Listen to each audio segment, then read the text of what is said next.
Guys, welcome back to my YouTube channel. So we are going to see how to create a advanced Django e-commerce project. So I'll be showing you the demo as well right now. So then we'll move on to the particular project, how to design from end to end. So basically the people contact me from the YouTube, the name Ayush, Kalash and Shivani and Hamza. So they wanted me to teach to them. So it was a completely live sessions which I have been taken for them. So those people asked me a number of doubts while creating the project. I mean, we saw the particular debugging, how to do the debug, and what all the questions will raise at the time of doing the projects. We have seen all those kind of things. So it will be completely a recorded sessions which I'm going to upload it. So the credits goes to those people and Galgotias College of Engineering. Basically, it's like, and we have done an internship like that. Okay, so let's see what is Django completely end to end. Basically, we have created a complete e-commerce project, so where a products can be done. We have added a payment integrations as well.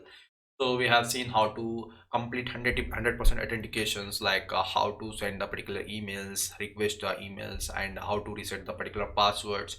And we saw end-to-end administrations, things like that. Okay, so if you are new to the channel, please subscribe to my channel. So already in my playlist, you would have seen like a lot of Django for a basic person, basic beginners, so they can watch the Django in one video. It will be a completely helpful for them to create their own portfolio. So even I have been created a advanced e-commerce project as well. So advanced Django in one video. So all of the topics will repeat from this video as well, but a few of the things I have added extra with a good template. So from the front end design as well, we have changed a few things. So you can watch this video for that one. So let me show you the complete project demo right now. Okay, so I'll just come back to the code. You can see the project code is been there. I'll be providing you this free source code in the description. You can just see the code and type it, and if you are getting any doubts, you can refer the my GitHub repository like that. So coming back to the project, I just have started the server. I'm just going to show you the demo of the project. So this is how our project is going to look. So we have a navbar, we are having some checkout page and clear cards, contacts, authentication systems like that. So coming back to the code, so here you can see we can able to see a lot of products as well, like we saw the airports. You can see add to cart, we can do it, and we can just view the particular product as well. So here we can see the products into the categories, but you can see if I'm going to add earbuds into my administration, it is going to show you in the earbuds category wise. If I go to add the content in my administration, it is going to show. If I just give a category as a camera, it's going to come into the camera sections like that. So let me open into incognito mode. So I'm going to go to the administration, and I'm going to show you how to add the products. So obviously an admin can only add the products. I'm going to log in with my admin credential ark@gmail.com. I'll just tell ark logged in. So these are administration, Django administration. So I want to go to the products over here. So now let's add few other products. I'm going to add a product here. So I'm going to add a product. I'll just keep it as a shoes over here. Categories come to the shoes. I'm going to tell SHO shoe. I'll just say it as a men's shoes, MENS men shoes. Then I'm going to say the particular price is 1,500 rupees. Okay, so I'll just say here, I'll just tell it is a best sneakers. Okay, something like that. I'm going to select an image, whichever the image of this one. I'm just going to select the image from here. I have downloaded. I just save it over here. So once I save the image, so you can see the particular shoes is getting added now. So this is I have added. Now if I just go to the view site over here, if I just go to the view site, so you can see the shoes is coming on the top. You can see the shoes is getting added. So I can add a number of shoes. I can add a number of product into my particular website. So you can see depends upon the category wise the shoes flash sale. You can see this for me here like okay. So I'm going to log out from here. So you can see I have logged into the administration. So it is showing me the logout stuff over here. So if it's not logged in, it is going to show me the sign up. Once I logged out, you can see it is showing me logout success. These are all the things we have seen how to do it. So now let's see how to order the particular content. Now let's see how to order the particular products from the website as a normal user. So I'm going to log in as a sign. I'm going to the new login. I'm just going to create one email, anis@gmail.com. I'm going to say ANEES. So I'm a person, or I'm going to log in it. So once I do the sign in, I'm getting a link over here. To activate your link by clicking the Gmail, hi Anis Rahman, please activate your account. So obviously it is showing me like it is giving me the link. This link we have been seen how to send into the Gmail. So I have not activated the Gmail right now. So I'm just going you to display the Gmail here itself. Suppose if you don't have any professional emails, for practice purpose, you can just show the particular link here itself, or else I have shown you how to send an email, a particular link to the email, so that you can activate it. So I'll just copy this and I'm going to you can see I'm going to open into a new tab. It is saying me account activated successful. Done. So now I have activated the account. So then I'll see you from here. I'm just going back to the normal the normal stuff. Now I have logged in. I'm just going to do the login over here. I'm going to say anis@gmail.com.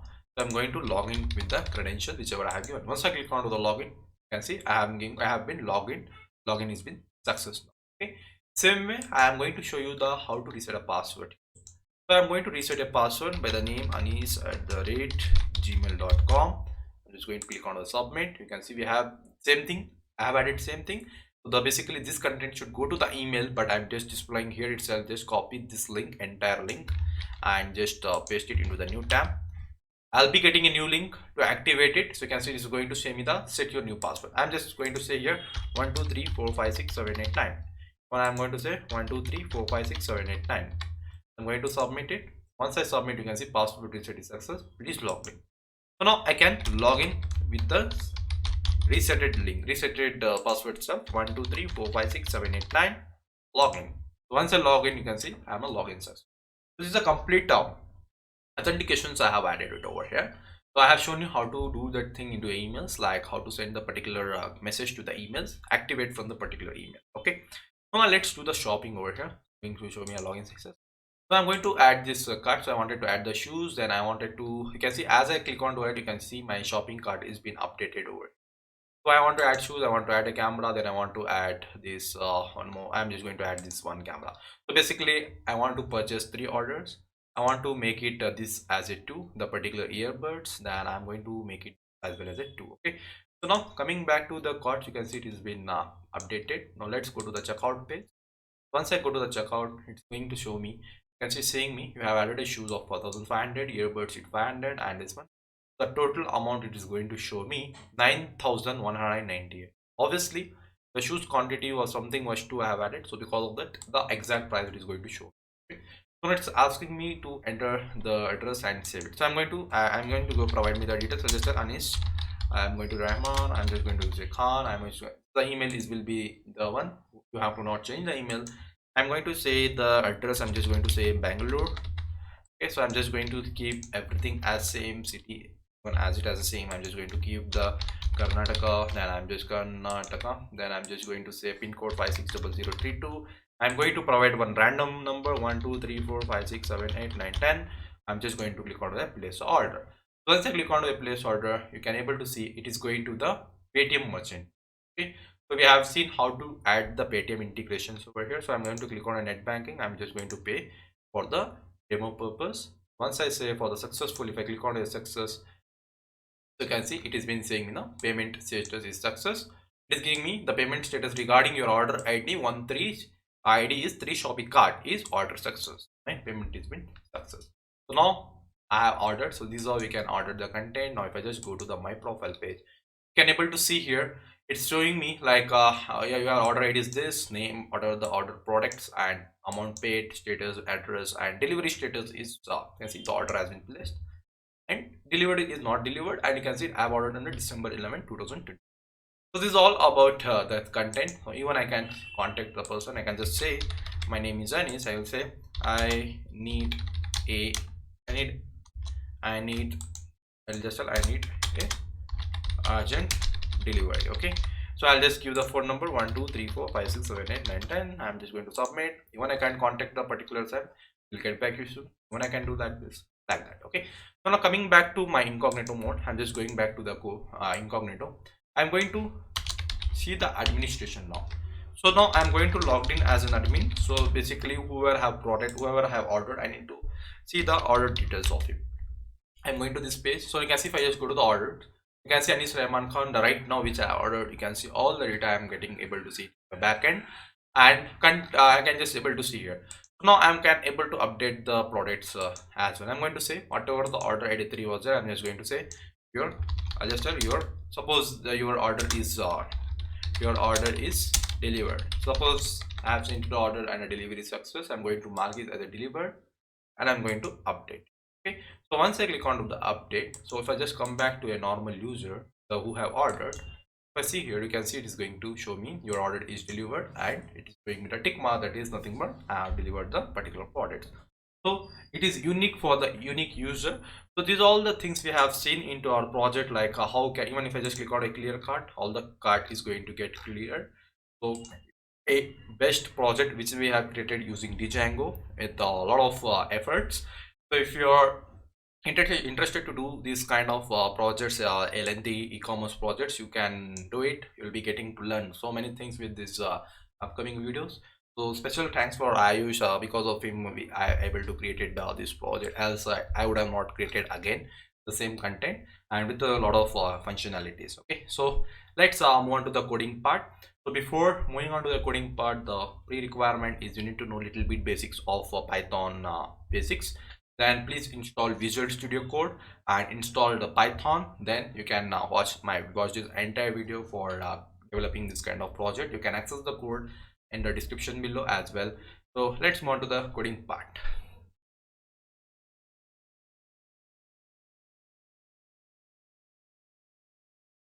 Okay guys, so we'll start with the e-commerce web applications now. So first we are going to complete the authentication part. So मतलब कि हम पहले sign up login page और कैसे password reset करते हैं ये सब देंगे, ठीक है, starting. So here you can start with the new terminal itself. So you can just click onto the terminal and click onto the new terminal to run your all the commands whatever you need it over here. Like we use this one to start the project, start the application, start the server. So anything we can just use it, and we will be using terminal as a debugging resource. Debugging का मतलब suppose हमारे project में कुछ गलती हो गई, ठीक है, तो हमें पकड़ना है कहाँ कुछ किस लाइन पे गलती आ रही है. तो using this debugging tool, the terminal, we can easily find out that particular kind of thing. Okay, like exactly where the error is coming. So next so मैंने बोला ना इंस्टॉलेशन के लिए, that is extension मैं बोलूँगा. So just click on to this extension. Okay, whether just press type Python. Just type Python. Okay, if you type Python in the extension, so whatever the 4 boxes you are seeing, just enter Python here. So you can see the first link which you are getting, just select that and just click on to the install button. So that is going to install Python. So this is not a Python exactly, so this is like help us to type the code. So if I see if I just you can see if I just press P, automatically it gives the suggestion to me. So it is print, automatically it gives the suggestion. And if I just want to press, like if I want to write some of few of the codes, like if I say I want a function to write D, if I just press D, it is automatically, it will just show me the suggestions, and we'll get the run symbol, everything with this extension. So this is the use of Python extension. So next, install Django also. So if I just press Django into the extension, so you can see the starting syntax. It is, you can see I have enabled it. Just click on to the install button. So in your case here it will be the install button, just install it. So why I am saying this one here is there are few we will be using. So you can see here this image. तो ऐसे कुछ आएगा तुम्हारे, मतलब it is something like load static. So they are loading all the static files here. So you can see the colors and you can see this one. If I just tell static, automatically this line of code is going to get into the editor. खाली just static लिखने के enter करते ही ये सब आ जाएगा automatic, और look भी ठीक रहेगा, like whatever the code we will be seeing, it will be a little bit good compared to the normal HTML. Okay, so same as it is, like Python even will get a good typing what I can say ambience while typing it when I'm installing the Django extension. It helps to make the code like very beautiful, and in a perfect manner it is going to fill it. Okay, so this kind of things we'll see. So I'll show you how when I install Django, where I can just see that thing. So you can just install Django, and one more thing, install Django template also. install Django templat template. Just install the Django template as well. Okay, even install this particular extensions also. So Python, Django and Django template. So after installing these three, then I will tell one more thing to install. It is prettier. So what is the spelling of prettier? I think pre. Okay, yeah, prettier, prettier. So what is prettier? Prettier is the word. It is only saying like making the code beautiful. Like whatever, if you write the code, it might be messy, like upper ek line, niche ek line, space automatic, like extra spaces, this that things you will be adding it. So what you can do here is, if you install this extension, if you right click, you will get an option of code format. Okay, code format option आएगा. अगर उसको click करते हैं क्या होगा, जो भी waste spaces हैं, जो भी कहाँ जहाँ भी लाइक सिंटैक्स जहाँ कहीं भी गलत है और ऊपर नीचे मतलब कहीं भी like if it is messy, automatically it will going to prettify and it's give the best readable manner. Okay, so this is the one extension which is going to help. तो नेक्स्ट इसके बाद I think 1 2 3. Okay, so if you want to use the theme which I am using, the theme which I am using, so you can use the cobalt 2 extension, CON cobalt, right?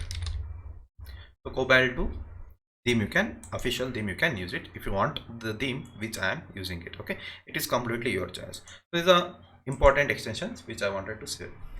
So next, coming back to the code.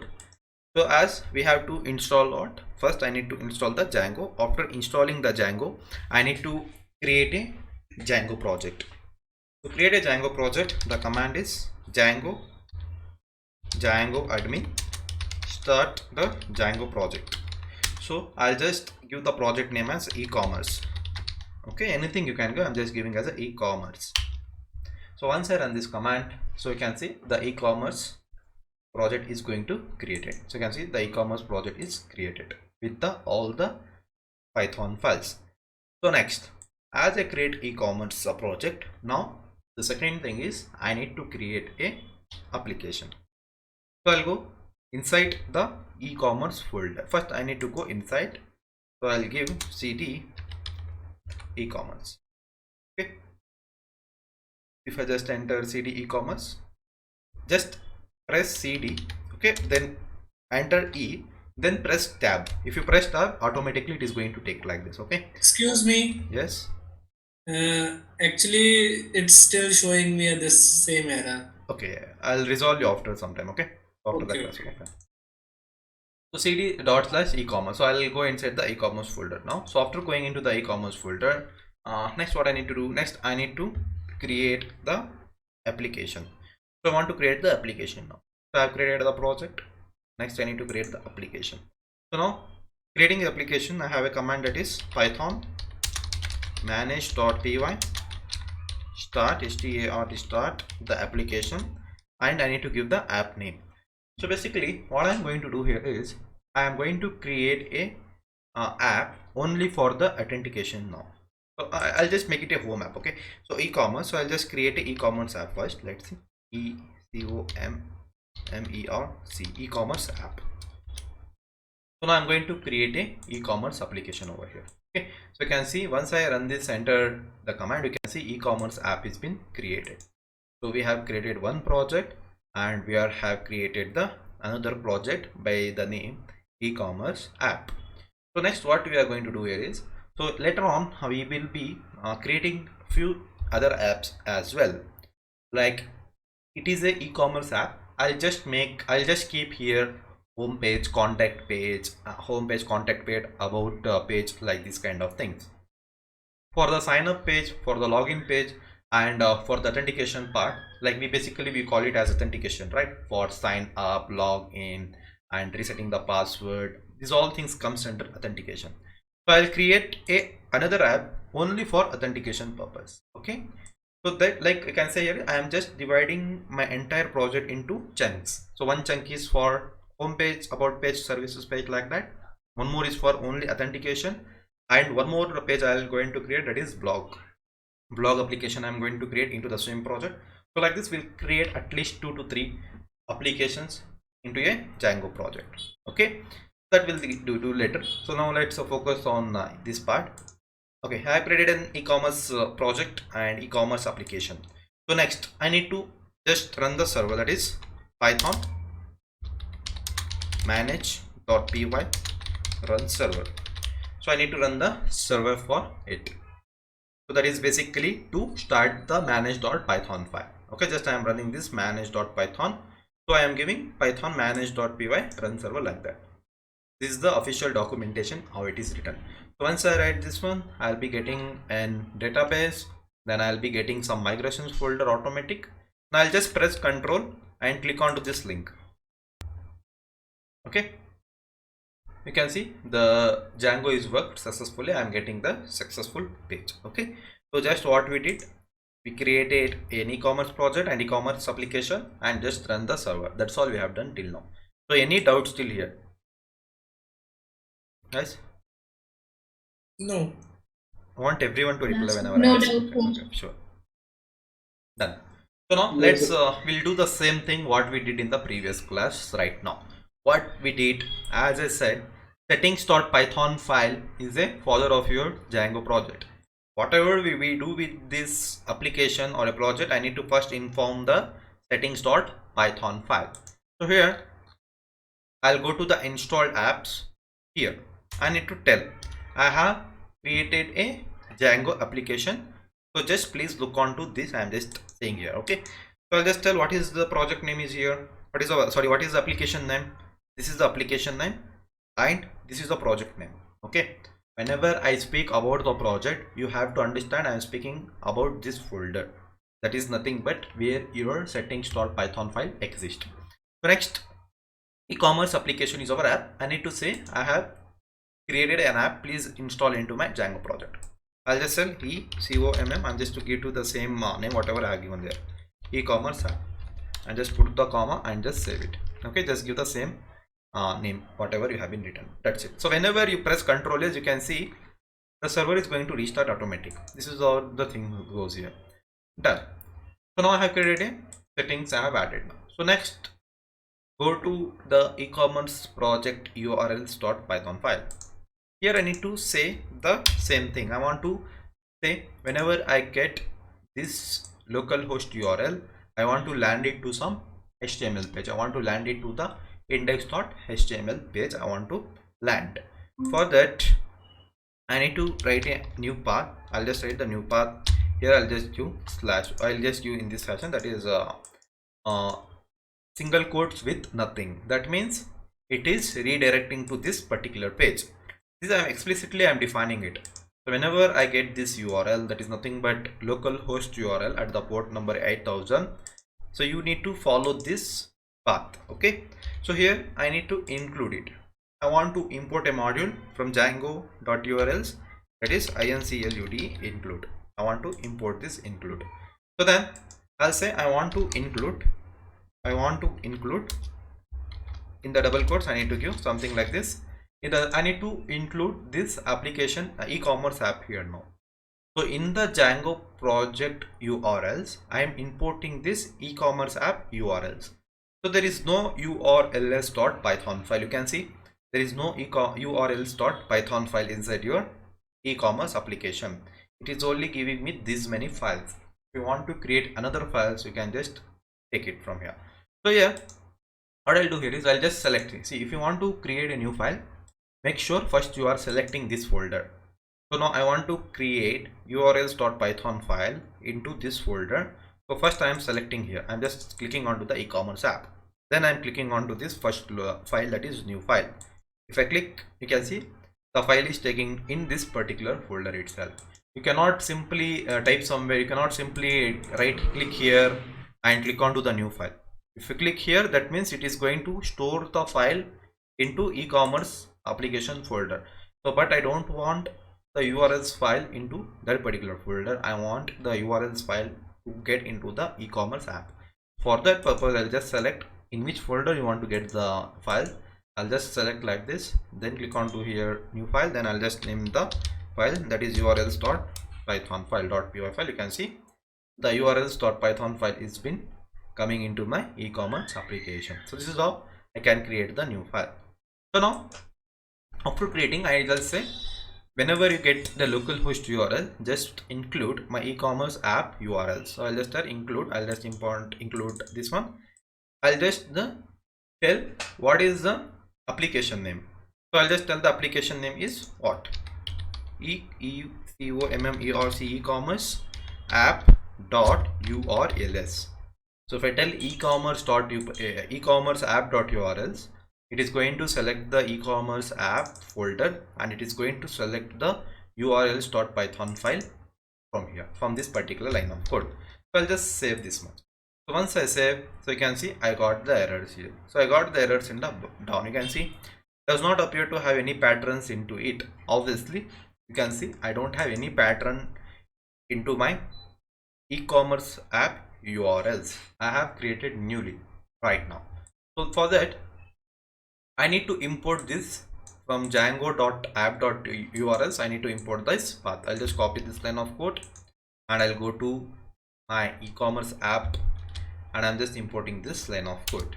Okay, so after importing this, I need to import one thing as well. I need to import the views also.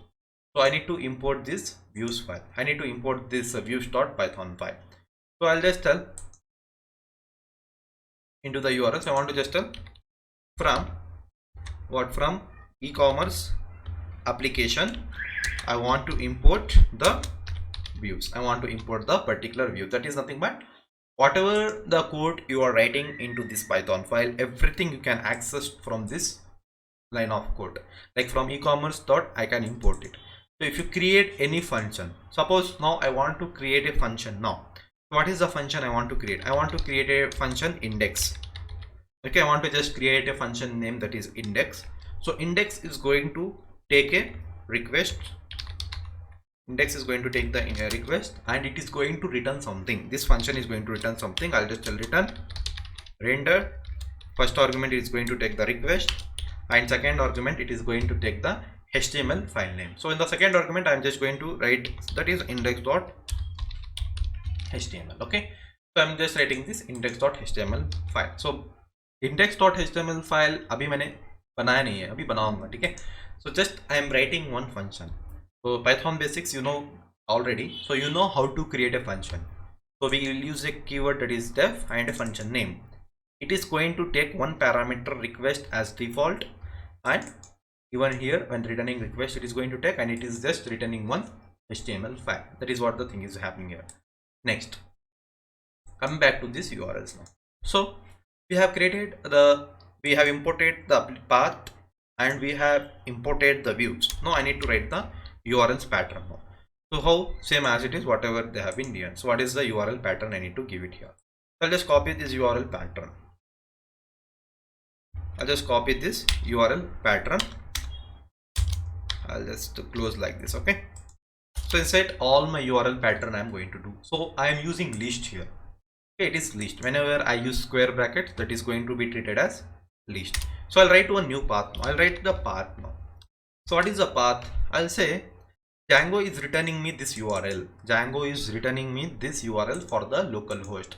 I want to just set the path to it. So they have just informed I want to just whenever you get this request, just it is saying me go to the e-commerce app URLs. ये बोल रहा है कि जब भी मुझे ये request मिले, ठीक है, जब भी ये रिक्वेस्ट मुझे मिले तुम जाके e-commerce एप्लीकेशन को बात कर लो. ठीक है, वो भी कहाँ पे? urls.file फाइल पे. ठीक है, Django अब इधर से इधर जाएगा, URL ऐप पे जाएगा, ये देगा कि e-commerce app.urls फाइल किधर है.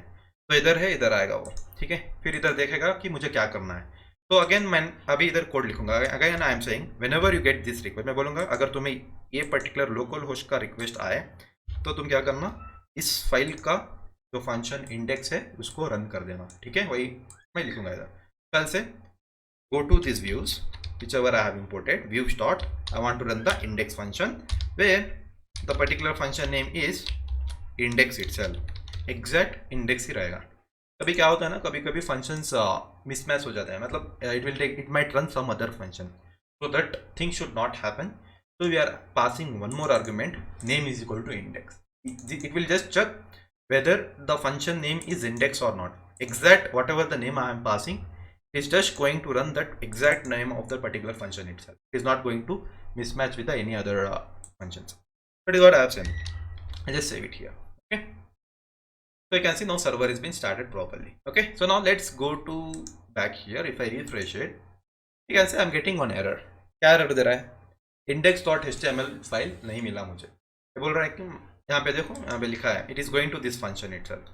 You can see first it gone to somewhere, like it is went to some request, again it went, then last it is going to this one wherever your index.html I have written the code. It is telling me the templates is not found. So obviously he is saying right because index.html मैंने बनाया नहीं. तो अभी कहाँ बनाना है? So अभी बनाना है हमको प्रोजेक्ट के अंदर. Or even if you mismatch writing somewhere your template folder, even if you create a template folder inside this commerce or inside this application, your project is not going to run properly as expected.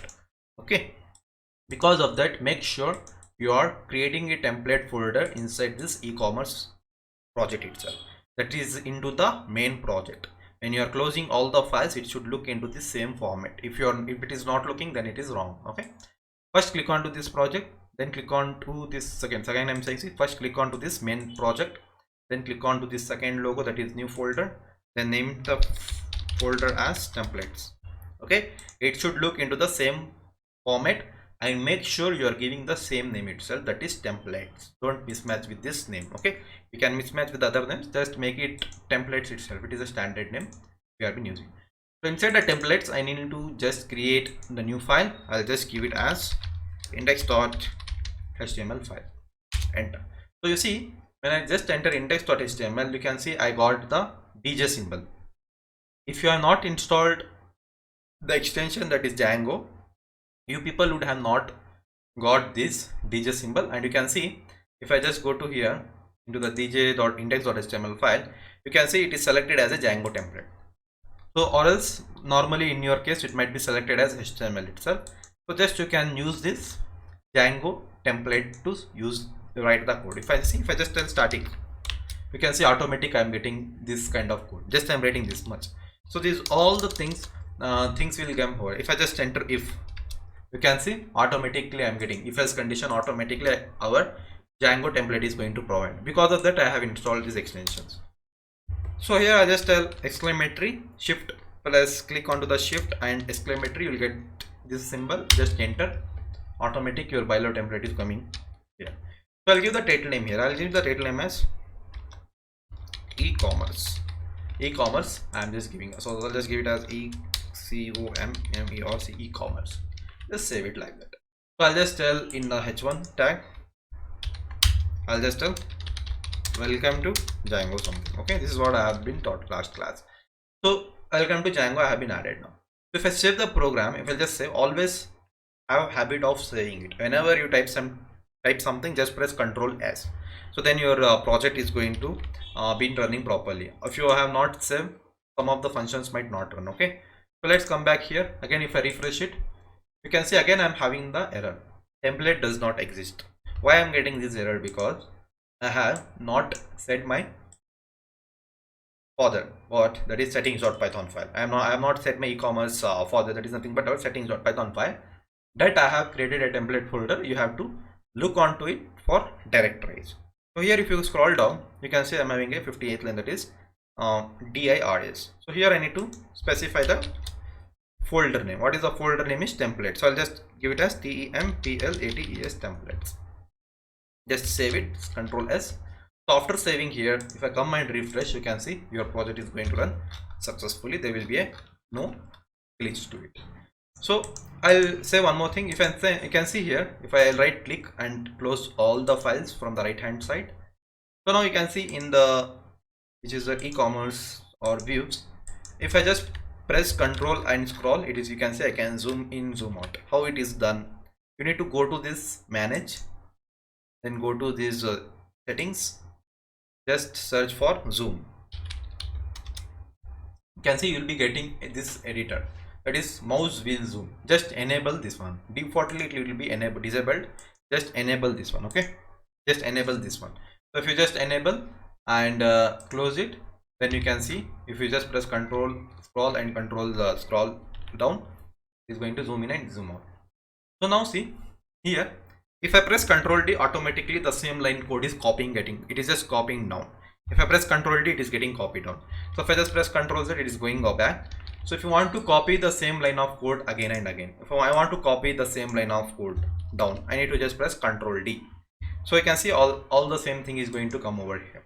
For that, you need to go to again settings. There is a keyboard shortcuts. Just to see here, there is a copy line down. Okay. So in your case, there will be a copy line down. There will be something Control Alt Shift something. Just click on to this edit option. Copy line down. Click onto this and press Ctrl D and enter. Automatically, it is going to set to Ctrl D. So after you set this copy line down to Ctrl D, then automatically this function also it works into your VS Code editor. Press Ctrl D means it is copying the same line to down, and it is very useful as well. Also, you will be get to know later. Okay, guys, understood till here? Normally, how to run a Django project? Create a Django app, Django project, and just redirect to the home page. Understood till here? Any doubts? No, understand. No, sir. No doubt. Okay, fine. So now let's go to the getbootstrap.com. Everyone knows, right, what is getbootstrap.com?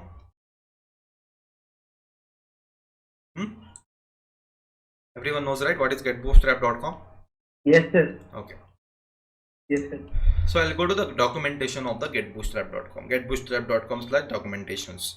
So here I want to use this thing. So I want to use this bootstrap. So where is this one? Okay, it is here. Okay. Include bootstrap says. Okay, fine. Fine. So basically go to the getbootstrap.com. The latest version is 5.2. The latest one. So previously I have worked with other 4.6 like that. Now let's work with the 5.2 itself. Okay, let's see what will happen. So let's see 5. Latest version only will going to work now. So they are going to, so they are saying me, if you want to use our Bootstrap community 100%, you have to use these things. You have to use this link tag and you have to use this script tag. I'll just copy this entire code from here, come back here and go to the index.html file and just remove everything here. I'll just remove everything and I'll just paste everything. Make sure you are using the internet connection properly at the time of practice, or else it is not going to load it, because you can see it is document type is HTML, language is English, header tags and a body tag I have, that is fine. Here you can see along with the titles we are having two things extra, that is link and I am having the script. Got it? So now see what is link. Link is nothing but a CSS, it is loading. Script is nothing but a JavaScript, it is loading. So you can say how one is this things loaded, how you know. So you can see they are using a href. There is nothing but this is the link they are loading it. So if I just copy this link, whatever the link they are provided, and open into a tab, can you see the code of the CSS? Everyone, can you see this code? Yes. Yes. So this each and every line of code is going to load it into our HTML file here. Okay, because of this they are using this link. If you are removing this link, then your CSS, the Bootstrap CSS is not going to load it.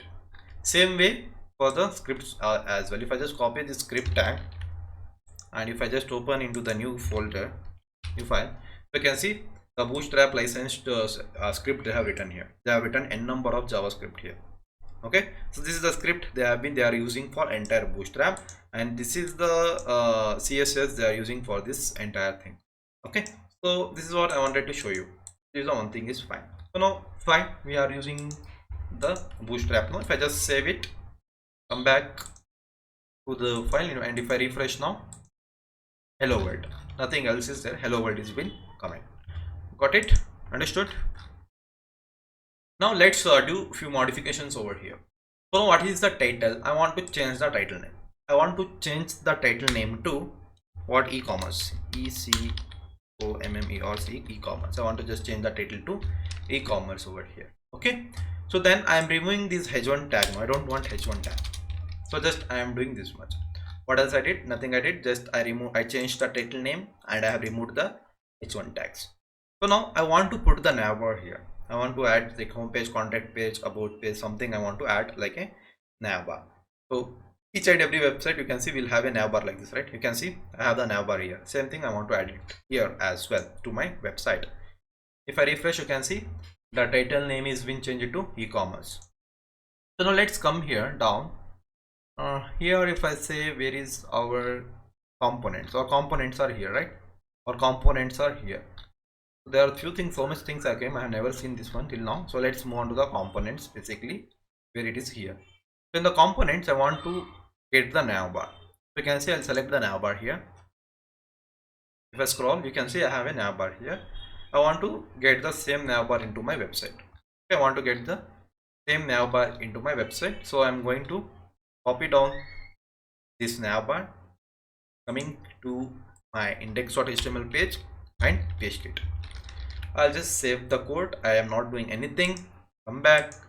If I refresh, you can see I got the navbar here. Understood how to get the navbar easily from the Bootstrap? But nothing is working. It is just a front end part. Okay. Yes. Okay. Yes. So now Sir. I want to do modifications. तो अभी हमने ले लिया, अभी मुझे जो चाहिए मैं उसको रखूंगा. Rest all the things I'll remove from here. Okay. So now I'll close the folder so that it will look better. So come back here. So now here I don't want to display as a navbar. I want to display as my website name. So the website, our e-commerce application name, I can keep it as some happy groceries. Okay, happy groceries. So I want to make our e-commerce name as happy groceries as my website name. So if anyone try to click onto it, it should redirect to the slash page. तो whatever the href जो है, अगर हमने इसको click किया तो href is equal to slash. If it is slash, if it sees slash, it is first it is going to look onto our URLs here. It will see in the application URLs. This you know, starting our website runs through this itself. It is going to render this URL first. It is going to see where is the slash. Slash is nothing but it is equal to something with empty. Okay, that is nothing but empty. So if they are somewhere I am using slash, you need to understand I am redirecting to this path itself. Okay, this should be clear. Whenever I use slash, you need to understand I am running this particular path. Basically I am running the index.html page, that is index function I am running. I am just running this function whenever I am using this line of code. So I'll just remove this one for the understanding. I just said come back here to the index.html. Fine. So I have added the happy groceries. Now I have a home page. So if anyone try to click onto the home, it should go to the slash page itself. Okay, fine. So next, I don't want this drop down. I don't want this drop down. So you can see, I'll just tell one briefly. So UI is nothing but an unordered list. Li is nothing but a list. Okay, in the unordered list we are having all the list tags here. So here let's be everything. So obviously you can see, don't change anything here. So you can see this is one completely one Li tag. This is one completely Li tag, display link. So to display this link, I want to do something like this. Okay, so I don't want link, I want a contact page. Contact as I want. Okay, so I'll just save it. Come back and refresh. You can see happy groceries change. If I click, you can see it is going to the home page itself. You can see it is refreshing and it is coming back to the same URL. If I click also home, even it is going to the home itself. Now if I click onto the contact us, it is not working. Okay, so now you can see I got the contact us kind of thing. So now I want again same as it is. See, if I just press Ctrl D, same line, same thing is getting copied down. So now here I need about us, contact us and about us. So rest all the thing I am going to delete here. So I'll just delete this drop down. I don't want the drop down. I'll going to delete this drop down, and I don't want this disabled link. I'm removing this disabled link. That's it. I'll just save the program. So basically you can see I have modified. So let's keep the search button. Later we'll see what to do with this, because I am not going to work on this project. I'm going to install the new good theme so that it should look good, attractive website. So this just for the understanding, I'm just using this kind of project. This is a project I'm just saying you for the understanding. Later the only front end I'm going to change, not the entire project. Come back here. So now if anyone try to click onto the contact us, it should go to the slash contact. Okay, if anyone click onto the about us page, it should go to the slash about. These two things should happen. if anyone try to click onto the contact us, it should go to the slash contact page. If anyone try to click onto the about us, it should go to the about page. Just press Ctrl S, come back and refresh. It is working now. Okay, see contact, about and search I am having now. So if I click onto the contact us, you can see I am getting what? Page not found, 4 not found, it is coming. Getting it? Understood till here why it is getting 4 not 4? Because I have not written any function, I have not written any HTML page. Here it is saying me using this URL configuration defined in the e-commerce.urls, Django tried this URL pattern in this order. First it went to the slash admin. So what is this admin? You can see in this URL, that is our project URL, it saw the Django admin, it is not getting matched. Next it is venting, and next it is going to this particular path, and it is going to the applications URL. Here I have defined only one path.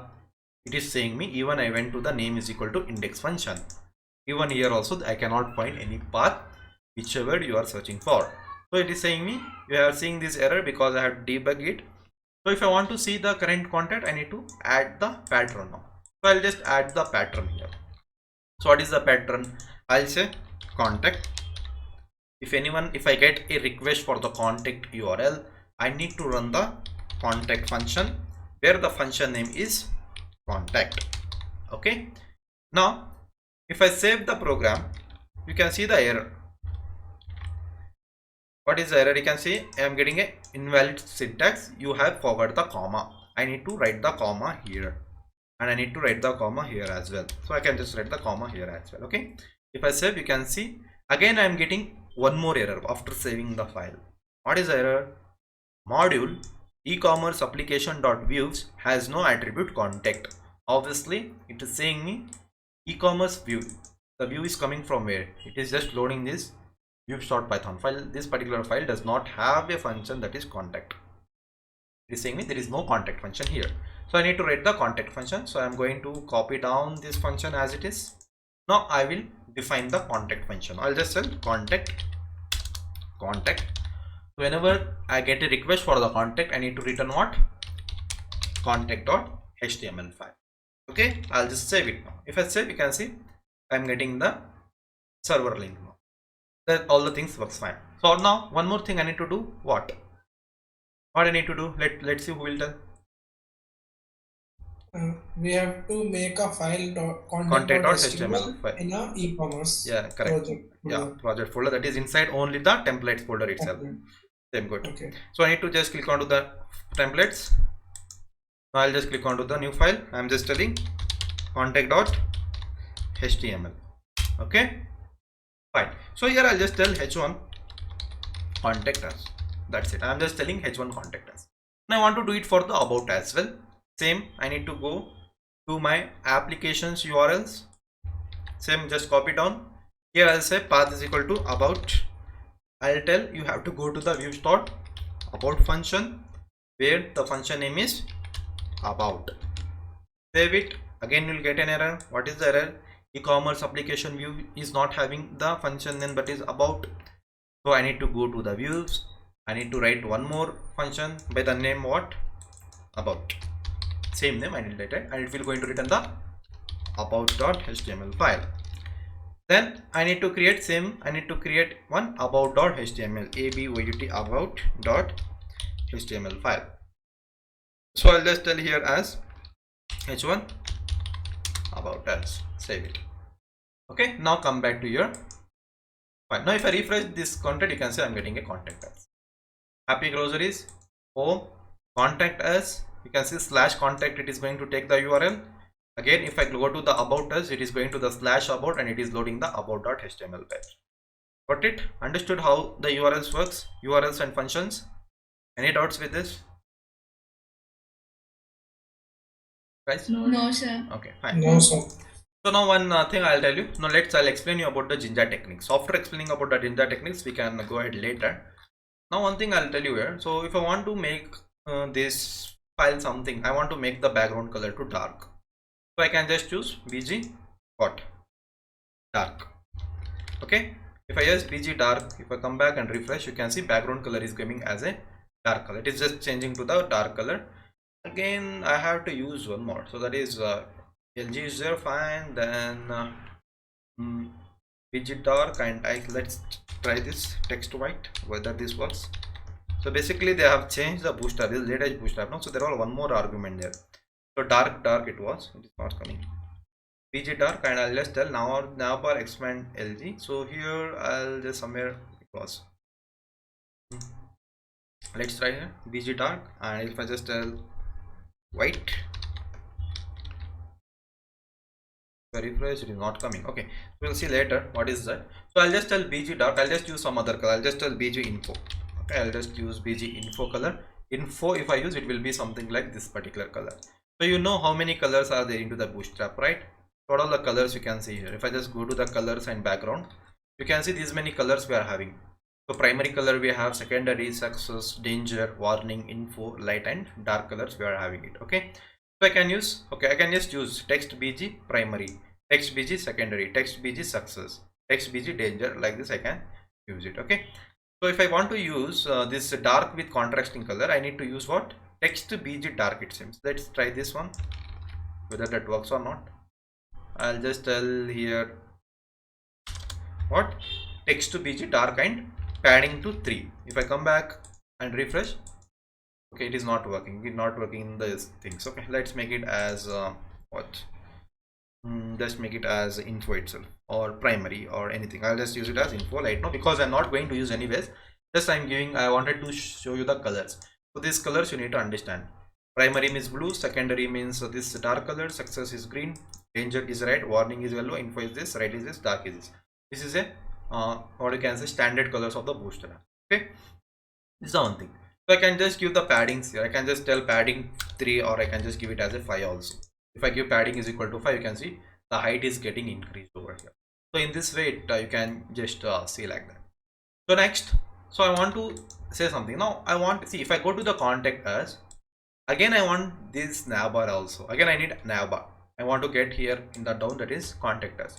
If I go to the about us, even I need to have the same navbar, and I need to it should show this is as a about page. So what I need to do for that, do you do something like, I'll just copy entire code and paste it into the contact.html and paste it into the navbar HTML. Do you do that? Can we do that? I want answers from you. Hello? Yes. Yes. I need, should I do that? Okay, I'll do. Yeah. I'll just copy everything. No, we can do I'll that. just paste it here. Again I'll just paste everything here.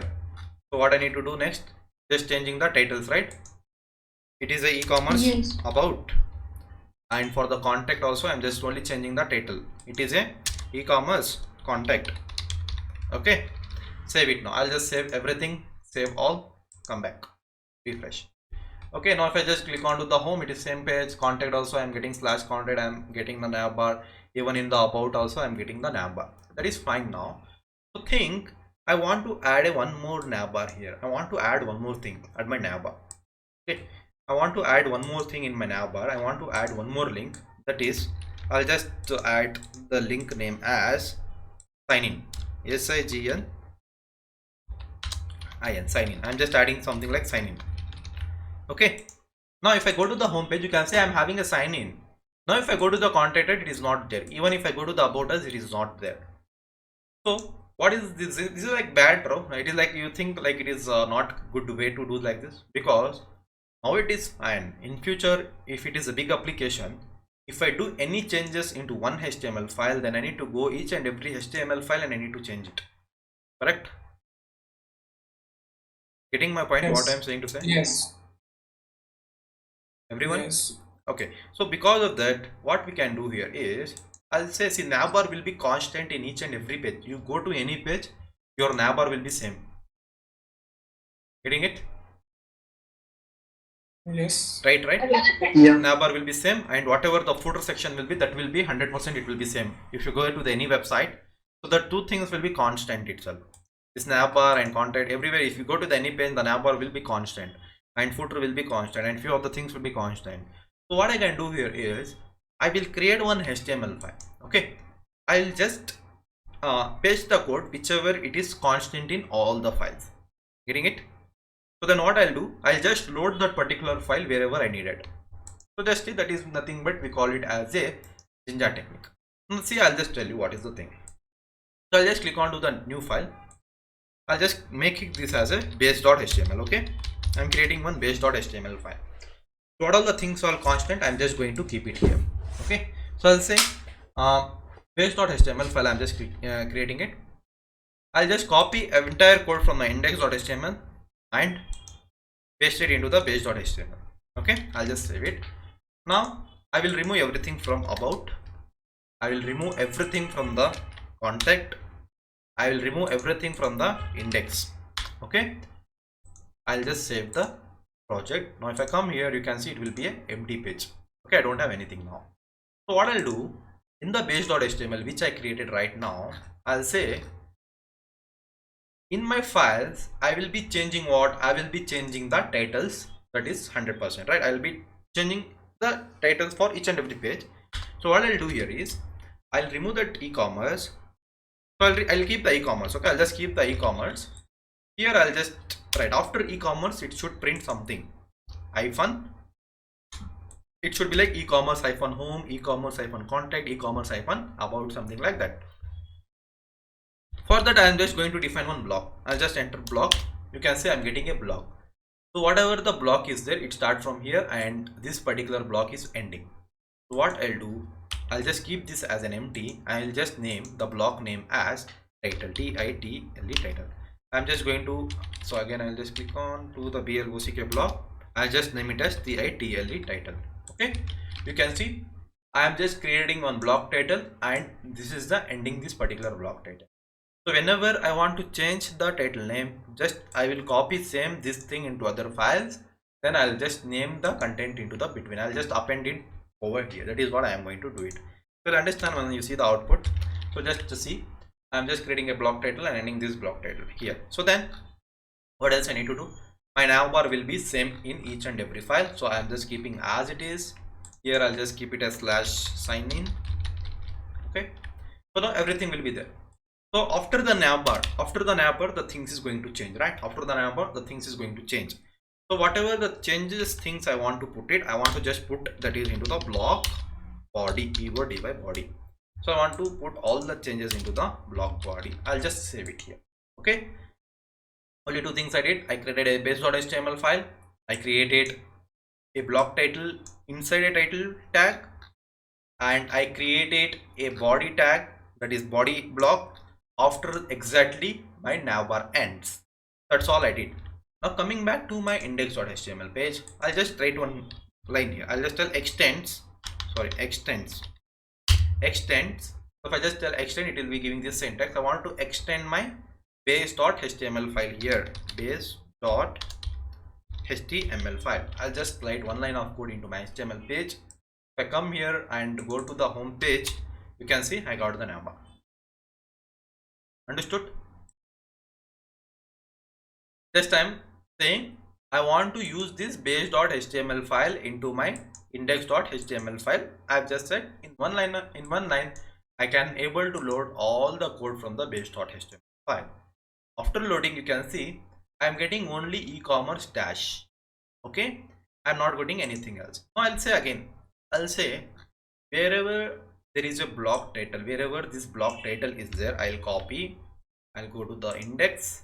In the new line, I'll say wherever there is a block title, just name it as a home. Okay, just name this content as a home. I'll just press Ctrl S. Now see, there is nothing.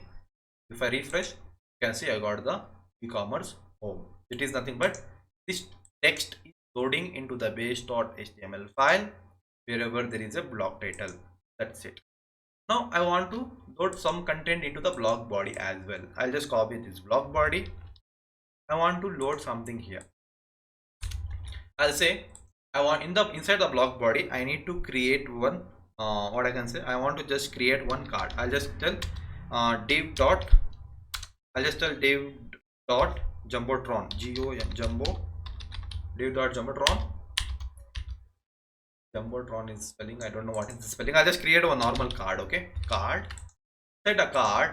I want to just create one head1 tag. I want to just write some content. I'll just give lorem, save it. If I save, come back and refresh, So you can see I got the content over here. I got this content. Set a cart. So I'll tell here I want to not get it. I'll just change it to paragraph tag. Okay, let it look something simple, and I'll just give 2 lines of gap. So BR is 1 line space. Again, I am just creating a 2 line spaces. Then I want to just write something like this into my HTML. I will save. Come back here. You can see I am getting something the content like this, and it is at the page. So same way I need to do for the contact and about page as well. So see how easy I can do it now. I'll just tell in the about page contact, I'll just tell extends to extend extend. I want to just tell again extend basic, sorry, and extend the base dot HTML file. Now I want to change the title. I just tell block title. I want to change the title name to contact us. Fine. I'm just I'll remove from the last. So here the block title is getting end. Again coming back, I'll just tell block body. Wherever the block body is there, I want to just write something like h1 tag. I'll just tell this is the contact us page. Okay, same way I'm going to copy everything, go to the about. I'll just paste everything as it is. I'll just change the title name to about us and header tag to about us. That's it. So it is very simple. Now you can see I created it 3 files with very less line of codes. I am just extending whatever the things are constant into the front end from here, from the base.html page which we created startingly. If I come back and show you, if I go to the home page, you can see it is e-commerce home. If I click onto the contact us, you can see e-commerce contact us, it is loading as well. Contact us tag is also getting loaded. And if I click onto the about us, you can see it is going to the about us page, and it is going to the about us. Again, it is coming back to the happy grocer page. Now, if I want to remove this sign in thing, I no need to go to the every page and say, just I need to go to where, just go to your base.html file where your navbar is constant. Just I am going to remove this li tag from here. If I save, come back, refresh, you can see sign in is gone from the home page as well. It is gone from the contact us also. It is gone from about us as well. Did I get understood why how this Jinja techniques works? Any doubts? Yes. Please let me know. Any doubts if you are having with this session, please let me know. No. What about others? Shivani, Hamza? Yeah. Yeah, clear, clear. Yes, sir, clear. Okay, fine. So till here I will stop till here.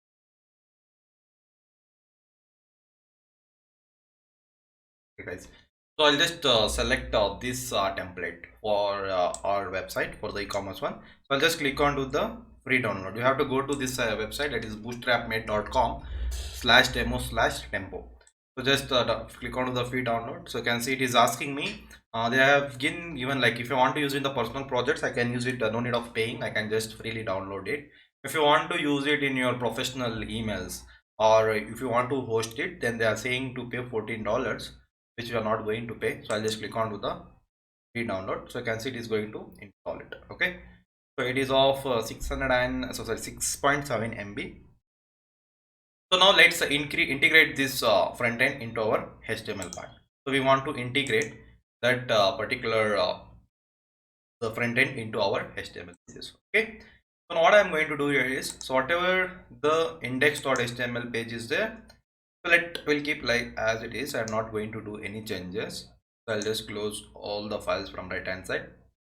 So let's create one thing. So I need to do few of the settings over here. So let it get downloaded. So it is downloaded. So I'll just go to the show in folder. So this is our file. Okay, so which we have downloaded. I'll just cut this file, and I'm just going to open the project folder. Then I'm going to create one new folder here. I'll just click on to the new folder. So I'll just name it as front end. Okay, front end code. Simply I'm just creating a front end code over here. So I'll just enter it. So once I enter, I'll just click onto it, So I'll just paste this folder inside. So I'll right click and extract all the data from here. Okay, so I have just extracted all the data from here. So now I'll just open this front end page. So we have an index.html page, right? So I'll just copy this index.html page and I'll go inside my e-commerce folder where my project is there, and I'll just go to the templates folder, index.html. I'll delete it, whichever the previous one is there. Then I'm going to just paste the current one. Got it? So this is how you have to do. So I have pasted the index.html code here. So then I will go back here. Then in the e-commerce website, I'm going to create one new folder. So where so just pasting index.html file doesn't work, because we have static folders. That is nothing but we have images, we have CSS, we have JavaScript, all those things. So I need to load those as well. For that, I'll just create a new folder. That is sorry, not shortcut. I'll just create a new folder by name static. So just to give the small caps, static.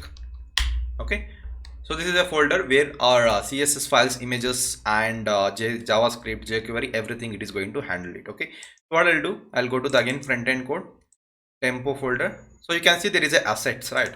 So inside the asset you can see all the CSS folder are there.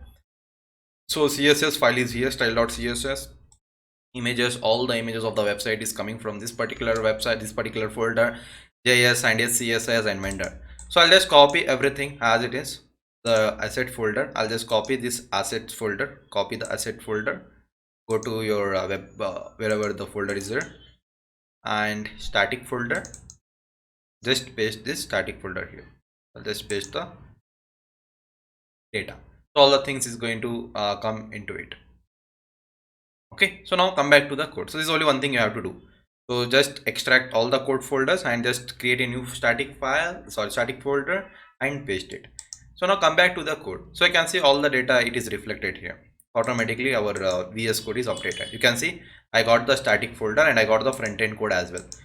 I am not going to use anything from the front end code. Just for the reference I have kept, the main project is this one. Okay, I'm not going to do anything with the front end. Just for our reference I have kept. Later if you want I will delete it later. Okay, so just for the copy paste I have added the thing here. So now coming back to the static folder, you can see all the images, CSS files, everything it is came. So you can see all the data has been there. Okay, so all the CSS has been loaded. So now coming back to the templates. So in the index.html file you can see all the whichever the index.html file I have added, exactly it is copied here. Okay, so I can see all the data is coming like this. So I don't want like this to be there, so I'll just edit according to in my way. So now let's run the server and see what is going on. To run the server, first you have to open the terminal, new terminal over here like this. So let it open.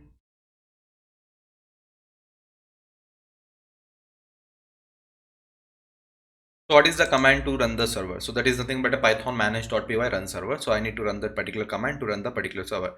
So after running it, I can so it is just loading. Even I can just select it as a PowerShell, or else it is your choice. Even you can use it as a command prompt according to your convenience. If I select it as a command prompt, you can see command prompt, even I can run it. So I'll just go inside the e-commerce web application. I'll just tell cd e-commerce. I'm going inside the e-commerce where my manage.python file is there. Then I'm running the server, that is python manage.py run server. So just enter this command, your project is going to start. So now come back to the Google Chrome. So here I'll just close this files, whatever the data is there, whichever the things is not needed, I'll just close it from here. Okay, so once the servers runs, so let's see. I don't know why it is stuck today.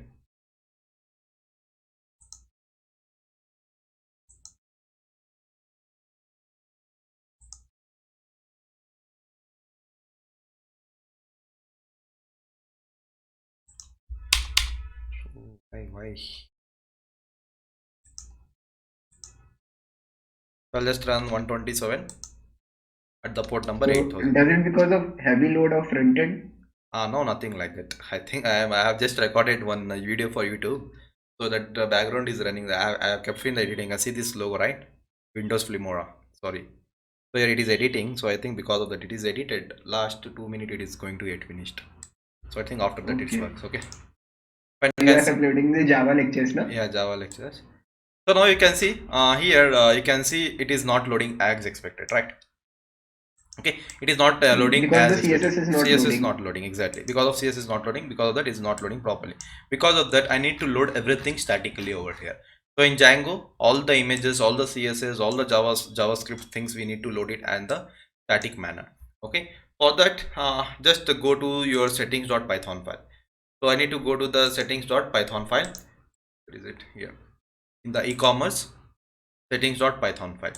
Here I need to provide some data to it. Some thing I need to just provide that nothing like I have created a static folder, right? I need to inform the settings.python file that I have created a static folder, so that it should load all the data Just from like it. the templates also. Yeah, like the when templates. we created a Template folder. Yeah, we put exactly. it template Yeah, inside the we static. imported the templates in where here. Okay, same way we need to import the things like that even here. So even you can see here the database thing, where the how the database connections are there. You can see here is the connection for the database.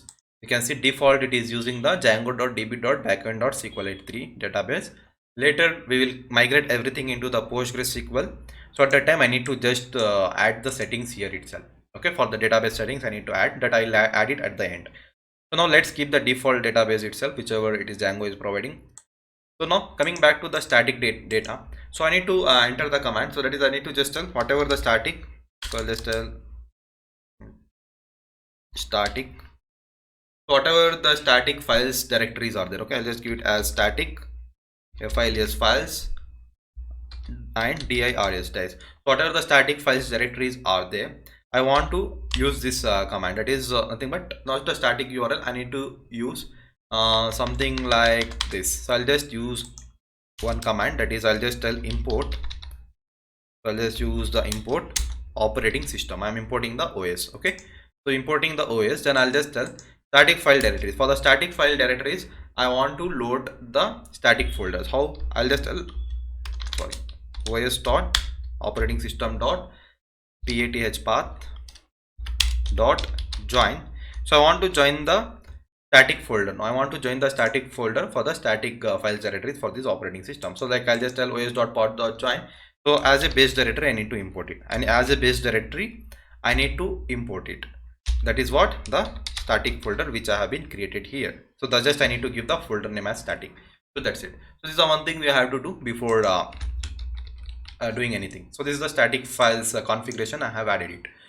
So now coming back to the base directory here means like the default folder, that is e-commerce. E-commerce, yeah, exactly, that is true. For this base directory I need to make sure that all the files is going to pass whenever it is required, whenever I am using static, whenever I am loading the data statically. Okay, so it is nothing but, see in the code, if I go to the slash contact, it is going to the contact page, contact us page, right? So same way if I just go to the slash static, you can see it should take in this here it is not coming because it is not matching the URL I have not added. So whenever it look onto the slash static something like that, it should going to take all the data from the static folder. So that how it is going to take means in the index.html file. So first, before loading anything, I need to load the static files. I'll just write load. You can see static is been loaded. So static is loaded now. Now I need to just pass the data here. So how I cannot type everywhere, right? I cannot type wherever there is the images. Suppose if I just show you any one thing which is loading from static folders, so that is I'll come here. So you can see here, I can see asset slash images slash portfolio slash portfolio file.jpg. Okay, so you can see this is loading from the static folder, that is from the assets folder.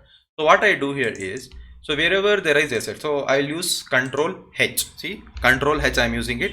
I'll find wherever there is assets. You can see assets slash vendor. Here the Bootstrap is loading, here also Bootstrap is loading, here also Bootstrap bundle, all the Bootstrap files is loading with these files. Okay, but now what I did here is I copied all this entire data into a folder that is static. So I need to say, first go to the static folder, then go to the assets folder, and same as it is, it will go till here. Same way for here also. If I just show you, even for looking at the images point, it will go to the statics, then it will go to the image folder. So wherever the image folder is there here, then it is going to look onto the portfolio here, then it is going to look onto the portfolio 1.jpg image to load. But now everything, what this entire path I have added into a folder into the static. So I'll say wherever there is asset folder, make it as static. Go to the static folder first, then go to the assets folder. Okay, then whatever the thing is there, whatever the path is there, just keep it as it is. Okay, so now see, if I just tell assets, and you need to press Ctrl H to get this one. So we'll get assets. Wherever there is assets, I am renaming that entire name to statics slash assets folder. So now if I just click onto this second logo, replace all, you can see it is going to replace everywhere. Okay, it is going to replace everywhere. I'll just save it all. So once I save everywhere, you can see, now you can see the path is changed. It is first going So why to, we have done like this? Like because I want to we load can't- all the data statically. Okay, so this is how we No, can. that why we converted that static asset. We can do that here only, no? That we the folder we have created static comma assets. Okay. We can just name that to static. No, we cannot do like that, This is because from there. in Django we will load data with static. Okay, so that is the, so media files we are going to use media itself. For the static we are using static. You can see they have some default stuff here there. So before writing a static files, they had something static URL. All the data we need to load it statically itself. Okay, so this is the way they have designed. Okay, we should use static itself. That is like we can say that is a fixed thing. Okay, so this is the protocol of Django. And same way, this is front end, which is having from the front end we are loading. Suppose if I want to load data from the database directly, at that time we will be going with the concept of media files. Okay, so again I need to define a media URL, create a media folder here. Again, for accessing all the data from the media, again I need to tell media files directory, coming all the data from the media folder. Okay, so this is the way they have designed. So I need to load the data like this itself. Okay, so that is the one thing. So now if I just save all the data, so I think everything everywhere, wherever there is a static, wherever there is assets, I am loading data with the statically now. So let's see, I hope it is works now. If I refresh it, you can see the data is coming properly now. Okay, got it. So if in your case, if something happens, if it is mismatching it like that, like you're not coming properly, then press Ctrl Shift and R. Okay, Control Shift or the data will, all your CSS cache folder, whatever, if it is cached, it is going to delete it and it will take the new CSS. Okay, Control Shift and R, or else I think you can press Control F5 as well. Okay, even you can press Control F5 as well to load all the data properly. Okay, so now, So it is hard reload. sorry, It is hard reset or hard reload. yeah, hard reload. Yeah, you can say like we are forcibly removing all the CSS caches, old one, and replacing the new one, whichever it is passing here like this. Okay, so now, Okay. now let's do one thing. So now let's move on to the authentications part now. So here we have a tempo, we are having so many kind of drop downs, like what all the things I want I will keep, rest all the things I'm going to delete it. So here we are having a about us. So this, what I'll do here is I'll basically, in the slash about page, I'm going to push this data and I will write about myself, about our company, something like that. So if you create a services pages, your services, you can add it into it like this. So here we are having the lorem, this one, this we can use it for, I think we can use it for displaying the categories, like for the products. Suppose if you are having what products, like if you are having I can say for whatever the products are there, I can just make one product section. For the medicines, I can make it medicine sections, and for whatever, for the men, whatever the men what products will be there, I can make it one section. Like this we can keep on making like we can keep some 4 to 5 sections where I can load all the product from that particular product, this thing, but particular category. Okay, so that we'll see at that time I can use this kind of front end over there. So this is something for the displaying the ads. I can use this section like 50% flash sale. If you want to go to that app page, just go to that. I can just keep one button, it will redirect to that particular page. I can do that kind of things like this here. And here I can just display the products like this in way. So I can just display the products in way, like I'll just tell If I press plus, it is just going to reload it. It is just coming in this fashion. It is just zooming it. And what is this? It is having more details. If we click onto this link, it should go to the page. Like it should give the more details. Like if someone have given the comment for this post, okay, so that thing can be viewed into this link, and whatever, how many stars for this product, and whatever the entire description, like when is the manufacturing date, expiry date, whatever you see in the Flipkart, Amazon, those kind of details we can just display into this link. Okay, so we'll create this as well later. So now we have the front end to it. So easily I have the front end, so I can just keep the back end part. That's it now. So later, and here one more we will add here. So one more we'll add one button, add to cart. Okay, so add to cart button we are going to add it here. Cart we are going to add. If we just click onto that button, it should go and add to that the particular product should go and add to the particular product page. And same way here, and same way for any of the products, I can I can just create one add to cart button and I can just pass it over there. Okay, so then rest all the things, that is the main important, and we can just add about the team, and contact us pages will remove this and will create it our own way. Okay, these all the things. So the footer section will keep it as it is. So for now what I am doing here is I'll just keep the footer section. Then I am just going to keep the front end, that is the first part, whatever you are seeing this particular image. I am just going to keep this one and the last one.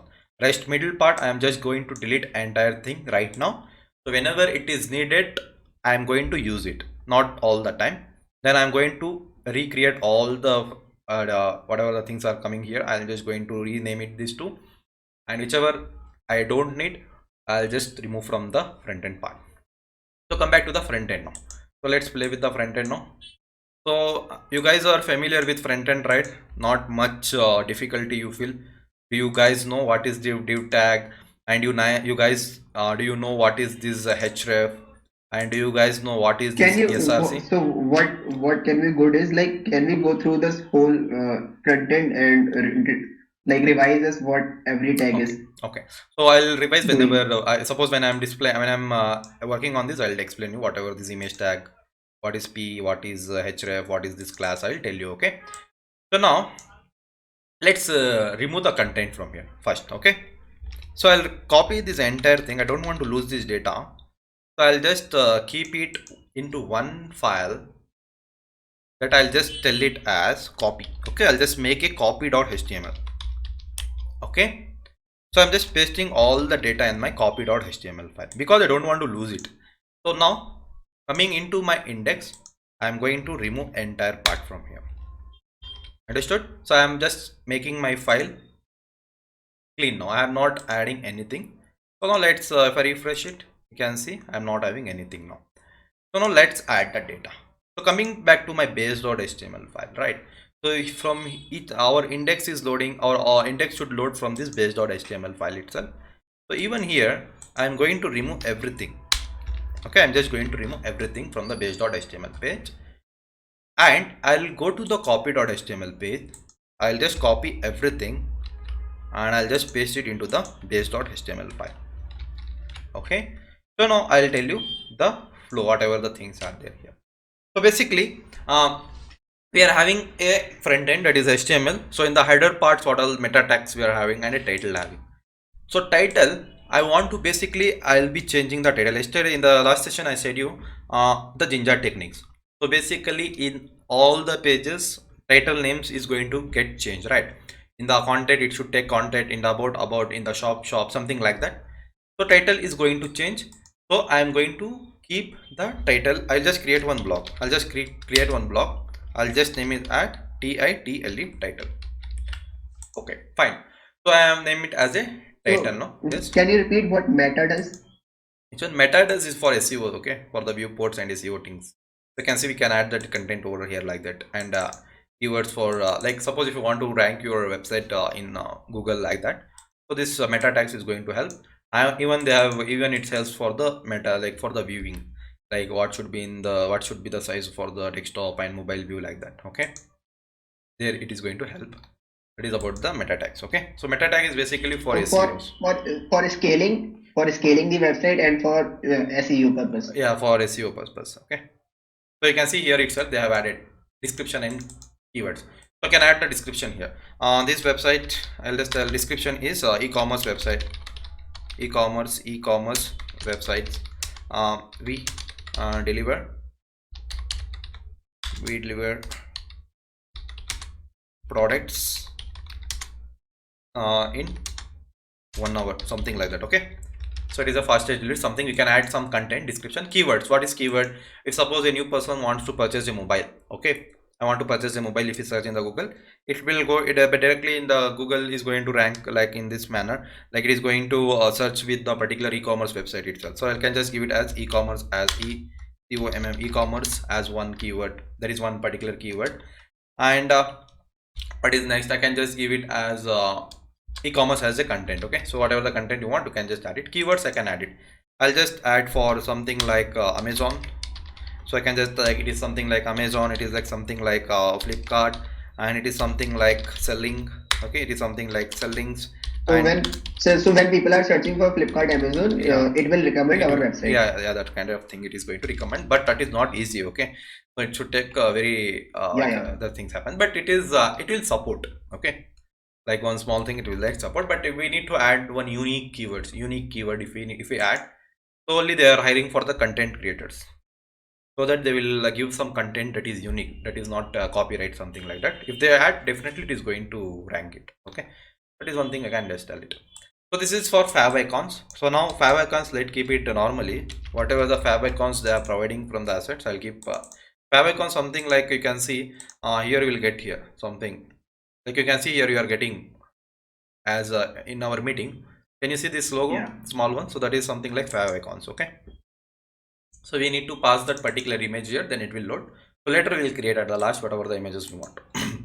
So here they are using for the Google fonts thing. So that is they are using like whatever the Google fonts we are having. So we are having a number of Google fonts. So if I just go to the Google fonts, I can just go to the Google font for developers. You can see font for developer link. I can use any of the fonts I want. If I want to make any available to anyone developer APIs, if I want to use some kind of fonts, I can just go to this. So what I need to do here is basically I need to pass this link tag. Okay, basically I'm going to pass this link tag, whatever the thing is, it will load from this link. Then I can just use the font family as Django, something like that. So they have copied somewhere from the Google. This is something like Bootstrap fonts. They have things already which is there. You can see it is going to the fonts.googleapis.com. From there the fonts is loading, basically the stylings. So these are all the CSS files which is Bootstrap is been written. All the style.css, all the files of the CSS, whatever the things is there, it is just loading all the CSS content from these files. Okay, you can just static assets vendors, and you can see it is going to the Bootstrap, and we are having inside this we are having Bootstrap. Here we can see we are having a number of CSS for it. You can see for the grid they have written some CSS, like so many things they would have written. Okay, they are like we cannot think also that CSS, you can see so many lines of code we are having in each file. That is what 4,000 lines of code we are having it. Okay, so just not take much deep into that. It is just loading thing, like it is just loading the CSS files here. Let's close it. Is loading the CSS files from here.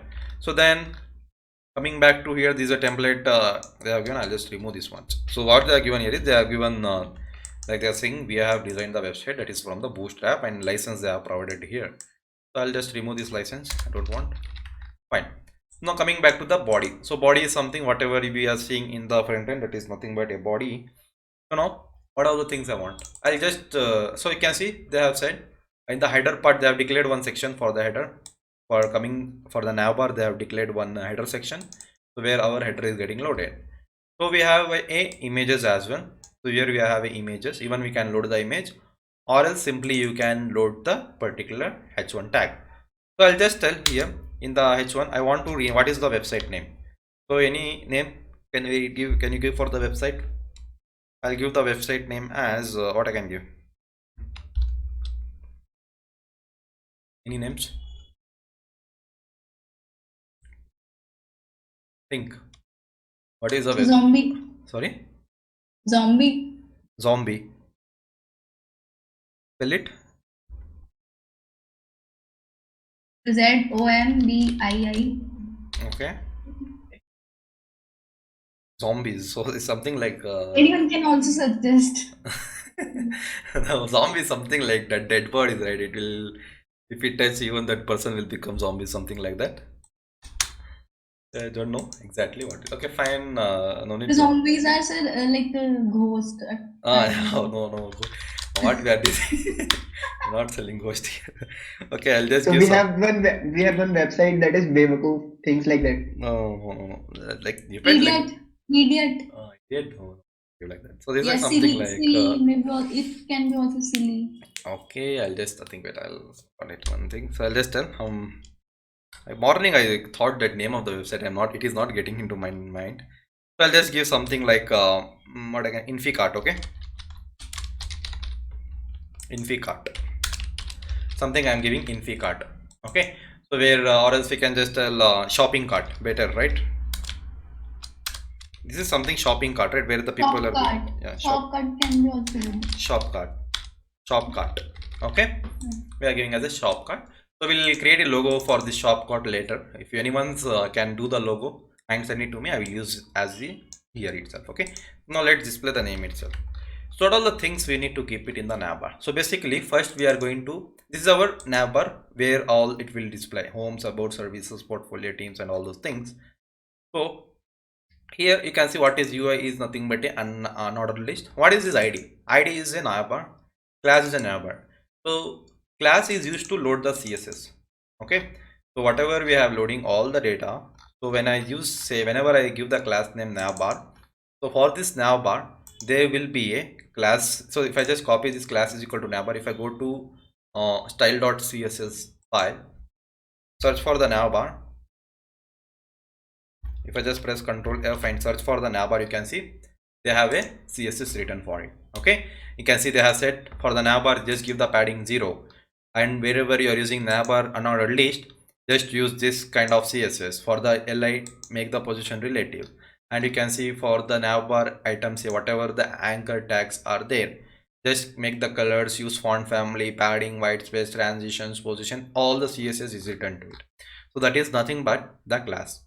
So what is class? Class is something like wherever you will see the class, the name, the particular name CSS is been written to it. Okay, so because of that it is coming into that particular fashion. Like if it is coming in white color, definitely they would have said for this particular class, whatever the context text will be there, make it as white. Okay, like that. So what is href? Href is something whenever I click onto this, it is going to follow this particular path. So it is going to follow whenever I click onto the home, it is going to this here. So whenever I click onto the about, it is going to this about href. So if I just press if I just search for hashtag about, Control F, so there will be a ID for it. Okay, there will be a ID for the about. If I search, you can see two are there, two about are there. If I just search only for somewhere, I'll just search ID is equal to about. Can you see? I have a ID for it.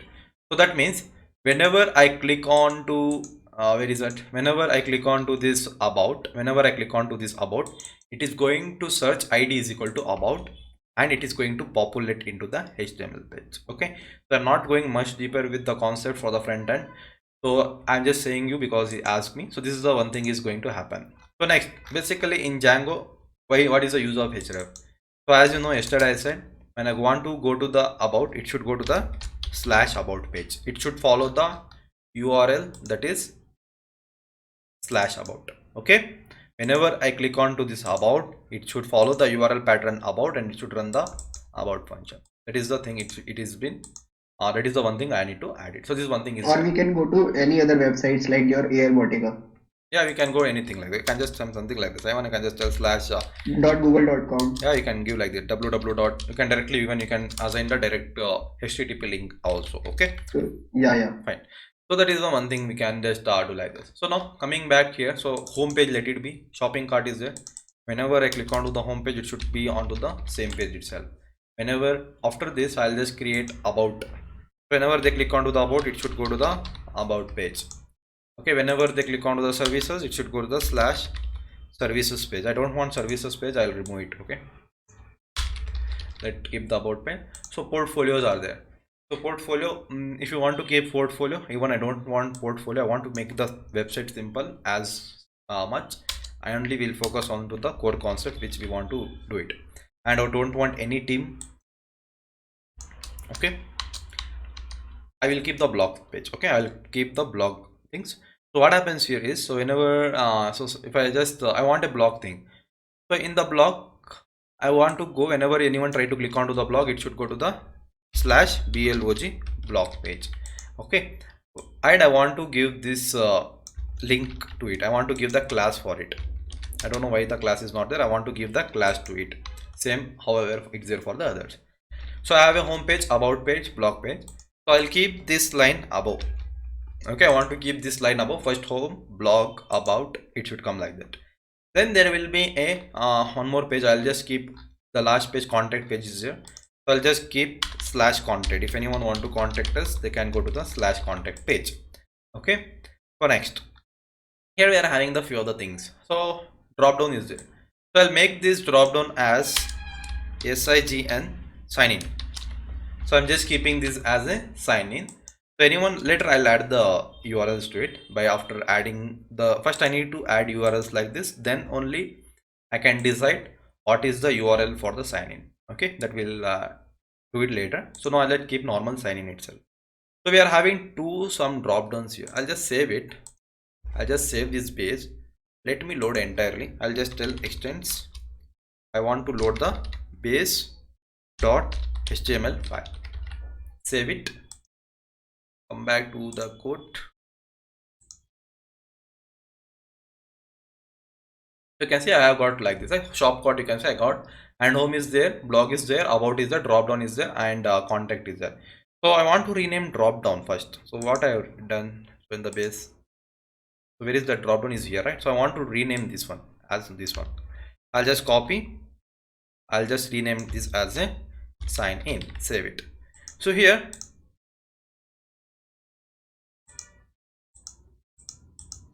So here drop down sign in is there, and even I'm having the two drop downs like that. I'm having something like this. Okay, sign in I have. So I'll just keep sign in here. I'll just keep sign up, login, and logout page. So only two things I'm just going to keep it here. I don't want this deep drop down, something like this. Okay, I don't want this deep drop down. Where is it? Signing is there. So I'll just remove this li tag to li. I don't want this one. Okay, sorry, I want this one. I don't want this one. I don't want this deep drop down. This is, see, I'll just show you. Yeah, see, if I hover it, it is coming the first page. But I don't want this line. I don't want this drop down. I'm just removing it. I don't want this one. So I am going to remove this entire this one. So even I am going to remove the below one. I don't need. So this is li to li. So li is nothing but a list tags. A is nothing but a anchor tags. So whenever you want to redirect from one page to another page, we are going to use anchor tag. So we can use the attribute href so that I can write the particular URL to it. So here there is a sign in. So here I'll just tell here as a sign up, SIGN sign up. Okay. So same way I want login, LOGIN login. Then I'll just keep it what? One more thing, I'm just going to keep it as logout. Okay, logout. I'll just keep it. I'll just save the thing, come back and refresh it. Okay. So you can see I got the data. Now sign up, login, logout, blog, about thing is there. Fine. So now we are having a contact now. Let it be contact. So before sign in, I want to create one more page. That is, I want to just see my orders. He can see my orders. Okay, my orders page. He can just go to the my orders and he can just see it, the data. If I just refresh, you can see my orders page is also come here. So rather than giving my orders, what else I can give? So I can refer any website, right? So I'll just go to the flipkart.com.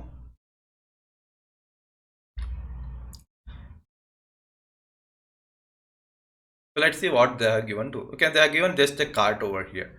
So login they have been given like this. So they are given something like a cart itself, and if I just click onto the more, it is something we are having become a seller. That's all they are given. So to see the profile, I think after login it will just go to the profile, I think. So I'll just tell here as a profile. I'll just keep it only orders. So it should display all the orders whatever you have been taken. Okay, and one more thing is what I want to display the profile, PROFILE profile. Okay, my profile. It should be a my profile page as well. I'll just save this much.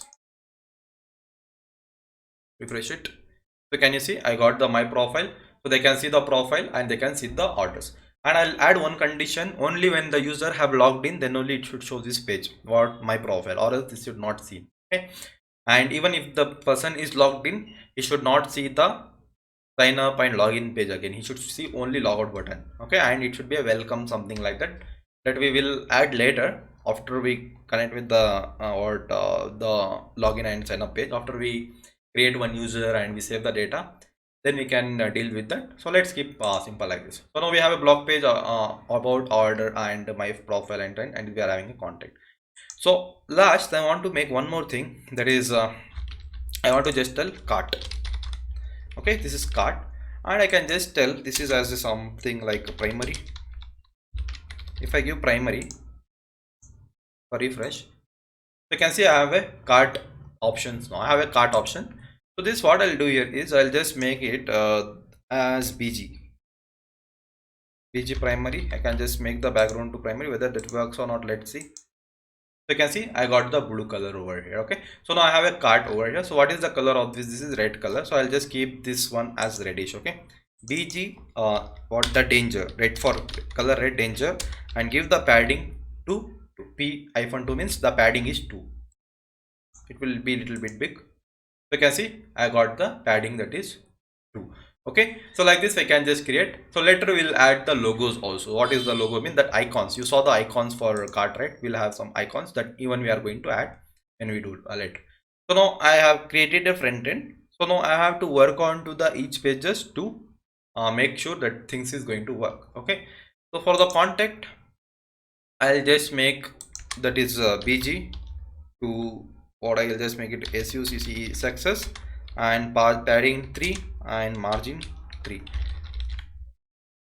Padding and margin if I give, let's see how it looks. If I refresh, so you can see it looks something like this. This is fine, right? This thing is better than like this. So I'll just keep it something like this. I'll give the padding 3 and even the margin I'm going to give it as a 3 for cart as well. So if I refresh now, so you can see it looks something like it. Okay, so margin is being created and even the cart is created. So later we are going to create, or we are going to create the icons and we'll just display it over here. So we are not going to create, we will load from the external websites. So I'm thinking to give it only 2 to padding 2, margin I'll be giving as 2, and the padding let's keep it 3. Let's see how it looks. So these are all the Bootstrap classes. How I know means, so because of the practice I know these all the shortcuts. So now you can see it's fine now. Okay, it is fine for me. So if you want to change it in according to your way, even you can change it later. Okay, so this I am going to keep at the top. Whatever the cart is there, I am going to keep above the contact. Above the contact as I'm just going to keep this cart. So now if I come back and refresh, I can see first cart is there, then last at the contact is there. Okay, so next, so if I want to make the color to contact, I'll just tell BG light. I'll just use the light color. Let's see how it looks. Okay, so if I just keep it as dark, so even you can change the colors, and we can add the colors. I'll show that in coming classes. Okay, so this is fine for me. Okay, so the green was looking a little odd, so this looks better, right? It is fine. This is fine. Great. Okay. Yes. Okay, now we have added the front end page now. So this all the data we can change, and we will change the background image at the last later. Okay, so now let's focus on make sure we will be working on to these pages. So now make sure this all pages should work. If I click onto the blog, it is not working. Okay, so I want to first make it sure all the pages should work. Okay, then we will focus on to the logic. So here we are having learn more a number of things is there that is coming from the about section. Let's see, I'll just scroll down. We have finished the header part. We have finished the header part from top to bottom. We are going now. So coming back to the hero section, so where we are having the hero section is for this one, just to display whatever the data, welcome to tempo, these all these things, right? That is for the hero. I'll just tell welcome to shopping. So what is the difference between section and division type? I forget, like section, what is section type? Section is something like they are just dividing. So say whenever any developer, if they are designing a website, he will be creating this about is completely, he will add all the code into the one section, and so that he can understand the whatever the from where the about, like for the code readability, that's it. Even you can use this div tag, they are using the section tag so that it, like, they can understand, okay, this is one particular section, contact is one section, and blog is one section, like that. Okay, mainly matters is the IDs and classes. Okay, IDs for using for the JavaScript, classes is for the CSS. Okay, this is the one thing. So ID, so section creates some difference between the upper part and lower part. Yeah, that's but it. division does not create the difference. Even that will also create, but I think it is going to create a little like it is going to create little thing. But section is like a standard keyword for declaring one particular section. We are using a section. So inside the sections we will be using div tags. Okay. They So, also, can we do here? Can we do manipulate here? Like instead of section, we do division. What will nothing. how it will affect? So if I just give div sections, CSS is not going to load. It will not even it is coming same. Yeah. See, nothing matters that Of much. course, CSS won't load. Only but CSS. Yeah. I want to see the difference between the HTML. What? So if I remove the CSS. I want to. Okay. You see, if I remove the ID and if I remove the class, see how it won't load. It will load into some other manner itself. If I refresh, can you see how the data is gone? It is coming like this. Can you see? So can we say that like section is taking the larger part of the website and division is taking the smaller part of the section? Yeah. Like division is a part of a section. Yeah, division is a part of a section. Not division. See, division is division, section. This is all the HTML. That is just a structure. For that particular structure, you have to design it. Okay, if you are not designing that particular structure, then it is going to it will come from the top to bottom like that. Like before the starting you saw, right, how without CSS how the website load, that with this can see, this is how it will load. Okay, so the mainly the things matters here is only the IDs, whatever the CSS you are giving and what is the JavaScript you have written. That matters for the front end mostly. Sections, division, it's something like into that I am just adding something. So like in a home you can see there will be having first floor, second floor, third floor, like that. So it can be so just I am just declaring one first floor, this will be the second floor, like that. But for the first floor, how many rooms should be there, how much the size of the room should be there, that all things you should be using by using a class and IDs, you need to define it. Okay, that is all the simple. Okay, that is the simple thing. Okay, now this hero section is there. So basically this section is loading this one, the part this is going to load this one, the whatever we are seeing here. So that they are loading here. Welcome to shopping cart I have given. So later we will see what to do. So here I'll just tell get started. I'll just tell shop now. I'll just change the button name to shop now. Later we are going to deal with the href. So just I'm designing front end normally. Shop now I'm just keeping it. If I refresh, you can see it will be the shop now. Okay. Now coming back here. Coming back to the main section. So the main sections matters now. So here we are having ID about us and class container we are having, right? So what I'll do here is I'll remove the entire thing from here. So I don't want to keep anything.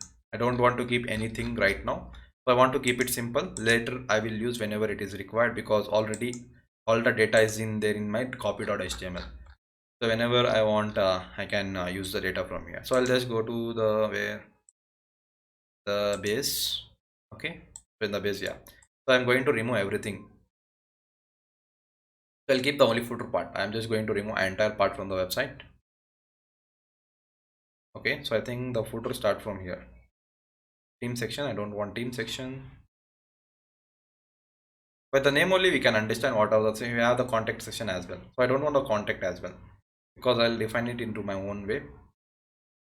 So the footer section is there, right? Can you see the footer section? I will just keep it. I'll remove this much. So now the main function is there here. So whatever I want to add it, I will add it inside the main function now. So that is inside the blog body after the navbar and the starting image. So that I'll rewrite it as blog body. So all the body new whatever the things I'll be going to add, I'll just iterate this blog, the blog body into other HTML pages, and I'm going to iterate it and I'll just going to add it. Okay. So the main functions is there. So there is one thing, like there will be some redundant or extra data in the CSS part. How can we remove that extra data? Now we can remove what we have deleted now. Yeah, we can. You need to access the CSS, whatever the class is there which you are not using. just copy that. So what classes we have already deleted in HTML, Yeah. we need to delete also those in the CSS also. Yeah, if you want to delete, you can delete, or else you can just ignore that part. Okay, doesn't matter. But it will make your website a little bit speed. Okay, that's it. So just see what is the class and the ID. You can just delete, but while deleting, you should make sure that that particular ID or the class is not using anywhere. Okay, so that will be a little bit hectic work to do. Okay, so just you have to take care while deleting it, because this particular, suppose if I am aware, is it base.html is here. Suppose I am deleting this hero section entire CSS because I am not going to use. It might be used in somewhere else. Okay, which you are using in the website. At that time, that particular CSS is not going to load if you delete it. Okay, so before deleting any CSS from the .css file, just you need to make sure it is but I can say that CSS and all that it will be text size. Okay, it will not be in the MBs also.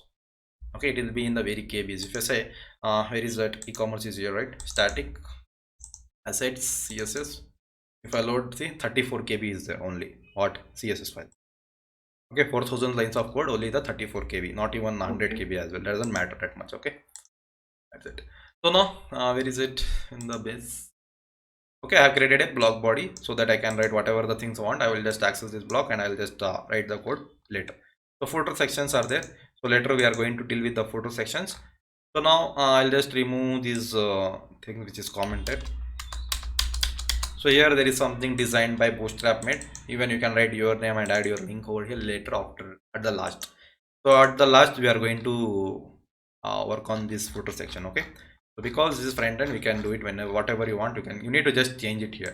Add the website name, website address, phone numbers, emails, links for the. So say whatever the navbar links you will add for the home. Same thing I need to add. So home is for home. For about us, we'll going to the slash about. Same thing like this, you can add it. Okay, later you can add it. This doesn't matter. Now coming back to the website, save all. Come to the website. If I refresh, so you can see nothing is there now. So our website is very simple now, where we are having an navbar and we are having a footer section now. That's it. So coming back to my index.html page, so I have given the base here. So now I want to change the title name. So I'll just tell simply block, CLBC block title title. So for the block title, I am going to give this is our home page. Okay, for the index. So same next, I want to just give it as a block, BLOCK block, and this is our block body. I'll just save it. So for the block body, I am going to use any of the section now. So see how I'll go to the copy.html file. So I'll see which is the section I want to copy. Okay, suppose I want to copy this the images section. Suppose I want to copy this images section. Where is the images section? Is here, I think. Portfolio, something that portfolio section. So I'll just close. See, I can just close this section like this. Okay, I can just close this one, arrow mark, and I can close like this. If I close, you can see till 273 to 388 section it is there, so that it will be easy to copy the section. So I'll close like that. I'll just copy the entire section. I'll just Control C. I'll come back to my index.html page. I'm just going to put inside the block body. So it is not copied. Where is it? Sorry, copy.html. So how? Okay, I have to copy from here to here. So I'll just Control C. I'll go to the index. So I'll just paste like this. So you can see it is copied. So if I copy it and Control S, save it. Now come back here. So if I refresh, now I can see I got the section here. So now I don't want this one. I want to just add the products here. I want to add the products based on the categories like that. I need to add it. So this I'll add later. So now I want to work for the login and sign up pages first. So after that I will come to the blog pages. So now let's go to the sign up, login and logout page. Let's create this one. So where is it? I'll just close this one and close this as well. I'll just close the templates. I'll just close all the files from the right hand side. So now come back to the URLs. Okay, so for handling the authentication, I'm going to create a new app. Okay, so as I said yesterday, I'll create one new application for only handling the authentication parts. So I'll just open the terminal.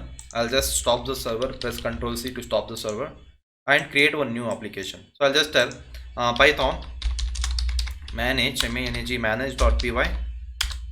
start the particular application, that I'll just give it as auth auth. Okay, I'll give the particular web application name as auth. So you can see auth is created. So after creating it, I'll just start the server, python manage.py run server. It is started. Come back to the e-commerce settings. So first thing what I need to do, the previous time what I did, whenever I created an application, I need to inform my Django settings. So I'll just add the auth auth and I'll just put the comma. So that is going to take our application, everything like that. Okay. So next, okay. So next I need to inform the URLs to here. So I need to first inform the URL path.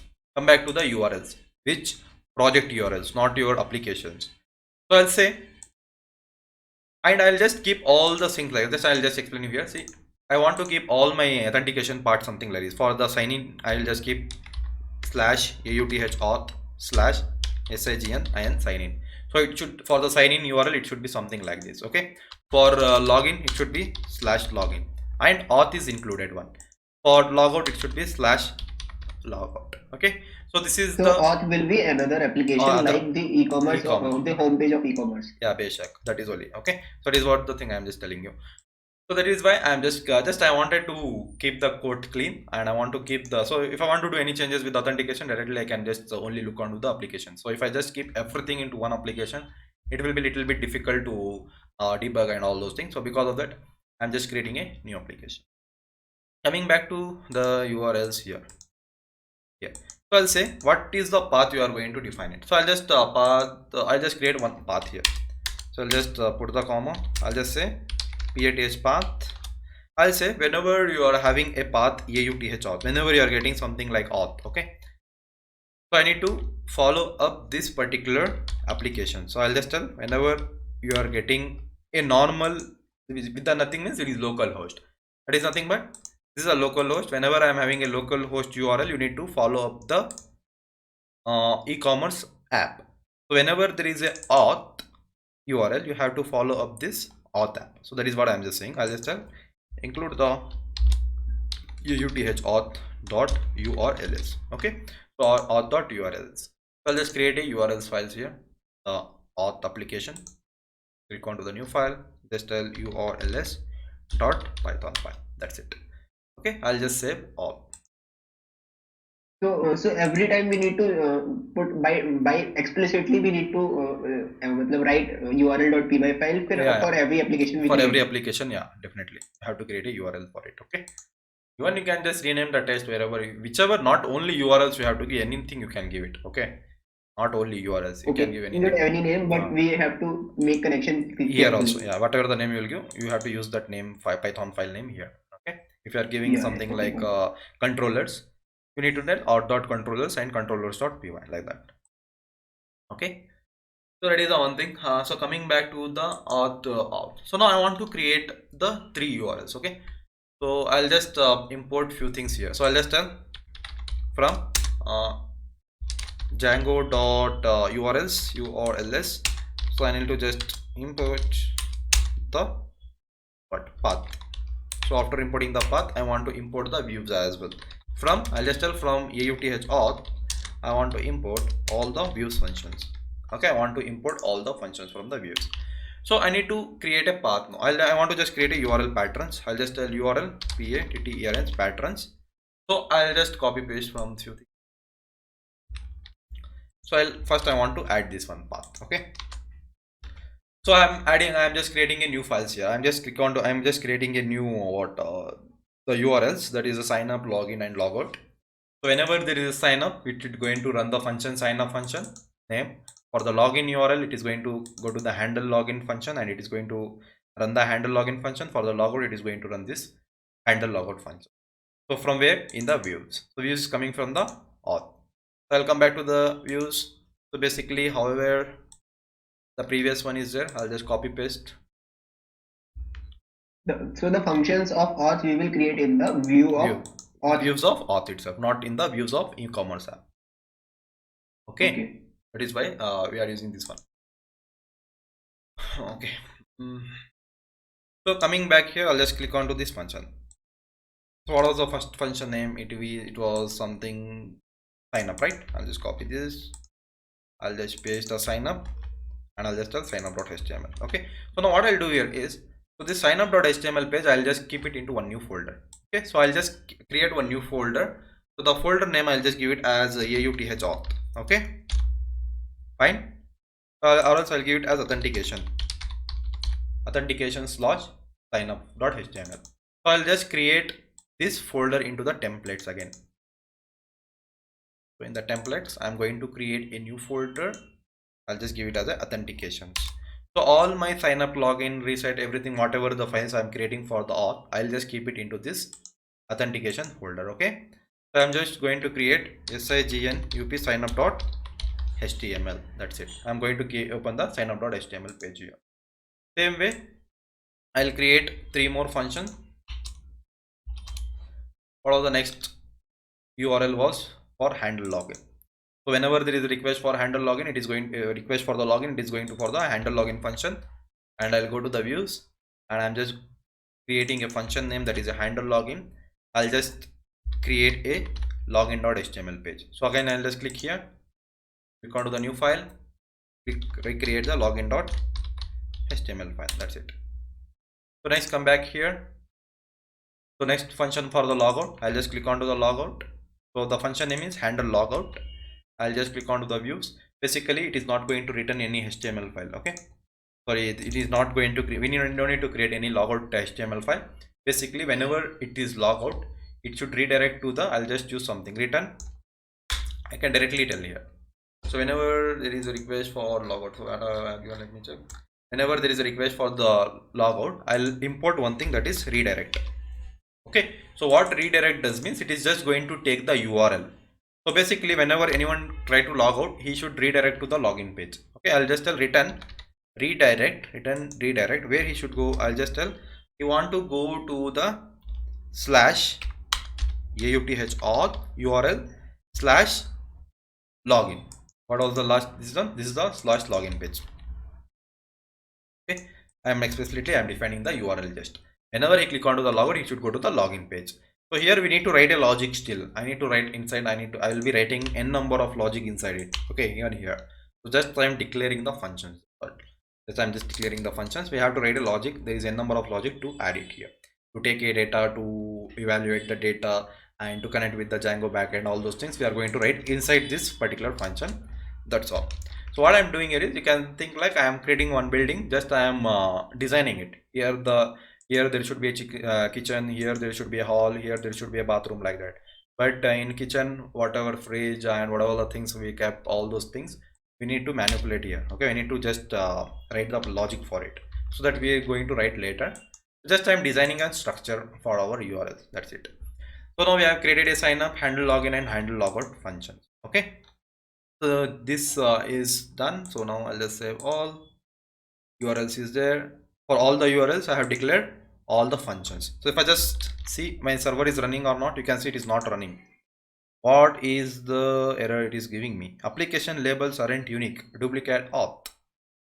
Okay. Basically, what here is saying me, I cannot use auth. Saying I cannot use the auth. It is using by something else. Okay. So basically, we cannot use the keywords for renaming. So now I need to replace this auth. I'll just rename it here. I'll just rename to what is our shopping auth, or what I can give. What is our website name? Okay, I'll just keep it as auth.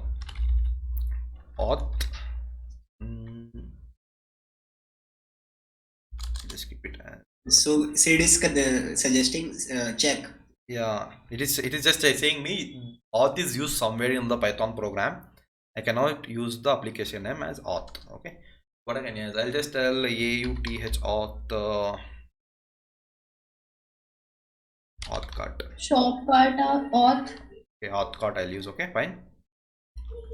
I'll use it as a auth cart. Okay, so now wherever there is a auth, I'll replace everywhere. I'll just tell Control H.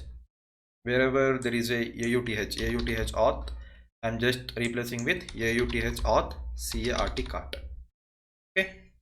Okay, I cannot use because even this is going to do for this one. I don't want, only just rename for this one. Okay, just rename for the auth cart slash login. Come back to the URLs. Here I'm not using, so even I need to rename it here. Auth cart, import views, fine. come back to the URLs, one here. Whenever there is a path auth, so let's keep it this as a auth itself. Only I can just rename this as a auth card. Okay, auth I can use it, no problem here. I think it is not an issue. Coming back to the settings, I'll just import the auth card as a application. I'll save everything. Let's see my Django loads properly or not. Again, I just stop the server. I just enter python manage.py run server. Again, I'm getting cannot import auth card that are not config games. Okay. So I have saved it, right? Where I am getting the error, let me check. Model, no model name found auth. So anywhere I'm using auth. No, right, everywhere I just change. So here in the application I have used as a auth card. If I just go to the URLs, auth cards.urls, where here, if I just give auth card here, auth card Django cannot import auth auth card. Where this error is coming? So it might be coming from view. No, not view, not templates. If you have any errors in template, it is not going to show much. So let me run one command. So what is the command here is, I'm just going to run one command. Okay, I got it. I think in the art card I have an apps here. Okay, you can see I have a app, right? So when because I just renamed it, right? Because of this it is not taking. I think I need to give here auth card. So when we created the auth card application, it by default named it as auth. Yeah. It is before. Now we have changed the auth to auth card. We should change here also. Yeah, exactly. That is why it is always giving. So let's run the server. I hope it's run now. Okay, now it is going to run. You can see it is running now because this is default configuration Django is providing, right? You're not doing anything, so just use it, name it as a auth card. Now I think all the things going to work properly. Just save, all the things working. Cool. So like this we can create the new things now. So now if I just tell here as a login page, I'll just tell in the login, I'll just tell h1 tag login login. For the sign up, I'll just tell I'll just tell h1 tag as signup sign up. Okay, I'll just check it. I'm this now. So let's check whether this URL is working or not. So I'll just go to this URL. So I'll just make it as auth only, auth. Okay, auth slash what? Sign up. Let's try whether it is working or not. Come back and refresh. Home page is coming. I'll just tell slash auth slash login. So you can see I'm not getting login. If I just go to the slash login, okay, still no, not getting. Why? So auth. Not found. Why not found? Go to the URLs. Fit. That said auth, and it should go to these URLs. Why? Okay, I need to give like this. Okay, I need to use the slash at the last. Okay, I need to append the slash like this. Okay, then only it is going to take it. So I have appended the slash. Now definitely I think it works. If I refresh, you can see it is going to the login page. Okay, now if I go to the slash auth slash signup sign up, you can see it is going to the sign up page. Okay, this is how we can go for the sign up, login, and all those things. So tomorrow session we are going to work with this we'll complete the parts, that is sign up, login, and logout content. Okay, and we are going to create the HTML page as well. So basically what I'll do here is for the loading the sign up, here I'll remove same thing I'll use. I'll just display the sign up page here at the middle. So however I like, I will just display like that. So it is it's your choice how you are designing the front end. How I like, I'll design the front end. Okay, even you can explore the main thing like however you like to design it, but the things same thing matters for the back end. Okay, this is all of the back end thing. So this all things will be the same. Okay, if you want to play with front end, you can play with the front end. You can try designing a nice login page, or you can try designing a nice sign up page like that. Okay, fine guys, any doubts with the today's session? No. It looks heavy, I know, that I can't do anything. Looking heavy for you guys? Yeah, a bit. Yes. Okay. I'll stop this recording, so I'll continue. So now let's move on to that part. So you can see last session we saw like what is that auth auth slash sign up. So this is working, right? So this is working, and even the login is working. So the URL is slash auth slash sign up. So I'll just copy this URL. I'll go back to the base.html page. So here is the things which is coming, right? So where is it? base.html. I'll just go to the nav bar. So this is the nav bar. So you can see there is a href. So it is empty, I have kept. So I'm just going to give the href as auth slash sign up. Okay, so here I'll just give auth slash sign login for the login page, the URL. For the logout, I'll just give it as auth slash logout. Okay, logout logout. So I'll just save the page, come back and refresh. So now it is going to work it. If I just go to the sign, you can see it is going to the sign up page. Now if I go to the login, it is going to the login page. Again, if I click onto the logout, even same thing, it is not going to the auth card login, it is going. Okay, so auth card it is going. So where if I just go here in the auth card, and if I just go to the URLs, so why it is giving auth card to me? So if I just go to the URLs, so it should go to the auth cards.urls, and if I just go to the views, so here, okay, here I need to just change it. I need to just tell, so the particular redirect, it should happen to the auth slash login page, because my URL I have been changed, right? So in the project, there is e-commerce project URLs, I have changed it to auth. So auth slash login it should go. Okay, so that is why I have been redirect to the auth slash login page. So if I save now, if I come back and refresh, if I go back and if I go to the logout now, we can see it is going to the login page perfectly. So fine. So now let's design the sign up page. So coming back to the sign up page, so here is the signup.html. Okay, so what I need to do here, I'll just create one more page. I'm just going to create one more base.html inside the authentication. So I'll just tell here it is, I'll just tell I can just say base auth.html file. I'm just going to create it, and base.html I created. I copy entire thing from the base.html and I'm just going to paste it over here. Okay, I'm just going to paste it over here. After this, what I'm going to do here is okay, so the same thing is there, everything. So the title is there, and the same thing I am just loading it. I'm not changing anything. So what I'll do for this, I basically want to add the login page to here. So basically what I'm trying to say here is, so I want to create a form at the middle here. Okay, it should not, I don't need to scroll down and put it. So when I open, so it should be here itself, whatever the login page is at the center. I want to do that part. So for that, what I'll do here is, we have a h3 card and we are having this much, right? So what I'll do, I'll remove the entire part from here. I'm just going to remove this anchor tag to h3 tag. So here I'm just going to create one block. I'll just click onto the block. So here my block FORMS forms will be there. So I'm using as a FORMS forms. Okay, I'll just use it as a body form, body forms. Okay, so this is the body forms. I'm going to paste it.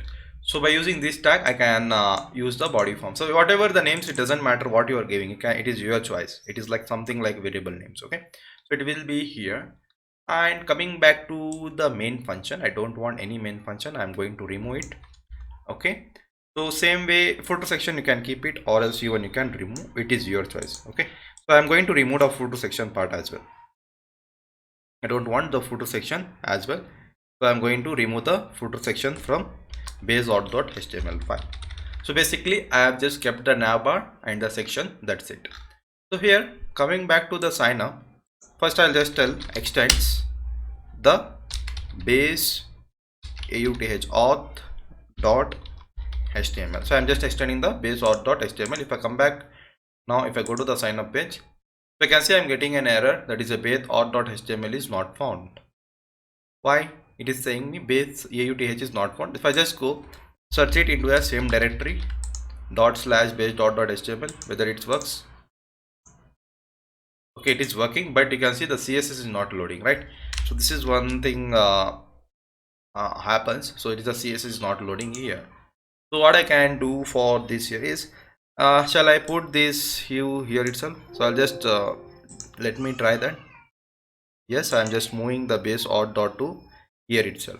So now if I just tell base dot.html file, save it, come back and refresh. So even though the things is coming like this, okay. So this is the one thing I have just noticed recently in the Django. It is not accessing the data from the other file. So if it is not loading CSS, how can we debug this one now? So if I just put the signup.html, I'll just put the signup.html outside itself. I'll just move it. Okay. Now I'll go back to the views. Here I'll just remove this authentication here. So basically it is not passing the CSS files here. So I'll just remove the login.html. I'm just directly redirecting everything into a template folder. So coming back even here, the login, I'll just put it for here right now. Later we'll see. I'll just put it login even here as well. Now I think it should work. Okay, why it is not working? So if I just go back to the shop, Can you hard reload? if I just press Ctrl Shift R, and I'll just go back to the sign up now. So why it is not loading? If I right click and inspect, so you can see the thing is what happening here, it is not loading the static files. So we are having 27 errors here. You can see it is not loading the some of the Bootstrap files and these are the things it is not loading it. So what we can do here is, now on left out option is, so I'll just remove this base.html file, right click and delete it. I'll just move to the recycle bin. Now I'll come back to the signup.html page. I'll just load the base.html file, base.html file, extends the base.html file. If I refresh now, so even it is coming, but it is not working. Let me use includes. Let's see, include, that is I want to include the base.html file. If I save it, come back and refresh it, so even though it is not working, why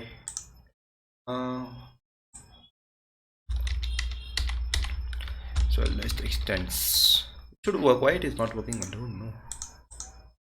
It is giving me the auth/signup, it is not going, and it is coming the same page here itself. Okay, so this I'll just see later. So now coming back to the where is it, our index.html page, so where our code is written, right? So here only I'll just design for today. So later we'll see. I'll just debug that tomorrow and I'll let you know what is why it is not coming it. So coming back to the where it is in the index.html, I'll just go back to the block body. Where is the block body is written? So block body, I have basically the block body is here, right? So what I'll do here in the base.html page, so I want to create the content in between where it is here. I need to just create the content. What I'll do here is I'll just remove this h2 tag. Sorry, I'll just remove this h3 to, yeah, till here I am just going to remove it. I'll just save the program. After I save the program, here I'll just create one block that I'll just give the block name as, I'll just give it is a block.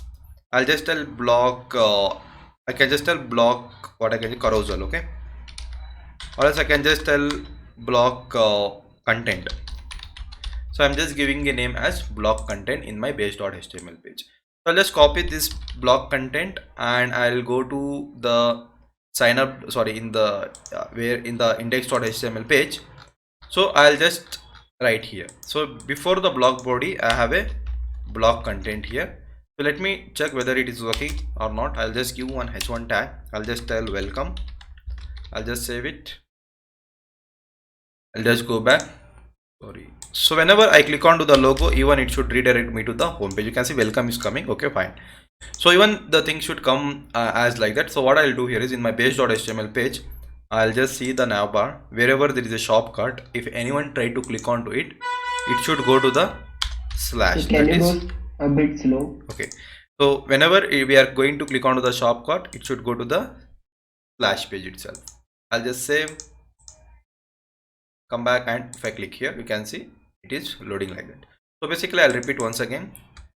So what I did here is basically in the index.html page we had the content like this. We had some, sorry, in the base.html we had some content where we had some content in this particular section. So I just removed that one and I just created one particular block. So I want to display the login and sign up form here at the middle. Okay, so for that particular purpose I have just created a block content. Then coming back to my index.html page where our base is getting loaded, I have just set wherever you are having a block content, just add these lines of code. Okay, so that is what here it is added, welcome. So now I want to add a login page here. I want to add some forms here. So basically I want to add the sign up form and a login form. So that I'll just right now, so I'm not going to type it, I'll just copy paste from my old codes. That is, I want to create a sign up page for the sign up.html page. So let's see how can we do it. Okay, where is it? It is here. So I want to take the two things, that is an email, password and a confirm password. Then I need to take the data, that's it. So that is the only thing I need to just take it from the particular form. So I'll just copy the form from here and I'll explain the code. So let's see how it looks first. I don't know how it looks. If it's something wrong, I'll just calculate it. So you can see basically I created a form. So form will be having two things common, that is action and a post. So what it does mean, method is a post, that means it is a post request. What is action? So whenever I click on to the sign in button, it is a type submit. It is going to take the action, that is ark auth/sign up. In this condition it should go to the /auth/sign up URL. So whenever I hit on to the sign in button, it should go to the URL, this sign up URL it should go. Basically auth is coming from here and after auth all the other things is appending from here. Okay, so that is what things happens. Bring back to the index. So that is the action. Method is something post. So whenever a method is a post request, so obviously it will be a CSRF. We need to specify CSRF token. So each and every what is CSRF token? Whenever you click onto the sign in button, sorry, whenever you're clicking onto the sign in, whenever the form is getting submitted, it is going to take some unique code so that no one should hack your form, no one should hack your data. So for that particular purpose, CSRF token is been given by the Django. So each and every submit request will have a CSRF code, that some unique generation of the code is going to take along with the form data, so that in the backend it will get evaluated. Okay, so that is why if the method is get request, no need of giving the CSRF token. If the method is a post, I need to give the CSRF token. So I have created a one line space. So let's see first how it looks. I don't know it, I think it won't look good. So it is coming something like this. Okay, so the form is coming something like this. It's fine. So the idea is now to get the form in the default page. Yeah, no, not idea. Before I need to put it into the sign up page itself. So I don't know why it is not loading. You can see it is coming without CSS. It is loading. I'll just see why it is coming like that. Tomorrow you will do this. Yeah, tomorrow I'll just tomorrow I'll shift from here to there. That's it. Okay. Okay. So basically, you know, this one we have created a label, and to take a email we have given an input to type the email, and we have given type is equal to email to evaluate the email, and we have given an ID and a name. So why ID? What is the use of this for and ID here? Suppose if I click on to this email, so if I somewhere here I have clicked, no, it is not populating the cursor. If I click on to the email, you can see it is populating this particular form. That is because of this for is equal to email and ID is equal to email. So when I click on to this label, this input button should hover.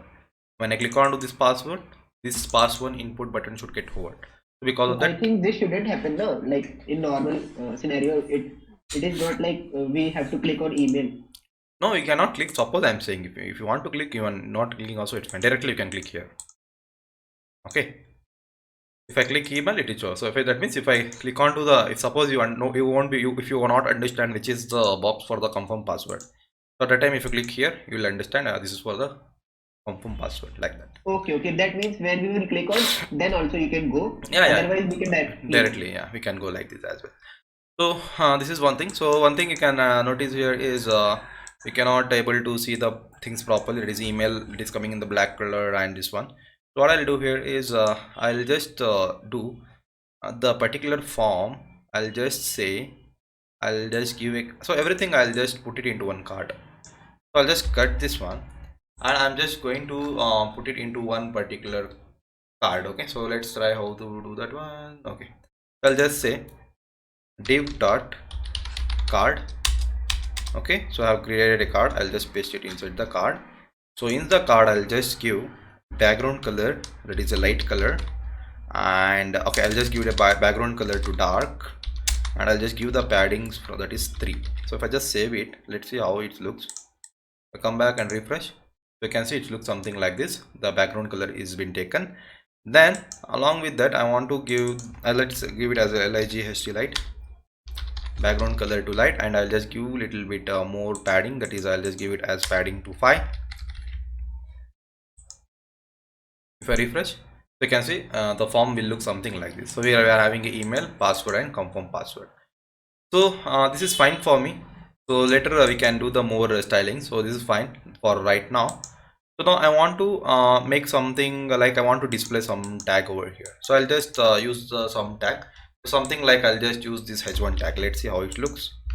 I'll just tell sign up. Okay, so data.aos, this is a class of the Bootstrap, that is a fade up, that is sign up I have given. Let's see how it looks. If I refresh, so you can see sign up is coming, but it is coming in a white color. Okay, so I'll just give the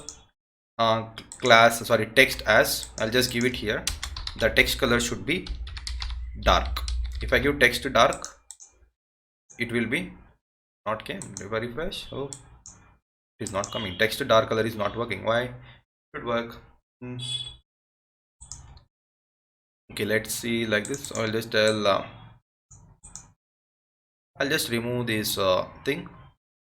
I'll just give the class is equal to text to dark. Okay, so class is equal to text to dark. So you can see it is working as a dark color. So I'll just reduce little bit size. I'll just give it as a h3 tag. I'll just give it. So I'll just make it as a text to dark, or whichever color you want you can give it. Okay, so I'm giving as a black color itself. Now it will be coming something like this. Okay, so if I give h2, if I give h2 tag, if I refresh, okay, it is what it is. If I give h4, okay, better, I think I'll give it as a h2 itself, or is the h3. Okay, so I'm giving as a h3 tag. Okay, it will like sign up here. So sign up page. So the things works fine now. So we and I'll just explain you the below part. So we have created a form, the action and method I said, and I said I created a label. So basically label is to just display the content over here, and next is what input, so to take the input from the user. So form control is something, it is a class of the Bootstrap, and form group is also a class of the Bootstrap. Okay, so even you can give the sizing here. If I just tell give the padding of 2, let's see how it look. It is little bit small. If I just give padding of 2, so you can see it is little, the boxes became little bit bigger. So if I give padding of 4, if I refresh, you can see the more big it is become. So I'll just give it as 3. So like one more thing, like when we have given that type is equals to email, that and now we can only write that format of email in the email section. Yeah, that's it. No other format. Yes, that is. So this is a type checker also, like. Yeah, it is going to check it just for front end. For the front end. Yeah. So you can see if I just directly click onto the sign in button, you can see it is asking me please fill out the field. You can see it is missing at the red symbol. So like this it will just evaluate, but it is not going to evaluate whether the actual email exists or not. Okay. Yeah, that will be work on when we will create database. Yeah, when we create database, even in the database also we cannot evaluate, but we need to add a few of that I'll tell you.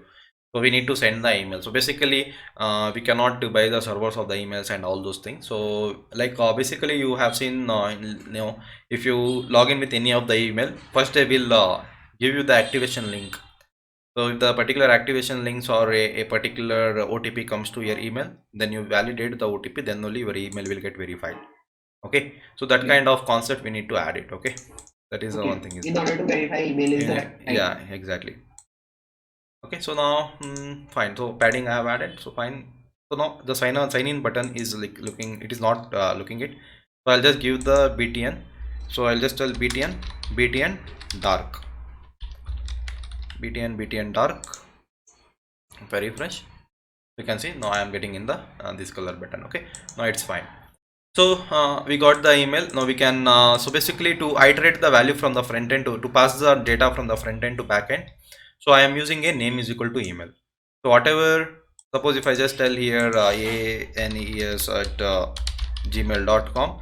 So when I submit, whenever I click onto the button, this data is going to store it into a variable email. From this particular email I can access into my backend. Okay, so because of that I have given a name is equal to email. So this should be unique. Whatever the name things you are passing, that should be unique to iterate the values from the particular box from the front end. Okay, whatever the password you will give, that is going to store it into a password, and whatever in the confirm password you are going to give, that is going to store it into a password too. And what is the required means until and unless you are not filling this box, you are not having an access to submit the form. So required is, that is one thing that will validate it whether your box is filled or not. Okay, now it will ask for down one. So at least all the boxes should get filled. So because of that I have given a required attribute. This is just a simple attribute where we are validating the data. So like I cannot say like we are validating 100%, just like normal validation. So suppose if I just tell 1 here 2, if I just sign in, now it will work. You can see it is going to the slash sign up page. But in the actual, if you want to add more security like that, you need to write some JavaScript codes like at least the minimum numbers, the minimum letters should be 3 and minimal letter should be 4, like that. You can validate even that also, you can do it. Okay, for normal validation, just put the attribute that is required, that will evaluate whether it is the whether the box is filled or not. And all three things we have added. So then we have created one button. So it is a type submit. We have to give type submit, and I have given a class btn dark, so that whenever I click onto the button, it should get it should go to this particular URL. It is auth slash sign up. It should go to this auth slash sign up, and it should run this. It should return me the signup.html page. That is the thing it should happen now. So coming back to the, so this is about the front end. Understood, right? Front end, just we designed a front end form, that's it. So we have created a form, that's it till now. Any doubts with this form? So it's basic HTML and a bootstrap things I have used, nothing more till backend we have used. This we have added one extra attribute, that is name is equal to some variable name. Any doubts guys with this form? No. No, sir. Okay. For me, it is. Okay, what is the doubt? For me, I don't have any doubt. Okay, fine. So now let's see how we can print the particular data here. So if I just go to the backend, so basically whenever I click onto the sign in, it is going to this URL, it is auth slash sign up. So it will go to the slash auth and it is going to the slash sign up. So if I just remove this slash, can I see now if I just click onto the sign up? So I'll just give some a.gmail.com sign in. You can see it is going to the auth slash sign up. It is telling me your called the URL we have post, you doesn't have end slash, you have to append the slash. Django can't redirect to the slash URL will maintain the post data. Change your form to slash sign up. So it is giving me this suggestion. So I need to use what?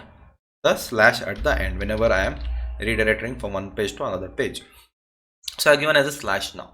Now coming back to the URL, so it is going to this and it is going to run this function. So how sure that you are thinking like this is only running? So let's use print statement. I'll just tell I am running the sign up function. Okay, so like normal print statement I have given here.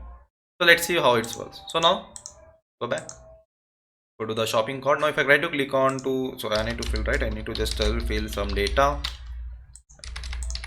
Okay, I'm just, if I click on to the sign in, you can see it went to the sign up page. So let's see whether this is printed or not. Can you see here? Where is it? Can you see here? I am running the sign up function.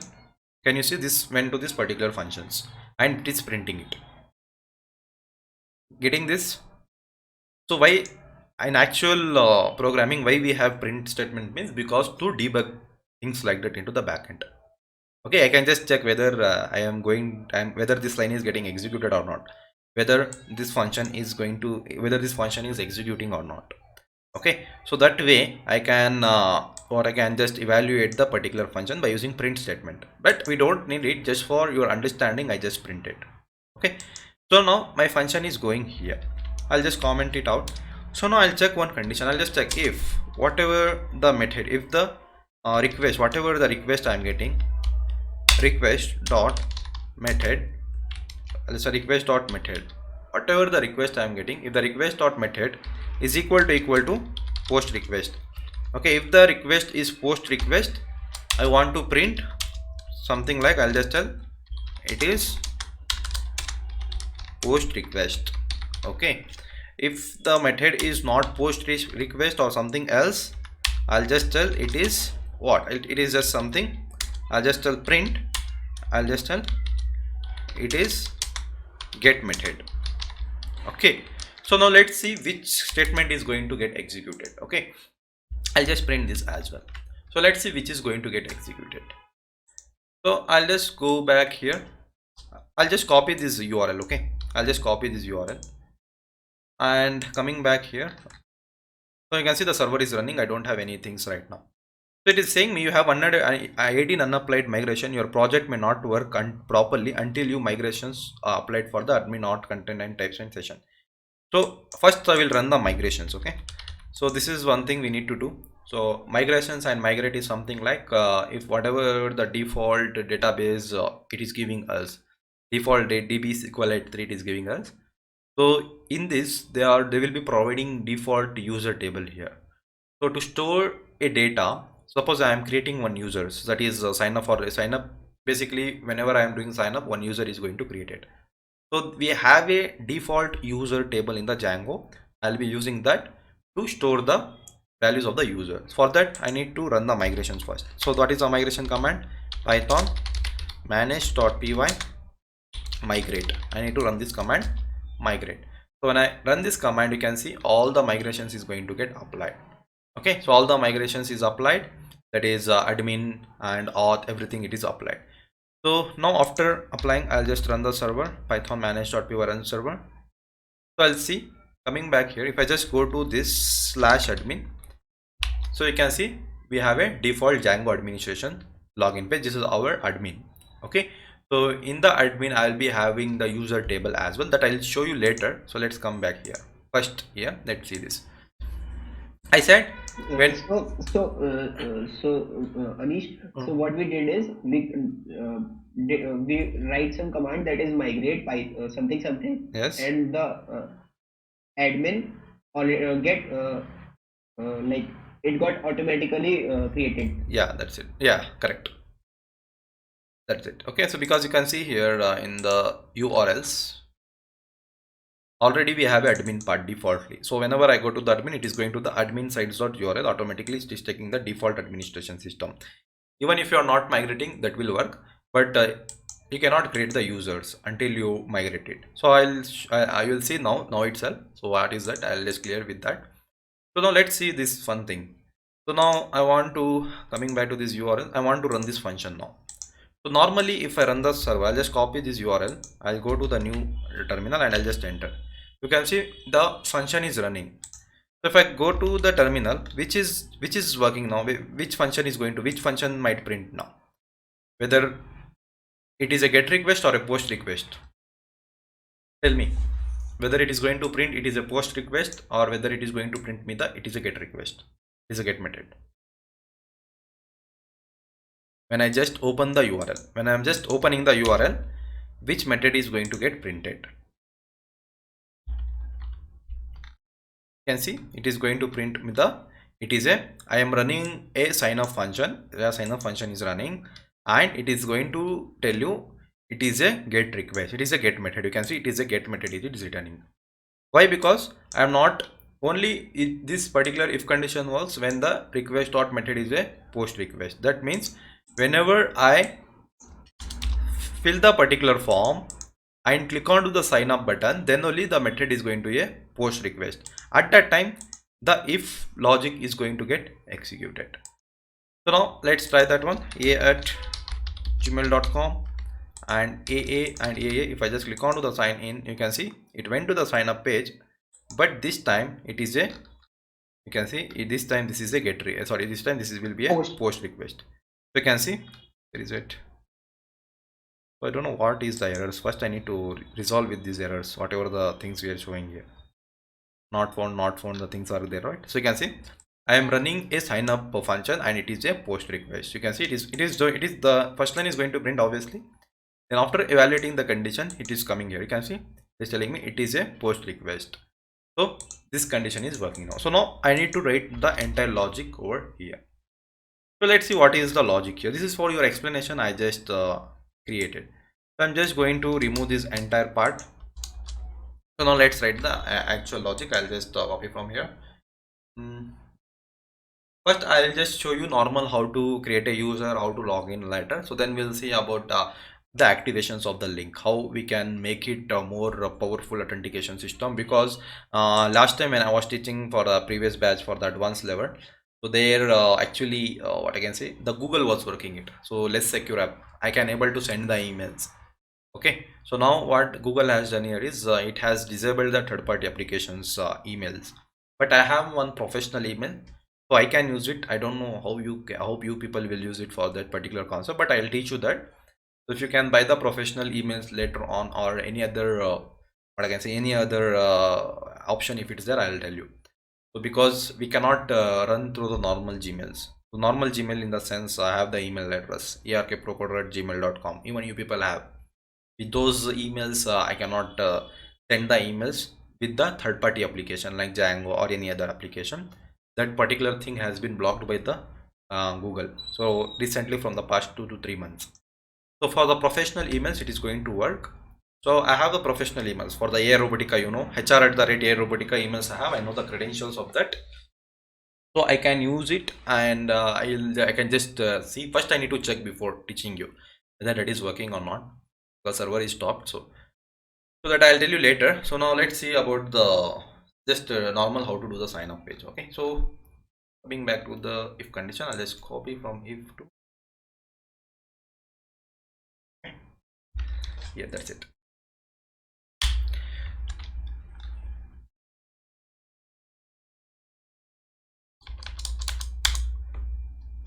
Actually, I was thinking, can we use a college ID instead of that? Oh, you have college IDs? Yes, Yeah, we you have. okay, then you can try it. I think that It's will work. galgotiacollege@edu. Yeah, that will work, I guess.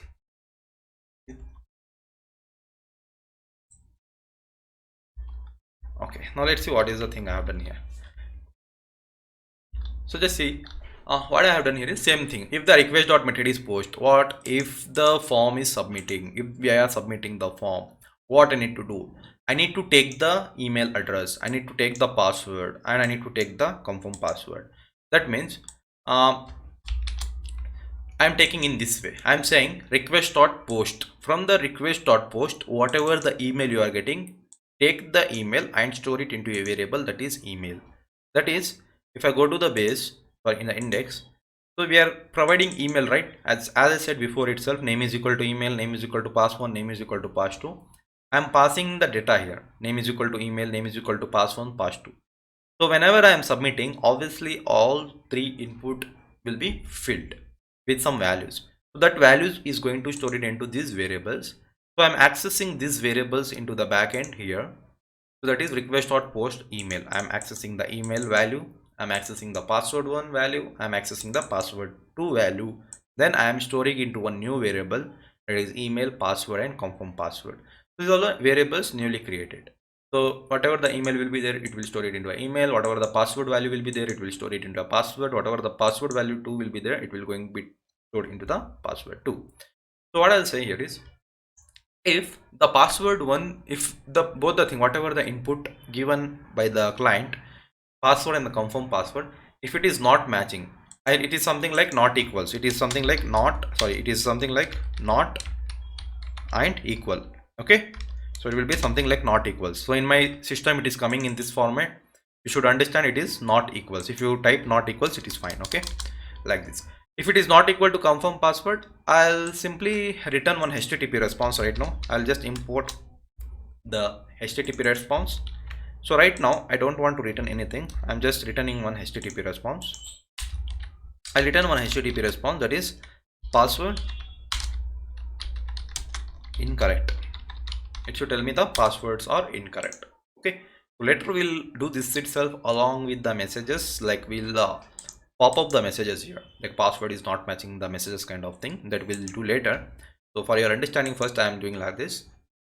The password is not matching with the confirmed password, it should be like password is incorrect. Fine.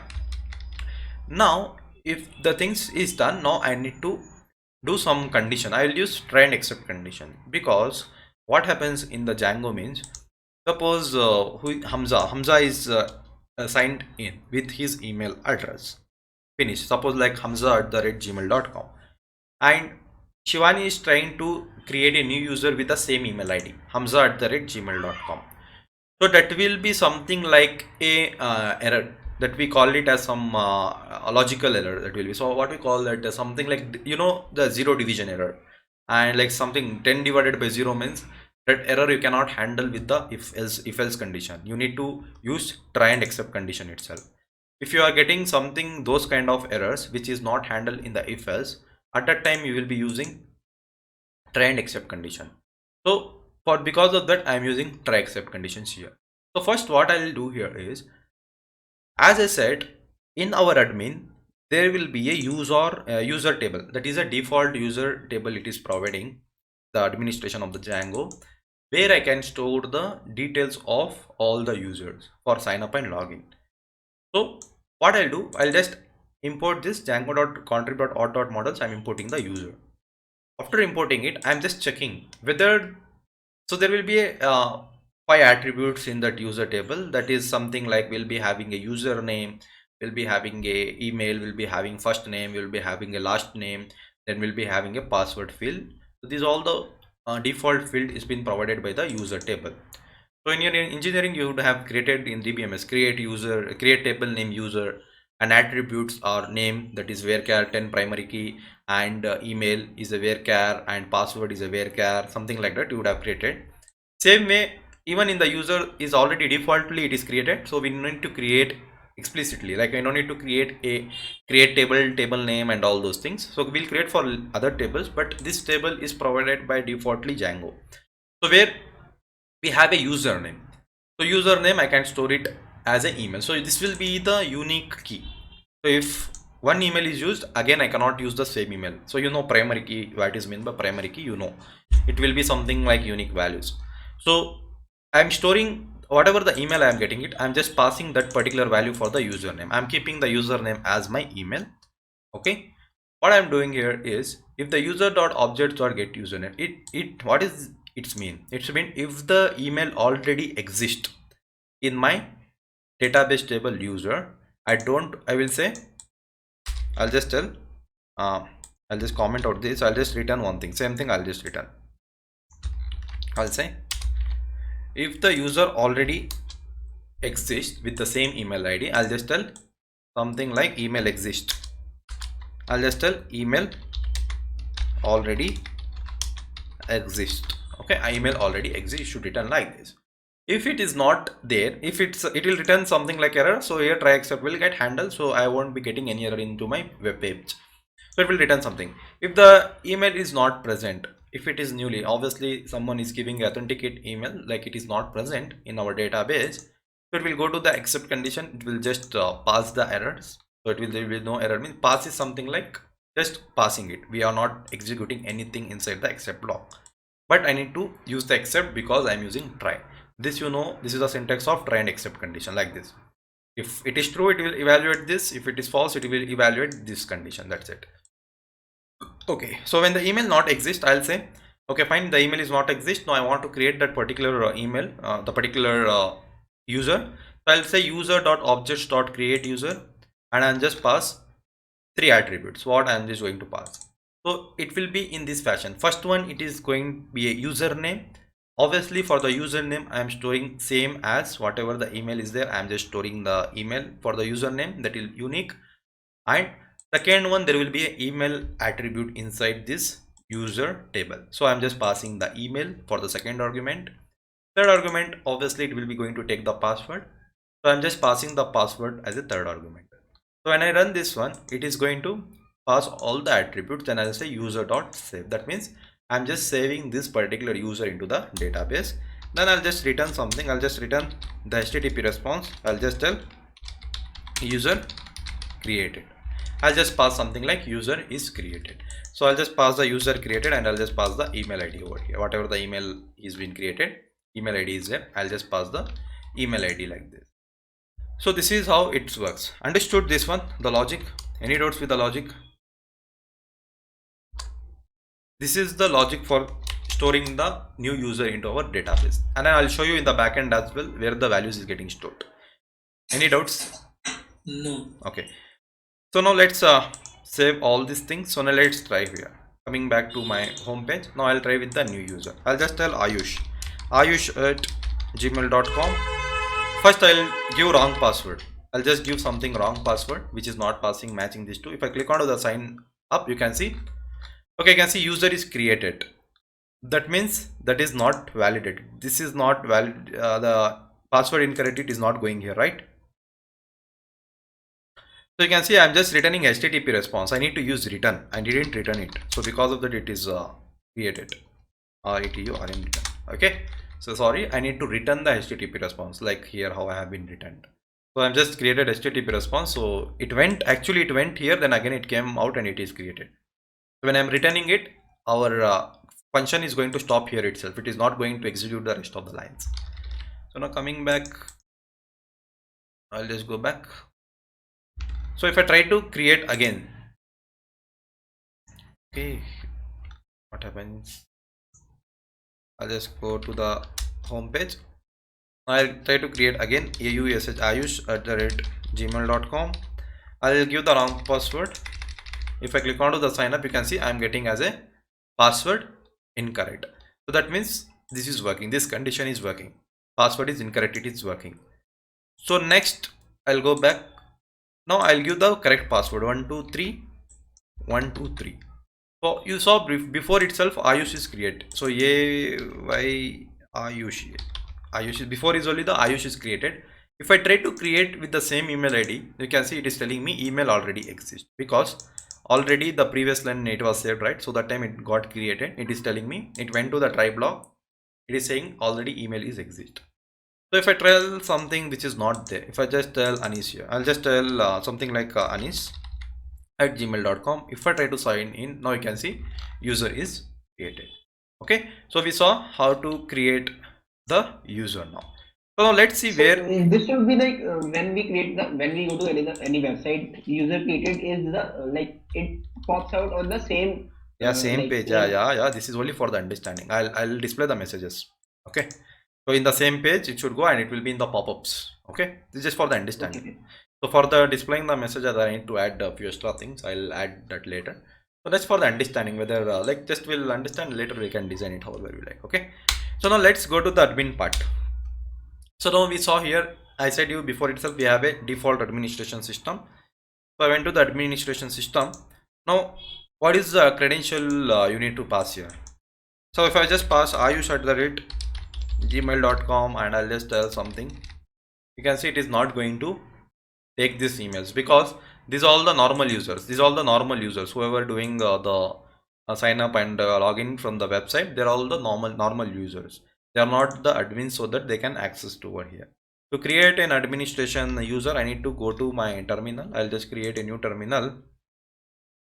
Okay, so I'll just go to the e-commerce website, the e-commerce folder. Now I'll just say I want to create a administration admin. I want to create a admin credential. For that I'll just tell python manage.py. I'll just tell python manage.py create, what is the command to create an admin? Python manage.create user, I think. Okay, I only forgot what is so many days I am I think long back I just command to create a admin in Django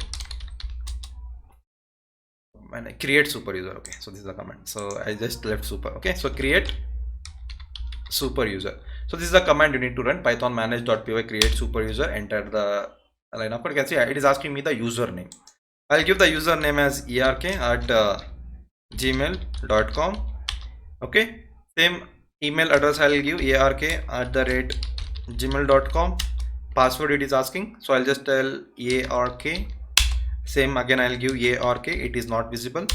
I'll just enter. You can see it is saying me it is too similar. It is fine. Yes, I'll just give y and enter it. You can see super user is created successfully. Okay, now I can log in with these credentials. I'll just tell ark@gmail.com. I'll give ark. I'll just click on the login. You can see this is the administration system of the Django. Okay, it is given by the defaultly. So as I said, we have a users table. What is this user? So this users is nothing but this is the user which we are accessing to store the data. Can you see? This is the users which we are accessing to store the data. So now this is a table. So if I click onto this user, so you can see we have 3 users. So you can see whoever did sign up, they can able to see the data here. ayush@gmail.com and ark. This is the, you can see it is a green mark, that is nothing but we are the super users.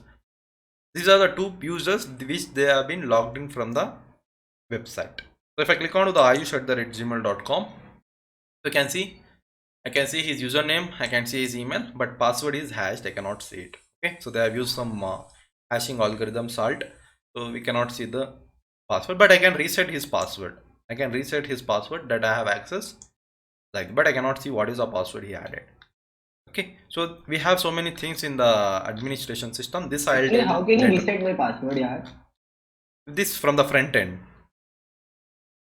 But from the backend you can't reset the password. I can reset. Admin can reset. You people cannot reset. For you, I need to give one extra link here. But So this is a security issue, no? security. So for that one, I need to. So as I said, the email should work. So okay. So that I'll try tomorrow. So first there is a few extra. Again, I'll come back to the sign up page. This is till here. It is not going to end. Till I'll tell. I don't want to active the user. So what I'll do here is, so the plan is something like this. So whenever he fills the data and click onto the sign in button, okay, whenever he click onto the data, submit the sign in button, user will get created into our database. That is not an issue. The user is going to create into our database, but I'll make him inactive. You can see he is active. Defaultly iOS is active.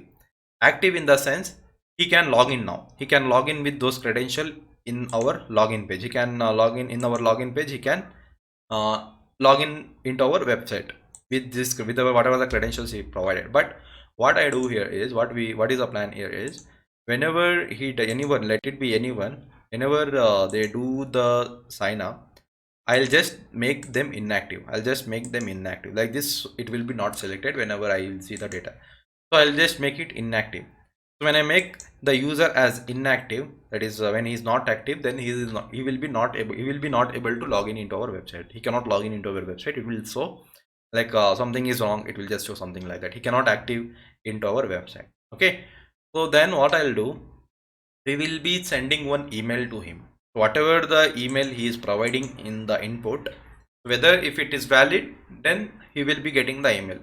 If we provide some wrong email, means or definitely the links won't be coming to that particular email, because the email is only not exist. So when the email is valid, he will be getting an activation link to his email. Whenever he click onto that particular link, again that particular link will redirect to our website by saying your user is activated. User is something, your link has been activated, your email is verified. I can say your email is verified, you can log in into the system. Then if he tries to log in, then he will be able to log in into the system. Same way for the reset password. When he click on to the reset password, he need to provide the email address of which he want to reset it. If you provide the email address and click on to the reset password, again one email link is going to generate it and send to that particular email. When he click on to that link, he'll be redirecting to some other page for resetting the particular password. So he will be resetting the password, then he will be just saying like whatever the password is there, he will reset, and he will just submit the button, then password will get reset. Okay, so just to do this much thing, so it is very hectic thing. Okay, so that is not easy, as I said. So there will be a lot of code to do and a lot of things to be done in the backend part. Okay, so that we will see in next class. So like we have seen just like normal sign up. So now try using for the login as well. So I'll just tell it for the login itself now itself what is. So basically to tell the login, these things are not working because of that I am just quiet. So this thing should work. I don't know why it is not working. This whenever I go to the login, why this CS is not loading, I'll just check right now. And once it's work, tomorrow we'll complete the entire authentication part. Okay, so sign up, login along with the activations of the link we will complete tomorrow. Then we can work with the other pages. Okay, fine. Tomorrow I'll take around 1.5 hour session. Okay, I am telling right now itself. Tomorrow I'm going to take 1.5 hour session. So where we will be completing the authentication part, that is the sign up, login, resetting the passwords, and along with the activations with the links. Okay. Any doubts, guys? So the recording started. So we'll see how to debug that particular thing which we got in the last class. So that is what nothing but I go to the sign up. So I cannot able to see the data, right? So here what it is happening when I just open the templates, that login dot or sign up dot html. So I'm extending the base dot html. It is fine, but while loading the static folders, the css folder, it is not getting recognized. So it is not recognizing the exact path where your static folders are there.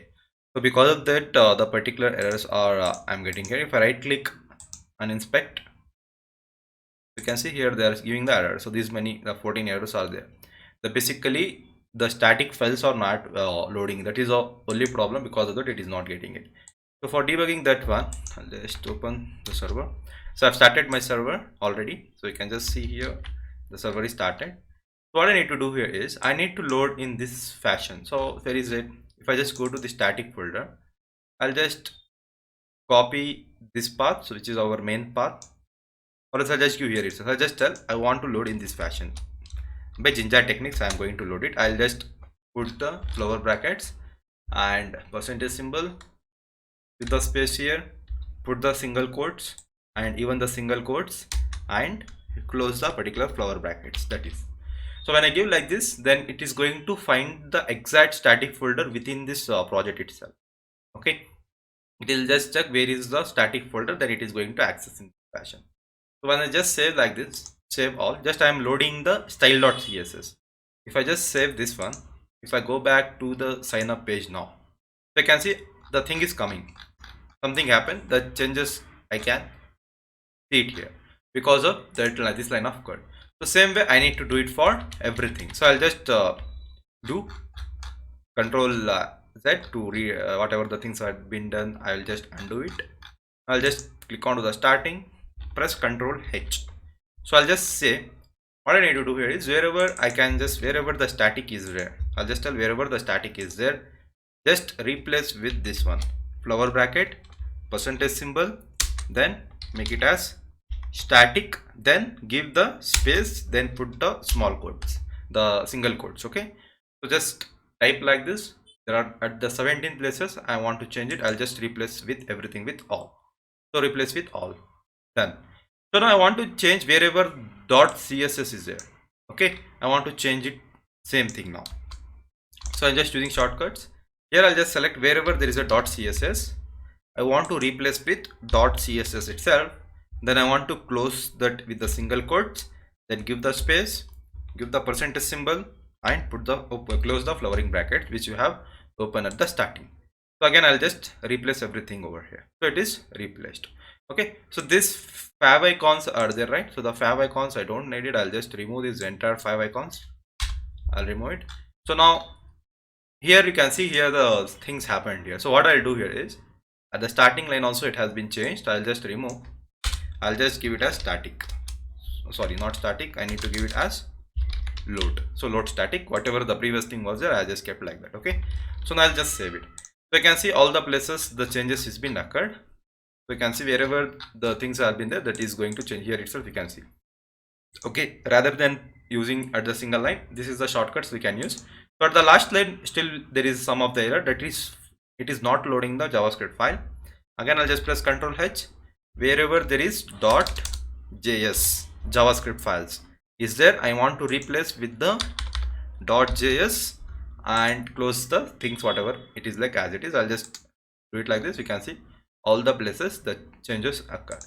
So now I'll just save the files, come back here. Now if I refresh it, you can see all the things are coming properly in the sign up page now. So now wherever you extend it, the things will work properly. Okay, so this is the one thing you can debug it. So now what I need to do, I will just transfer the sign up page to the particular sign up URL. That is the thing I will do it first. So I'll go to the index.html file. So here is the content which I have added in the block content and a block title. So just I am gonna copy all this thing from here to block content. Okay, I'm just copying from the title to the block content. Then I'm going to the sign up. I'm just pasting the thing. I'm just shifting from here to there. That's it. I'll right click, format a document. If I right click and format a document, all the code will look properly. So at that time you might get some errors. So just make sure you are loading this kind of blocks at a single line itself. This is going to throw the errors, okay, when it is not recognized. So make sure you are doing like this in the same fashion. So now I'll say the title name is sign up.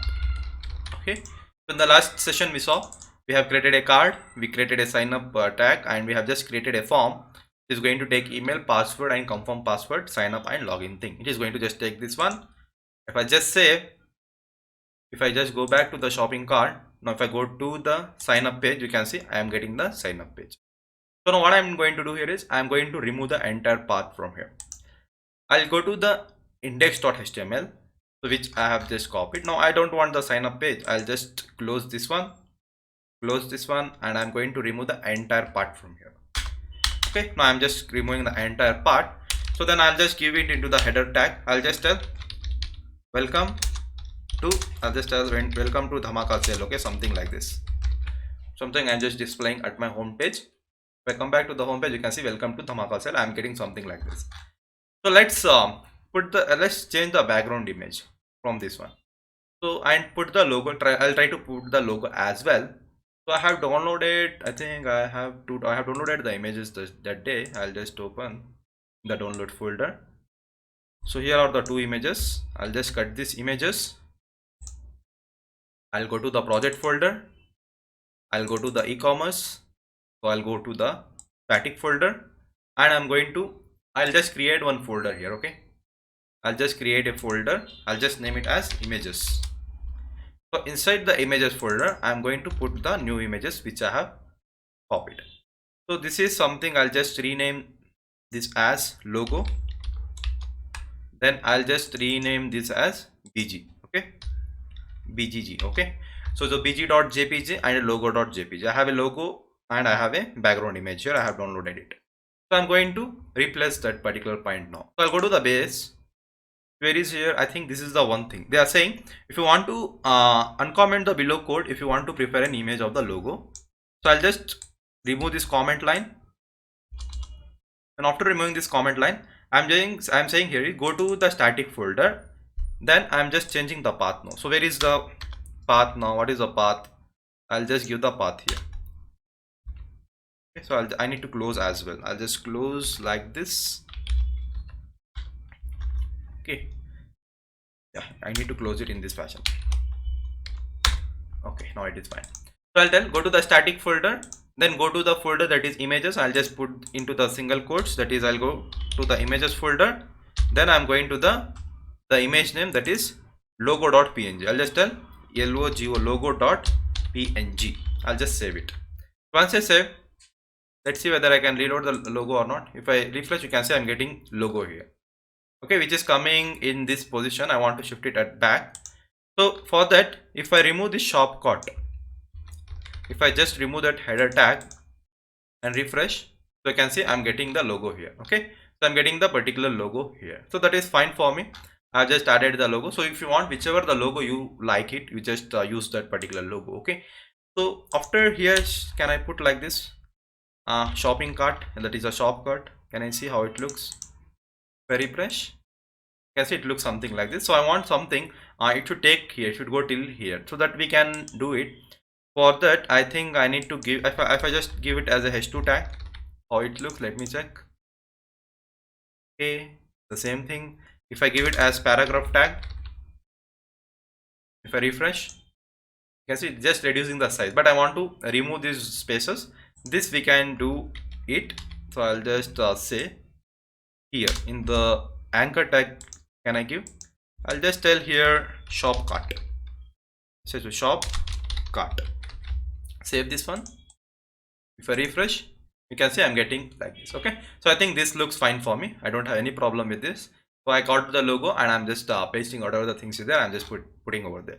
So what if you want to change the background image? So I have a background image, that is the image of bg.jpg. This is the image I want to just put it in the background. I'll just go to the folder assets, then css, then style.css. So I'm going to remove this license from here. I don't want to display this. So here there will be a somewhere with an image they would have used some .jpg, something like that. So if you want to scroll, you can scroll and check it, or else I'm just checking with the control F. I'll just tell dot. I'll just tell, I think there will be a .jpg image. You can see they are loading the image in this fashion. For the hero section, obviously the ID is hero here. You can see if I go to the base, if I go to the base.html, I created a content block. So here is the background is coming, background image. You can see the ID name is hero. They are accessing this particular ID in the style by using hashtag. They're saying width should be 100%, height should be this, like that. So I'll tell the height of the thing should be 80 vh. I'll just tell 80 vh. Vh is nothing but a view height. This is a viewport we are giving it 80 vh. I'm just giving 80 vh. Then I'm saying go to the folder. I'm just going to say I need to go. I'll just tell the images is not in the same folder, right? The image is not in the same folder. I'll just tell go one folder back. Go to the one folder back. Again I'll tell dot slash. That means go another. I'm just saying it is nothing but when I'm just giving two dot and slash, it is saying go one folder back. When I'm giving again two dot with the forward slash, it is saying go two folder backs from the current folder. That means it is going outside one folder, then again it is going outside this static folder, and now it is in the static folder. Now I'll say now you go to the images folder. Okay, yes, it went to the images folder. I want to load the bg.jpg. That's it. So like this I can go two folders back and go inside one folder images and can load background.jpg image. If I just save it, come back, but it is giving me index.html error. Why? Because in the base you can see for loading the image I have given. So whenever I click onto this shop card or a logo, I need to redirect back to the home page. So I'm giving href is equal to slash. So I'll just save it, come back, refresh the page. So now you can see if I just click onto here, you can see I cannot see the background image, right? But I have changed it, it is not visible. So press Ctrl Shift and R. Can you see the image got changed? And you can see the height also I have changed. I have said I want to load till 80 vh. So because I don't want to load the bigger image that is completely covering the screen like this. So now if I go to the sign up page, so you can see it is coming like this. So but it is colliding, right? So these things are colliding it. So for that let me give it 100 itself right now. I don't want to go much in the CSS stuff.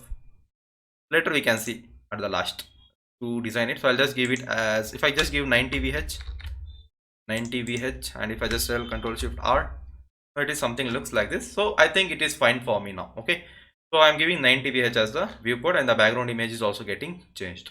Fine. So then what else we can do here is we got it. Now we got the sign up page. It's working all perfectly. Now one thing I need to do, now let's move on to the backend part, which is necessary. So till here, any doubts you guys have?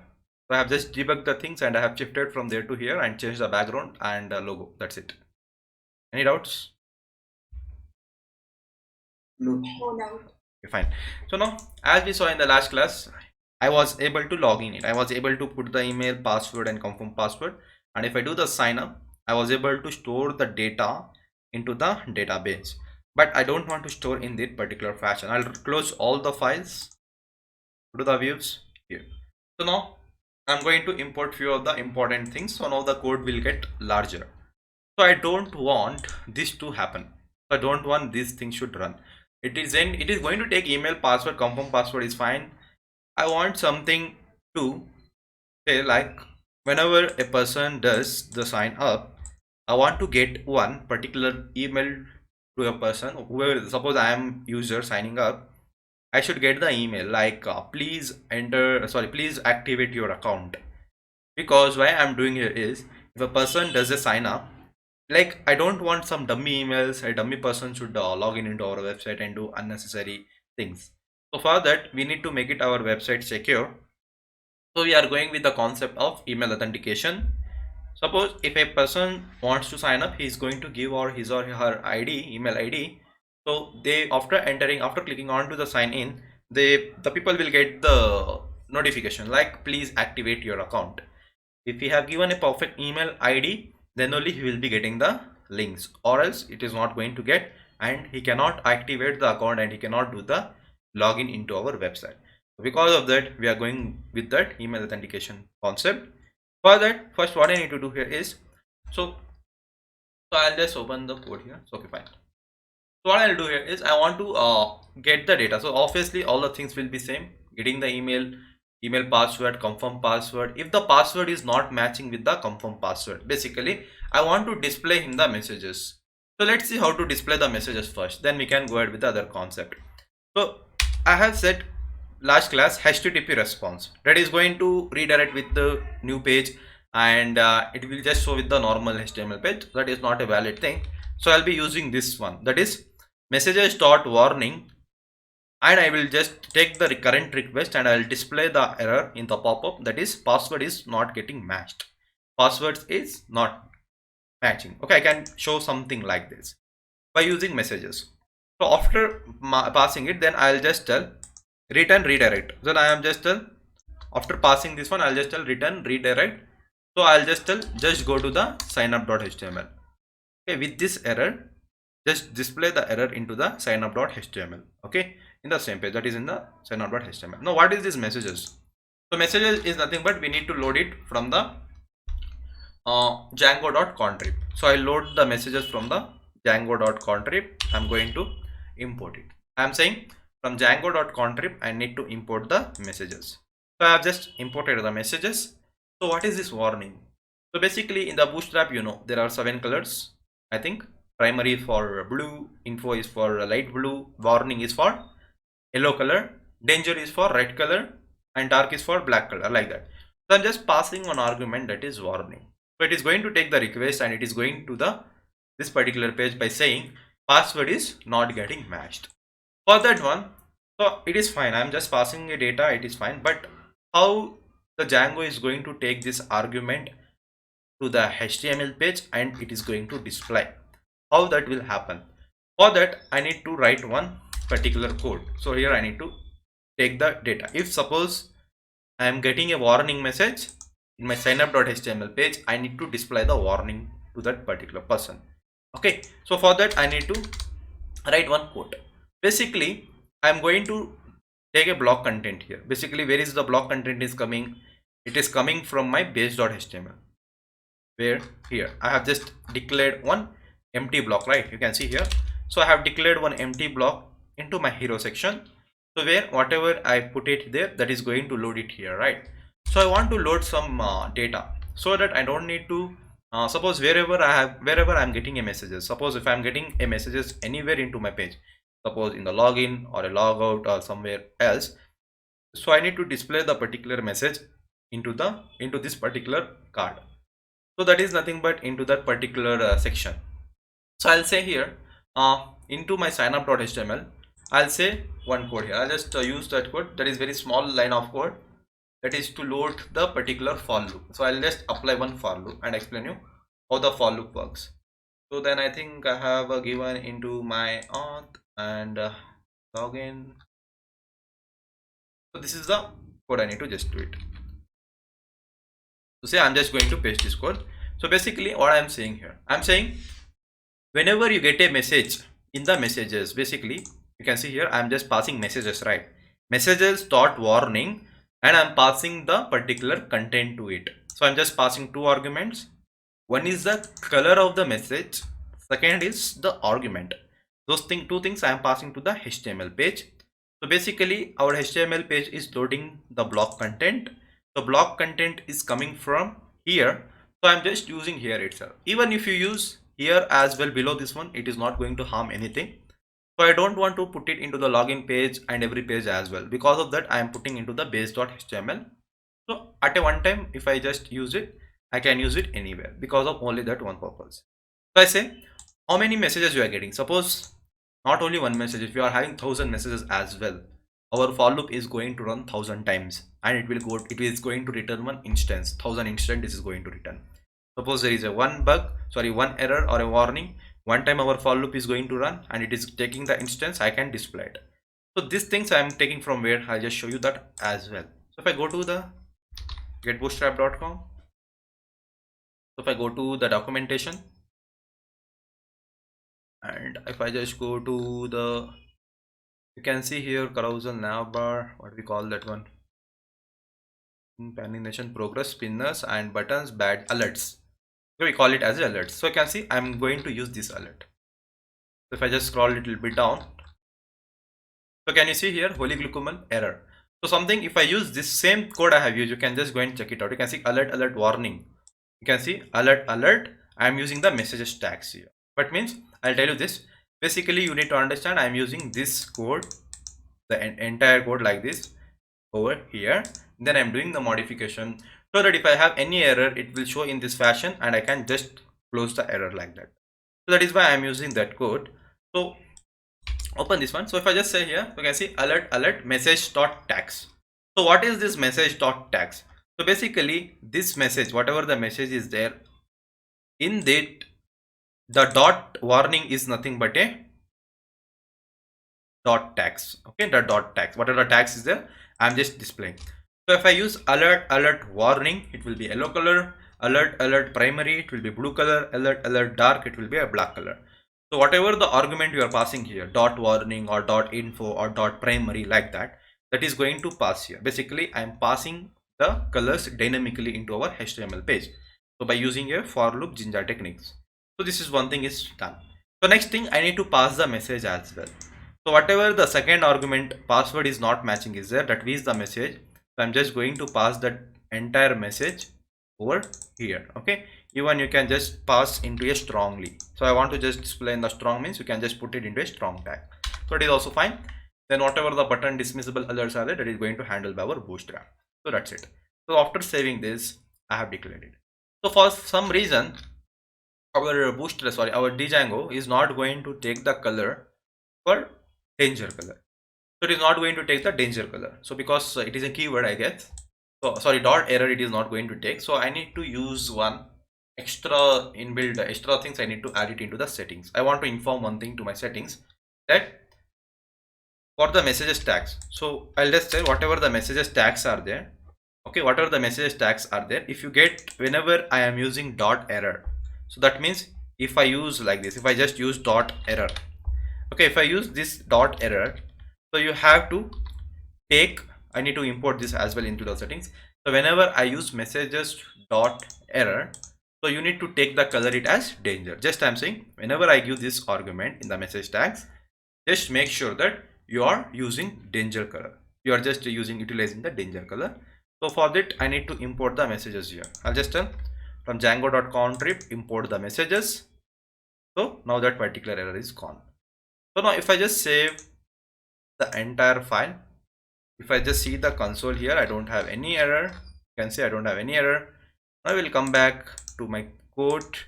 I'm going to check one thing now. I'm just going to do one testing. So I'll just say something like reh@gmail.com. I'll give the wrong passwords here. I'm going to give the wrong password, and if I just click onto the sign up, so you can see the message is not coming. So where is the message gone? So where is the message is gone? It is not getting, right? So if I go to the home page, message is not there. Where is the message gone? If I go to the sign up page, even though the message is not coming, okay, somewhere it is getting vanished. So somewhere it will definitely, it will be coming somewhere. Okay, so if I just go to here 127,8000 at admin, okay, here also it is not coming. Okay, whether the message is coming or not, I don't know that also. Okay, so I am getting here. you just saw where is the password is not matching thing, you got it. If I go to the sign up, it is coming, but it is because of this sizing. Sir, messages is coming in orders page. Yeah, somewhere it came, yeah, it came because of it. Actually, it is coming into here itself. So because of this sign up page, it is vanishing. It is coming backside. Okay. So for that, I can do one thing, that I'll just copy the entire for loop. Simply, I'm gonna paste it into the signup.html. Wherever I want, I will just copy and I'll just paste it. Same thing is for every pages. So let me describe. Let me put that message here itself. Okay, below the sign up. Sorry, not one time. So only one time I need to use it. So let me use the sign up here. Okay, let me use that particular data into my card, inside the card itself, into my signup.html. So now come back here, go to the home, go to the sign up page. Now I'll just try. Okay, and I'm going to just give wrong passwords. Can you see I am getting an error? What is the error? Password is not matching. If I just click here, you can see the error is gone. Okay, so like this we can able to describe the data. Same way, whenever I do the login, it should tell login come for login success. Whenever I do the logout, it should tell logout success. So whenever I want to display any of the messages, I can display over here. Okay, I can do like that as well. So that is all about the messages. So only this is one concept that messages are. Can you please display two messages in a row? Like if you enter two Yeah, I try can. to enter incorrect password two times. Okay, I can incorrect 100 times. I can see I have displayed 5 times, 4 times. Coming No, back. no. Like the for loop which you have used is to generate errors. Exactly. which So you see can here, it display. will get. So Can you see? yeah. But why that for loop you have used? Because I need to display, like, because our messages might be 1 or 2 or 3. I don't know how many messages, because it might come for this, or else even this condition also matches, even the username conditions might be matches. Okay, So can you so do for that? yeah, I can do for that, but I think I need to use so actually see that won't happen. Why? Because I can say why, because our Python is line by line execution. Getting it? So here, according to this code I have given, this is line by line execution I have added.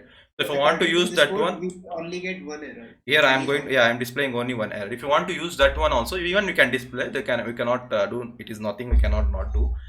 We need to use Inside this. the warning list, Hmm. inside the messages list, now we have only one error, that is password is not. Exactly. But we can create further errors according to our Requirements, exactly. Whichever the error is there, it is going to take 100% here. Okay, so that means for that you have to pass this argument, messages dot warning or info, whatever the color you want, you can pass it. Okay, so even you can do that. So for that you need to do one thing. So suppose if this condition, so I am matching these two conditions, at that time you don't need to display the messages. You can use one if condition, like if this also, when this condition is also true, again when this condition is also true, just display two messages. If only one condition is true, display one message. Even you can modify the code accordingly. Okay, but I have added in this fashion. It will work for everything, guys. Okay, so basically first I am going to check. For first what it happens means, this code is Python is line by line execution. Even the username already exists, but it is going to check for the password. Okay, if the password is correctly there matched and username is duplicate, then it is going to this statement and it is displaying the duplicate email ID. Okay, so that thing will work. So if you want to pass same messages at 2 times, even you can pass here a number of time itself. Okay, 2 times, as you saw, it came a number of time. You can just, it is getting, even like this also you can just pass it. Okay. one word out. Like previously you were trying to get the error in the base.html. Why was you trying to do? Okay, why because means, see, now I am using the code here, like for loop I am using it. So now if I want to display the error in the login.html, same again I need to use it. Again one more time I need to repeat this code. Getting it? So what I was trying to do, because so anyways the block content is coming in my base, from the base it is coming, right? So if I just paste it only one time, the for loop, whatever the messages code is there, if I just put it one time over here, so wherever I am accessing the block content, or yeah, wherever I am accessing the block content, even this code is going to get executed, the below one. Suppose if I just give it as a h1 tag here, Okay, got it. if I just use ha1 is equal to a, you can see if I refresh, I'll just go back, not refresh. So basically don't refresh whenever it is going to take the request. we have only 2 pages, and Yeah. for both the pages we were trying to get if in the sign up page or in the sign in page, if any error was coming, then Yeah. it will be entered in the pages in by a Single time. Yeah, that is what I'm trying to say. Okay, that is why. Okay, so that at a time I think this is a design someone else have made, so I don't know. It is they have some CSS H1, they have given some CSS for H1. If I am using somewhere, it is loading. Okay, I don't know where it is loading it. Okay, so at that time you can use that kind of thing when you are designing your own front end. If you like that, if you debug the front end, that's not an issue. You can debug and we can put the things wherever we like. Will take consume the time, so I'm not doing it. That's it. Okay, so at a time you can just use the messages basically into your base.html file. Okay, so that you are not going to repeat the same code. Whatever the code you have added for the for loop, you're not going to use it for the login. So because of that, that's it. So now let's create a login page. but now do you know like why that bring in orders? Which one? Previously the error was coming orders page. Yeah, orders, because even our order page is loading base.html. Getting So, it? but it is loading based on HTML, but it is not using that for loop. No, we don't. No, it is using. It is using because it is going to for loop. Okay. yeah, it is going to the for loop. Wherever our base.html is there, that is going to load. If you cancel at one time any place, rest of the place it is not going to show. That is how the code works. Okay, that's it. So now I want to use it. I will just copy the entire sign up page and I am going to the login page. I'm just going to paste the entire sign up to login. I'm just gonna change sign up to login. Here also sign up to login. Everything is same. It is the action is going to take auth/ rather than sign up. It is going to a login action. We need to pass an email and a password. I don't need to pass the confirm password. I'm just removing this thing. I don't want confirm password. So the button name, I'm just changing it to the login.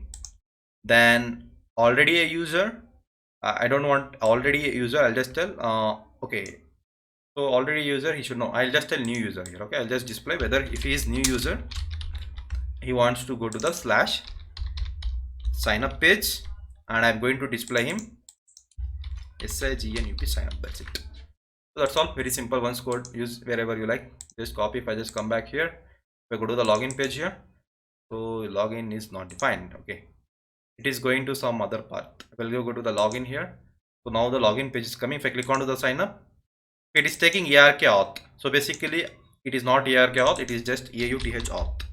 According to our code, you can see here in the URLs we have given the URL path as AUTH auth. So I'm using auth like that. So same way I need to pass it in the sign up as well. I'm showing whenever anyone try to click onto the login, just go to the AUTH auth and login page. So now all the things is going to work. So we have declared, we have a, where is it?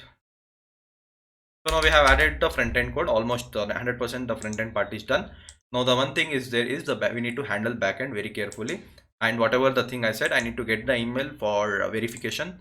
So I need to provide that particular part now. So for that, first what I'm going to do here is I'll come back to the, so now I'll just close all the files, go to my views of auth, so where I need to add the code. So here there is one thing I need to add it. So what is the one thing? So I'll go to the settings.python file. Okay, so in the settings.python file I'm going to add somewhere here the code. I'll just tell comment out, I'll just for sending emails. Okay, to send the emails, what is the thing required? So now I want to send an email to the person who is entering it. So I need to have one email, right? Suppose if I want to send an email to you, I need to have my own email first. I need to have a from address, right? Then only I can send it for the to address.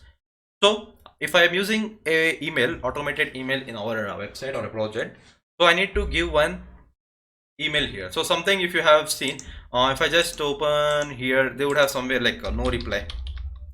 If I search any no reply emails, okay, if I just go here, can you see here I got an email, so that is coming from no reply at the rate flipkart.com something. So that means it is a backend, this email credential they have added. For each and every user, the email is going to take, the from address is going to take this one, and a to address, whichever the email they are using, that particular it is going to take. So to add this credential, we need to use this particular credential into our code. So that is nothing but we need to provide the from address first. So the to address is going to take from the form. So Suppose Ayush or Kalash or or Shivani and Hamza, if they are logging it, so the two address is going to take their own email ID. Like for if Ayush is signing up, the two address will be the Ayush email here. If Hamza is signing, so the two address is becoming like Hamza email. It will be the from address. I need to pass it. So the from address will be unique for each and every user. So I need to pass the from address here. So the code is this one for the normal Gmails. So that is not going to work. So they have removed in the like I think in the June or somewhere in this year itself, they have removed the third-party authentication system into your whichever, let it be any project, you cannot use the SMTP Gmail now. So this was the code for sending emails, that file line. So they are like something like email host. So the email host is smtp.gmail.com. This is the outgoing server of Gmail of Google, and the email host user is nothing but you have to provide it your own email address here. Okay, like suppose if Ayush has two emails, he is using one email to as a from address in his project. So he need to give his email, the particular email's password he have to give it over here. So the two things you need to use. Then after using this, after giving the two stuff, he had to go to the less secure apps here. Less secure apps of the Google account. If I open this, so now you can see they have removed it here. So previously how you were getting here is you were getting one button here, allow less secure app. If I have just allowed that, at that time you will be able to send the email from this email ID in the third-party application. But now they have removed it. So if you want to use this functionality, if you want to use the sign up page, you need to have your professional emails, like whichever that it be. So hr@aerobotica.in, something like that kind of email. Okay. And email host password is nothing but that particular email password you have to provide it here, and the port number is 587 using the TLS, that security. Yes, it's marked at true. The email backend was django.core.mail backends.smtp email backend. This is a default which has been given in the documentation. Yes, Kalash. From where these contents are getting available, like previously only you have write the sending emails, then suddenly all the content. No, I am just copying and pasting it from somewhere. So from I have to share screen. Okay, it will take typing means I cannot type and see everything. So Okay. okay, I have two shared screen. So from the one screen, I'm just copying it. Okay. Okay. Okay, fine. So understood, right? So just I am declaring for the from address here basically. Okay. So this code I am going to comment. Okay, I'm just, so everything is same. So now what I am going to use here is I am going to use this. If suppose you've said you people have your own college email IDs, right? So it is some professional emails, right?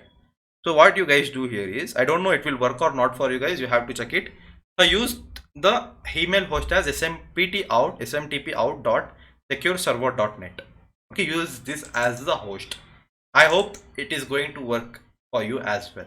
Okay, so now I'm going to pass the professional email credentials here. So I'll just tell hr@aerobotica.in. I'm using this email credentials. Got it? I'm just saving out. Now I'm going to use the particular password of this here. I'm going to use the password here. So I'll just put it later after some time, after unsharing the screen. I'm going to put the password here. So rest all the thing is same.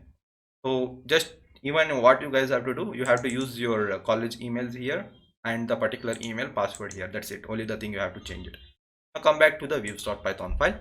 So now let's validate a few of the things here. So now we have to do so many parts, so many work you have to do here because it is lengthy code. So basically, I said you in the previous class, whenever anyone does the sign up, I don't want to give him active. So suppose if I just go to the admin, I'll just log in with the credential. What was the name I had given? I think ANWES. Okay. What was the thing I had given? I'll just check. I'll just tell ARK. Actually, I was also trying to log in at the admin page after I make a super user, but it's not. No, it will come. I think you are using email ID. See, I'll just create one more time. I can create a number of users, doesn't matter. Okay, I'll just go back here. So here I'll just stop the server, press Ctrl+C to stop it, then enter the command python manage.py create super user. Okay, enter it. So it is asking me the username. I'm just giving the username as ark@gmail.com. okay, this user is already, I think this is the one. I'll just give it one more, anish@gmail.com. I'll just, okay, this is also taken. I'll just I think it is taken. Just try like this. Use this, whatever the username you are giving, use that particular thing. Okay, so I'm just going to run the server. I'm going to, I'll just go back to the page. I'll just tell ark at, even this will work for you guys. You can use ark@gmail.com. ark, sorry, if you are downloading the code it will work, or else it won't work. Okay, so now I have logged in with the credentials. So go to the users. So now you see here ayush@gmail.com. He have logged in. So in the last class I have logged in from the front end, this particular user. If I go here, you can see he is not active. The particular user is not active. So first thing what I need to do here is, if anyone signing up in my page, I need to disable this active button here. I'll tell, take the data, it's fine, but you should not make him active user. You should not make him active user. So when I want to make him active user, suppose he's getting an email, suppose he's giving the perfect email. Suppose if you get the emails, when you click onto the email activation link, then make him active. So after making active, he can log in into our website. So that is only the plan of our thing. So that is going to, so for that we have to write the code now. So we'll come here. Okay, so next so signing up, fine. So now what I'll do here is, so you can see if the users objects.get user, if the particular email already exists. So in the last class I was using this return HTTP response. So I'll just comment out this code. I want to send him the messages dot something. I'll just tell some messages dot info color. I'll pass him some blue color something.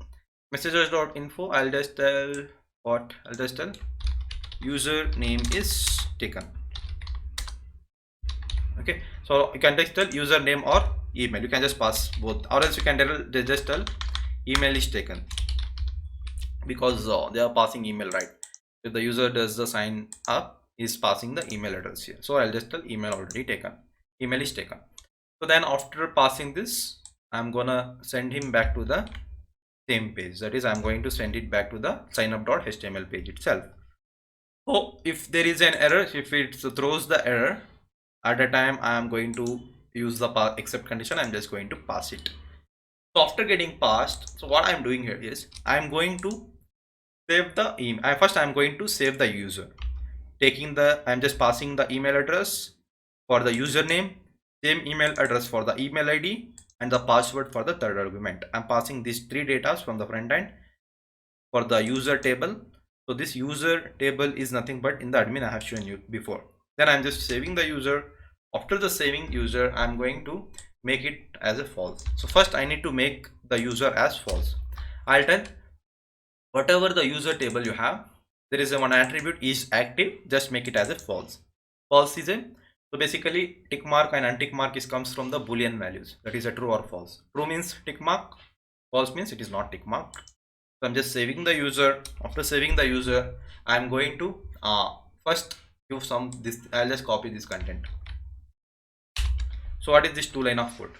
So I'm saying I want to can give the email subject. So basically if the user receives the email, the subject name should be activate your account, something like that.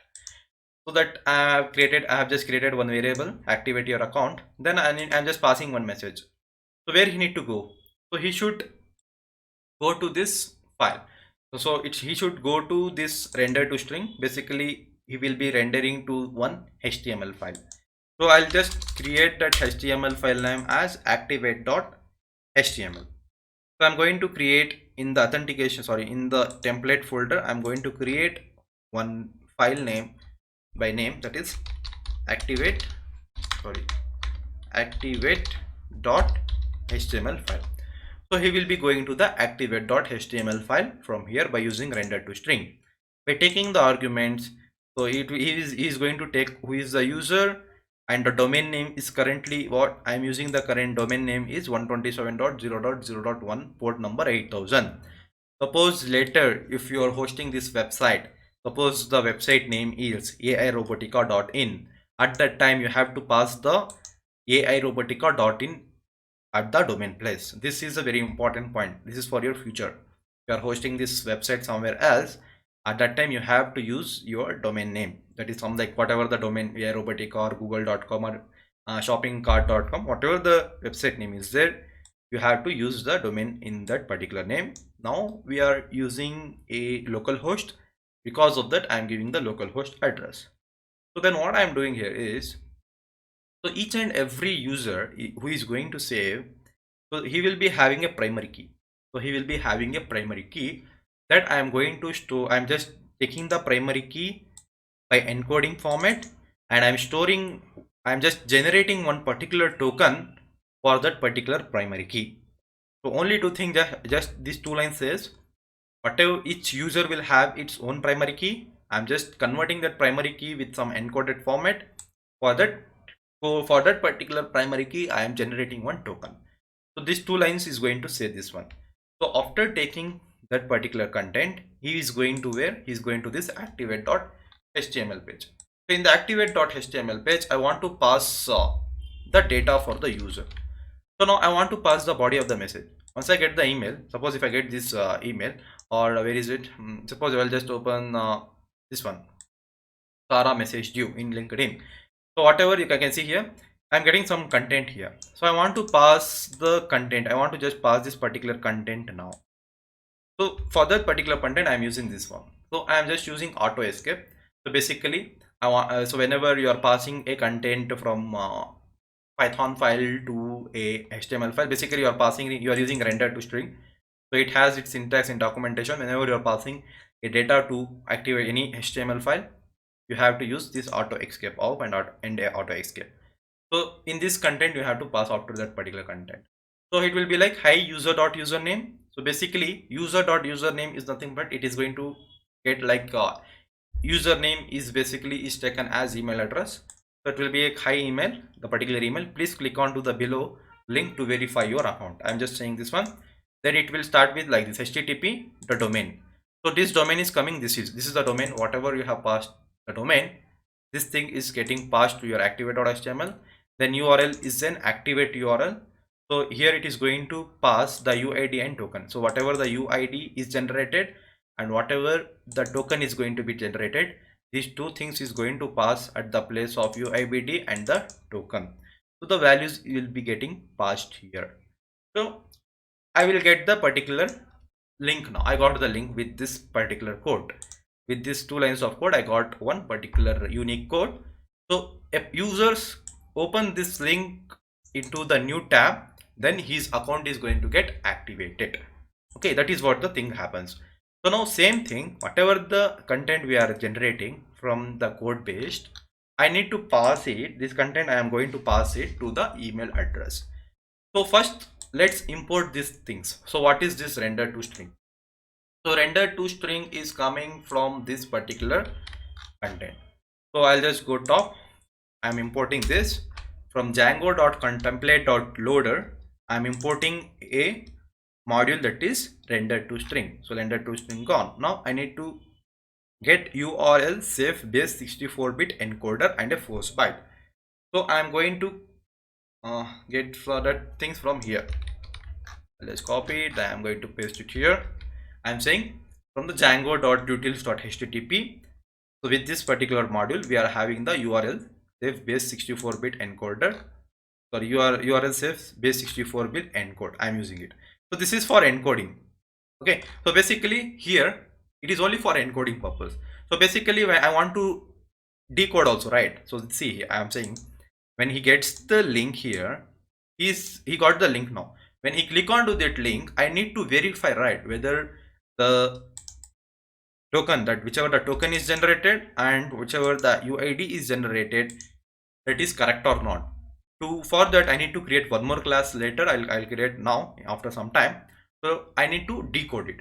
So basically here we are encoding it, and after I am going to decode it to just check whether the things is coming or not.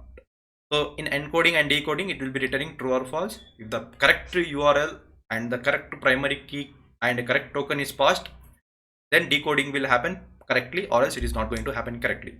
For that purpose, we are importing those two things. So now I need to generate the token.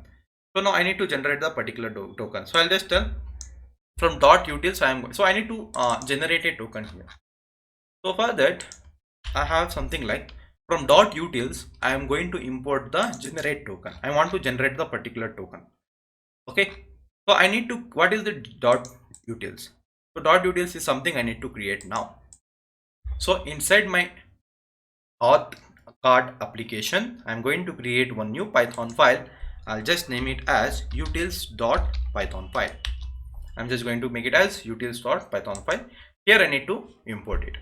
So for that you want to install one module, that is 6. If I just open here, so now if I just save everything, my error, it will be in the error.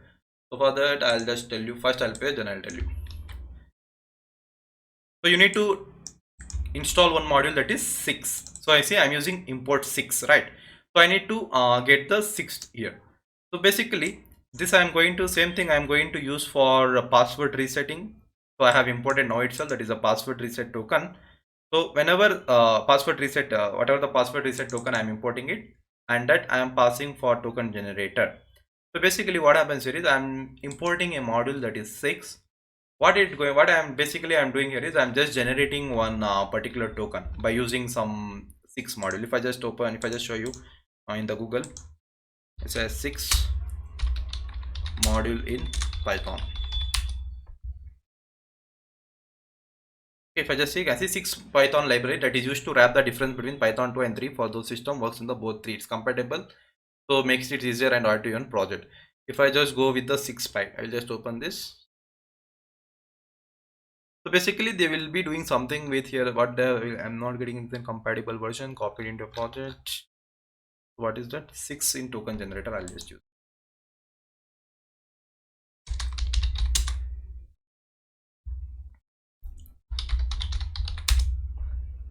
Okay, Python tokens and characters. So is coming, okay, utils.6, here it is there. Okay, so you can see here they have added, so same thing I have copied, you can see here. So somewhere at a time of learning I have copied some code with the GitHub, same thing I have copied, I think with this same URL. So they are saying Django utils.6.15. So you can see what they are saying here is for using this line of code just to generate some primary key, some kind of text for encoding and decoding purpose. So he need to install the module, that is 6. You need to install like this, we need to pip install Django 6, or just tell yeah, you need to use this command pip install Django 6. We need to install this command. I'll just copy this one and come back, and I'm going to install it here in the command terminal. So you can install. So already I have installed, just right click and install this particular module. It is going to install it in your laptop. I think already I have installed, so I'm not getting any errors here. Actually I have previously checked whether the email is going or not in my project. If it was going, so only I'm teaching you this concept. I would have skipped this one because it was not up into the syllabus, and even though the main thing is the Google have disabled the authentication.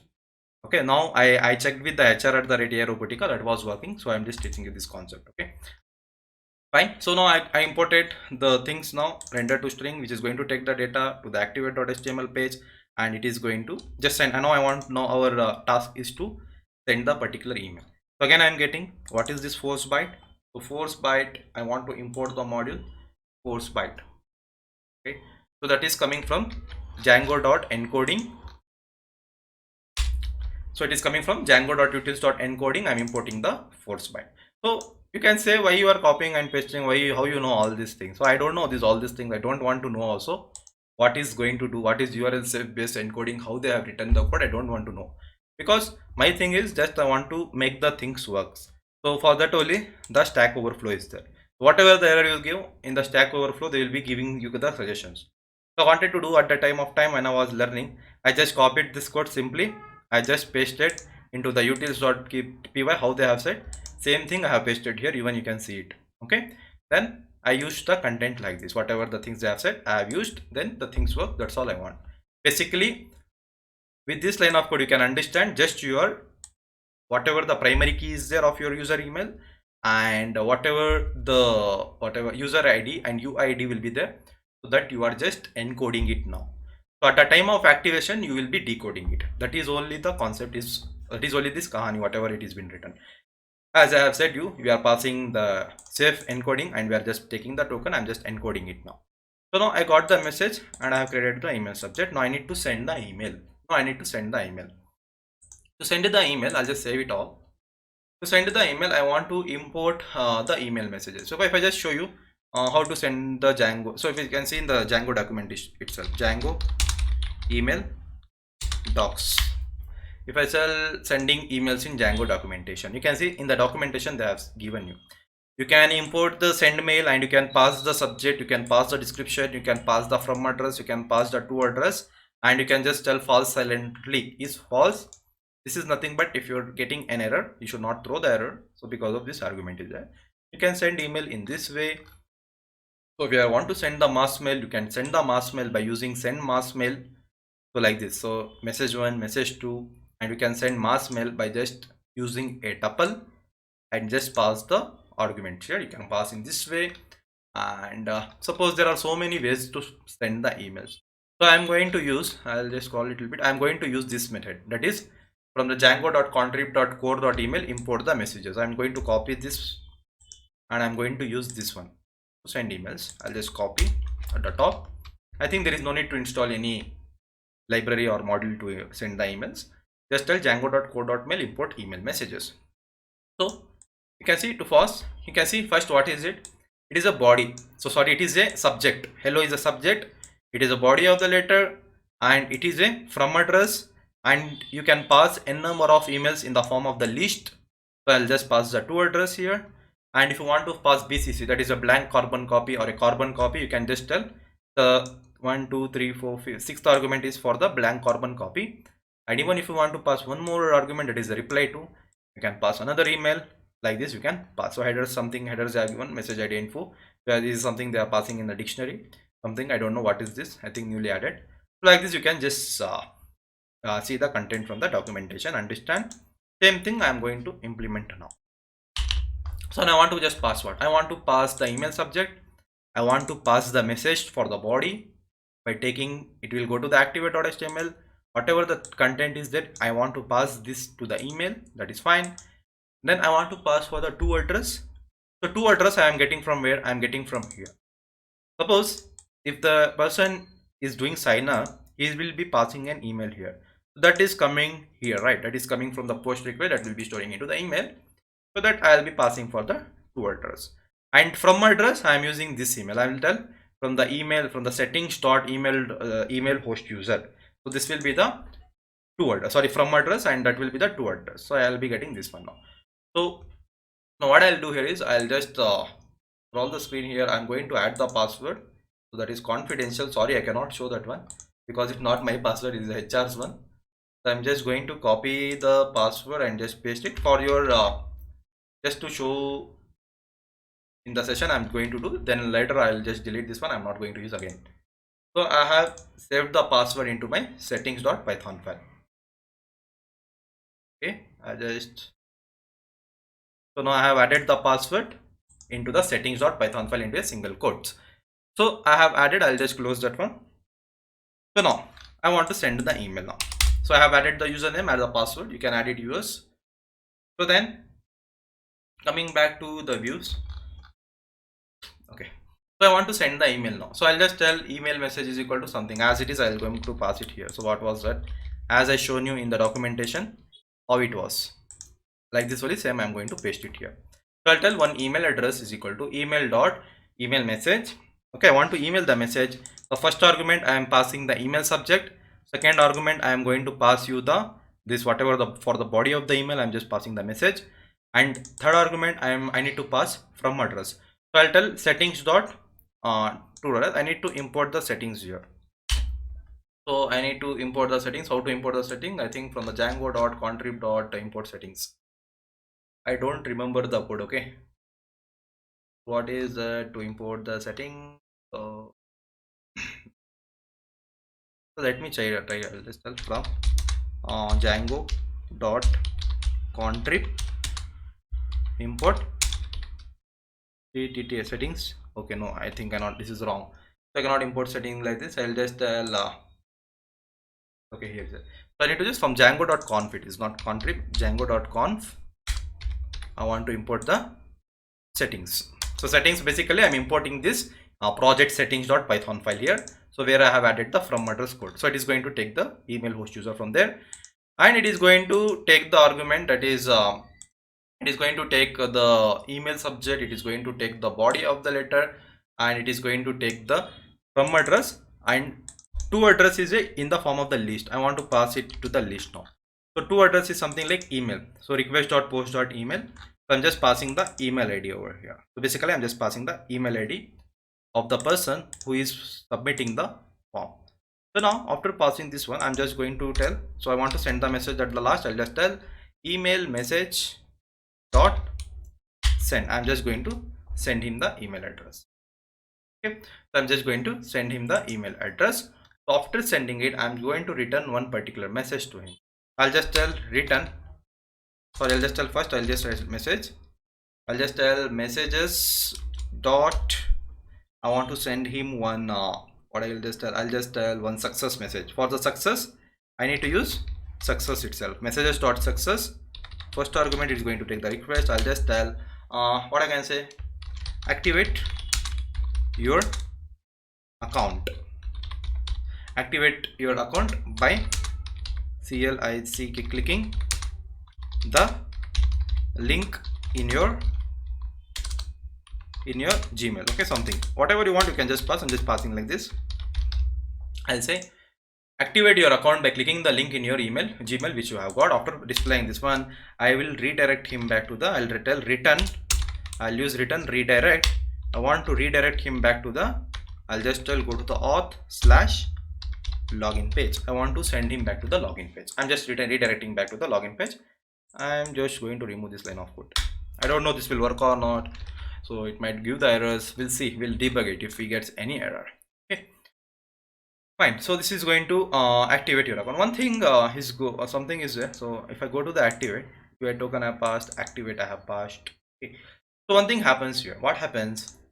So now see, as I said, I am just sending the email by just encoding the thing. That's all I have did till now.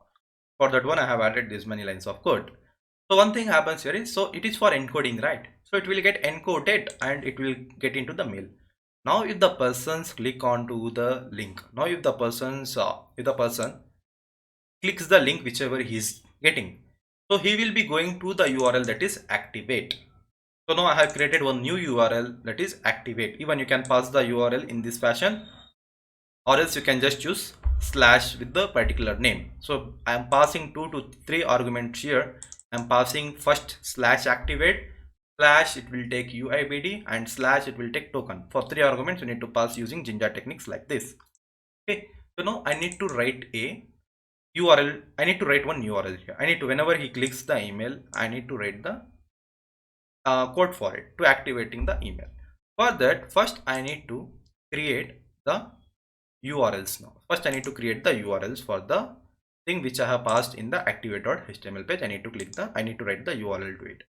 What will be the URL? So URL will be the activate, same thing. I'm just going to copy this to activate URL. So I'll just I'll give the path. So what is the path? Now see, basically from the last I was just taking one argument. Okay, now if you want to pass 1 to 2 or 3 argument, you need to use this fashion, that is a URL with the flower brackets and Jinja techniques. Activate is nothing but the activate I have added here, and whatever the UID will be there, the UID is going to pass at the second argument by using lesser than symbol, pass the same name, close it, again forward slash, and the third argument, whichever the token you will be getting generated, the token also I need to pass it into the URL, that is token over here. Then it is going to the views and it is going to dot activate account as view, where the function name is activate. So now I need to write this particular name. So what I need to just write the particular activate account as a view. So as a view means I am just using the class method. So I need to write that particular function now. So that function I am going to write it now. So I'll check whether it is true. I need to pass it to whether our things are getting wrong, where I need to pass it, whether I need to activate or not. So that one I need to just basically I am going to activate the account. So here is a code for activating the account. Where is that code? It is very small code, that is not a larger one. So I'm just going to paste it here. So what is the code? So this is a code. So I'm saying what? Class activate account as view. So whenever you are passing view, then you need to pass it as a class. So we are using class now. So inside a class, the function is going to run. So basically in any class, the get function is going to run whenever it is running it. So now it is take the self argument. It will take the request. It will take the UID 6400 token. Basically, he is taking whatever the data we are passing, the 64 and the whatever the data you are getting as encoded format, whatever the token you are generating, that particular thing you are just passing to your activate account view in this get function. Now you are trying it. Now you are going to try to decode. You are just decoding the primary key, and here you are decoding the token. That's all I'm going to say. You are going to decoding the content which is generated from your at the time of sign up. It is encoded and you are decoding it. If when at the time of decoding, if the user is not none and the generate token is he's checking the token and it is matching with the token whichever it is saved in the user, and whatever the tokens are there, it is just checking whether you are debugged. So whatever your generated token and the generated UID is correct or not. If it is correct, it is going into the if condition. Now it is going to make your user is active to true. So here you have first what you have done it as a false at the time of sign up. After verifying the account, you are doing same thing, you are making same thing, but you are making as a true. When you are saying your account is active, then you are saving it, then you will tell your account is getting activated, just redirect back into the auth/login page with the message. And so if what if it is false, what if the things goes wrong, if this condition is false, he will be going to the active fail.html. So I am going to create one template folder, the last part. I'll just create it. I'll create a function name, the HTML file activate fail.html. So I'll just tell h1 tag. I'll just tell something went wrong. I want to say something went wrong, wrong. So if the things are correct, it will be returning correctly, or else it is not going to return me the correct data. That's all the things here. So now here it is showing the error. What is the forced text? The last one I'm going to add it. Then I am going to check the data. So after I am going to check the data, I'll just going here. I'm going to import this line of code from Django.utils. At the time of encoding, import force byte is imported already. I'm just going to remove. So here again I need to use force text. So Django Unicode decode error is for the password reset, and token generator is for the password reset. I'll use later. So I have imported code. That's it now. So here also view, it is showing me the error. So what is this view? So the view will come from the Django.generic files. So what is views? It's come from Django.views.generic. I am just importing the view.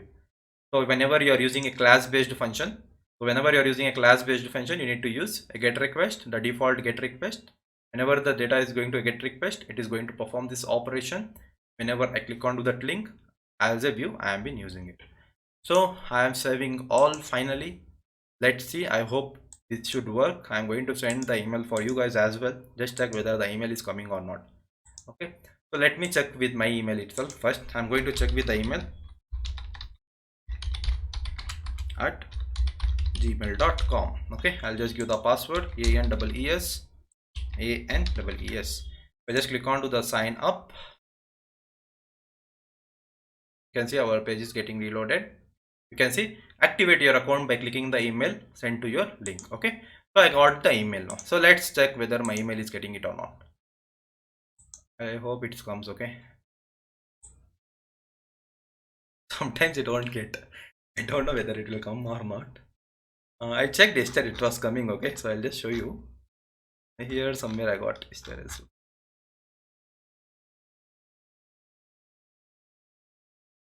Come if I refresh.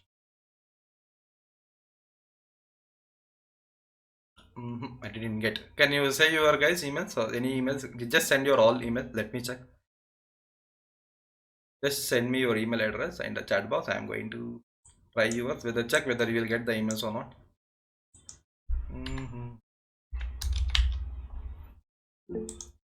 I'll delete again. URREHMAN423. I'll just delete it. So you can see if I open this email, you can see it is not active. Okay, so I'll delete it. Then again I'm just going to send again one more time. Let me check. I'll just go to the sign up. Okay, so I'll just tell ANESURREHMAN423 at gmail.com. Okay, or else I'll just use another ARK procoder at gmail.com. I'll just tell ANES, I'll just tell ANEES.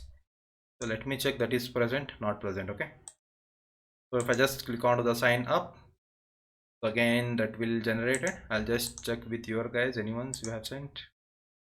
Just tell kalash. Okay, you can see it is going to the sign up. Let me add kalash people. I'll just tell AAA sign up.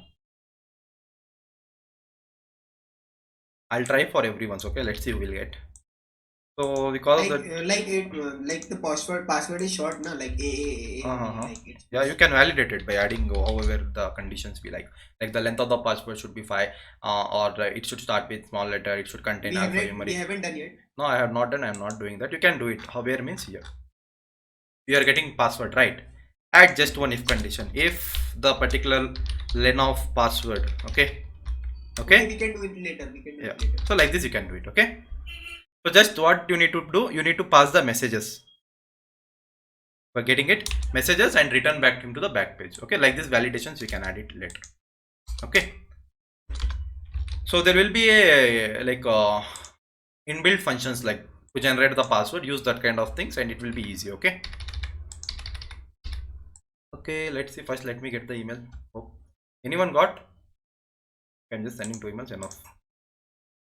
If it not gets, I have one more way to verify it. Let me check the emails here.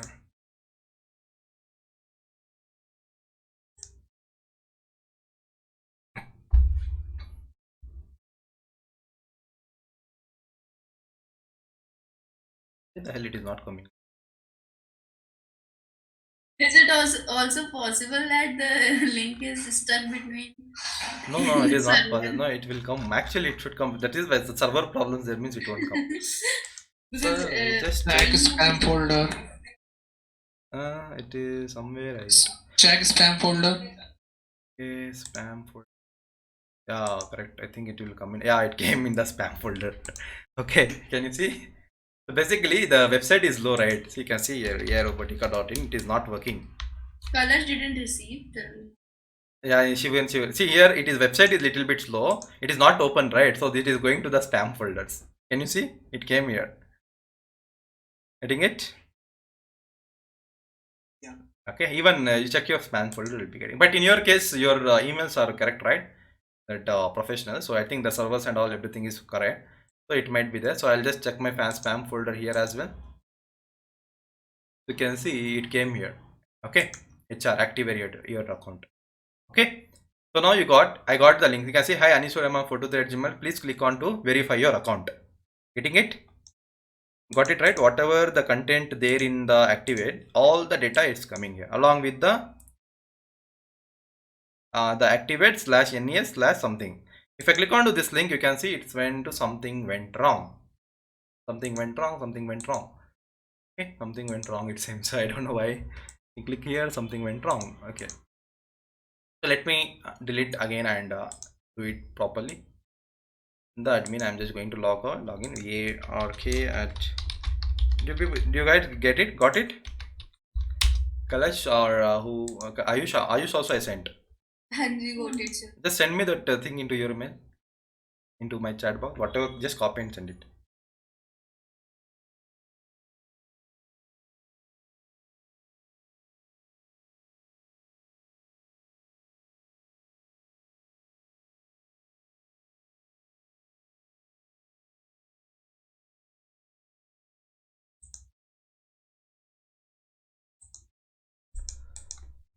So again, I'll just tell Anisur Rahman because I deleted, so it's went to something went wrong.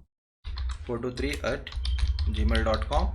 Then I'm going to give the password ANES sign in. Okay, so now I will be getting an email again. So now I can see it's fine if you not send also it's fine. You can see I got the email, right? After getting the email, I got the link. If I click onto this link, you can see it's went to your login page by saying what? Account activated successfully. Getting it?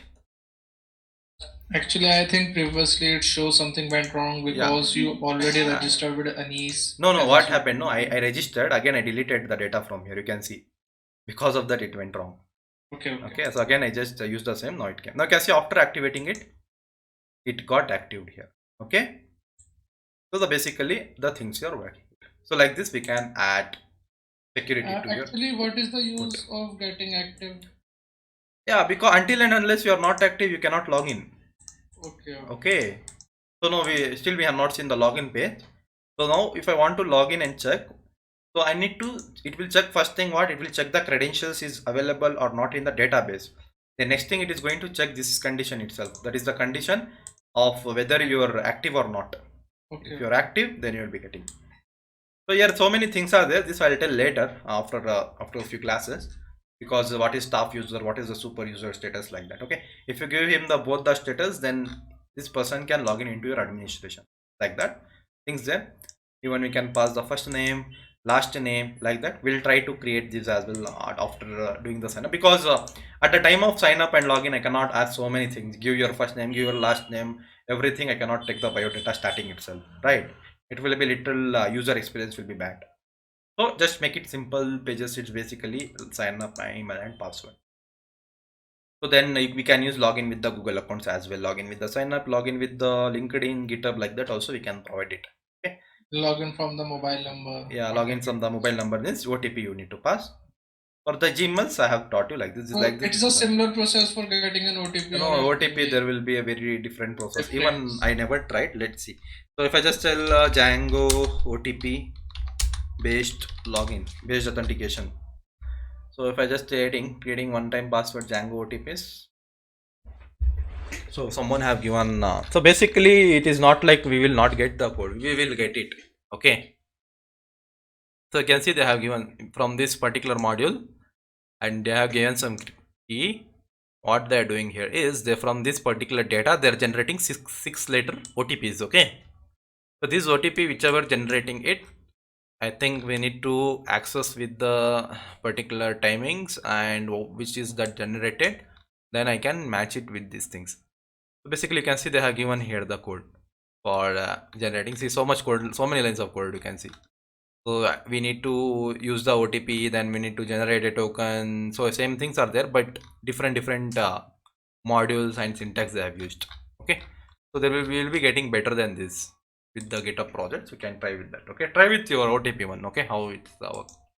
Okay, anything is you can add even we can add basically at the time of large projects. At that time, emails login and OTP login will be compulsory in the professional websites. Okay, or else your some what we'll call cops will be there, right? They will destroy your website. Simply they will give 100 emails or 100 phone numbers.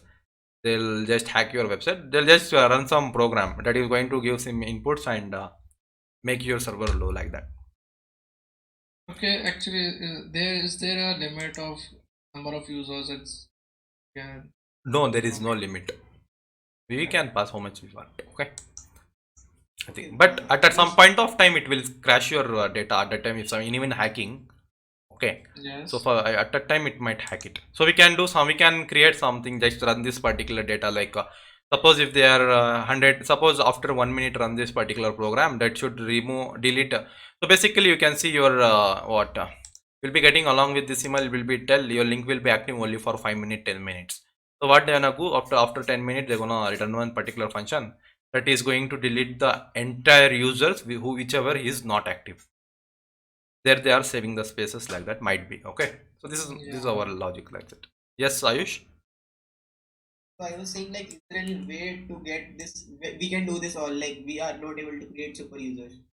Sorry, super user you cannot able to create. No, you can create. Are we? Create with the command from the super users. No, I'm saying, like, we are not able to do this by our own. Okay, if you're not, yeah, if you're not having, you can, if you're not doing, I don't know what to do. So you should use some, you should buy one email. So there is some like what is that?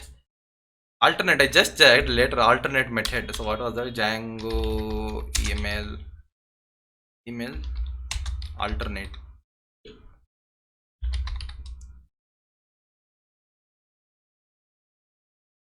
So sending mail, what I just found something alternative. Like we can get the emails from Zoho, it seems something, and we have some mail. It seems something like some. We have to pay them. We have to pay and get it. So I think your this is that will definitely work. Which one? Tell your college emails. Like That will, yeah, college email will definitely work. Just try. Just what you have to do. Go to the settings. I think we had Sid had done it, like was not. No, I no, think actually, I think I pass a email ID in the place of. That's why it is not login page. You have to put the which admin tell you are telling. Actually, I okay.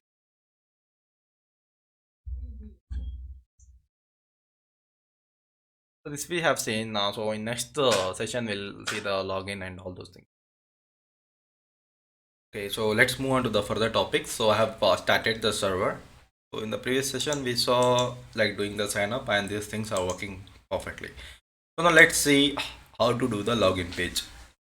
So for the login, basically if I just go to the templates login.html file, here is the page where which is getting loaded. So here we have added a messages for displaying the messages along with the tags and the particular message which is coming from the backend. So next we have displayed something like login here. So whenever it is going to take the email and password, whenever I hit the login button, type is the submit, it is going to the action that is auth/login page.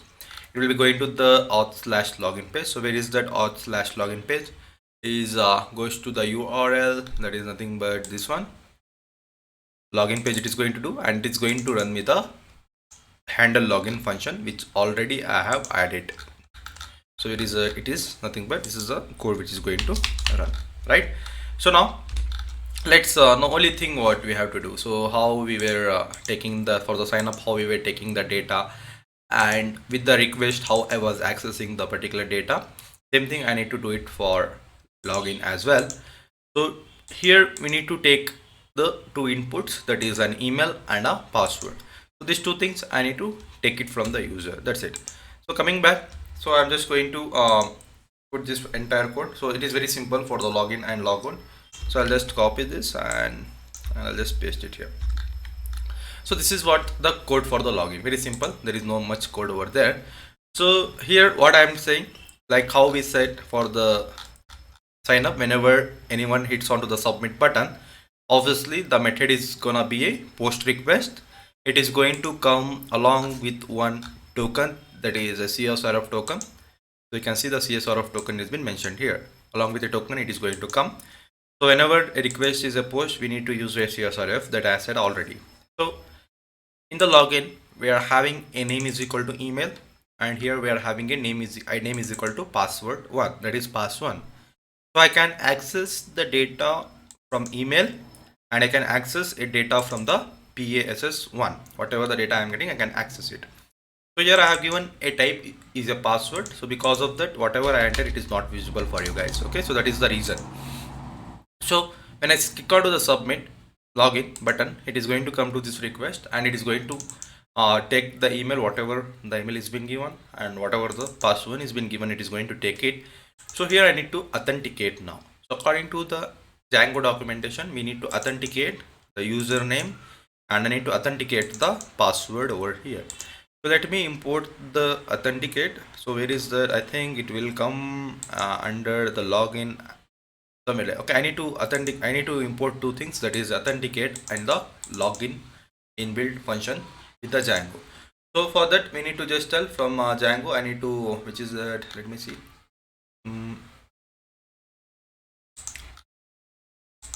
Okay, so I need to import the login and the authentication and the logout. So it is coming from the django.contrib.auth.model. So if I just import here, so from this particular library, from django.contrib.auth, I can import authenticate, I can import the login function, I can import the logout function. So from this particular Django contrib.auth, I am having these three functionalities, that is three functions I'm having it. So I'll be using here. So what I'm saying, whenever whatever, suppose I'm giving a correct email, I'm giving a correct email and a correct password. So take that and pass it to these variables and authenticate. Using authenticate function, I'm authenticating.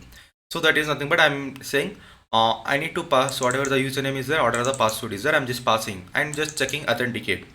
So what authenticate is going to do here is it is going to return some value to you. So suppose if it is not matching, suppose the username is given as wrong and the particular password, whatever the email and a password you have given as something is wrong, suppose the email is incorrect or a password is incorrect, anything can be incorrect. So at that time what happens, it is going to, my user is going to return none value to you.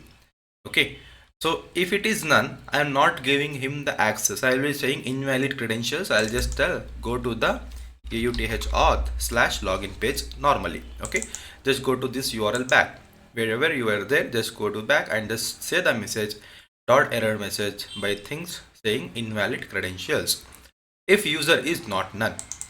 So when this particular condition is true, when it will be true means when you have given a correct username and a correct password, at that time this condition will be true.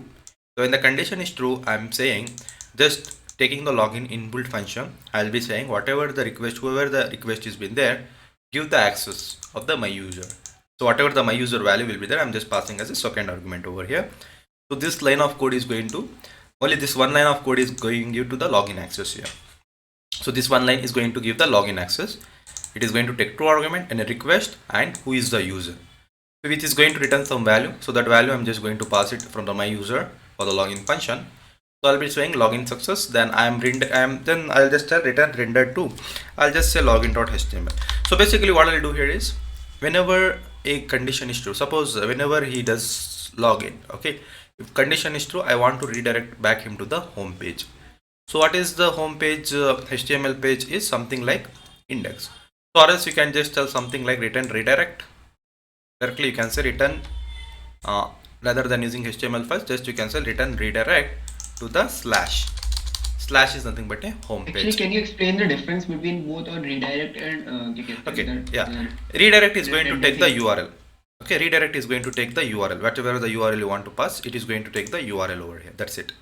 So whenever it takes the URL, it is going to run the entire function for this. So there is a URL for the function, that is where is that function. So here it is there, right? So whenever a function, whenever a URL, the redirect is given as a slash contact or a slash about or a just a slash, it is going to just run this particular function and it is going to return the index.html. Okay, so whenever you are saying a render, so whenever you are using a render, so render means you need to give the pass the HTML file. Directly you are passing the HTML file where it should land. So whenever you are using a redirect, I think it will be better to use render because it will directly land. Yeah, directly login. Yeah. It is our choice, like basically whichever. Even this thing also is going to do that same thing itself. But here one thing happens, it will run one function extra time. That's it. Yeah. Okay. And like that the things work. So I'll be using whichever we can convenient, we can use it. Okay, it's our choice. So login success. So this will be happening. If it is error, it will give the invalid credential, and I want to redirect back into the /auth/login. Okay. So then again I'll tell whenever the functions comes for the login, it should take the login.html, not auth, because all my files I have kept it into a single folder here. So I'm going to delete this authentication folder. Okay. So now all the things are perfect. I'll just save it. Let's try. I'll just go to the home page, coming back to the login page. So I'll just log in with this one. So what was the thing I had given? I'll just give that is which arkprocodr@gmail.com. I'll just tell ark. If I just give the login, can you see I'm getting an invalid credentials? Getting it? Because the credentials are wrong. Then if I give the correct thing, so what was the correct thing? I don't know. I'll just tell Anish or 1423@gmail.com. Here password, what was the password? I think ANEES. I'll just copy this one.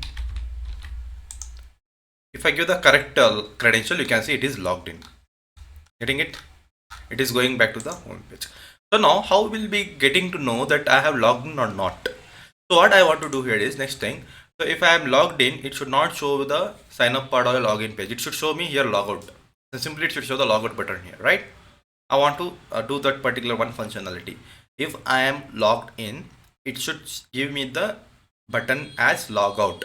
If I have not logged in, then it should show me the two options, that is only sign up or a login. Getting my point? Getting or not? Yeah. Yeah. So that what particular validation we are going to add now. So that is very simple. We need to add it inside the HTML page itself. A second. Okay, so that going to add it into the where I need to get, I need to validate into the base.html file. So what I'll do here is wherever the data is coming, so basically it is here. So what I'm going to do here is, so I have a sign in, where is it? Yeah, I have this kind of page, right? What I'm going to do here is I'm going to apply if else condition with this link tag. So basically this is entire the sign in, login and logout. This is the entire, that is because of this I am able to see this point of thing in the front end. I'm going to apply some of the validations to it. So just basically I'm using a if else condition using Jinja techniques. So later on we'll be going to use the for loop even in the HTML page, we'll be seeing it. So let's see how the things works. So that is nothing like we are just adding one if else block. If I just say here if I just tell if, you can see I'm getting if over here and I'm getting else if. So I'm going to use the else also, else block. So what happens means, if I'll give one condition here, if the user is logged in, then just show the logout button to him. I'll just show here, Control X, I'm going to paste it over here. If the user is logged in, show the logout button to him. If the user is not logged in, just show him this li tag. I'm just going to cut it and I'm just going to paste it over here. That's it. Okay, so whenever if the I need to give a class as well here, so or else if I not give the class, it is not going to run. So I'll give the class for the logout as well. So when I'm saying if the user is logged in, so I need to add what is that, I'll just tell if the user is logged in, so I'll tell just show him the logout button. If the user is not logged in, just show him the same thing, the sign in, the sign up and login buttons to him. So what is the thing we need to pass it now? So what is the thing we need to pass? We will be telling something like if the user is authenticated, I'll just tell if user, if I'll just take the request, whatever the request, current request dot user dot is authenticated. That's it. I'll tell if the user dot, if the whatever the current request is there, if the user is authenticated. So this is been written in documentation. If we use this one, we can easily get the true or a false condition. True means he has been logged in. It will return you the two things, that is a true or a false. If it is true, then he is logged in. So I'll just show him the logout button. If he is not, if it is condition is false, it will go to the else part and it is going to print the content. Let me check it is works or not. Can we just see the what all the attributes and methods are there in the user database? Like you have just used this is authenticated. Yeah, is authenticated we have, and we have one more user now, username. I can just is authenticated is there and is user is there. User dot user means it is going to return you the username. Okay, I'll show you here. So here only I'll show you. Okay, if I just tell I think I need to Can we go to the database and see there, like is there an option to see in the database like what are all these functions and there? No, in database we cannot see it. You can just see the output there. Okay, so as I show you, right, in that what all the things we had a first name, last name, email, username, password. 5 things are there, that's it.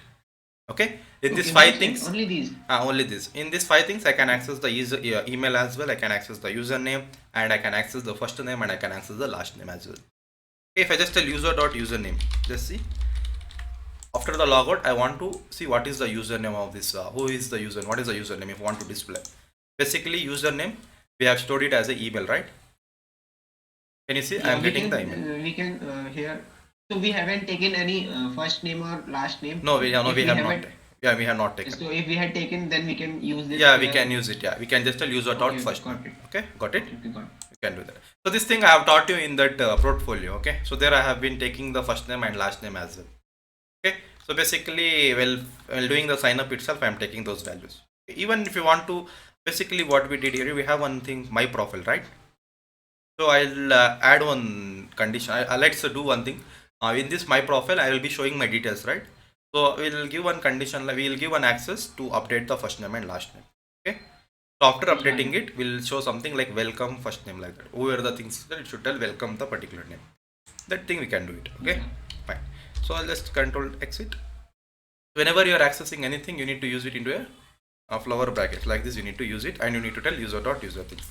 So this things is very important. This thing, by using this one, I can easily validate. So I'll be getting to know who is being logged in. User dot username means I can easily validate who is things is who have been logged in like that. So now I got a logout now. So if I click on to the logout, it is giving me logout success. So if I come here, even after logout success, it is not running because I have not run that for the function. I have not written for the logout. It is a very small and very small function that is it is going to take for the logout. It is going to take the request and we are going to apply the inbuilt method. So I'll come back here. So what happens here is whenever anyone's try to click onto the logout, where is the base here? If anyone try to click onto the logout, it is going to the auth/logout.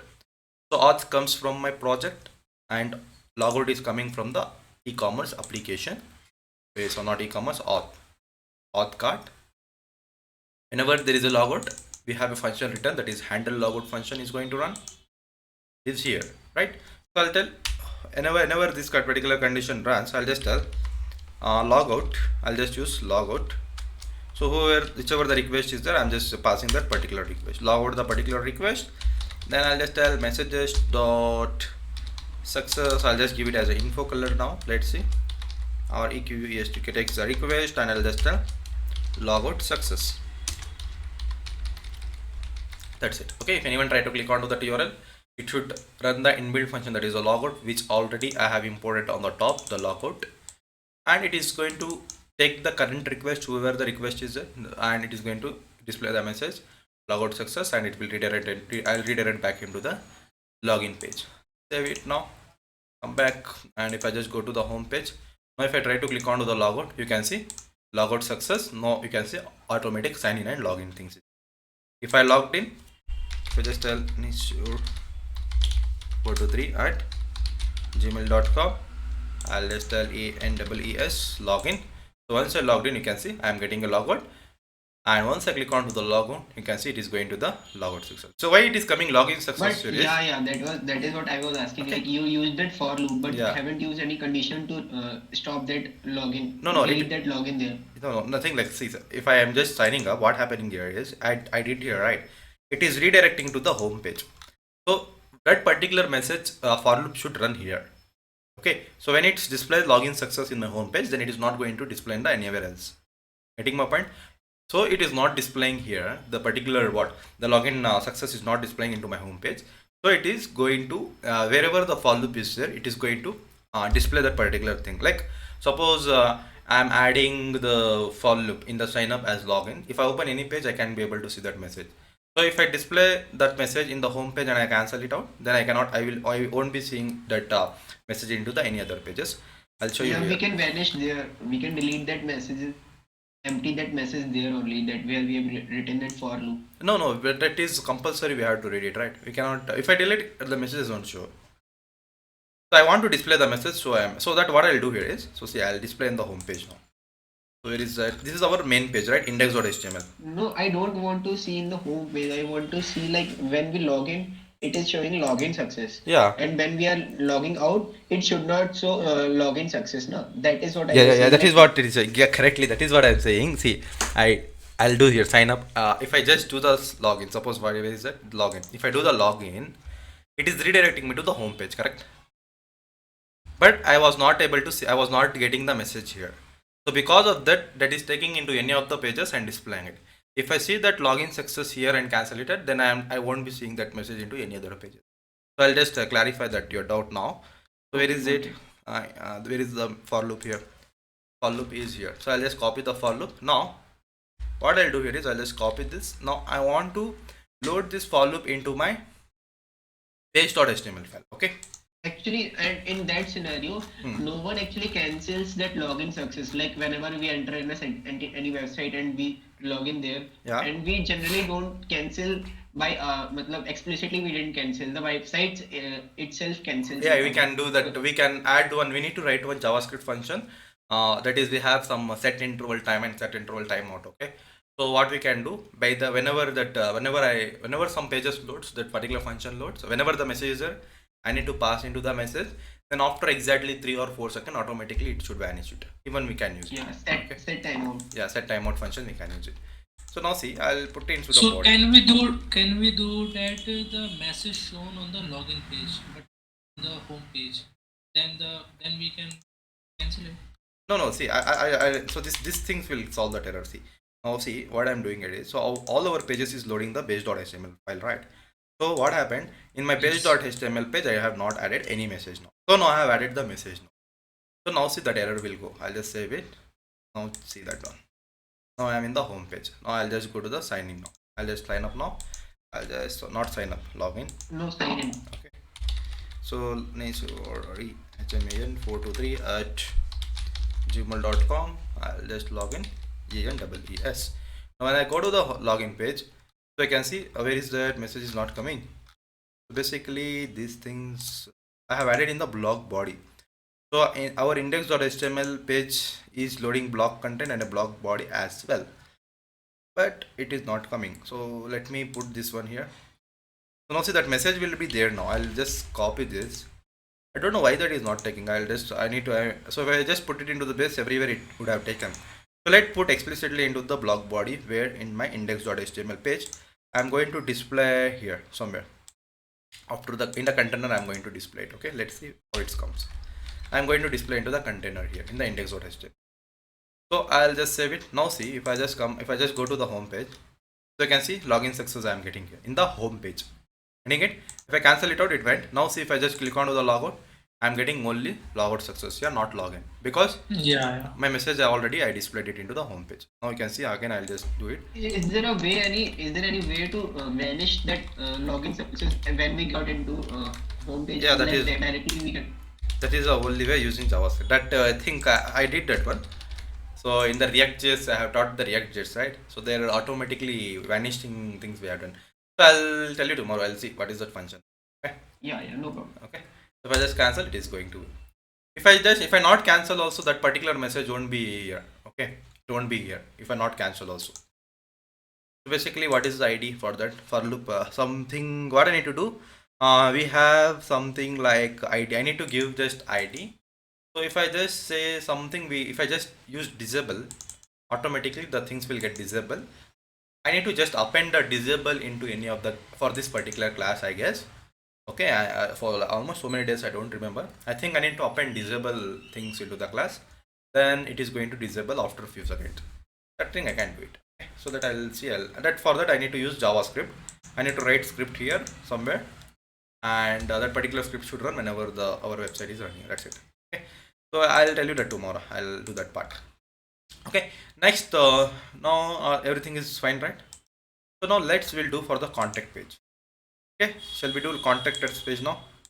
So if I just do contact us, you'll understand the database flow and the things easily. So let's do for the contact us page. So the contact, I have not written the contact yet, so I have to create a new page now. Okay, let's do it. For the contact us page, I need to take an email. I will be taking name, email, and description, and I'll just save it. So whatever he has been querying, whatever the data you'll be filling and submit, that particular thing admin should see it. That particular thing admin should see. So what was the admin? erkprocodr at gmail.com.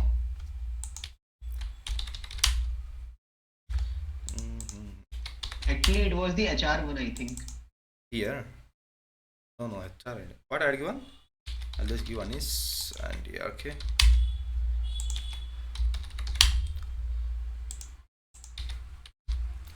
ARK and ARK. Oh yeah, this is the function. Now what I need to do here is, so let's do one thing. So we'll create a contact us page. So basically the contact us page will be something like how the sign up page is there. Obviously it will be same like that itself, right? So now what I need to do, I don't have any, let's see here, if I just go to this administration, in the users it is fine. We had the user table already, which has been given by Django. We were storing the details, obviously. Is the username we were storing the same, email also same. First name, last name I kept it as an empty. I just stored like that. If I want to add the user, I can add it from here as well. The username, password and password confirmation. After that I can add first name, last name, like that.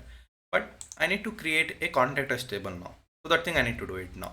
So we don't have any tables like here. So for that I need to create it explicitly. So what I'm going to do here is, where is my e-commerce app? Here I have a URL, that is contact and about pages. So what I'm going to do here is, I'm going to create a database table. So the database table I need to create it inside always.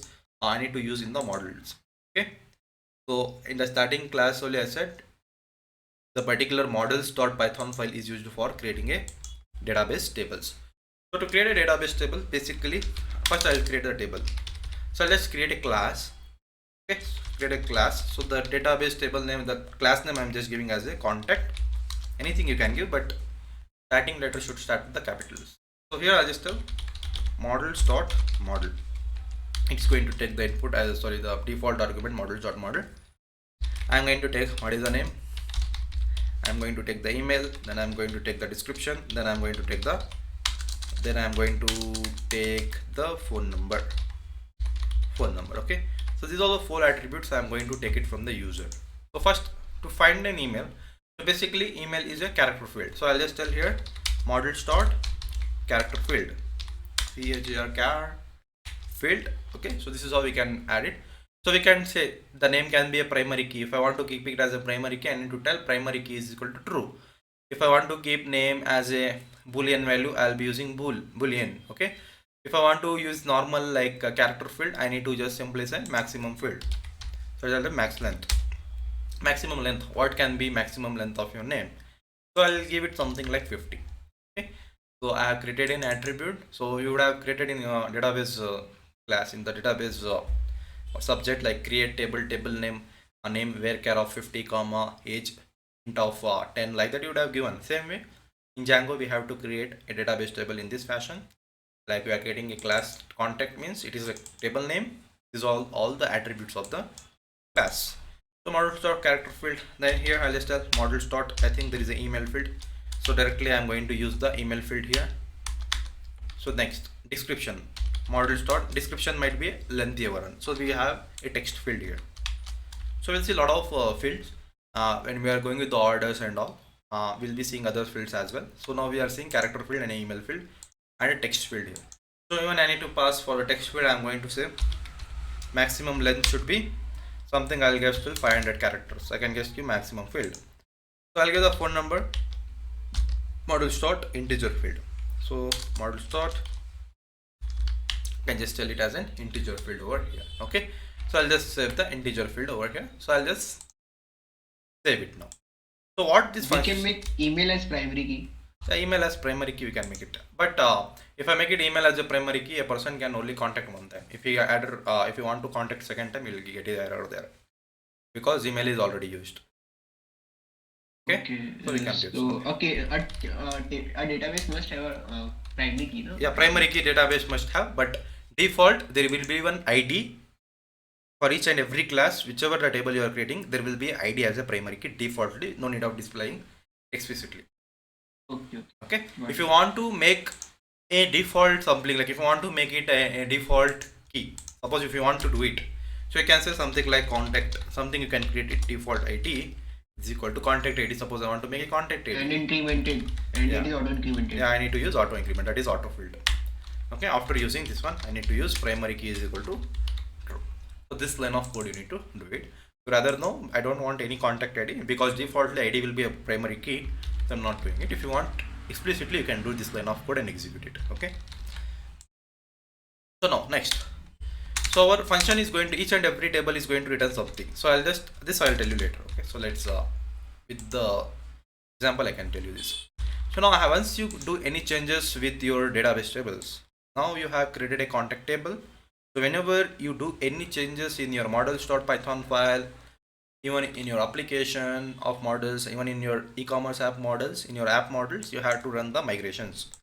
I'll run the migrations here. So what is the first command? You need to tell python manage.py make migrations. So whenever I run the migrations, it is going to tell me I have created a contact table. You can see for the e-commerce application, migrations has been applied.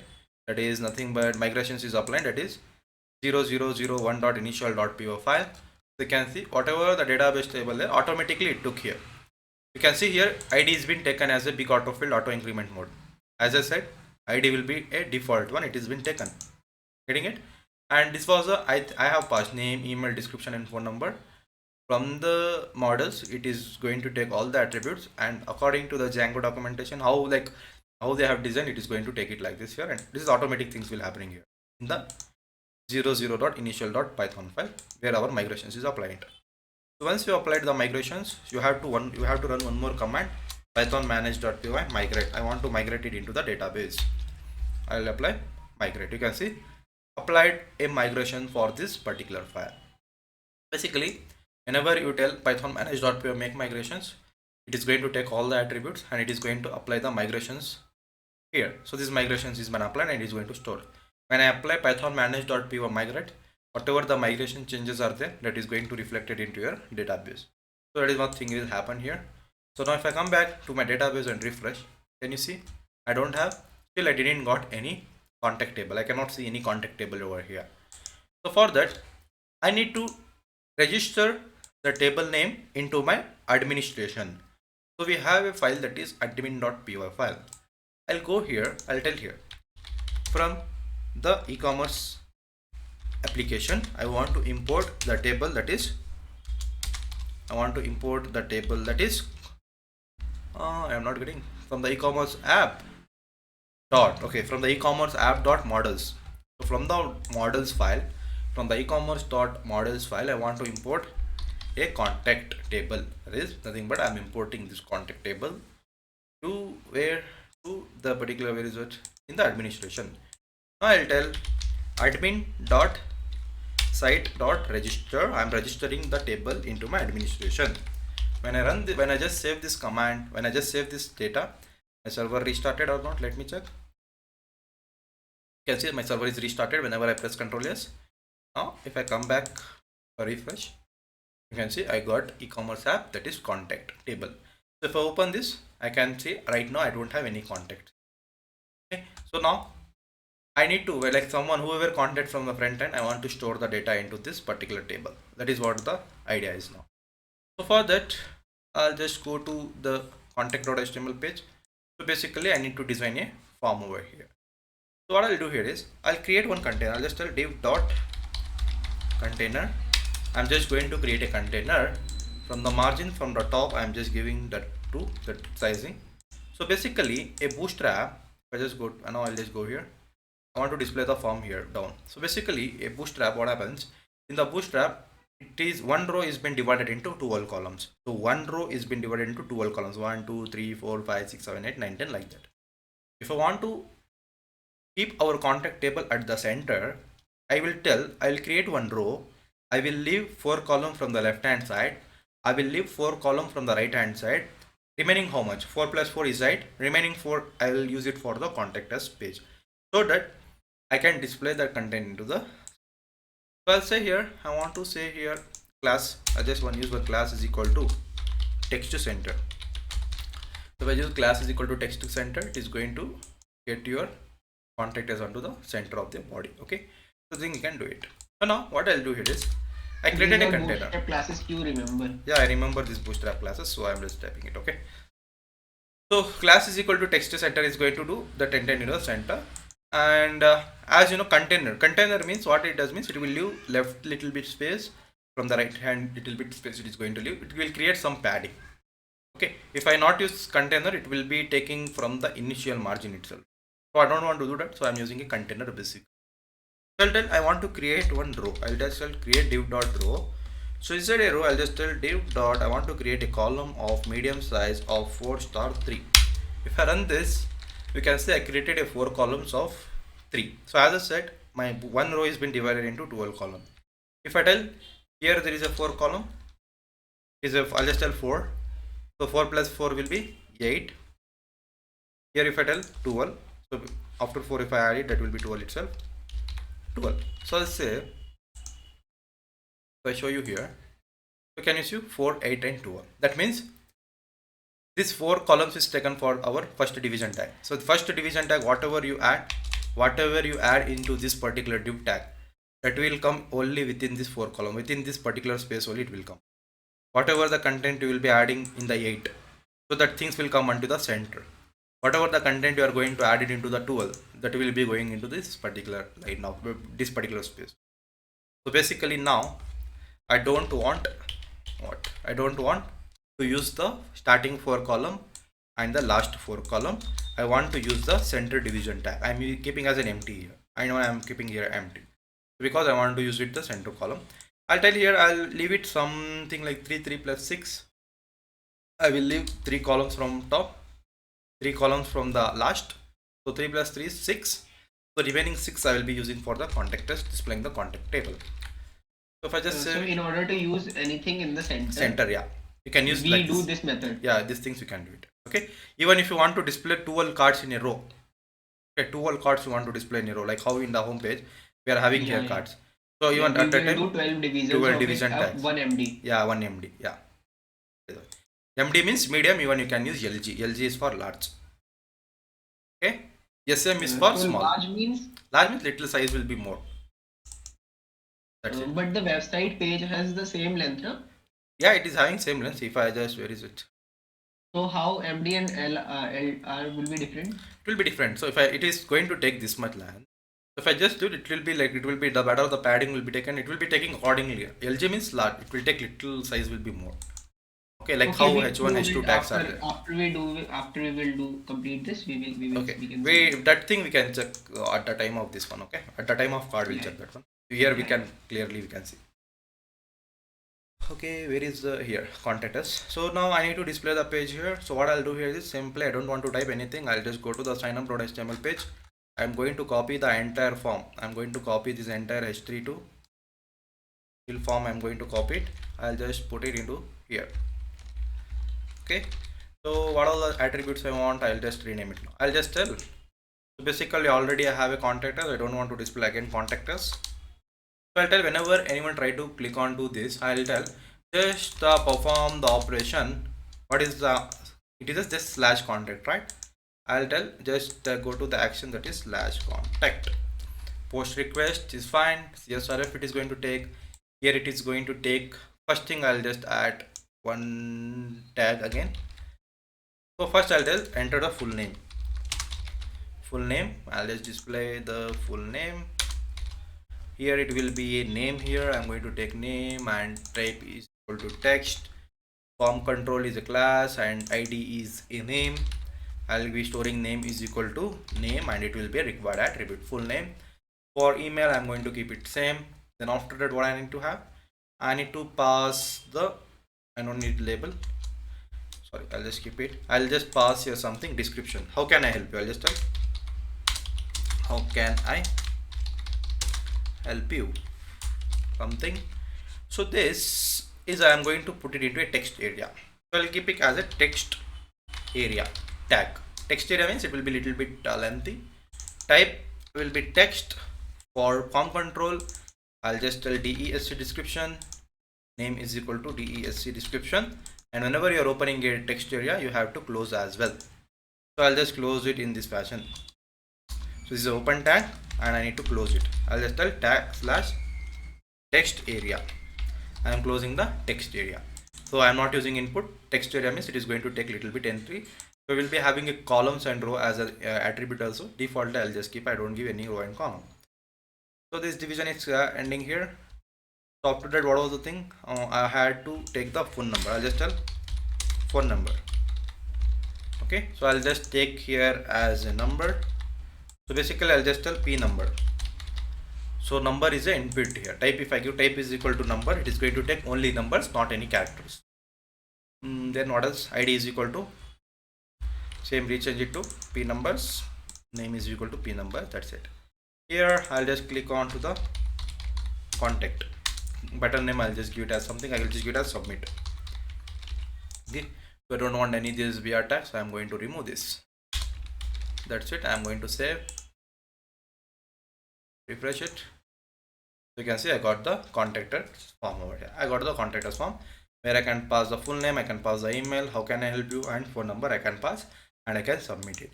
So now what I'll do here is I'll just keep it 4 itself. It is little bit lengthy. I can just fill. I'll just keep it as a 4. I'll just keep it as here as a 4, and even the last I'm just keeping as a 4 now.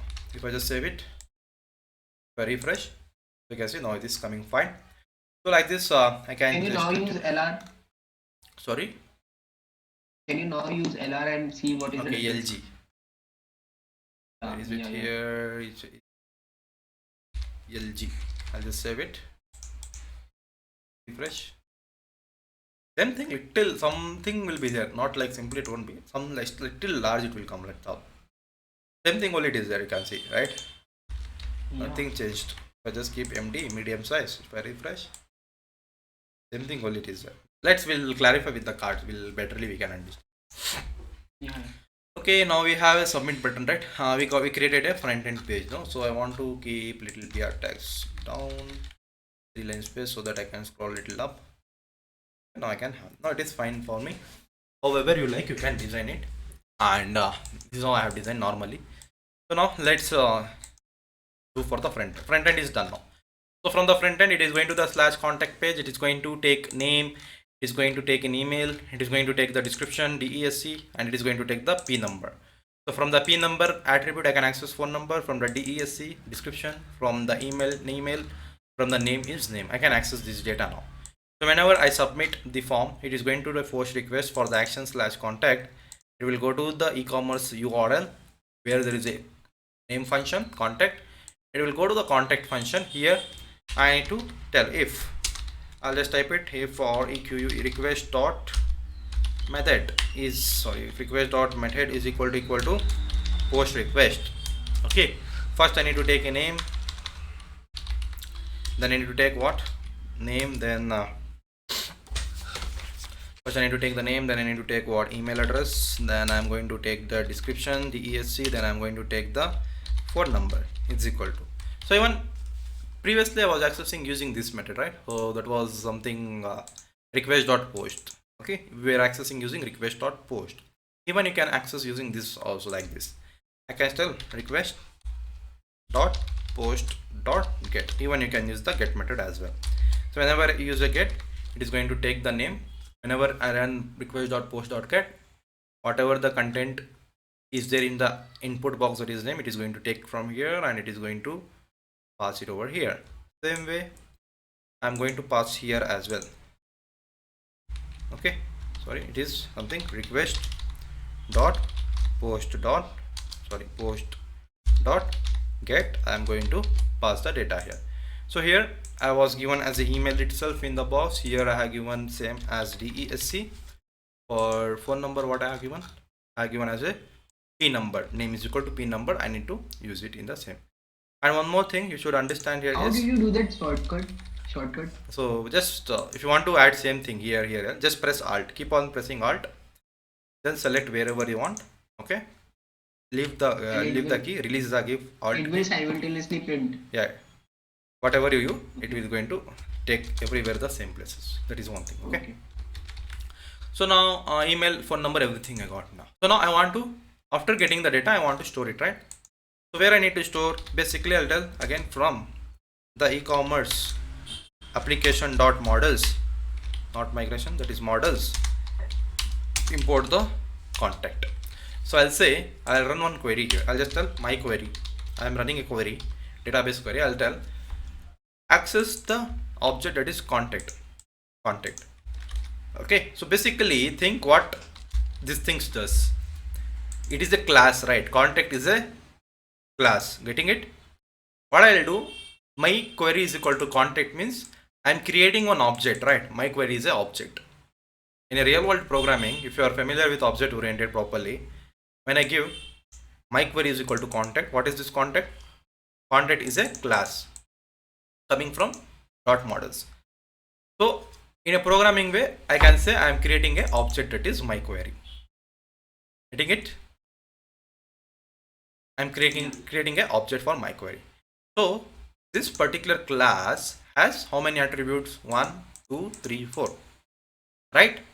So I want to pass data here. I want to pass data for this object. So I'll tell here.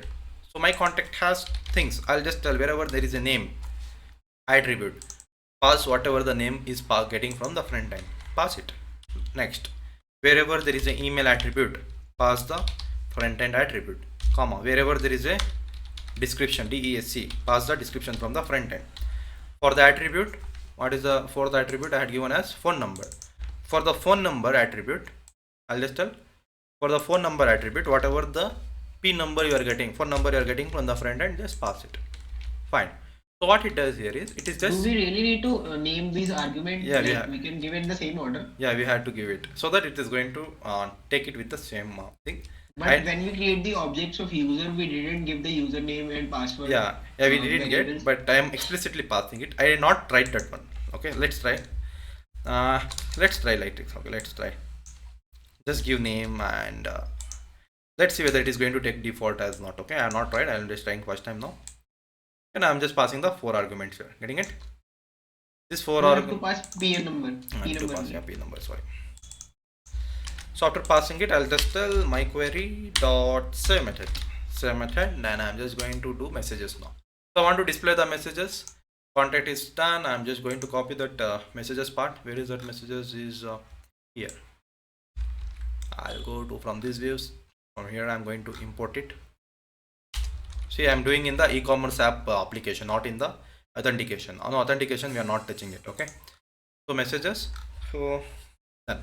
So I'll just tell here messages dot, I'll just tell info, I'll just tell take the request or request request, it is going to take the request comma, and it will tell we'll get back you soon, we will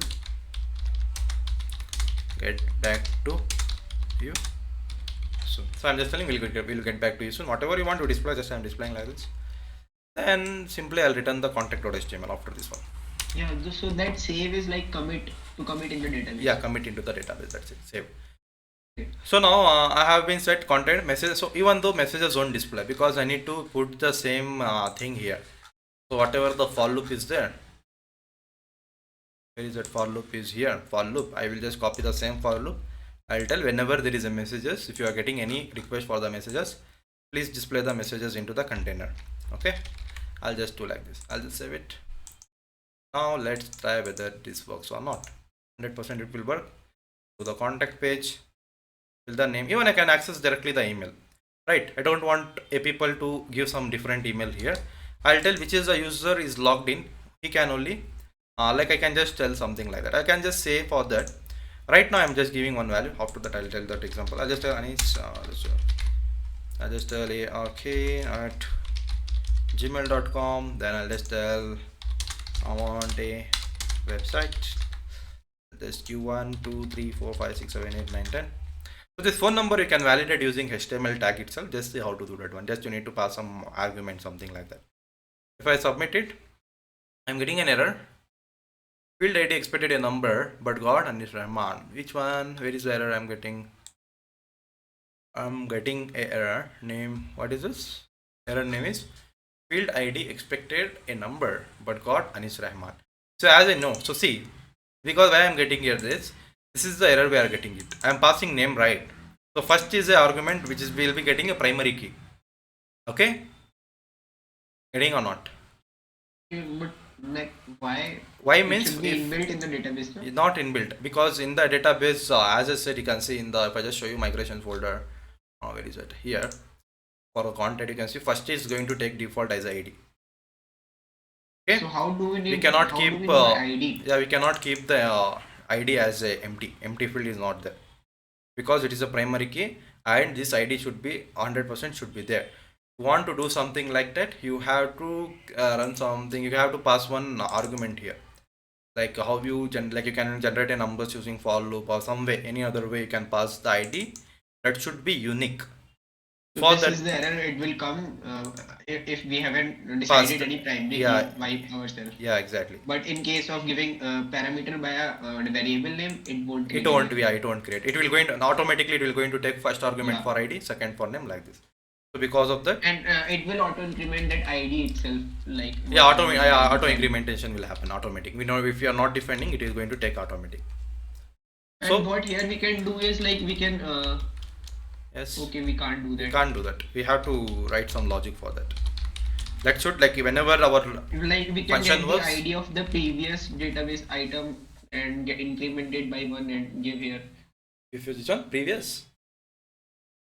Yeah, previous database item. Like first we retrieve the previous database item, Yeah. ID of the previous database item, but it is not possible to retrieve previous database Yeah, item. yeah, basically, yeah, we have to we can read, we cannot retrieve it. At least one time you have to pass it somewhere.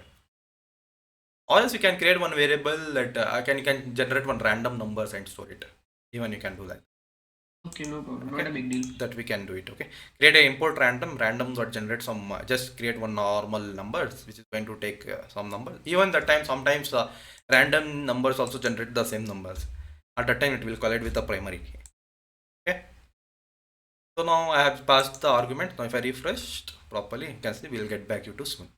So the data has been stored. If I just come back to the contact table, you can see I got created a contact object. If I open it, I got all the data here. Getting it? Yeah. I got all the data. So now here it is displaying contact object 1. So I don't want to display contact object 1. I want to display something. Our function should not return object. For that you can say something like I'll just tell df I'll just return a string. It should return a string that is going to return, that is what str, don't know what it was, str, so not string. So basically our string is going to take self argument. Okay, it is going to take the self argument, whichever the object self it is going to take. Here I'll just return a self dot name. I want to save with the self dot name. If I just save it, if I refresh, it is going to return with the name here. Okay, so where I can see the data. So like this, we can see. So the developers used to see this database in order to check whether someone has tried to contact us. Yeah, basically that is why you need Or is there any other administration. way? Yeah, that is why we can create this data. We can display into our website as well. We can create one admin tab. We can create however the design we want, and we need to iterate Like- from here itself. Like I filled a similar form to contact you, Yeah. and then you see the database in order to check whether someone has queried. Yeah, exactly, correct. Okay, I will see the database. So this database I will be having the access of the admin. Okay. Now I want to get the default email here. I need to get it. So I can do here as well. I can just do something like where is that contact? Wherever there is an email. Where is the email? Actually, the contact us page is also shown on the home page when the user is not logged in. Sorry? It is there. No, it is not there. It won't come because already I am displaying the message here itself. Okay, it won't come. So now here I have said ID. If I tell here value is equal to, I am going to give this one. I am going to say user dot. I'll just tell display user dot email here. If I just tell value is equal to user dot email, if I refresh, you can see automatically the ark@gmail.com. Whoever I have logged in, that current email ID is going to take it. Okay, even we can do that kind of thing. Getting it? So if you are, Actually, we cannot do when someone is not already logged in. yeah, he cannot do it. But at the time when we are trying to fetch that value, user It will be empty. It that- will be empty or it will give an error. It won't be error. See, until and unless I'm not filling all the data, it is not going to get it. So what I can do here is, if until and unless he is not Can logged we in, log out and see what is coming? if I log out, if I just go to the contact, it will be empty. Okay. So if you want, even we can add one condition, even for giving So that. you can redirect if someone click on the contact button, you can redirect to the login page. So first and show Yeah, the we message. can show that. First We will show that one. We will show that First one. Just we need to add one condition. See, whenever our function runs. In order to attract that user, you have to. We can do that. Yeah, we will do. We will be doing not for the contact because see, I don't want anyone. If anyone want to contact, he should do sign in That and will all. be like Bad not experience. good. Yeah. Bad experience. Yeah. for When them. you want to order something, then we have to do the orders and all. Login is compulsory because to access the data of the Yeah. particular user. So we'll just apply one condition here. So suppose now see, we'll be creating a block function. For the block, I'll write one condition. If user is authenticated, if the user is authenticated, give him access for going to this page. If he is not authenticated, I'll directly send him to this login page by saying a message, please log in and try again. Okay. That thing will do that. We'll do it in the next class. So because for the blog and for ordering, I will be adding that condition, that only two conditions. So now we have completed the authentication part. We have seen the contact us page. Now the main concept comes. So in tomorrow's session, we'll complete the blog where we can add a number of blogs. We can add the images and I can display into the home page, our website. So then in the next two classes, we are going to complete with the add to cart and the orders, and along with the payment integration, we are going to complete. Okay. Within Friday, I will be within 2 weeks we will be able to complete this. Yeah, I'll complete in next 4 classes itself. Next 4. And what is the plan for the next week? Next Is is there any nothing. plan? That's it. Finish. You said. Okay, so let's move on to further topics. So I'll just open the server link. Okay. So now we have completed the authentication part, and so blog we'll see later. So let's see how to add the products and display the particular products into your home page. So for that, I'll just come back to a terminal. So basically, so I need to create first database tables to store the data, as well to store all the products and all those things. So I'll come back to my e-commerce application models.python file, so where all the particular products are there, like what all the tables are there. So I'm just adding over here. So now I'm going to create a few more tables, the table names, to just create the products. So I'll just write a class over here. So here I need to create a new table. So the table is named, I'll just name it as a products here. So the table name will be the product, to add all the products. So basically I am adding a product ID. So what product ID means, I am generating a IDs over here. So even though it will generate an ID, so I want something to iterate, so I will be iterating a product ID. So I have renamed that normal ID to product ID. So now I can iterate using a product ID, the particular each object. So then I have created a product name. So I have given some character length. I'll just give it as 100. So then for declaring a category wise, so I've created a category as well. So that is will be the categories of some category. I can just give it as 100.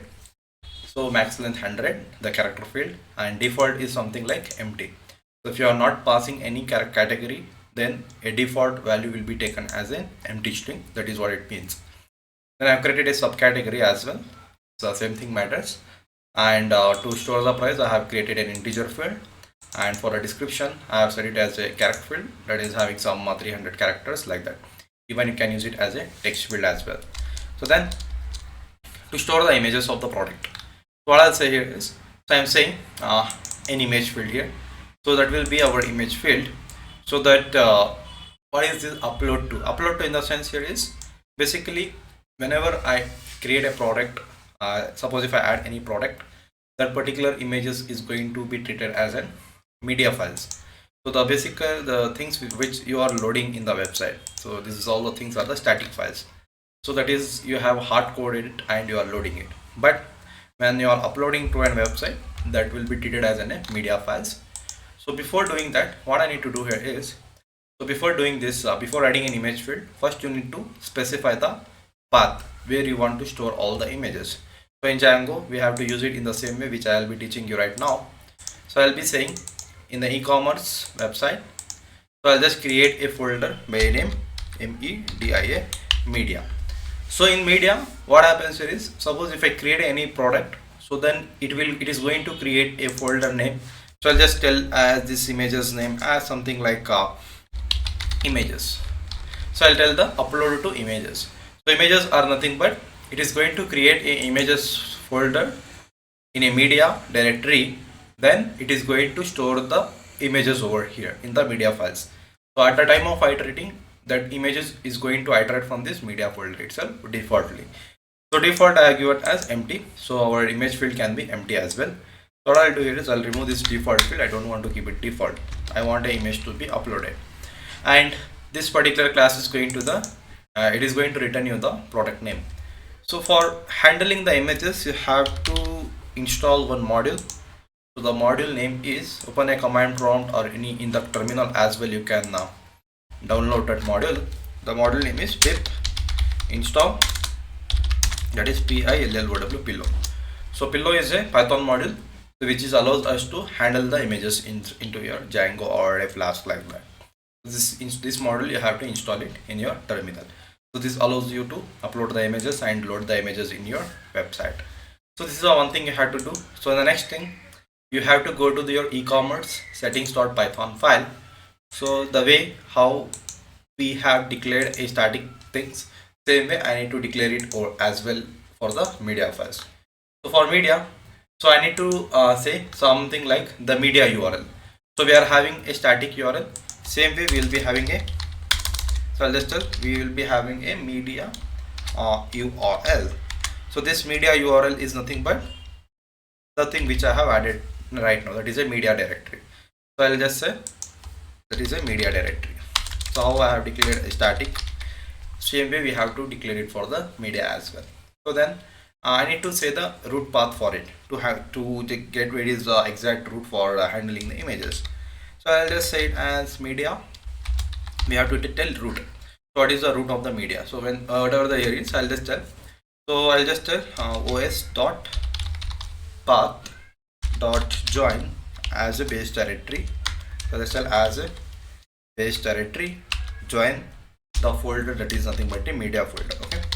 So this thing you have to specify into your settings.python file, that is a media URL and a media root for handling an images. So once I define like this, so then I need to go back to your urls.python file. So here in the URLs you have to import the settings first. Yeah, you have to import the settings by saying, so where is the Django? Sorry, from Django dot configurations conf, I'll be importing a file that is settings. So now what I'm going to do here is, whatever the media files will be there, for the storing I'll be using this concept like we have specified a path to store the images all in the media directory. At the time of iteration I'll be loading in a static way. So for in the URLs I'll say if you are getting any static file but any media files, so that you convert with a static. I'll just tell plus along with this URL pattern pass this URL patterns as well, that is static. So I'll just tell from the settings dot I'll access all the files. So what I need to access first, I need to access this media URL. Basically I'm passing for my website, I'm just passing all the media files to my project. So that is what the thing I'm doing till now. So I'll say whatever static files are there, just pass it the media URL, then set your document. Well, just set document root is equal to, that is coming the whatever the root things will be there, that we set it to the media root. So whatever the media root I have declared, I'm just passing like this over here, that is coming from the settings dot file. Media URL and media root is coming from the settings file, so I'm importing it, then I'm passing it. It is giving the error for the static. I want to import the static as well. So that static things I will be importing by django.conf.urls. So from here I can import it. So I'll say from django.configuration.urls.static I'm importing a static method. Okay, so the static is important, so then I'm passing media URL and a media directories. So this thing you have to do it first before running any migrations. So first first create a media directory, then go to your settings, add a 2 path for media directory, just inform your settings, then add the static files, just import the settings and static, then pass your media directories and a media root in a static way to your project. So then it is going to pass as a statically. Then after coming, now I'll come back to the models file here. So that is what I have created a product folder. It is going to have the attribute ID, name, category, subcategory, price, description and images. So this class is going to return you the product name. So let's run the migrations. So to run the migrations, I'll just create one new command prompt. I'll just say python manage.py make migrations. So it is going to create a migrations for a product field. So once it is done, so I'll just migrate it, migrate, migrate. So it is going to migrate your folder. So once migrations applied, then it has been this product table is created in your administration. Just go to your administration, import the product table, then register the product table over here. So after registration, so now my server is running at port number 8000. If I just go here to my server, it is running properly. So all I do here is I log in as administration now. So now I'm going to log in with admin ark at gmail.com. I'll just tell ANWES ARK. Okay, now I have logged in as an administration. So now you can see I have logged in. So now you can see the product tables are there here. The product table which I created right now, it has been created and it has been registered into your models. So I'm going to create a product. I'm going to keep the product name as watch. So it is a category which comes in the watch. Okay, so it will comes in the category watches. So I'll just say something like race or something. So subcategory is something I can give category and a subcategory. So I'll just give the subcategory as something like what I can say some men's. It is a men's watch. Okay, so then what is the price of it? I'll just say something 500. I'll give the description over here. So if I just tell watch, I'll just copy some of the description from here somewhere. I'll just copy this description and I'm going to paste it over here. Okay, from Indra online store. So now I want to select the images for it. So I'll just select the image, choose file. So here I want to select the images. So I'll just go to the Django React. I'll just go to the front end source. I think I have few of the images over here. Let's see whether it is there or not.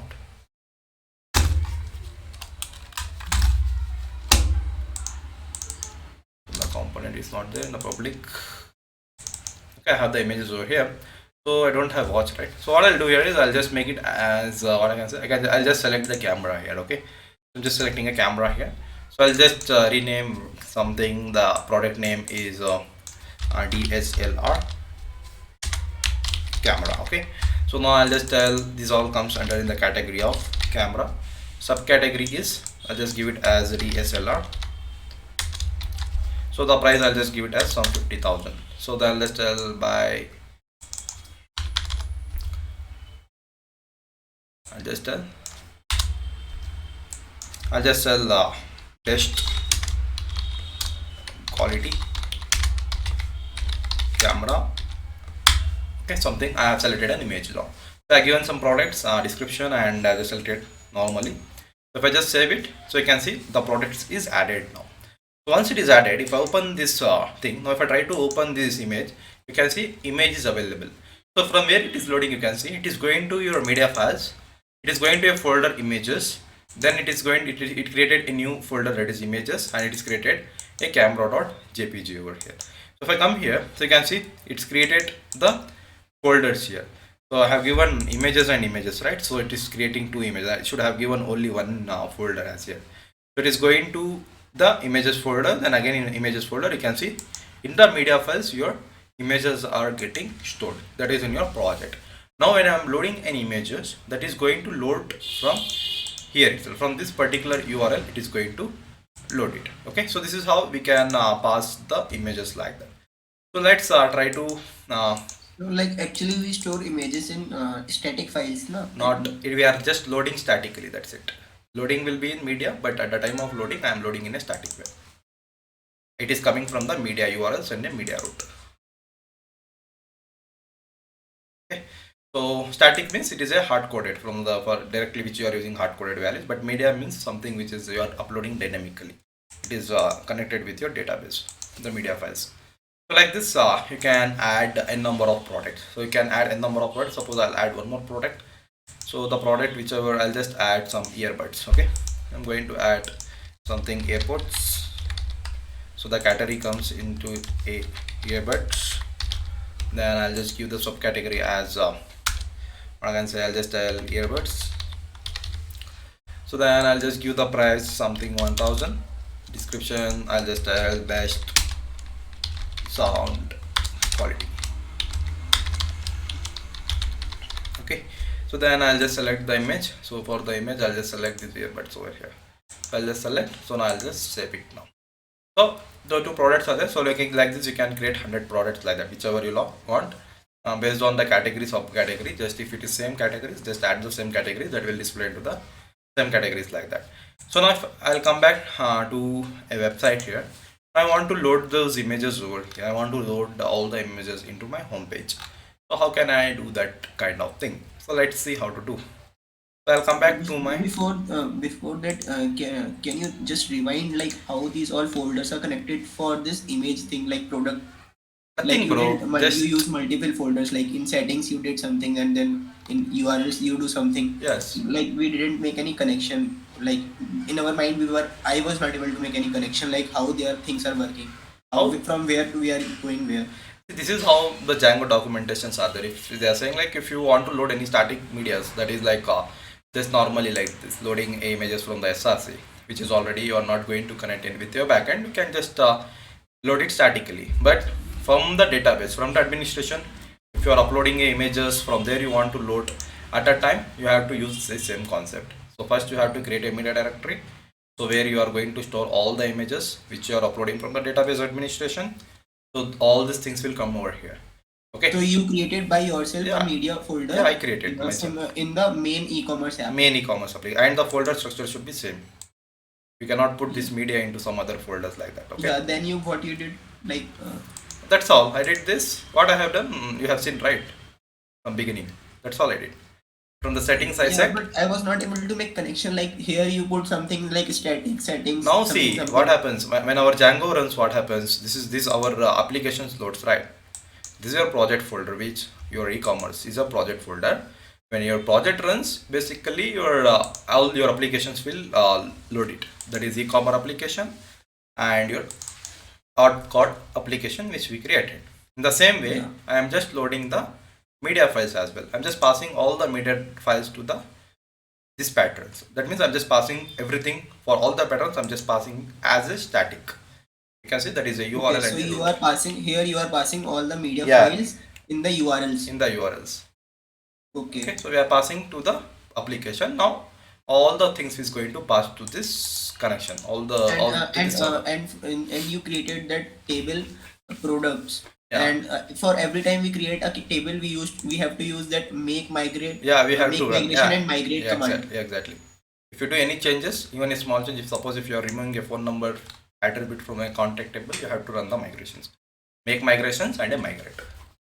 Any small Okay. change, even if you do with your models.python file, you have to run the migrations. Then this is going to actually it is going to change in the database, or else it is not going to change. Okay. Okay. And so now this here image is there, like image models dot image field. Upload to image dot images. What? Yeah, this is meaning, something. like, See, you can just create just images something. So whatever, whenever I upload any images, you can see it created images folder here, and it created one more images folder, and inside that it is going to store. That's it. Yeah, and one more thing, like here it is written like define string. So what is the role of this function? Was this function? As yesterday I said, Yeah. right? For the contact, you forgot. When I am returning a forgot, yeah. contact, we are returning a name over here. So see here, if I in the database, in the admin, in a contact, suppose if I return, you can see Anis Rahman it is getting, because it is returning this function is going to return the name over here. Same way, the product, it is returning a airport. So airport is something that is product name. So I'm returning a product name. If you want to return a category, just rename to self.category. So at that time, So this whole class returns this string, so that I can access by clicking onto that. Okay, So now you can see it is coming earbuds and camera. Camera is what? Your category. So whatever you are returning, it is going to return. If you not return anything, it is going to return you the object. It will be saying like product 1, product 2, product object 1, product object 2. Basically the object, rather than returning that, I am just returning a string. So that I can, so that I can easily get to know what that is. Okay. Yeah. Like that. So if you are returning in integer value, you need to use integer. Okay. Yeah. For a class, if we are creating an object of it, then it will return that string or integer, whatever different function we have created. Exactly. That's what. If you are returning, suppose if you want to return here id in the context, so I'll be using int. So basically each and every table will be have default, that is id. If I just tell self.id, so id is going to return it. So if I go to the context now, you can see contact object 1. That is a default one. Okay. That's it. Understood, right? Please rename that. No, it is fine, no problem. Okay. So you can just. So we don't have any ID, no? No, we have ID default. Each every table will have a ID. Okay. So And that, its name is also ID. yeah, its name it has also ID. For every table, ID will be a primary key for each and Okay, every okay, table. got it. Okay. But here we have given any primary key, no? No, no, we explicitly haven't done it. Yeah, Okay, we not can done. give Yeah, here ID. automatically primary, but here I have done explicitly. That is product ID I have created. Okay, Okay. that can be it will be written because I will be accessing using product ID somewhere else in the program. Yeah, that will be important. Yeah, to edit the values of it. That's it. So this is one thing is done. So now, But when we have created this as a primary key, we have not given its in that we haven't provided that it is a primary key. That primary key is equals to true. yeah, we have not done, Something. but the auto field is basically it is going to take a primary key default, I guess. Okay. Okay. If not, I think ID will be there. Then this is the explicitly I'm creating the product ID. I think I have done it in that way. That way. If I just go back to here, if I just return integer here, so int and a product ID. If I just pass the product ID, basically let's see if it gets object 1, object 2, then that will be correct. Yeah, that will be defaultly a primary key. Okay, so it is coming in same fashion. Okay, so that is one thing is. So that will default will be auto fill means auto increment mode, right? Auto increment mode will be that will be default as a primary key. Okay, no need to split specify. So we have done this. Next, what is the next thing? To display the products into the home page. So now I want to display the product into the home page. That is nothing but in the website. So I want to display the products over here. So what I'll do here is I'll just rename. I'll just go back to the folder URLs. So when it is loading our e-commerce apps URL. So if I just go to the e-commerce apps URL, so we are having a this one. It is going to return me the index.html page. So where is that? It is something here, which is the thing which is coming from here. Okay, so I'll just say here this what I'll do here is I have a portfolio section. This is on division tag. I'll just tell here happy shopping. I'll just tell something welcome to shop. Okay, got a shop.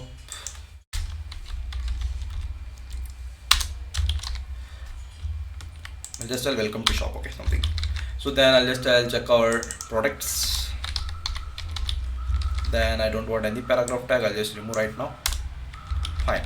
So once I save all, if I come back and refresh, is coming. Okay, check our product, something I'm getting. So now what I'll do here is I'm just going to remove this entire thing, that is so this tag is working for this one, and this section is already a container. So what I can do here is I'm just going to remove this entire code. I'm just going to remove this entire code. That is for I think section and division tag. So just make sure which how many tags you have open, you have to close those many. So I have opened one tag, and for one tag is for division tag. So this is not getting closed. So this is getting closed for loop. This is getting closed, and one division tag and one section tag I need to close it. So now after that, I'll just remove the end. I'll just remove this row.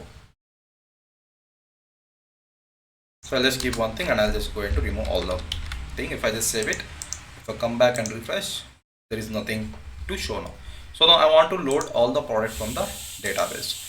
So first I need to return the things here.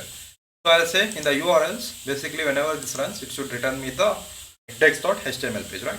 So this is going to run the index.html page. So now I need to load all the data from the database. Then I need to pass it to the index.html page. So now first, from which table I need to load it? From the product. So I'm just importing a table name, that is a product. Then I need to load all the data from here. So I need to load all the products now. So if I say here, so I'll just see the logic. Where is the logic here I've written? Okay, for taking all the data. Okay, it's going to go to purchase table. Okay, so what happens here is, so first I need to load all the data, right? So what I'll do here, I'll just copy this entire things.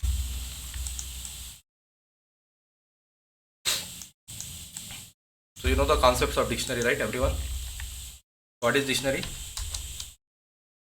in the Python?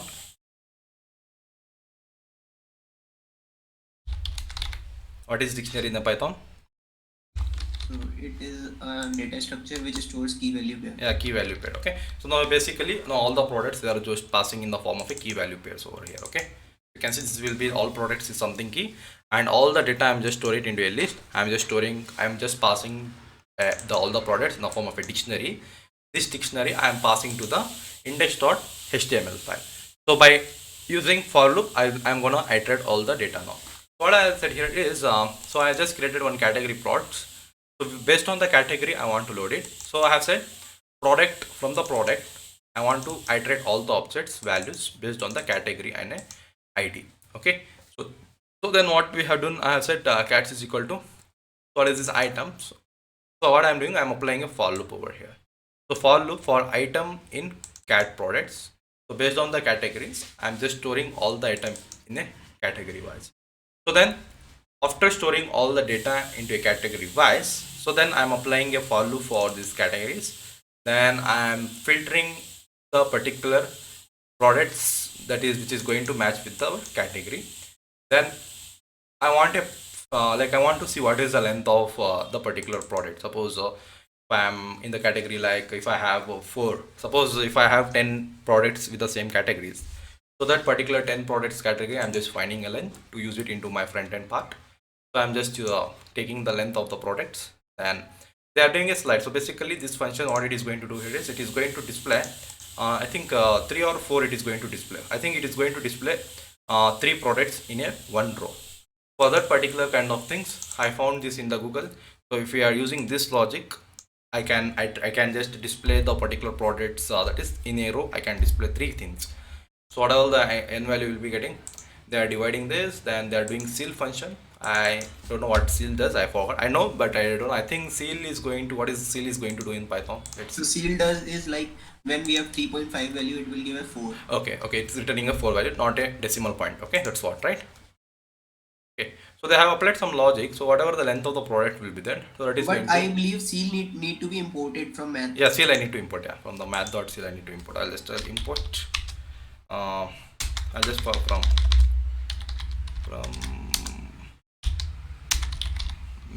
math. I think I need to, yeah, from math import seal, I guess. Yeah, correct. From math import seal.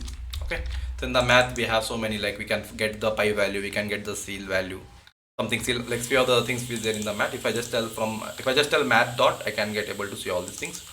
So seal is going to return some previous value without a decimal points. So now what we are passing here is in the all products, all products is basically a list, which is an empty list. We are passing the products, then we are going to pass like in how many slides, like basically if we are having a range of, it is going to start from 1 and it is going to till n slides. Basically if you want to print 1 to 10, so we'll tell right for I in range 1 comma 10. Same way it is going to start with 1, and whatever the return value will be there, it is going to pass here. Then what is the next things they are passing here is again they are passing 2 things over here. This is okay, where this function is going to run. Okay, this is for this one. Sorry. So this is closing for this, and second argument they are passing again the slides. So we'll see where we are going to use.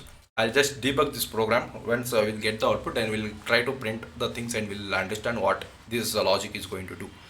Okay, so basically the main idea behind that logic is they want to use this way. They want to load all the products based on the categories wise and subcategories wise. Because of that, this much kahani it is written, or else there was only single line. We would have sent something like objects is equal to, I was telling this, product dot object dot all. So only that one line of code is going to return all the products from the products from this particular table. But we want something to display in a category wise. So watches should display in one line, and all the earbuds should display in another row. So it should create a number of rows based on the categories. So because of that, this is the logic is been written. Okay, that is going to filter based on the category wise, and using a for loop and a few of the Python codes, they have been iterating it, and they are just passing in the form of a list. So then this list is passed for this particular as a dictionary for our index.html file. So coming back to the HTML file now, coming back to our index, or where is it, index.html file. So now I want to load the data over here. So now I want to load the data here. So now we'll iterate using what, for loop. So how we were iterating the messages and all, so we are gonna iterate this content using a for loop now. So first we need to load all the static files over here. So in the block body I'm going to say load static. I want to load all the static files. Suppose if it gives error and I don't want to just do that one. So we need to apply something now. So what they are saying here is, now we need to apply a for loop that can iterate product, range and slides. So basically whatever the things here. So the first one is a products I want to iterate. Then I want to iterate this value. Then I want to iterate how many slides are there. Okay, so from where? From in all our products. So I want to iterate these three things from this all products. So that is one for, that is the one thing I need to write it. So basically you see here I am going to write this one. So what I am saying, for I want to iterate a product instance, I want to iterate a range instance, then I want to iterate a n slides in all products. So this all products is coming from our views, so that is in the form of a dictionary. So basically we are appending in a list all these three things. So that is a product, range and three things. This is the three arguments we are passing into a list so that I can iterate it one by one. So by using a concept of dictionary. So this is the one thing I hope you understood the for I am iterating in. Now I need to see where I need to pass these values while iterating it. So basically this is a container. So I'm just going to copy the code and explain at once.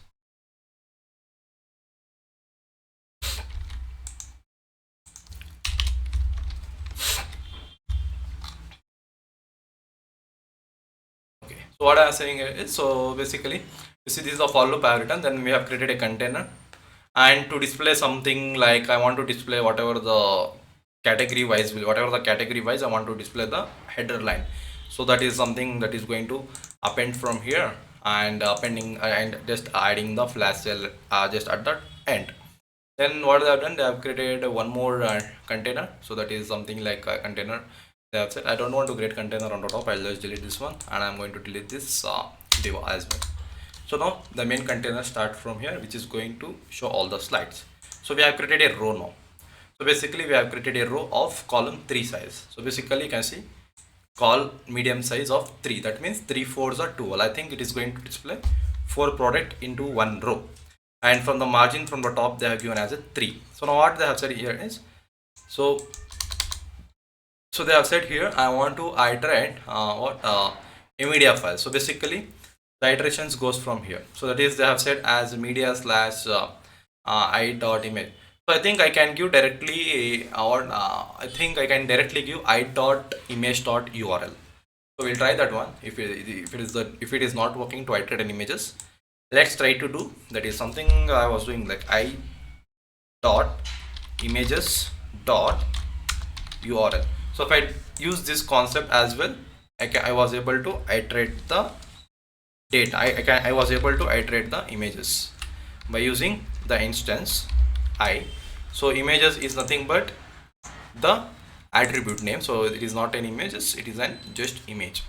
So I was giving i.image.url. I think this is also going to work. So first I'll just see with this whether this is coming or not. If it comes, then we'll check with that one. So it is going to the media folder and it is telling whatever the image name is, whatever I can iterate the image right from the product tables. So it is basically iterating the images based on the loop. So then, so what is the difference between that single curly braces and double curly braces? So like we use single curly braces, after that we use percentage sign, but here we are not. No, we are not using anywhere single curly braces. We are using double only to iterate it. Wherever we are, anywhere we are using single. But when we use the for loop, there is only single curly braces and okay, this one. Okay, this is something. This we are. This is a Jinja technique. No, so in the Jinja technique, if for and is authenticated at a time, this will be at a time of iterating any values by an instance. That time we need to use the flower two brackets. Okay, this is how they have declared. So it is to import the variables. Which one? Yeah, import the variable. Basically, it is going to take data from these attributes with the. Suppose we are passing in all the products, all the data is getting passed, right? So this all the basically we are passing all our database values to this all prods in the form of an dictionary that is going to pass as a parameter to our index.html page. Now all the data is going to pass to your index.html page here. So using a for loop, I can iterate the particular data. So I have said here for product range in slides and all product. So based on the product, I am iterating the value. So each product will have all these items. So each product will have our product ID, our name, category, subcategory, price, description, and images.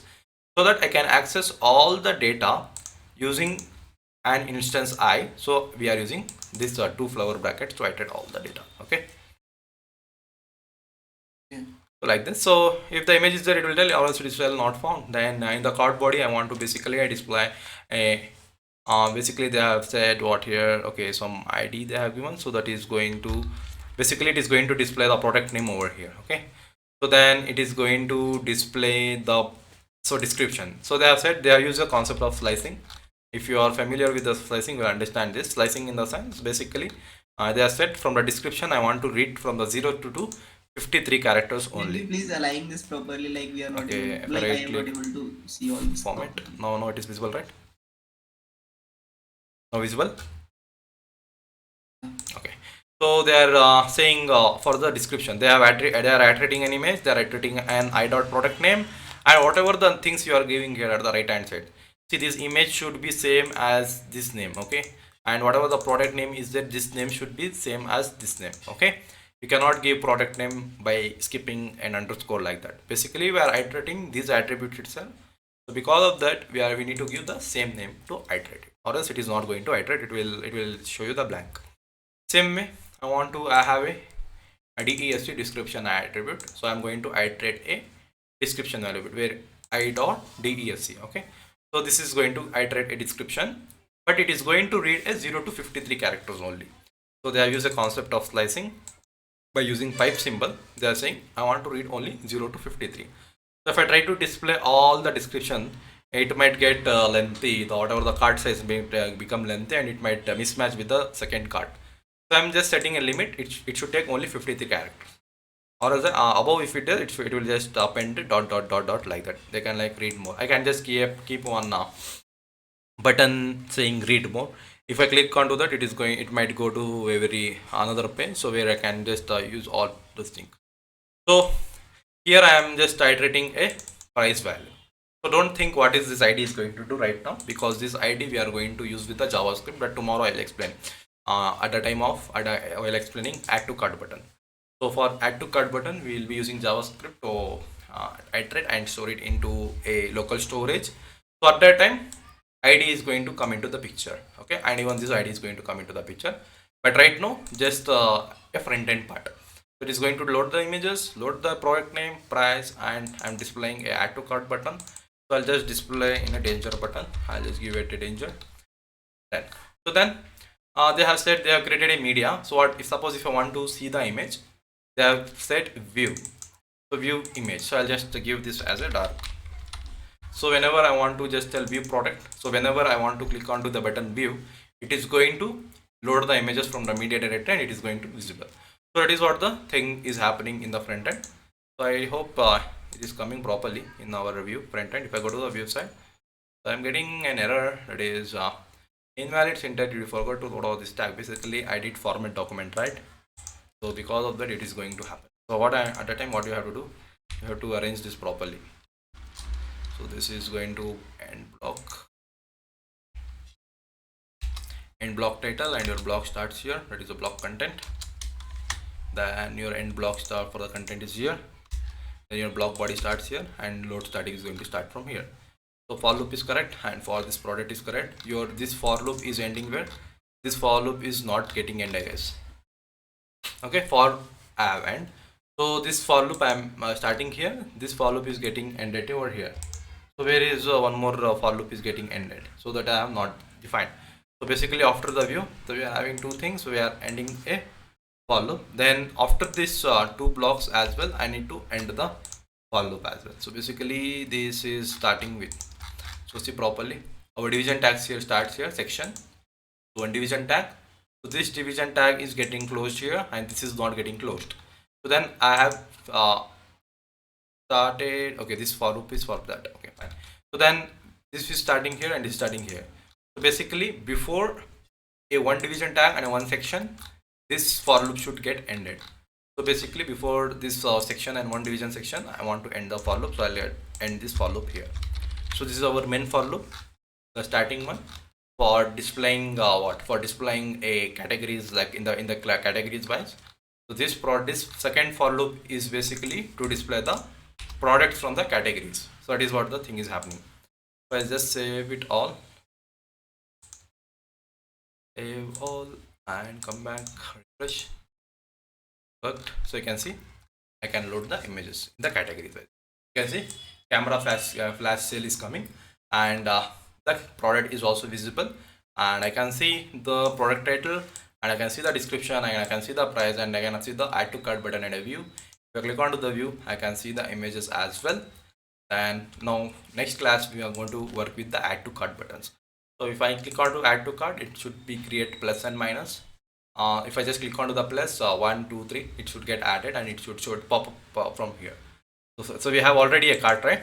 So from the cart, what we are going to do here is, in the cart we are going to pop up the things. So items added to the carts should display the camera name, and it should display the price something and total price, all those things. Still so many things are there, so that we need to do. So basically in today's session we saw how to create a database table. So we saw how to create a database table like this and run the migrations. Then we saw how to pass the images to our media files, and we just saw how to load the images. So basically we are loading all the data over here. So I try to print what is this cat products. If I just try to print what is this cat products, if I just come here and go to the home page, it loaded. If I just open the print statement, you can see it is returning a query set. Basically, see what it is returning. Our print cat pod is going to be returning something. Where is that?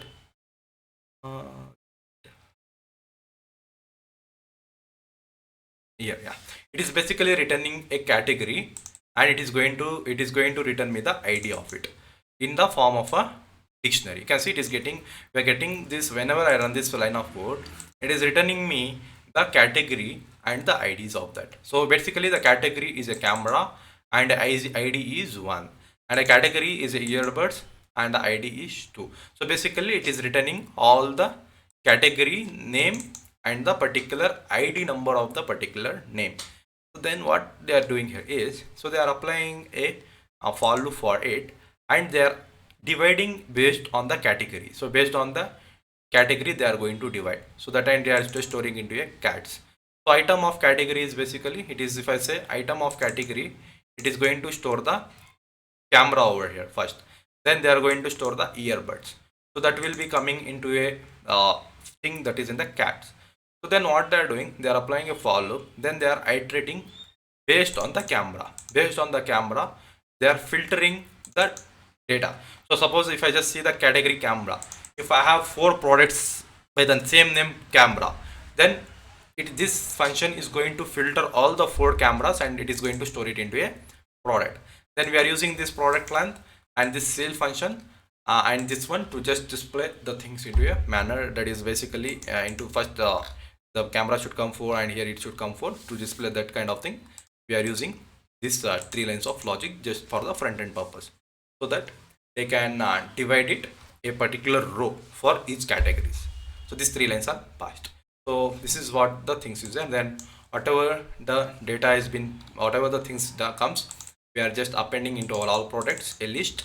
Then that list is passed as a dictionary. Basically whatever you want to iterate into a front end, then you need to pass it as a dictionary itself in this same fashion. Okay, so like this the things goes on in your backend. Okay, so I think people understood at least something.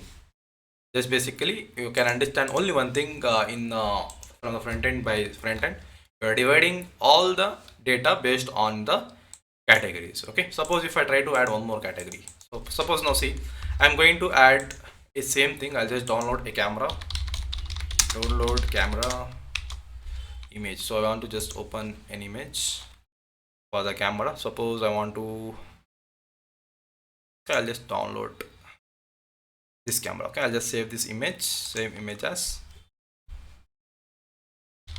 cam2. So cam2.pk. So I'll just go to the administration, contact, sorry, not contact. I'll go to the products. So we are having a DSLR camera. So same thing, I'm going to open into a new tab.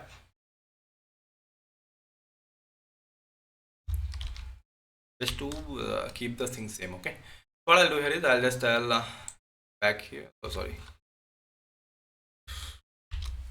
So I'm going to this product. I'll just go to the add products now. What I'll do here is I keep the product name as DSLR camera. I'll just keep the same name or different DSLR camera high lens. Okay, high lens. So what I'm going to do here is I'll keep the category same. I'm just going to keep the category same, and I'm going to keep the subcategory as well same, because these two things should same to display that into a single row. So price I'll just give it as something 1 lakh. I'll just say description, best high lens camera. So if I just choose it an image, if I just choose the image over now, so I'll just go to the download. So whichever I have downloaded, I'll just pass this image.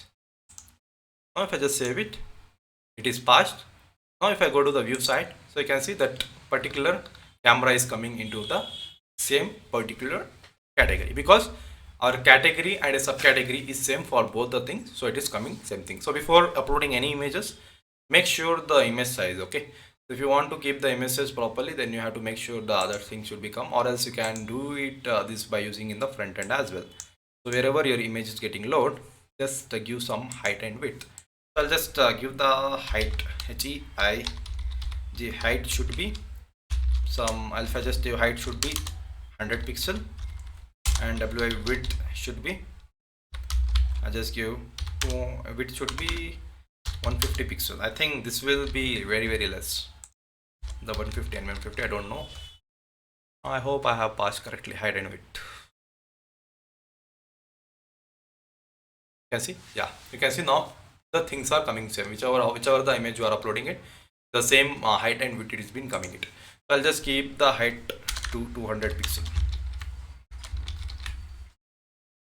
I just keep it same. If I refresh it, you can see little height is fine. So this is fine for me. So now you can see all the things are coming properly. So I want to give the spaces between from the whatever the HY tag is there. I'll just give some the margin from the top, just take it as 2. Okay, so if I just refresh now, so margin from the top is being 2. So now all the things are coming fine, and even these buttons things I'll just give it, keep it something where is this add to cart buttons are there. So I'll just tell BTN small. So basically if I just say whatever the price class, where is the class title, so I'll just tell margin from the bottom, give it as 3.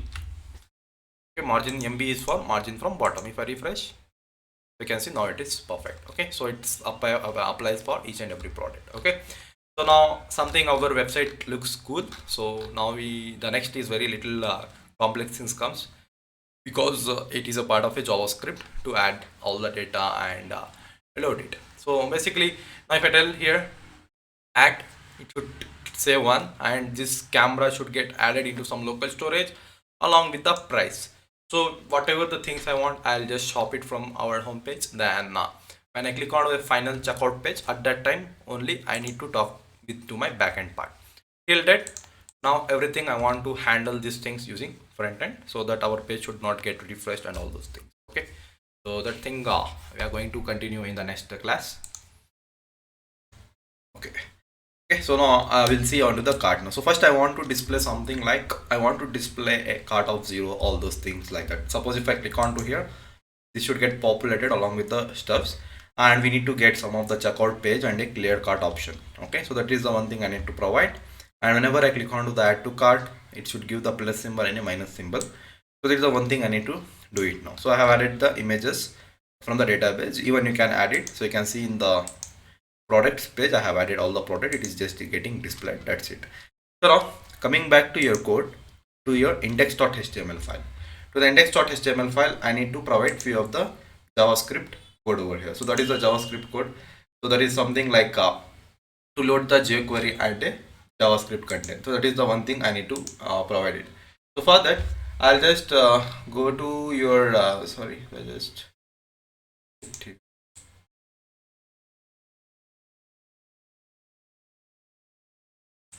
so now I need to go to the index.html page. Now here I need to add this code. So what is that code? Basically to load the JavaScript content.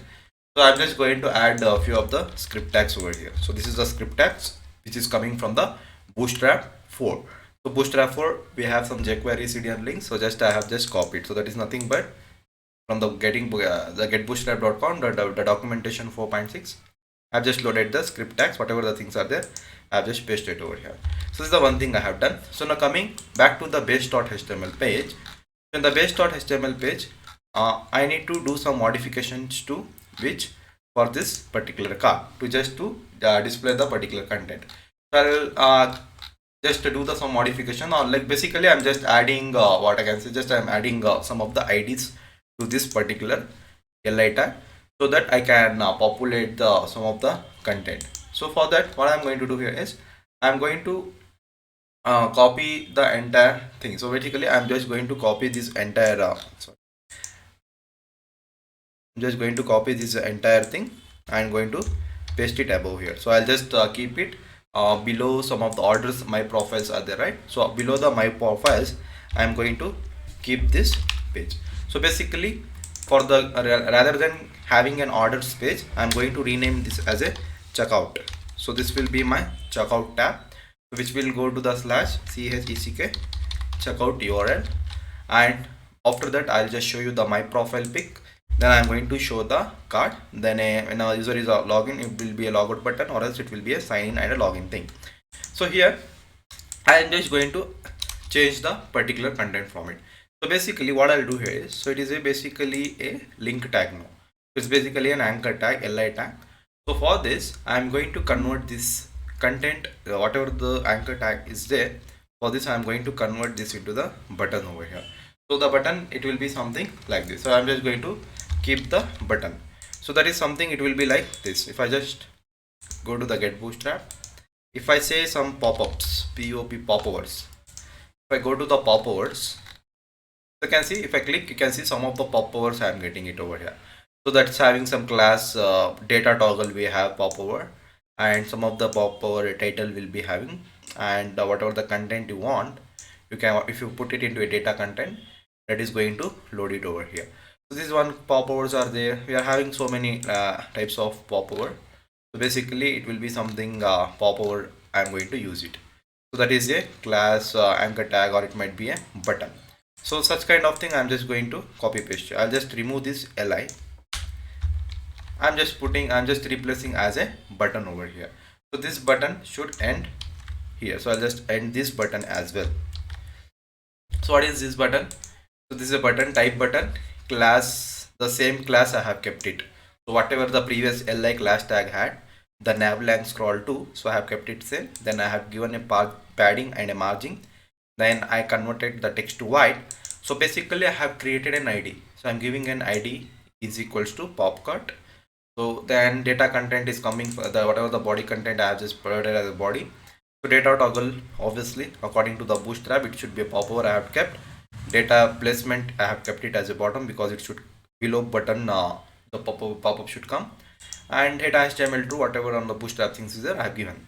Then coming back to the card, I have displayed this entire hard coded. Then I have given one span tag over here just to update the content. So default I have kept it as 0. By using id, by using a JavaScript card, I am going to update this button. So my button is getting ended over here. So if I just save it and come, so basically nothing is going to be there. So it will be just something like this card of 0. So now once when it is going to work, when I am writing a JavaScript for a button, then I'm going to write a JavaScript for this cart, whichever I have specified into a span tag with an id cart.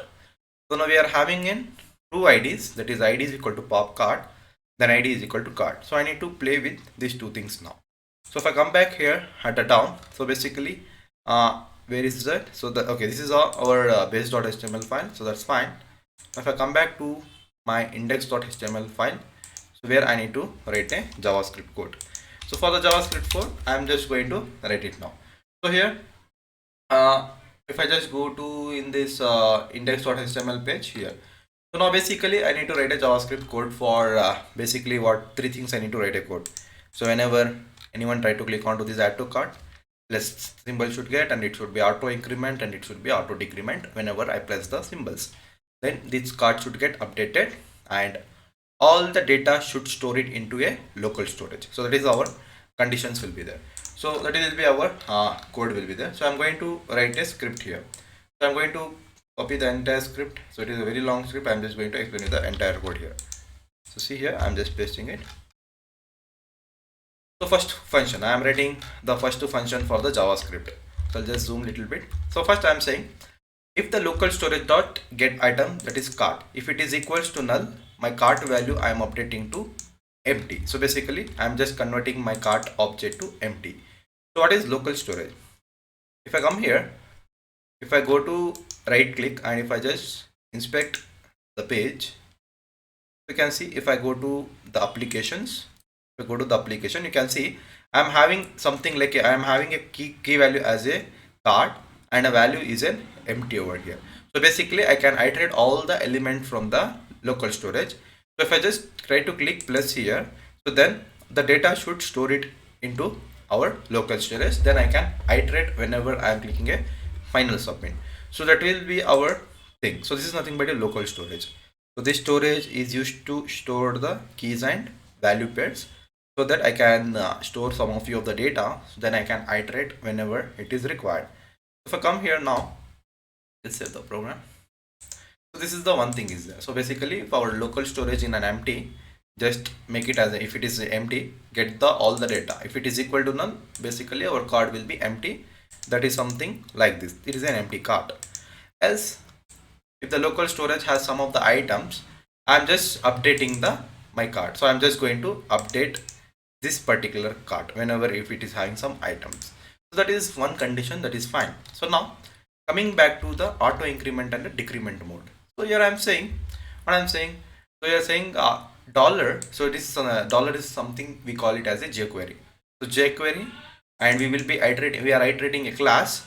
I'm saying whenever it is clicked, okay, whenever the class is clicked, call the button card function, and this particular function is going to, and whenever this class is getting clicked, this function is going to run. So now comes here, what is this div pr? So div pr is something, if I go to the same page that where we are having a add to cart thing, right? Add to cart button we are having. So this is a span tag of, it is enclosed in this span tag. You can see I have given as a div pr. ID class I have given as a div pr. So id will be div pr and it is going to iterate the id from the particular product. I.id means it is going to return the product id. So class is a div pr. So now button also I have given as a pr id. So this is the id to given. So now what is this div pr? If I come here, I'm saying whenever that particular span tag is clicked, I mean to say whenever this button is going to click, whenever the add to cart button is clicked, so at that time he is saying get the id of the particular product. I am getting an id, I am storing into a variable id of str. So console.log, basically we can see in the output into the console. I will be seeing, I will just tell you, console is just like a print statement. We are just printing an id.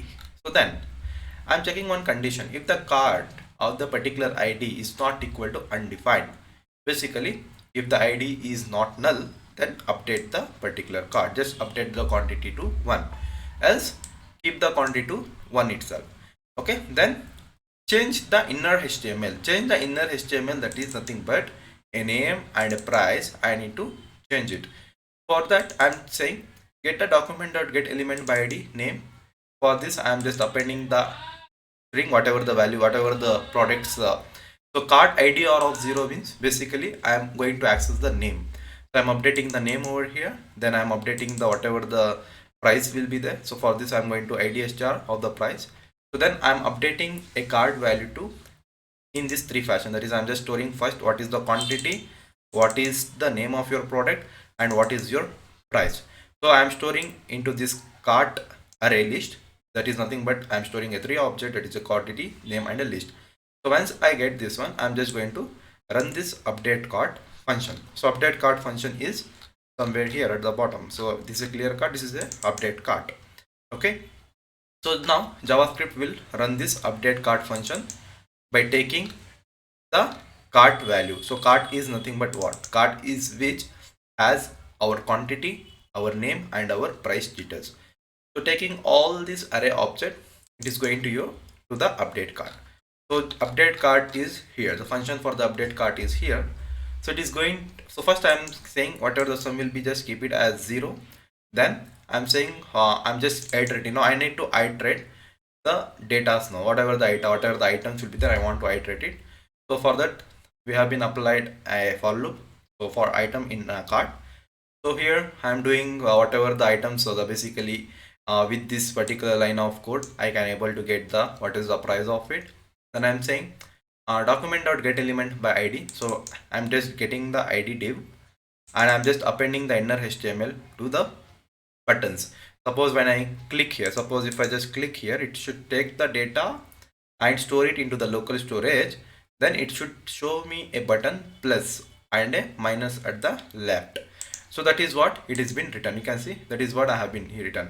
So I have said I have created a two buttons, a button for a plus and a button for a minus and a button for the plus. So basically I have created a two buttons. Whenever anyone try to click onto the add to cart button, it should update the things, that is a plus and minus. So that is what I have written here. So whenever it is clicked, take the data and store it into the local storage, then change the entire add to cart to this one. So that is what it is saying. That is what I have said. Document.get element by id div plus item, whatever the item is there. So that is nothing but this one. So if I just go here, whenever I try to click onto that plus, so document.get element by id means id is this is only like div tag is this is only div tr plus id. So whatever the id will be there, only that particular product I need to change it, not the entire buttons whichever it is been added. So I have taken a document.get element id, so button is been added, so it is going to change to the plus and minus. Then we are setting the local storage, so whatever the items are there, I am saying local storage dot set item. I am saying whatever the cart is there, whatever the cart is there, all the whatever the objects you are getting, just change it to a string. So json.stringify is going to convert all the object into the strings. So we are just storing that data into our local storage. Then I am updating, I am just popping my cart. Whenever I click plus, I am just popping my cart over here. That is what said. So that is nothing but a update pop over. So this update pop over function is been written here. So this update pop over is going to take the cart. It is going to say whenever you click any button, this function is going to run. So I can just say we are inside a pop over. So what it should do here is whenever I click onto this, it should show something like this. It should show something like this. So which we saw right, the title. So whenever I click onto that, see whenever we click onto that, we will be seeing this kind of content. So we have added some content. Whenever it is clicked, it should show cart for your items in my shopping carts. In the h5 tag it should show. Then it should show me the name and a quantity and a whatever the thing whatever I have added here. It is just running a for loop for the cart. I am storing pop str, that is so I am just displaying basically a name, that is you can see I am just displaying the particular name, whatever the item of the name. Then if the name contains DSLR camera, I am just printing a 19 characters letter from the name. Then I am displaying how many quantities are there. You can see card item of 0. So basically our 0th index is returning the quantity. You can see the first indexing is returning our name and the second index is returning the price. So basically using that particular logic, for the 0th I am loading the particular what you can say the price quantity, and I have said here after this will just display the name and a quantity over here. So next, so after displaying that, I want to display two buttons into that. So what is those two buttons? One button is for clearing a cart and one more button is for the checkout page. So that is what I have mentioned here. So what, along with that, append these things to your pop-up. So it is nothing but a button which is having a checkout button. Whenever I click on the checkout, it should go to the /checkout page. So same way we are having a one more button, that is a clear cart. Okay, that button dark, that is a black color. It is a button success, that will be green color. So whenever I click on to a clear cart, it should run the id, that is clear cart function. So basically what clear cart is going to do, it is going to clear your all local storage. It is going to clear the local storage over here. Whenever I click on a clear cart, whatever the plus minus you have been added into a cart, it is going to clear it from the local storage. So that is what a clear cart function does. So basically we are applying a for loop, just making a change to the cart, that is I'm just making an empty. Then basically what happens here is, whenever I click on to the add to cart, sorry, whenever I click on to a clear cart, so whatever the plus minus symbol it would have changed, that is going to going back to change the content to add to cart itself. So that is what it is mentioned. It is saying whatever the items are in the cart, whatever the items are selected, just iterate a div element, whichever the item is been placed or minus is clicked, then make it to the normal add to cart button. That's all. Then I'm saying local storage, just clear it, update the cart. That's it. Then pop up the messages, that is I'm just clicking the pop up cart id, that is going to pop up it. So that is what the thing is been going to happen. If I save it here, if I come back and if I just refresh the program, just press Ctrl Shift R. So you can see basically I'm getting cart for your items in the shopping cart is empty now. So you can see now, if I just try to click on to the add to cart button, you can see our shopping cart is been updated. You can say it is saying me your 8 pot, that is a 1000 rupees, is been updated to one quantity. If I just try to click on to this, it is going to pop up. If I just say plus minus 34 5, you can see. If I try to click here, you can see the first AirPod is been treated and the quantity is been 6. So basically this data is been stored into your local storage. I can show you. If I go to here, you can see in the cart it is saying me that is a PR2 is your product ID. You can see sixth number, 6 quantity is been stored, and the name is AirPods and the price is 1000 rupees. You can see if I just try to click here, you can see here the one more data I got. Array 1, that is earbuds, 599 rupee, quantity is 1. If I just tell here, I will just tell 2 here, you can see quantity is updated to 2. If I just tell click here, you can see quantity is 1. The pop-up things is popping up. So like this, so whichever a button you are just trying to click it, so that data is going to storing into your local storage and it can be displayed as well. So if I try to click onto a clear cart, you can see all the cart is been changed to this color. Okay, so I want something like, whenever I try to click onto a clear cart, I want to change the color. So where is it? Whenever a clear cart is done, so I want to change it to the dark color itself. I'm just going to keep it into a, sorry, not dark, I'm just going to keep it into a ginger color, so that will be a red color. Okay. If we want to delete an item, we have to do it via product only. If I want We to cannot do it via cart. If I want to delete an item, just press minus here, that's it. Yeah. Finish. It has been deleted. You can see updated to 0. Okay. So like this. So if I just click onto here, you can see it has been completed over here. If I just click onto here, like this. If I just click onto a clear cart, all the cart is been done. So basically I'm just storing a data of the image name, I'm just storing a price, and I'm just showing how many quantities that particular content I'm just storing into the local storage. That's all I'm doing it. And this is for the front end design to display the data in this manner. So this is the view we have been chosen. So for that purpose, we are writing these many JavaScript functions by using a jQuery's help. Basically here I'm getting data, I'm just getting the local storage data. If then here basically I'm iterating an ID. So whenever that add to cart button is clicked, I want to take the quantity, name and price, change it. Then I need to call one function, that is update cart. So that update cart function is going to do what? That update cart function is going to do the plus. It is going to show you the plus and minus symbol. Then whenever the plus is clicked, it is going to increment. Whenever the minus is going to click, it is going to decrement, along with the sum, quantity, and a whatever the price name is there. That, so here you see for the plus button minus, so they have given here id is equal to plus, id is equal to minus. So whenever they click on to a minus button, what happens? So what happens here is, you can see it is going to, whatever the content is there, cart content, it is going to do with the -1. It is going to remove one element, Then here they have sent mat.max 0 comma cart pr of some logic. It has been written. So basically I have copied this from Google. I don't know who have written this logic. Okay, so I'm just trying to understand what is this logic is going to do. So there are so many ways to do it. It is not like only one way we can do this one. There are a lot of things might be there. If I add to cart, there might be any other logic or a simpler logic or a more complex like that. So basically minus is going to do one thing I can understand. It is going to minus the product and it is going to get the element id, that is a value pr, and the inner card is going to change it to with the, you can see it is going to minus this particular card. That is nothing but whenever I click onto this plus and a minus, this card is going to get updated.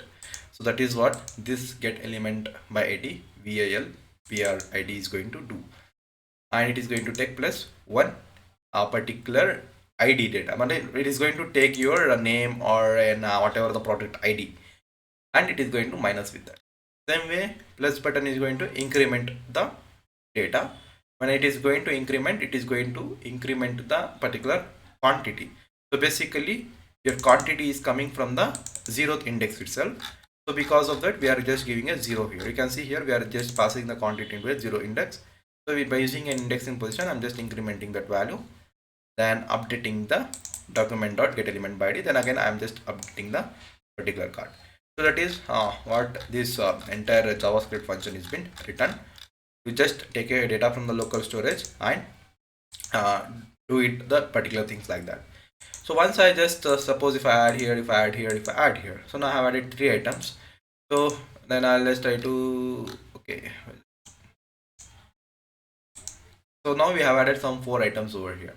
So in the 4 items, if I try to click onto the checkout page now, so if I just try to click onto the checkout page, what should happen here is it should go to the slash checkout page and taking all the data from the local storage. Basically I'm trying to say is by taking all the data, then basically a product name and a quantity and a price, it should take all the data and it should go to the checkout page.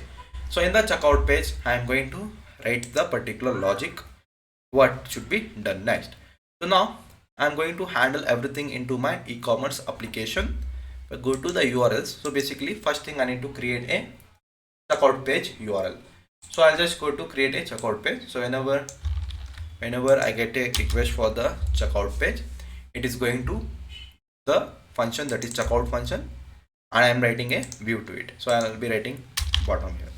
So in the checkout page, basically what I need to do, so in the checkout I need to just get all the data and I need to show, I need to send him back to the one HTML file, so where I can enter my name, I can enter my email address and a state, whatever the zip code, whatever my address, wherever I want to get delivered the products, I'm going to enter the data.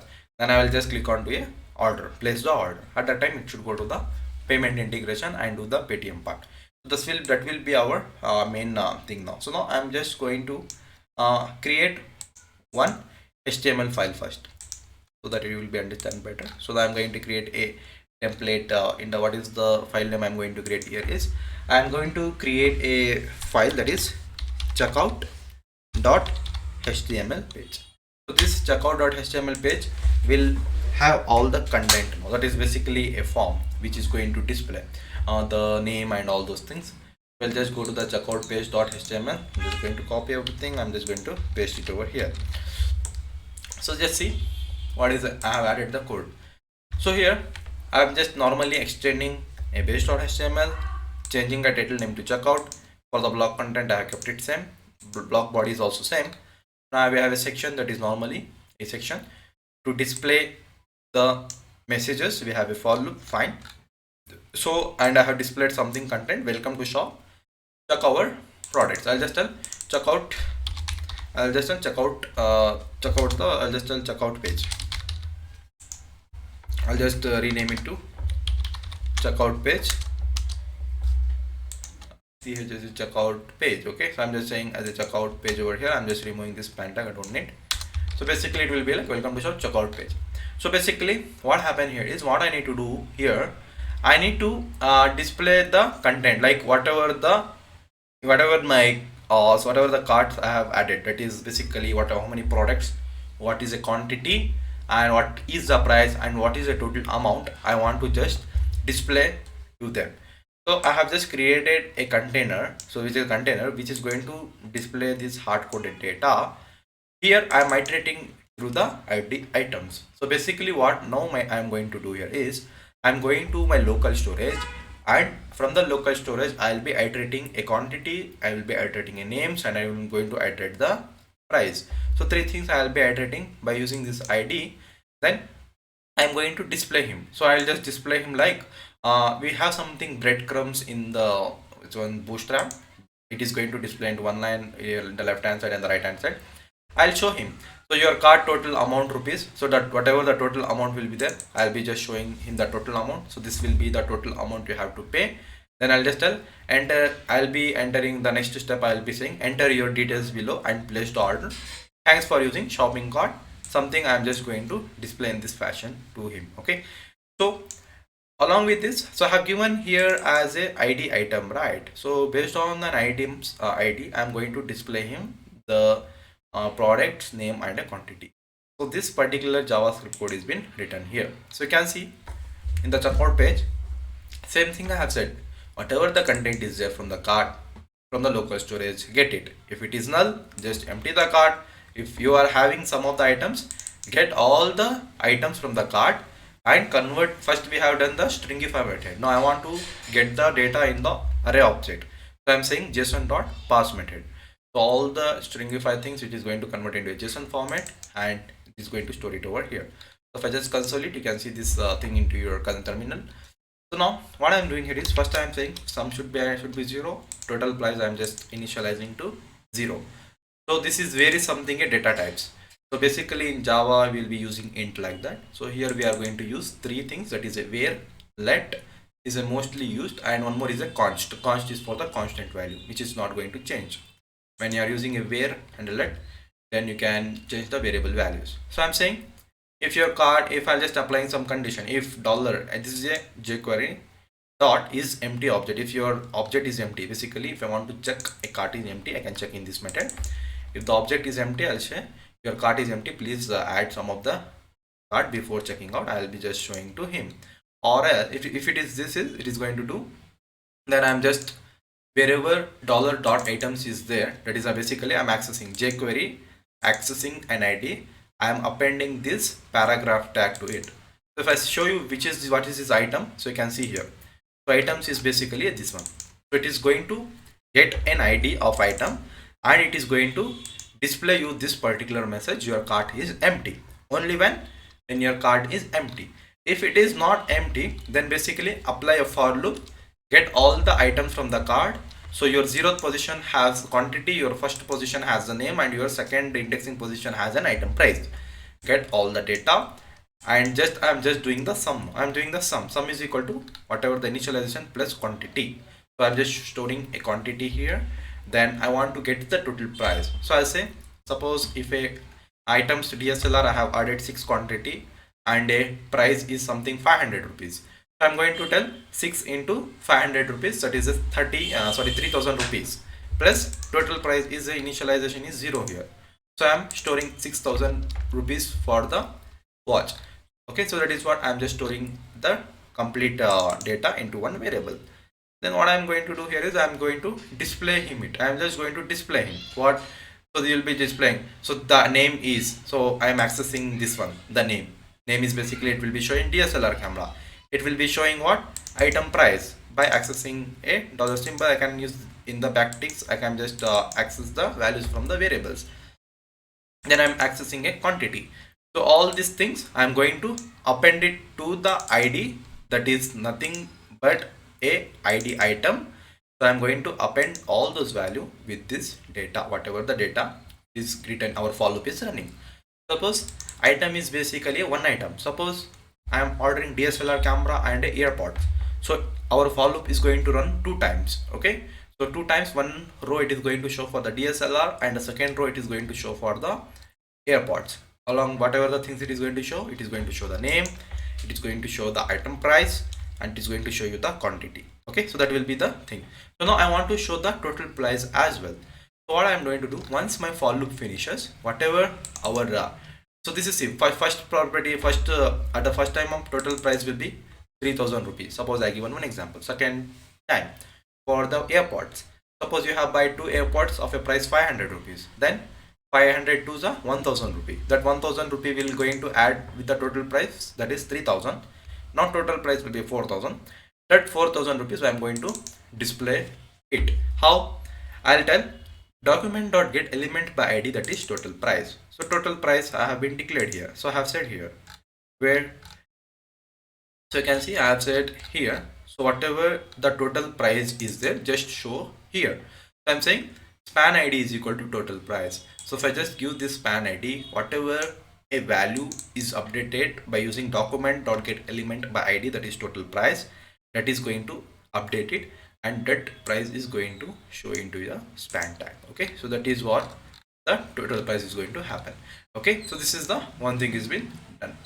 So then if tank gets him, so basically okay, this is for your payment integration. This I'll tell you after some time.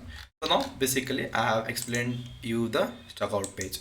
So it is going to take a data from Like the in line local number storage. 150, what we are doing? In the line number 50, appending the my. So see, basically when my cart is some items are there, I want to iterate all the items, fine. Then I want to display in the front end, that is you have ordered name, price and a quantity. I need to show him this is the item you have ordered, this is the item price, and this is a quantity. So that by using li tag I have been iterated. Then this same thing I am going to append it to which this particular id. So this content I am just going to append it to a id, that is item. So JavaScript is going to search for the id. So the id is been here. So what it goes here is, it rather than it is going to iterate this item, here the particular content is going to append it into your UL tag. So that is what the things happen over here. Okay, so now you'll be clear with this once I just show you the output.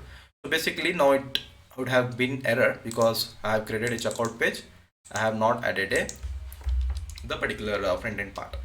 So then I need to tell this as well. So once I show all the products, then I'll just say simple, I'm just taking a form. I'm saying action should be a slash checkout whenever the things are just basically, so whatever the items is there, I'm just storing items into a JSON format.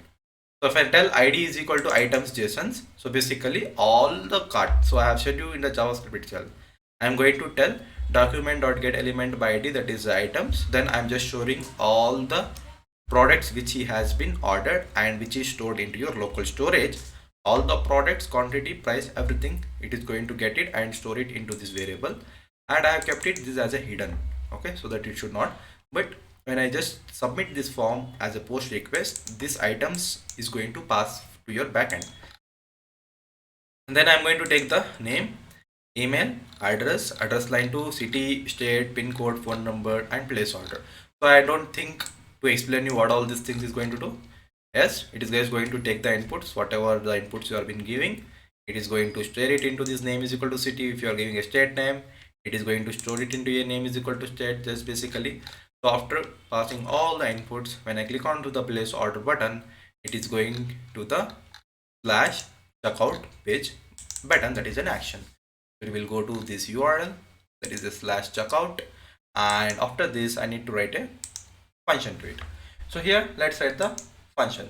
So what is the function for this? So it will be something very complex. I'm just going to paste and I'm going to explain you. Okay, So what was this about page? We never use this about page we not use. Basically we can just, so basically we have displayed right for about. Okay, I can just tell about my shopping cart located here, this, that, add the owner's name, add the stuff, photos, everything, we can put it over there. Okay, for that function, just to not display that. So basically when you have created a URL, then you have to write a function to it. Okay, if you are not created, then it is fine. So now I have pasted very lengthy line of code, don't get scared. So I'll explain you each and every line now. So now basically a slash checkout is added. For slash checkout, I have created a function slash checkout. So as yesterday someone, I think Hamza was saying, if he is not logged in, I don't want to give him the access. For that, you can just write this if condition. It is nothing but if not request.user is authenticated. It means if the user is not authenticated, in the sense he is not logged in, then I'm saying go back to with this message, that is login, enter again, go to this URL, that is a slash auth slash login method, that is redirect. So first I need to import the redirect over here. I'm just going to import the redirect. Okay, I'm just going to import the redirect. That error is gone. That error is gone. Fine. So next, I'm saying here. So I'm just saying what? I'm saying like if a request dot method is equal to post, if the method is equal to post, get all the data from front end to back end and store it into all the variables. That is what the thing is there. So all your product items is going to store here, getting from the name, that is the items JSON. Items JSON is mentioned here. You can see that thing is going to here and it is going to store all the thing over into this item JSON. Same way your name, amount, email, address, zip code, everything, it is going to store it. So then after storing it, what happens? First I need to create a one table name. I need to create one models. What is the models I need to create? I need to create one new table. So that table name I need to create it by using orders table name, so which is going to have it. I need to store the item name, everything. So these are all the attributes I need to pass it. Then I'm just going to save it. So then I need to run one order update function. So order update function is going to return you. It is going in the order update. I'm just storing some ID. Then I'm just updating a description. The order has been placed. Okay. So this is one thing I'm just going to pass. Then I'm just updating and saving it. Then I'll just tell thank is equal to true. So why I'll tell why thank is equal to true I have been given. So first let me create it and just tell you the another concept. I'll just say here, I'll just comment out the entire code and I'm just going to comment out this entire code below. Okay, so that I don't want to error should get displayed. Then we'll see each one by one and we'll just so if I just see the terminal, any errors, no errors. Good. Come back to the models. First let's create a database tables here. To store a orders, how we are created a database table for product, same way I need to store it for products as well. So for products, so basically I need to create two tables. So first table is for orders, class orders. So basically I'm storing a primary key, order ID will be a primary key, and items I'm just storing into this. I kept it as a 55,000 as a length so that all the items can be seen. And amount, for amount I have kept integer field, and basically all other attributes I have kept, and order ID I'm just storing. So basically each and every order, suppose even if you order from the Flipkart and Amazon, you will be having one unique order ID, right? So that ID I'm just storing into this OID. Okay, so even you can give it as a unique is equal to true, doesn't matter. So I'm just storing my order ID over here. So I'll just give it a length of 150 here. Order ID, amount paid. Suppose whatever the amount is getting paid. So if the payment is success, I want to store the particular amount of him. I want to just store the amount, how much he has paid into this. Then whatever the payment status, if the amount is successful, I'm going to make this payment status as paid. Okay, then I'm just storing a phone number as well of the order. So now, so once an order is saved, what I'm going to do here is I'm going to update the particular what I'm just going to update this order. I'm just saying update the order, whatever the order ID, and it will be a primary key. Same thing, unique key, order ID will be integer, and default I'm just storing this one. I'm updating a description. So basically whatever the description is nothing but, you can see here, whenever order is saved we are passing some description, right? So you can see the order has been placed and the order ID I'm just passing from here. So that is what I'm just going to store it into these two variables, and update as will be a primary key and a timestamp is time. Along with this I'm going to store one boolean value delivered, DELIVERED, delivered. I'm going to keep, so now I'm adding newly this one, okay, boolean dot boolean field. So default I'm just keeping as false. I'm just going to keep the default as a false. Basically once order is updated, once the product is delivered, I will go to my administration. I'll just tell delivered to, I'm just going to tick mark it to green color. That means the product is delivered. Defaultly it will be a false, that is not delivered. Okay, so just for that particular one extra attribute I have added. This function, this particular class is going to return you the self, and it is going to update the description. Basically it is going to display you the descriptions over here. Okay, so I'll just save it and I'll just go to my administration. I'm going to I'll just get orders and update orders tables. I'm going to register this tables into my administrations. Again, I'm just going to copy and I'm going to paste it here. I'm going to register into my administrations. Once I do any changes, obviously I need to run the migrations. So I'm going to open new terminal over here. So that is, so you can just click onto the plus. Okay, so I'm just running the particular command, that is what python manage.py make migrations and python manage.py migrate. I'll just going to run python manage.py make migrations, enter. So migrations is entered and applied. You can see it is created a orders and order update. I'll just tell python manage.py migrate, enter it. You can see migrations is applied and you have been getting the output now. So once it is done, so now come back to your views here. So basically what happens is, first I am going to comment out this line. So I am just going to get the data from the front end. I am just storing into the orders table. So first it is giving me the right color. I need to import that one. I'll just tell import orders update and import orders as well from the e-commerce app.models. Done. So now I'm just printing the amount just for the confirmation what will be the amount that I'm saving the order. Then I'm going to update the order with the order ID and a particular description. Then I'm just saving the particular orders update table as well. Now comes to the payment integration. Now so once the checkout happens, once the data has been saved, now I need to redirect him back to the payment integration page. So the payment integration page, first I'm saying thank is equal to true, something like I'm just thanking. Once the payment is successful, I will be thanking. So once it is successful, I'll turn this thank to true. If it is true, then the order is success. If it is false, then the order is failure. For that particular purpose, we have been created this variable. Coming back to the payment integration now. So payment integration is going to take this many parameters. So what is the parameters here? So basically each and every payment pages, it is going to expect only two things. One is an order ID. What is the order ID is coming from our website, and who is the owner key, who is the owner of the update, who is the owner of the project, who is Can where. you do it later? No, I'll just tell. Nice. No, I'll just tell this payment. You can, very simple is there is nothing much. Okay, so the two thing it is going to tell, so that is it is going to take a order ID and it is going to take the email address of the owner.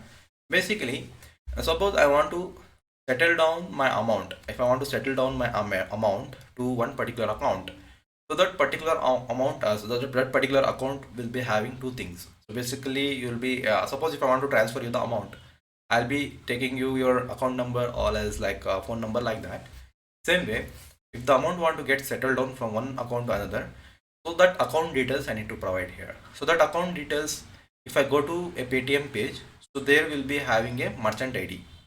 So if you you have to do what, you have to call Paytm service or else just log into this dashboard. You have a page Paytm. I'm going to log into this particular dashboard. Okay, so this dashboard, if I go, he's asking me to log in again. If I just log in, I'll just going to log in here. So with my Paytm account, I'm just going to log in securely. Okay, so if I just log in with here, so basically I have not done any you can see there will be something like developers, just you will be having a API keys. I'm not going to open because my merchant ID and merchant key is going to show. So if you just open this API keys, your merchant ID and a merchant key is going to store. You have to copy. There will be two things. One is for staging, one is for testing. So just select the testing tab and get your merchant ID and a merchant key. So that thing I will be creating into this app. I'll just say here as keys.py file. Okay, so I have created a keys.py file. So where I am going to copy all the keys over here. I'm going to write the keys. So first keys is what here I need to write a key that is nothing but a MID. MID equals merchant ID. So then for the merchant key I'm using MK equals to this one. Okay, so I will be adding the keys here. So after I'll add some after some time. So you have to create like keys.py, and here you have to whatever the keys you will be getting from the Paytm in the API keys, that is a merchant ID and a merchant key, just paste it at the place of merchant ID here and a merchant key here. I'll save all these things. So now coming back to the views here, I'm back to the views. So it is asking me keys, what is this keys? So basically it is giving me the things, that is what is this keys. I'm just going to copy some of the amount and I'll just paste it here.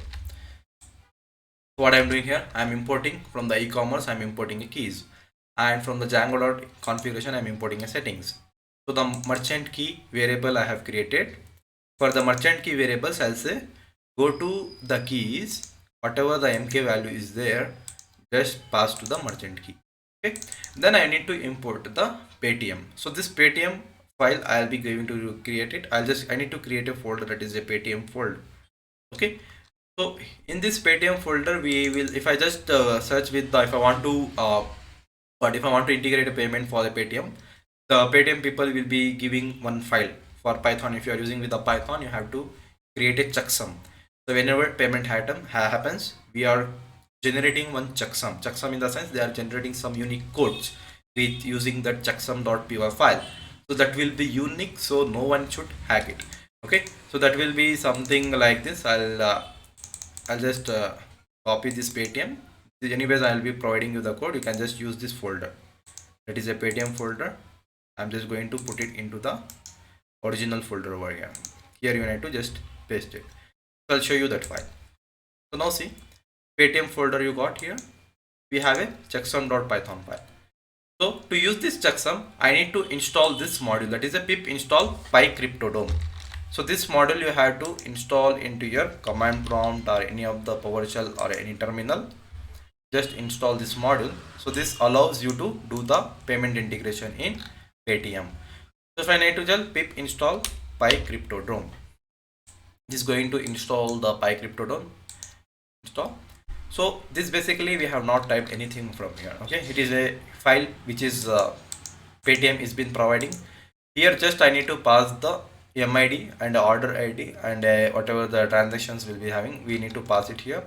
So they will be verifying some of the checksum from their end, the Paytm. So these are the things they have been provided. We don't need to take care about this. Just they are generating some checksum for a particular merchant key and a merchant ID based on the order IDs. They are just passing it at it. So once I install, you can see it has been requirement already satisfied. I have to install a py-cryptodome. So once you have installed py-cryptodome, just create a new folder, that is a Paytm folder. Just don't create, or I'll just copy paste from my code, that is a Paytm, which is having only a single file which is given by the Paytm to use the payment integration of the Paytm. That is what the things is there. So checksum is, that is nothing but a checksum. I am just importing from the Paytm, whichever I have been imported. Now come back to the code. Basically, as I said, I need to just provide two things. One, I need to provide an order ID. One thing, I need to provide a I need to provide an order ID that should be unique. So suppose once you have done a Paytm transaction, one unique ID will get generated. Okay, so that ID cannot be used in your lifetime again. So that should be unique key.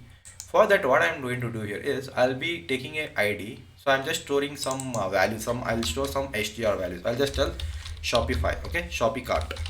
I'm going to store it. Suppose my ID is generated as 2. It will be a 2 Shopee cart, 3 Shopee cart, 4 Shopee cart, like that. Because 1, 2, 3, 4, 5 already I have used a number of times in my Paytm. So that ID is not going to allow and it will be a payment failure. So order ID should be a unique. So when I pass some number with some of the string, that will be a completely treated as a string. The string will be unique now. So I never use this Shopee cart into that thing. So I'm just passing as a Shopee cart. So basically, Paytm is going to expect two things. That is the order ID. Whatever it should be having unique. Now we need to pass this all the parameters. So I'll say take the MID, take the order ID, take the what is the total amount is there. So basically I have printed the amount is equal to amount. What is the total amount generated? I'm just passing that amount, and I'm passing a customer ID. So basically I'm just passing the customer email who has been doing this payment. I'm passing it over here. So industrial type will be a retail, website will be a web staging, channel ID will be web, and callbacks URL will be this one. So this is also parameters also provided by me the Paytm itself. So just I am passing an order ID and an email, that's it. So they are saying when you are doing a payment integration, you need to call one request, that is handle request. So they are saying we need to call back one handle request. This is a basically, if you are knowing a Python in the advanced concept, decorators. We have a concept of decorators. So inside a function, we are going to call one more function. So by using a concept of decorators, that is what the callback URL I have mentioned here. So basically it is going to call this request. So now our request is a localhost, which is going to a handle request function. So this function I need to write it. This particular URL I need to create. That is a very simple. This is the last thing we have to do. So I'm going to create this URL, that is a handle request. So this handle request is going to call a function that is handle, which is going to the handle request, which is going to call the function that is a handle request, goes to the views. So basically this is the function is going to call. So what is going to do here? This function is going to call the request. This takes the request. Basically it is going to call your paytm.checksum file, and it is going to check whether if the payment is successful, that is nothing but if your response code will be 1. If the payment is not successful, your response code will be something order was not successful because the particular reason. It is going to packet this message to the payment status.html file. If your response is 1, that is nothing but if the response is equal to 1, then your payment is successfully verified. So basically whenever we are clicking onto the checkout page, once we fill all the data and submit the button, it is going to call this URL. This is going to call this URL, okay, with the order ID and amount. So there, after this point of time, we are handing our entire authority to the Paytm people. So now Paytm people is going to generate, it is going to verify it. It is going to generate the checksum. So we along with it, I need to pass the checksum value of this. But whenever anyone does the payment, unique checksum value is going to get generated. That value also we need to pass to the Paytm. So this, then they are going to handle the Paytm people is going to handle it, like whether they will verify the checksum, they will verify the amount whether it is successful or not.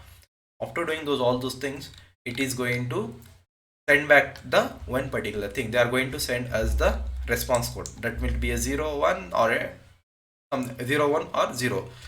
If verified, something like if checksums is verified and amount is paid, then order will be a successful. So what I'm going to do here is I'm updating the orders table. That means whatever the ID is there, that ID I'm just going to say so I'm just going to say that is the amount is paid, and I'm just going to save it. Okay, so that is what I'm just saying. Once the payment is successful, I need to go to the models file.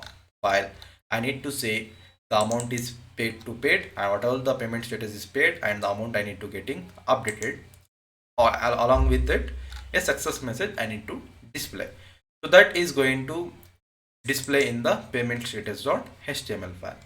So now I am going to create last thing, that is a payment status. To display the status, I just tell payment status.html file. So in the payment status.html file, I need to pass the particular data. That is what I'm going to pass this data. Yeah. So basically it will be a order failure or a order success. So I'm just extending the payment status, it is going to display for along with the messages. So I'll say payment success. What will be a success? I'll just tell I don't want to display the response here. I'm sorry, I'm not going to display the response because it is going to show you the merchant ID, merchant key, everything. I'm just removing right now. I'll tell here if the payment status regarding your order ID, it is going to get the order ID with the response. If the code is 1, I'll just tell order success, else I'll be displaying the order failure in my paytm.html file.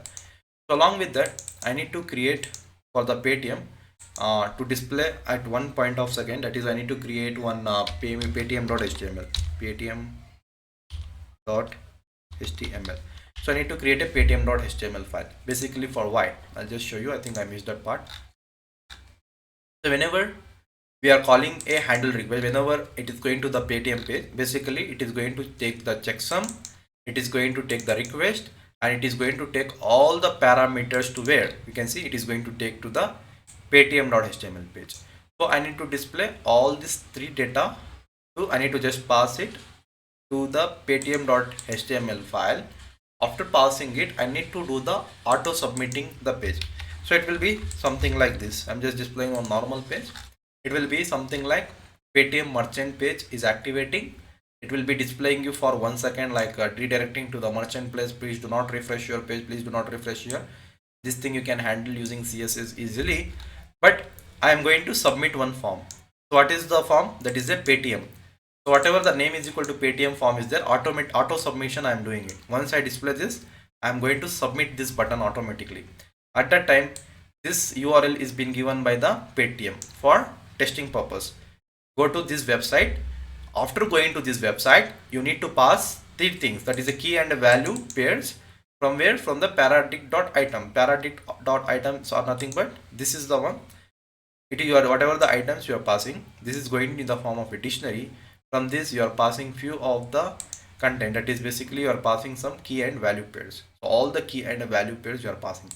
This is your keys, and these are all your values, that all the things you are passing as a dictionary to the paytm.html file. You're just passing to this particular form, and after that they are going to handle.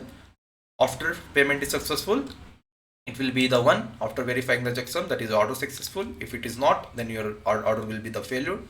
When order is successful, take the order ID, update the amount, update the price, and just change the payment status to paid. So that is what the thing has been done till now. So if I just go to this, I'll just save everything. I have done save all. Now you can see I don't have any errors. So before doing testing, I'm going to I'll just close all the files from the right hand side. I'm going to this keys. So now I'll be updating my merchant ID and a merchant key in the another screen, so you won't be able to see. So after updating, I'll just do that. So and one more thing, don't share your merchant ID and a merchant keys to anywhere later on, okay, because it is a very confidential, okay, something you can just call it that is as a confidential. You should not share it. So after now I have added the merchant ID and a keys. I'm just going to close. So now I have added the keys and merchant ID and a merchant key over there. So all the things is working perfectly. So now coming back to my code, here is our home page. I'll just go to here. I'm just going to clear the cart, everything. Let's do the one proper condition. I'm going to do the payment in. I want to add this. I want to add. I want to this. I want to this. I want to add this in the price of quantity 2. So these many things I'm just going to shop it. I'll just go to the. I'll just going to add this 5000 as well. So I'm going to a checkout page. Once I go to the checkout page, you can see it went to the checkout. Here you see, as I have taught you the code, it is going to show you the earpods. What is the price? Whatever the products is it is showing, and is showing the price, showing all the price, and you can show it is showing the your cart total is 9,997 rupees. Now I need to pay 9,097 rupees to order this payment, order this particular product. So that I have shown you here, where in the index or sorry in the checkout HTML page I shown you, right? So it is going to take the name and a price and a quantity and display it to the items here. So that is nothing but it is displaying here. So that is a product and a price and a quantity. So then quantity and then total amount is also getting paid. So now here I need to submit the data. Now I'm going to submit here. I'm going to do the I product. think the summation, the total amount is incorrect. Why it is Because incorrect? it's 999. It's 9098. 5,000, 6,000, 7,000. It's come 9098. Okay, 1 rupees lesser. Yes. Okay, 1 rupees GST leave. Okay, we'll see that logic. We can just do it later. We can just, I think somewhere mistake will be in the calculation. Okay, that is fine. So now I'm just passing the name and email and something. I'll just pass the address. I'll just give it as a Bangalore. Copy. I'll just paste it here. It is Bangalore. I'll just give the state Karnataka. Okay, I'm just going to share the pin code 560032. I'm going to pass the random phone number 1 2 3 4 5 6 7 8 9 10. Fine. So now let's do the button place order. If I click on to the place order, you can see it is going to the payment integration page. it's shown me this page, right? It shown me this payment integrate, it's shown me these things. Then auto submission happened to the Paytm, and it went to this URL. You can see the same URL by taking all the parameter. So now my all data is to this Paytm. No, my Paytm has my all data. So you can see it's pay the option to do it 9,975 rupees. I'm going to pay with the net banking. I'll just select the SBI and I'll just tell 9,000 rupees I want to pay it. So once it is saying as it is a successful payment, I want to do, I'm doing testing, right?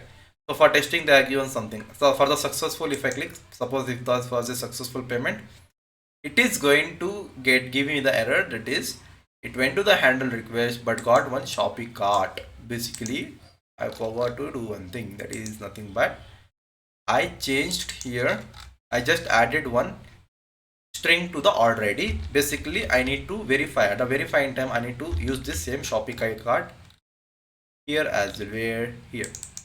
So basically it is for updating my database. For that one I'm just replacing to Shopee cart.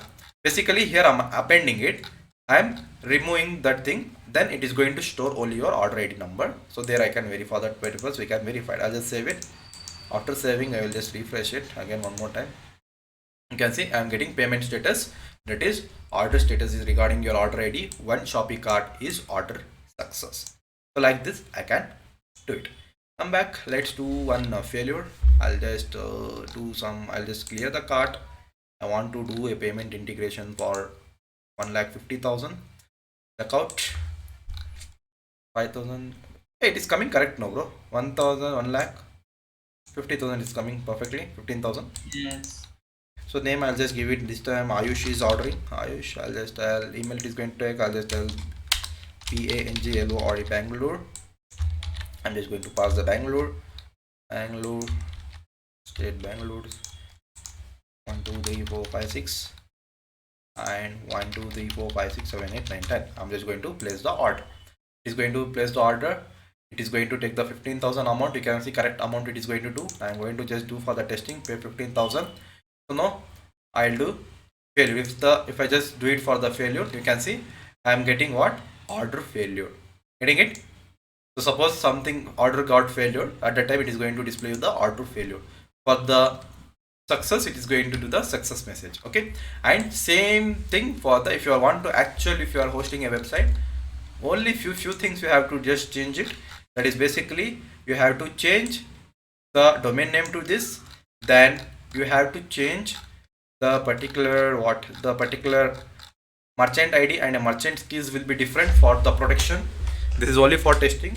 At that time they will be giving you a different merchant ID and a merchant key. Update that thing. Then next, come back to your payment Paytm. Even your action will be different. So only these three things, carefully you can just rewind the video and see later.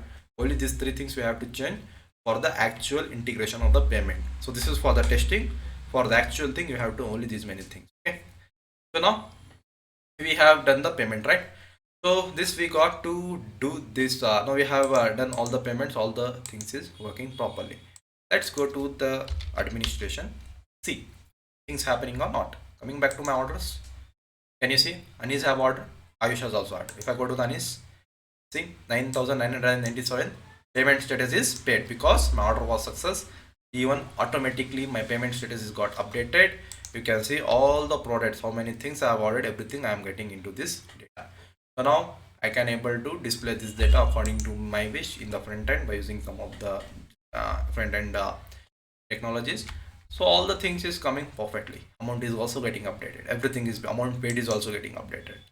So I just show you Ayush one, which is the payment is false. You can see the item is well, basically amount was 15,000. The nothing is been said, it has been empty. Empty means it is just having the payment was not successful, like that. So if for else I could have even you can try that thing, that basically when it is going to the else part, what should happen?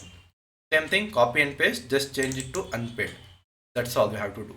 Okay, order ID also pass, amount also pass, then payment status pay, do it to unpaid. Same thing you have to copy from here to here in the else part, it will work. Okay, so that is one thing. So now let's see in the Paytm whether I got amount is received or not. Shall I show you amount is received or not? Where I could do, I'll be seeing in the settlements. Somewhere I went that time. So settlements, I'll just show you some. Just show you from here. Just a second. So we can check all the data whether I got it into whether I got the data or not. I can just see. If I just go to the website dashboard. Oh, okay. So that we can just see that thing into it. Yesterday I just saw that particular thing. So today I don't know where. I just go. Okay, I got it. The developers. I'll just log in it. So you can see here whatever the settlements. Okay. Basically I cannot see that.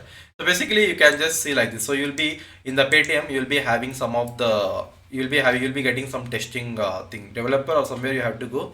Then if you go to the developer page, you will be seeing the data here. 15,000 received and 15,000 that is getting faults, and even you can see the particular whatever the order ID is there, how much amount is settled or not. All those things you can see with this document in this particular dashboard. I'll tell you that thing in the next class. So obviously we have completed a lot of things. So this is the main part which I taught you today. It was a very important thing. So next we will work with the my profile page just to see what all the my orders are there, like that I can just see it, and I can just see the delivery status. That thing I can add it. So if I just show you the order updates, if I go to the orders, you can see order ID is 2, order has been placed. Okay. If I go in this, order ID is 1, order has been placed. Okay. So now you have to verify based on the order ID, based on the order ID. So order ID will be somewhere here 1. So 1 is there. If the payment is paid, you can just go to this and just deliver them and just make the particular as a delivered like that. Okay.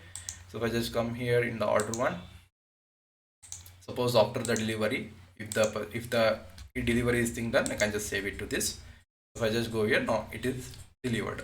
So based on the true condition, I can display in my website for the user once the order is delivered, that is been delivered. Okay. So now we will be working with the my profile page part. So where we are going to display all the product whatever I have ordered, and whatever the status of the product is there, I can display it. Okay. So this is all about the add to cart button and the payment integration and all those things. So next things we'll be continuing in the next class. So hey guys, welcome back. So we are going to see the next topic. So here we saw in the previous session like how to do the shopping, like add to cart functionality we have seen. Then we have been seeing how to do the payment integration as well. Then we saw all the things like order pass, order failure, all those things we have been seeing.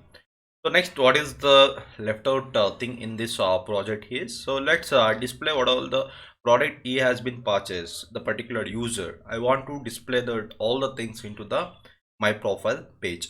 Okay, so this is the one thing I need to do it. So I'll just go back to the home page. So here, so if I just go to the administration/admin, so you can see in the orders. So we have been something like Anis and Ayush. So we have the two products. So basically I have an email of mine. So for this email, then we're having the products into the item.json. So then what else we have been having? We are having an address, then we are having an order ID, amount paid, status, and all those things we have been having it. So what I can do here is also based on the email address, I can access the particular user's details. Then if I want to access the details of Ayush, so if I just open the Ayush stuff, so you can see I can just access the Ayush purchasing thing into the into that particular email. So basically what I'm gonna do here is, so I'm gonna do here as ayush@gmail.com. So I'll just save it. So this is the Ayush data, and this is the mine data. Basically it is going to fetch you from the current user, the person who had been logged in. So if I come back to my users, so here we are having so many users over here. So based on the users, the data is going to fetch it. So let's write that particular data. So once what we have to do here is, even we can update the description of the order, and we can able to deliver the particular content like this. I can just do this kind of thing as well. So come back to your code. Let's write the logic for it. So I'll just say whenever I click on to the my profile page, that is nothing but my profile page, it should go to the slash my profile page. So I'll just go back here to the URLs of it. So if I just say here is whenever anyone try to click on to the stuffs, that is I'll just going to create a path as a profile. I'll just say go to the views profile where the function name is a profile. I'm just gonna save it. Come back to your views.python file. So I'm gonna write the code over here. I'll just say whenever I get the request for the profile, so I need to return render. I'm just going to return render, that is I'll just tell profile profile dot html page, and it is gonna take first argument is gonna take request. I'll just tell as a req request. Okay, so let's save this code. So come back to your templates and just create a file, that is a profile.html profile.html page. So I'm going to save this as a profile.html page. I'm going to save all the content. Now that I'll go here is I'll go to the about. I'm just going to copy all these things, and as it is I'm going to paste it into the profile. So rather than saying as an about, I'll just tell here, I'll just tell my profile over here. I'll just tell profile profile. I'll just tell profile page. I'll just tell my profile here. Okay, my profile profile page. So I'm going to save this much. So then I'm going to save all this kind of stuff. So now if I go to the base.html file, here I'm going to change the stuff. So if anyone try to click onto the my profile, it should go to the slash profile profile page. So this slash profile page is nothing but this is the one which is going to take care. Okay, come back to the code. Let's see whether that works. Go to the my profile. You can see it's going to the slash profile, and I'm getting a content that is my profile. So now basically I want to display all the data, right? So I need to just display all the data. So what I am going to do here is if I just go to the index.html page, so here what I have said, here I have said something like a class section. After this I have created a class container. So inside this all I am going to add all the stuff, right? So what I can do here is I'm going to create this section here. I'm just going to copy this slash section as it is, and I'm going to paste it here, and I'm inside a container. I'm going to close this division tag. So basically I want to get some of the padding from the left hand side, right? That so because of that I'm just going to use everything into the container. So you can see now it's coming in this fashion. Okay, so now I got this stuff. So now what I'm going to do here is, so just see. So first I want to iterate the particular items like based on the login details. So now I'll go back to the URLs. So the way I have added a profile, then I'm going to this views.python file.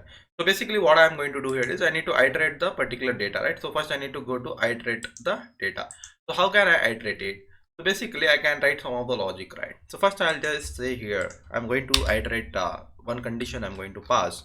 So if the user is logged in or not, I'm just going to check. So I'm going to copy this, I'm going to paste it over here. I'm just saying here, if not user is authenticated, then it is being going to the login page, and he will be redirected to the login page by saying login and try again.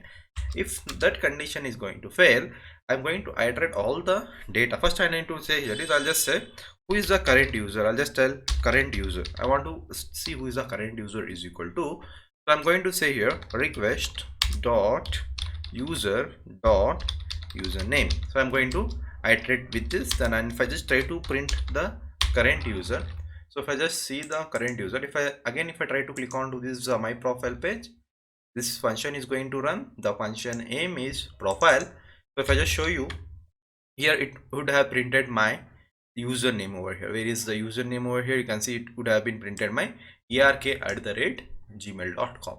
Basically it's saying like you are the user, so who have been currently logged in.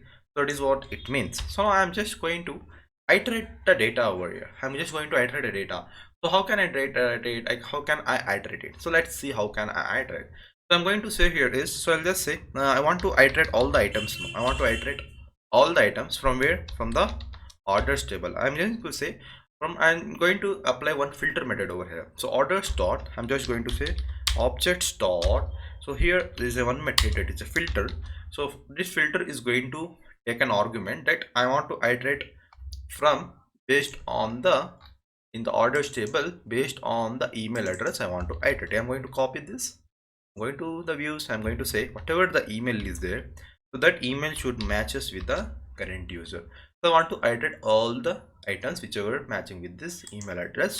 So after I get at all the items, so now I'm going to say here is, so I'm going to pass as a context to the HTML. I'm going to say context is equal to, I'll just say here, so whatever as an items I want to pass all the items whichever I am going to iterate it. So this context I am going to pass for the HTML file, so from where I am going to use all the data like the basically these all the products I have ordered, those kind of things. Okay, so I can context, I can just pass it over here. So this is one thing I is done. So now I want to pass one more thing, I want to check one more thing. I want to say, so if I just say here, if I apply a for loop over here, so if I apply for I in items, if I just tell for whatever the items I iterated, if I just tell for I in item print, I'll just tell I dot, if I tell I dot whatever, you can see if I want to check what is the I want to check what is the amount, whatever the order ID.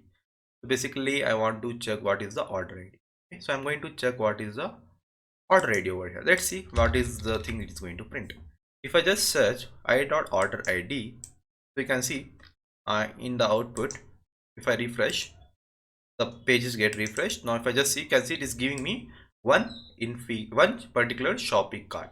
So it's giving me one shopping cart over here. So basically I want to remove this shopping cart so that I can match that particular ID with my orders table. So based on the IDs, it is getting updated, right? It is order ID 2, you can just see it over here. Based on the order ID, it is going to update. So what I need to do, I want to map this particular order ID with that particular ID so that I can access the description as well as the delivery status. So I want to do this thing. So because of that, what I'm going to do, I'll just say here I have applied some function here. You can see something I would have said here at the time of handle request. So I'll just tell a dot replace whatever the content is that I'm going to apply like this. I'll just copy. So I'll just show here, I'll just say whatever the particular the data I am getting, so I'll just store this particular thing. I'm just going to store, I'll just tell here my ID is equal to, that is I dot order ID. So babe ID is equal to I dot order ID. I'm just going to save it. Then I'm going to say whatever the my ID is there, I want to replace with the, I want to just replace this shopping cart. I just want to remove it. Then I'm going to remove I need to just keep the empty at that kind of at that particular page. So if I try to print the RID, if I just try to print an RID, so now let's see what is the thing it is going to print. So this is going to print you the original one. This is the one which I have modified here. So let's come here, and if I just refresh it, the page is run. You can see it is returning me 1 over here. Basically it is returning me 1. I'm just going to comment out this print to user. So it's basically returning me 1. It is just removing the particular data. So if I just say there was one more thing, if there was one more, that is print I dot, I want to just see what is this order ID. If I set this order ID, if I refresh the page, the things worked. So if I come here, you can see basically it is going to print the order ID, is going to save it as a 1, and even the my ID has been saving as a 1 as well. Okay, so even we can access with the order ID and ID. So let me check. So here in the orders, we just go to this Anish. So if I just see, basically order ID is been taken as a data, but actually that won't be my order ID. Basically this is an object is 1, right? ID is going to return it as a 1. Basically that is not your order ID. That is basically the ID of the particular object. It might differ for the particular payment integration which we have been added over here. So actually it is going to differ it. Okay, so basically this will be the original order ID which we are going to see. So coming back here, so now I want to directly deal only with the OID, the thing which is going to store over here. So this is my original ID from where the payment is getting updated. So coming back to the code, so I got the RID. So what I'm going to do here is, so I'm going to store it here, RID is equal to, I'm just going to store it as an empty. So from this basically whatever the order ID will be that is going to store it over here. So it is going to replace for whenever the for loop is going to run.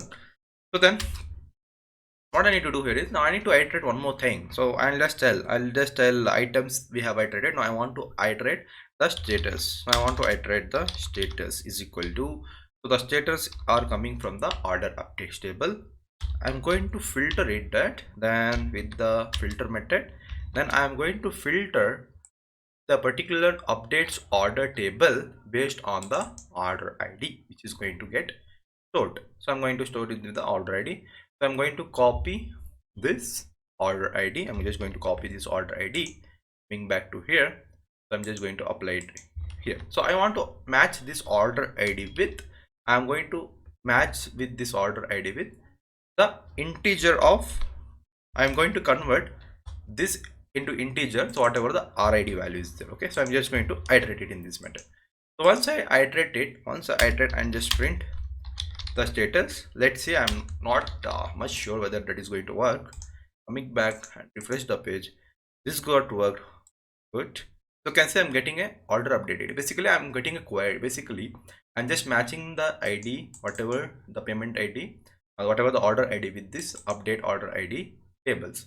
So if it is getting matched, I can edit all the status here. So now what I'm going to store here is, I'm going to store the status as well. I will just put the comma. I'm just going to tell status is equal to, I'm going to iterate the status as well. So I'm going to get the particular data with the status method. So these two things I was able to iterate it. Okay, so now I got the context. I'm just passing to the profile.html. So let me save this. So now after this is getting saved, coming back to my index.html page, sorry, in my base dot or which, so in my profile.html page where I want to show the data. So here I can just iterate by using the conditions. So now how can you just show the particular status over there? So we can just show in the fashion of a table or any other thing, we can just show it. So it is our choice completely how we are going to show it over. Okay, so let's show in this particular, I'll just say something like I'll just put the table and I'm going to show the all the content to the particular data. Okay, so let's see how can we. So I'm going to copy one of the particular container. So I'm just going to copy one of the container from the left hand side. So I have already a container where I can just declare it. So basically I'm going to put it here itself. Why to take simply rex. So I'm going to create a particular table. So that is nothing but a table row. So I'm going to create one table row in this fashion. So I'm going to create a table row in this fashion. I'm going to say table class table danger table is a stripped table. Basically this I'm going to get from this get bootstrap.com. just go to the documentation 4.6 or 5, whichever you like, and just go search here for tables.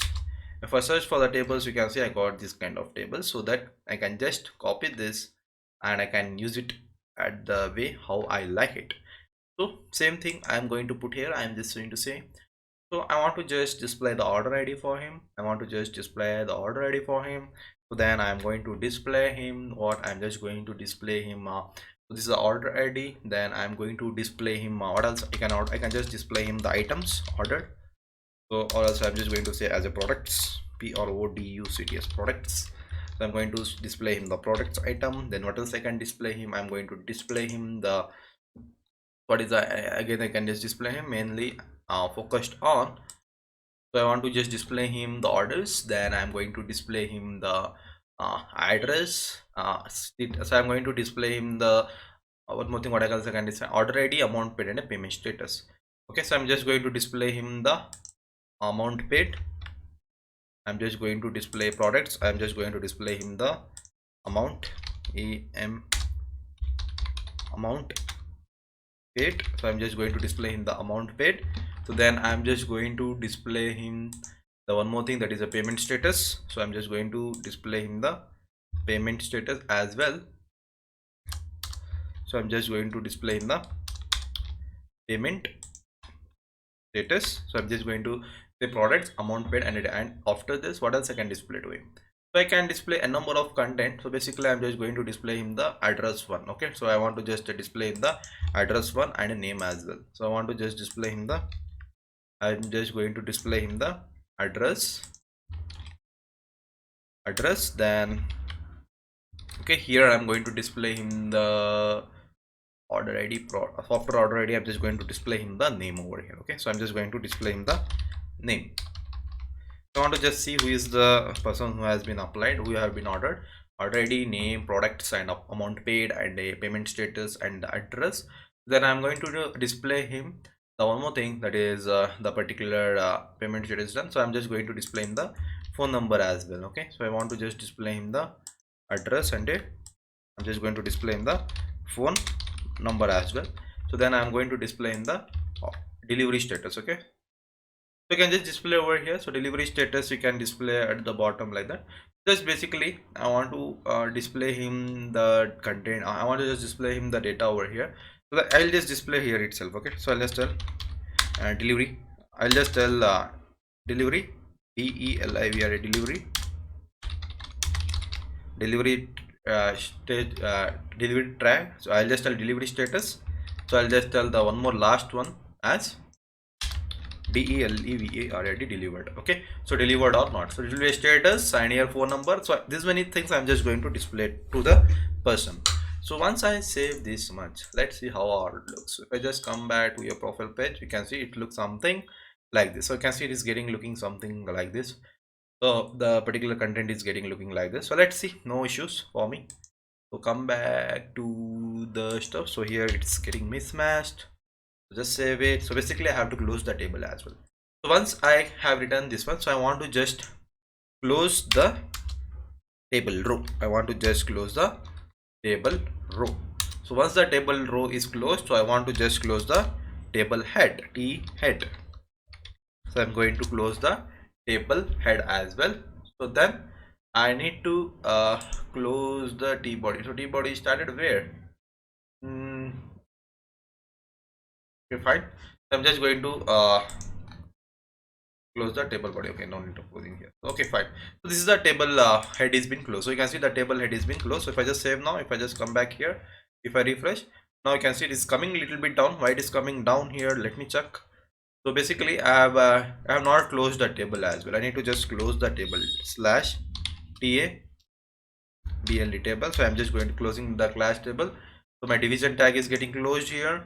Okay, so the division tag is getting closed. So I want to close the section tag as well. I'm just going to close the section tag as well, SC section. Okay, so the things is been correctly modified now. If I refresh now, so now you can see all the things is been getting properly on the top of the things.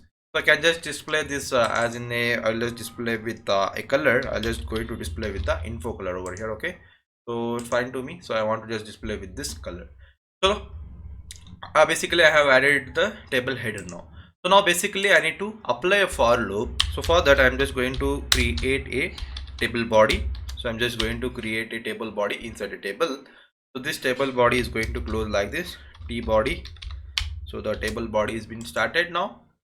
So here I need to basically apply a for loop now. So how the for loop I'm going to apply it? So the for loop I'm just going to tell for.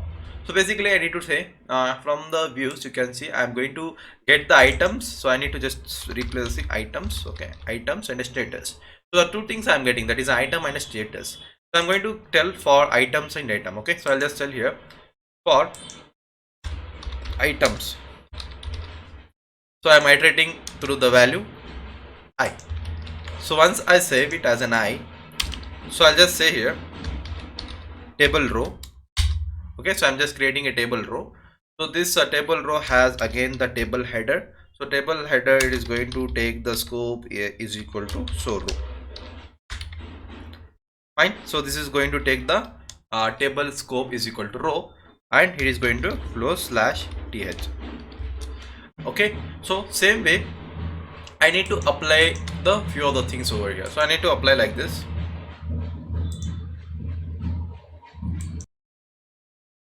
So I need to write in this fashion. So I'm just iterating the order ID over here. Then I'm iterating a name. I am iterating the items.json for products. Then I need to iterate the amount. Then I need to iterate the what?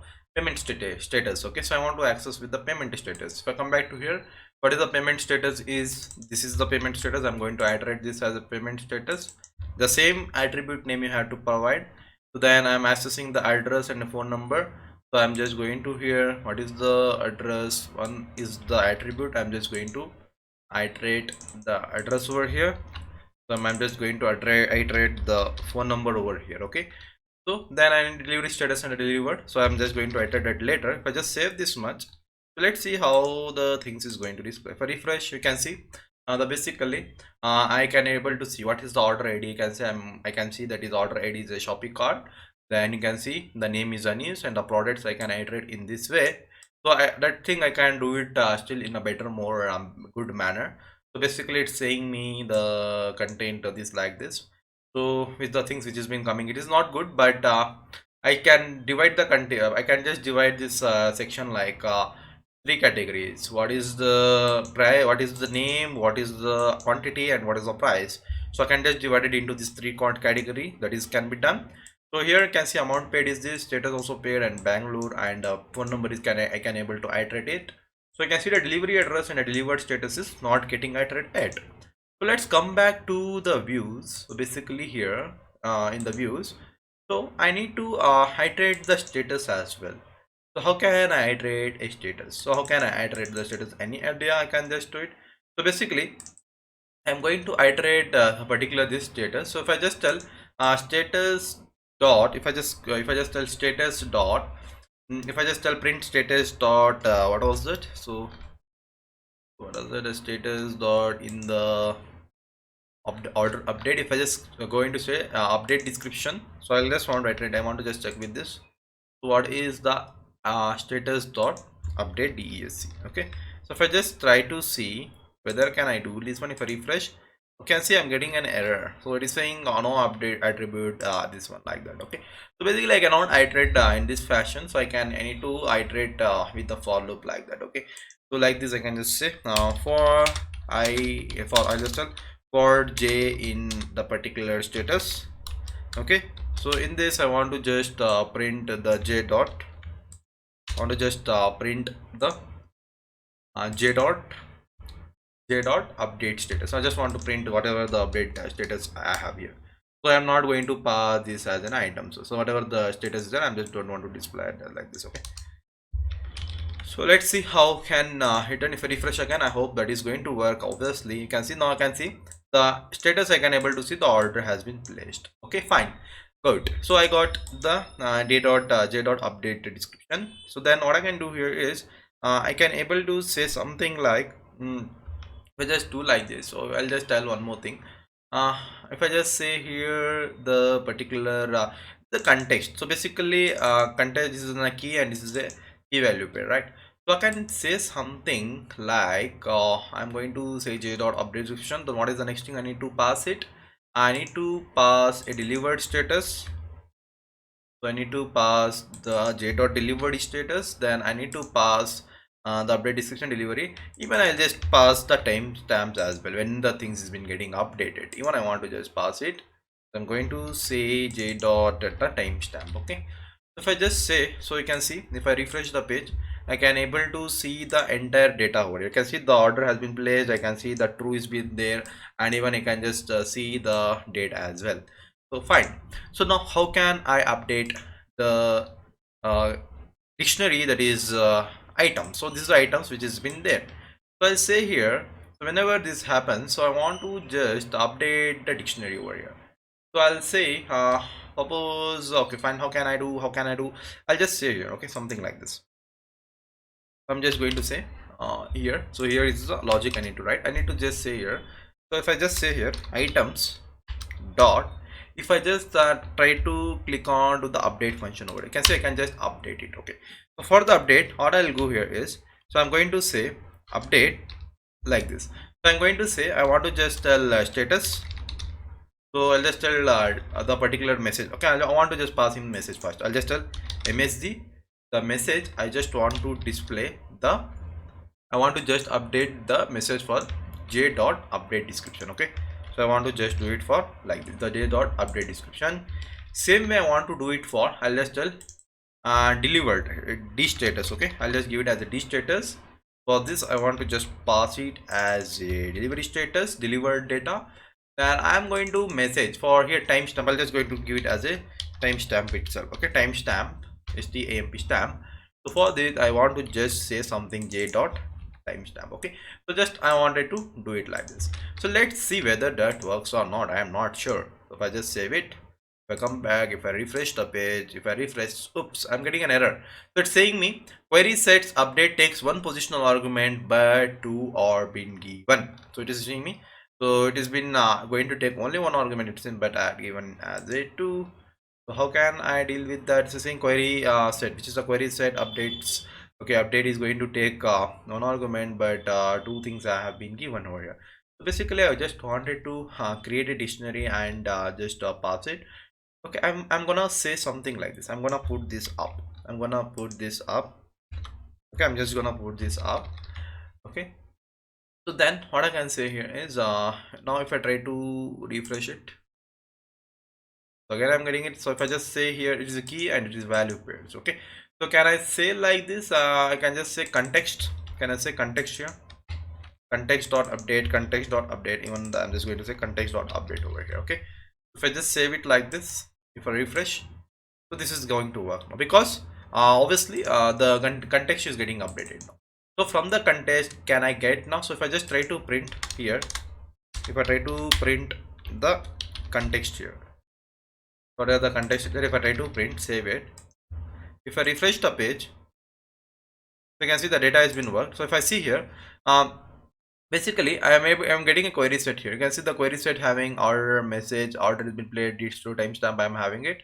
And what else I'm having? So you can see I'm having the one more thing. If I just scroll a little bit, it's having an order. Okay, so you can see this is the one thing, and the query set is this is the one thing, and this is the other thing I'm getting it.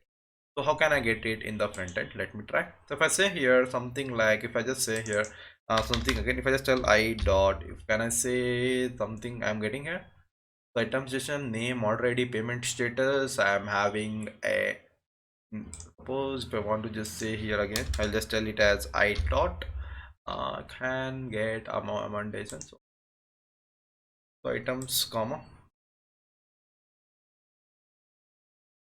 So basically what I'm going to do is I'm just reverting back. Okay, so basically that thing is not getting worked. So what I did here is I just normally added the same thing like orders update. I'm just getting a status based on the order ID. Then I'm just seeing just whether it is getting or not. I'm getting it. So I'm just passing this is as a dictionary itself. Okay, so this is the one dictionary and the second one is the another dictionary like that. So in the profile, so basically I want to display here it, right, delivery status and delivered. So one more I'm going to display here as a date. Okay, so I want to just display the date as well. So here I'm going to apply one for loop here. So I'm going to say like this. So I'm say for j in status, it is nothing but the content which I'm containing in the part of a dictionary. So I'm saying for j in status, so where I can get the update description and a delivery for the delivered status. Then I can just say here as a time timestamp as well. So what was that in the models? So it is a timestamp. I want to show it over there. I want to just tell the order date was timestamp. So just save it here, and if I refresh it, you can see I was able to see all the data. I can see the order ID, I can see the name, I can see the products, amount paid, description, delivery status is the order has been placed and the delivery is true. So basically I want to just pass some of the things like tick mark or something like that. For that I'm just going to this cdnjs.com. So cdnjs.com, here I'm going to search for font awesome. Okay, so I want to search for the font awesome. I'm just going to search for this font awesome. They're saying copy this thing and I can just use all this content basically whenever I want. Again I'm just going to say font awesome. So I'm going to copy the URL, copy the link tags and copy. So I'm just going to copy this link tags. So I'm going to paste it into my navbar.html page so that I can access the data. So where is it? Sorry, in the base.html page. So I'm going to access this on the top here. I'm just going to access all the links tag over here. So basically it is coming from that data so that I can access all the logos like that. So if I come back to the which is the profile.html page, so I'll just come back to the profile.html page. So now I'm going to show you something over here. So I'll just say here So basically I am getting a true and a false condition, right? That is the delivered and not. What I'm going to say here is I'm going to say something like this. I'm going to just copy this and paste it here. So what it is going to do here is, see, so basically if the particular, I'll just give it as j, if the j dot delivered, I'll just tell if the j dot delivered, that is nothing but if it is true, if the j dot delivered is true, I'm going to say something like tick mark into the delivered state. Else if it is going to say it is not delivered. Okay, so something like that I want to just so I'll just save it. If I come back and if I refresh, so you can see I'm getting as a delivered, that is I'm getting a tick mark over there. So that is nothing but it is working. So like that I can just show for like this. So font awesome, I just copy it like this, so where I can just use the particular contents like that. If I just go to the one more site, that is I'll just tell font awesome icons. If I just go to the font awesome icon, I'll just go to the font awesome icon.js. So after going to this website, so I can just see I have already signed in. So I don't know which is the password. I'm just going to go here. I'll just going to search for cart, CART, cart over here. Okay, if I just search for the cart, so you can see it is giving me these many icons. So if I want to use, you can see it is saying me I wanted to show this cart symbol to the top. Okay, so if I just copy this tag, if I just copy this, if I go to the website, that is a base.html page, so wherever there is a nav bar, I wanted to just display this symbol to it. If I just display this icon, so you can see where I wanted to, wherever I have a card, I want to display this icon. If I just go and refresh, you can see I was able to load that particular icon as well. Okay, so like this you can just display the particular items to it. So even in the home page, so even in the display, like here also you can just show that particular symbol, add to cart symbol. So I'll just show this particular button even as well there. So that is nothing but my index, and I'm going to show it to the page wherever the content is having. So I'm just going to share here. So I'll just tell add to cart. So I'm just going to pass that icon over here. Then even somewhere I was updating it, so that is nothing but it was regaining back to the add to cart button somewhere, right? So where is that? I think in the add to cart, yeah, is here. So obviously here I'm just going to store it here. So add to cart, I'm just going to come back to here, add to cart. If I just save it, if I come back, if I refresh the home page, so now you can see I'm having the button over here. So this is having a very good view. So rather than displaying a view, so if I just show something like this, if I just search for a view, I'll just tell VIEW view. So if I just search for the view, so you can see I can just see the photo. So basically the thing is it looks something like this, right?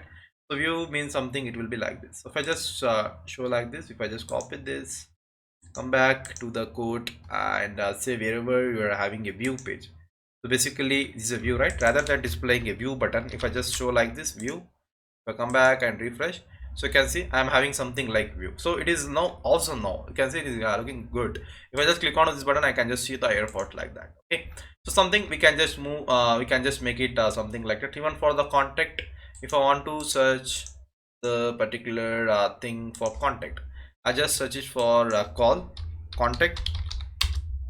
If I search contact, you can see I'm having something the good one. If I want to pass whichever the steps, if I wanted to pass like this, okay, the message one, if I just copy like this, if I just go back, I'll say wherever you have the content is coming from the base, I'll just say for the base I want to do, that is nothing but I want to just show him the symbol, that is nothing but like this. I wanted to just show him logging like this, so I can just show it. So coming back to the one more, so I can just show for a login, so login kind of stuff. So if I just show for a login, so for the login I am not getting like this button. So if I just tell user here, so for the sign up I'm just going to show for the user, I wanted to show something like this. So for here I'm just going back to this sign, wherever the signing is there, I wanted to just show him like this. Even I wanted to show him for the login as well. Okay, so if I just come back even for the logout, so I want to show for the LOGOUT logout.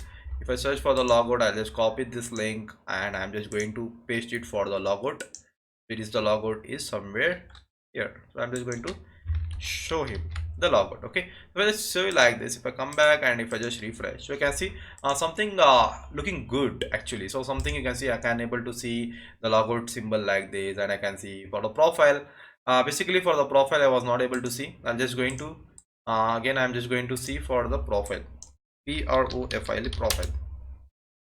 So I'm going to see the profile over here, so which will look better. So for the better, I'm just going to use this one. Okay, I'm just going to use this one, copy it, come back, and I'm just going to show for profile over here. Okay, I'm just going to show this icon for the profile.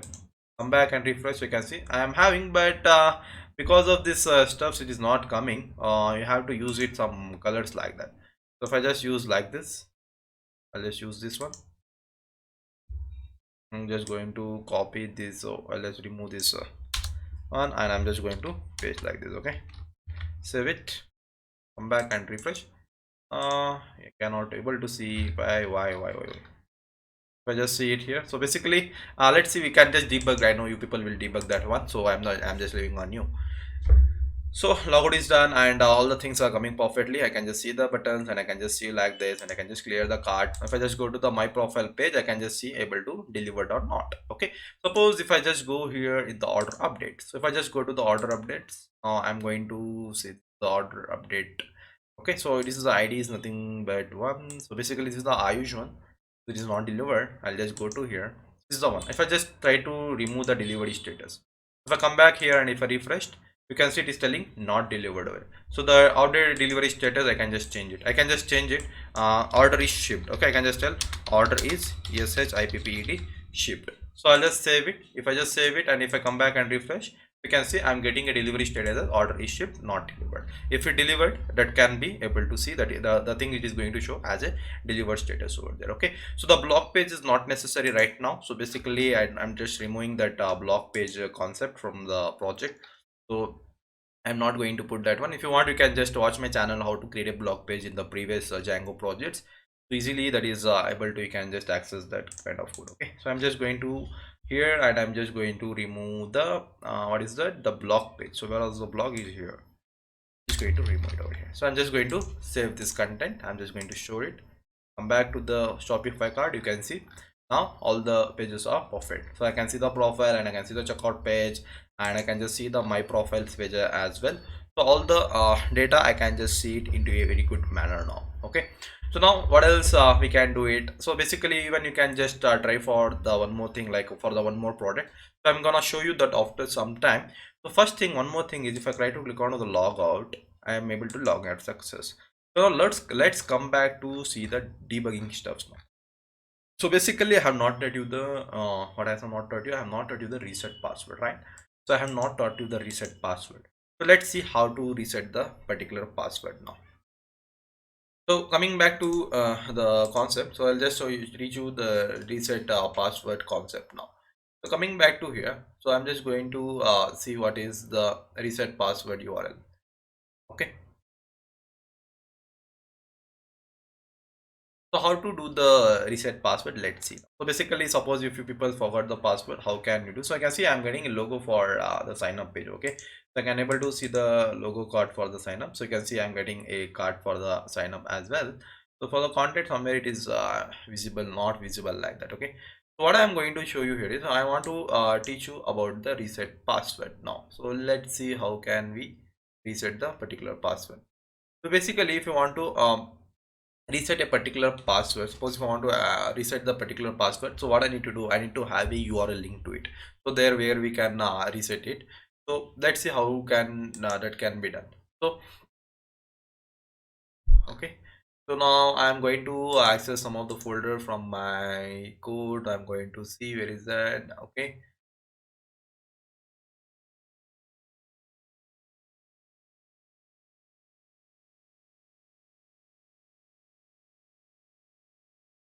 okay guys, so we'll see the how to reset the particular password now into our project. So I'm going to show you how to reset the password. So come back to your code, that is the Visual Studio Code. So then come back to your so I'm just closing the Paytm, going to the auth card URLs. So I'm going to close all the URLs from the right hand side. in the URLs, I need to have said you how to activate it. So now I want to tell you how to reset a password, and I need to get two things: one a reset link, and the one more is what, to set a new password link. I need to get two things. So I'm just going to copy these things. So I'm just going to paste it over here.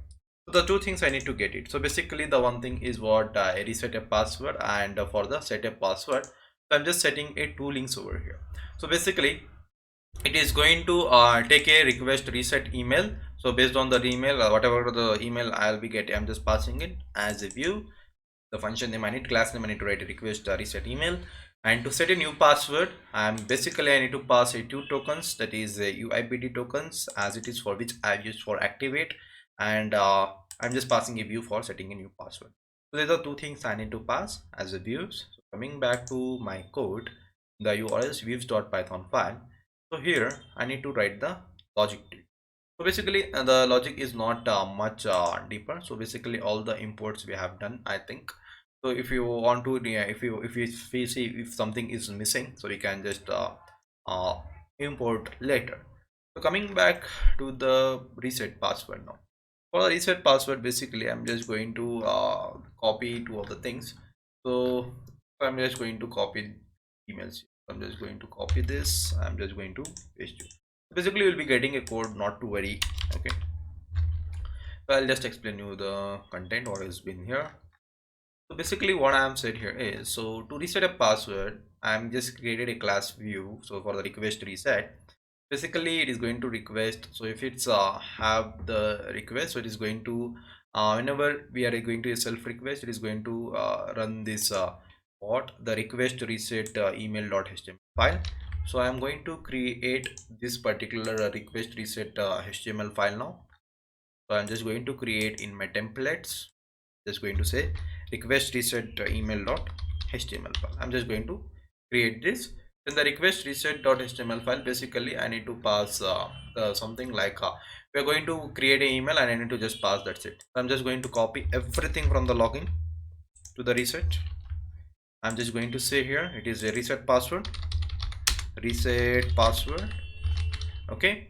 Request reset, okay, request reset, yeah. So I need to just tell request reset request password as a particular this one here. I'm going to show this. I'm here going to tell here as something, what else I can say, I can just say here request a reset link. I'm just going to say here REQE, request a reset link. So I'm just going to show him this particular kind of thing, request a reset link. So what is the URL it is going to take? It is going to take slash auth slash, so basically it is going to take this particular action. So it is going to the auth and a slash request reset email. So method will be the post request, obviously, and a CR sub token. So then I'm just going to take an email from him, that's it. Then I'm just going to put the submit button, that's it. Okay, so I'm just going to say the button name as reset. I'll just tell the request name, I can just tell here as a submit. Okay, name I'm just going to keep it as a submit. So if you want to display like this, you can just display it to your watch, or just tell here as a go back.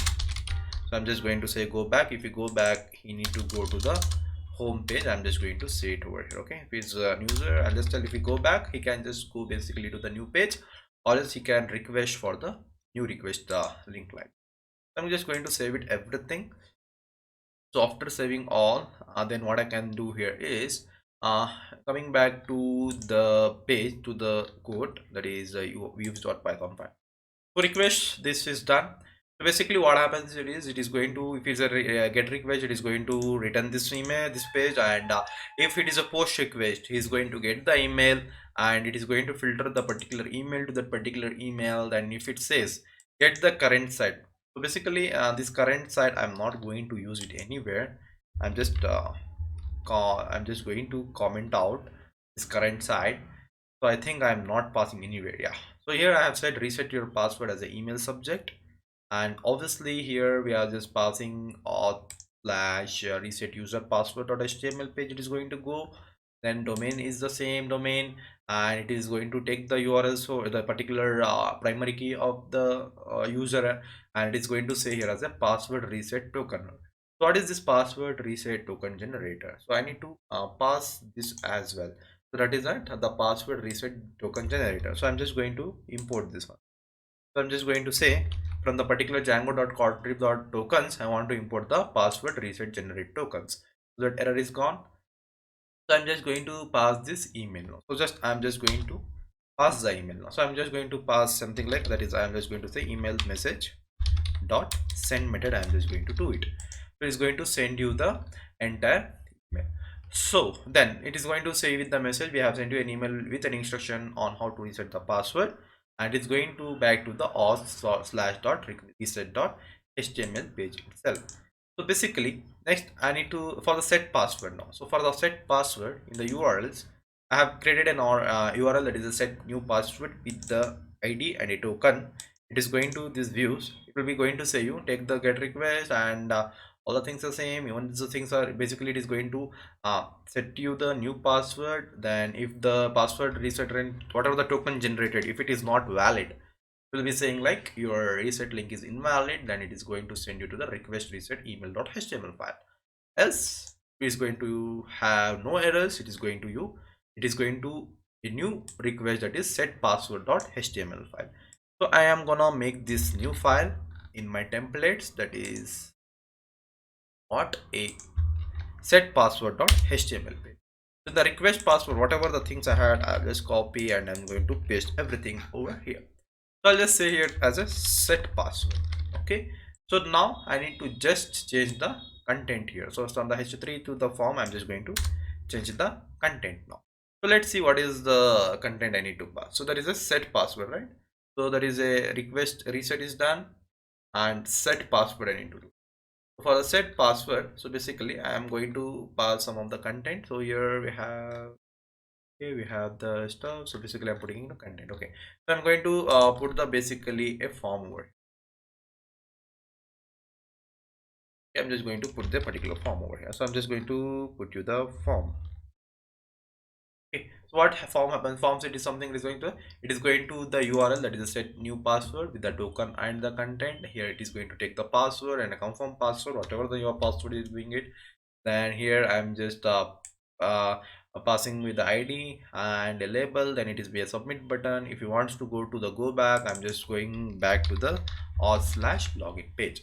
So here I need to display something in this format. I'm just going to say in the h3 tag in the set new password, I'll just say here, I'll just tell set new password. Okay, it should look something good. Set new password. I'm just going to say set new password. Okay, so I'm just going to save this, save all. Now coming back to the one more request, one more file I need to make it, that is say it is for the link. So for the one more is the reset user password, I need to pass it, right? So basically what happens here is in our u views, it is going to take one URL. So basically whenever we are resetting a password, requesting for a reset password, is going to this reset user password.html page. So here it is going to pass this three data and it will be the message for us. For that I'm just going to create one normal a request on whatever the reset user password.html page. You can see reset user password.html page. So here basically here also we need to pass the data as auto escape, that is off I have done. So basically it should take the domain name, it should take the set new password link here token, and it is the escape. These are all the things which should take on. I'll just save everything. Coming back to the login. So if the user is forgot the password, obviously I need to display here itself, like where you have reset the password, like forgot password, something like that. So I'm just going to pass something like this. So new user means sign up. I'm just going to say here in this chat, I'll say forgot the password. Have you forgot the password? If you forgot the password, just go to the slash or slash request reset password. Okay, it is going to redirect to you this email for the reset and take the new request for the setting it is going to take, and basically all the things I have added into the use dot in the authentications app. So let me save all the files. Let me save all the files. Working. Come back now. If I just go to here, now if I just go to the login page now, if I go to the login, you can see I'm getting a reset link. If I click on to the reset, it is giving me error. What is the error? The error is auth slash request reset email dot html not exist. Request reset email dot html. What is saying? Template does not exist. So request reset email is not exist. How? Request reset email request hyphen reset hyphen mail email dot html is not exist. Why? Obviously I have added this, right? So auth slash where is going here? Let me check here. It is going to this condition. So the request reset is going to say me auth slash. Okay, basically it's saying me basically all our files is been inside our template folder itself. So all I need to remove this auth from the everywhere. Okay, so it's basically going to the same file. Okay, so I'm just going to remove this auth. Redirect is for even the redirect. I'll just tell the redirect should be auth slash login.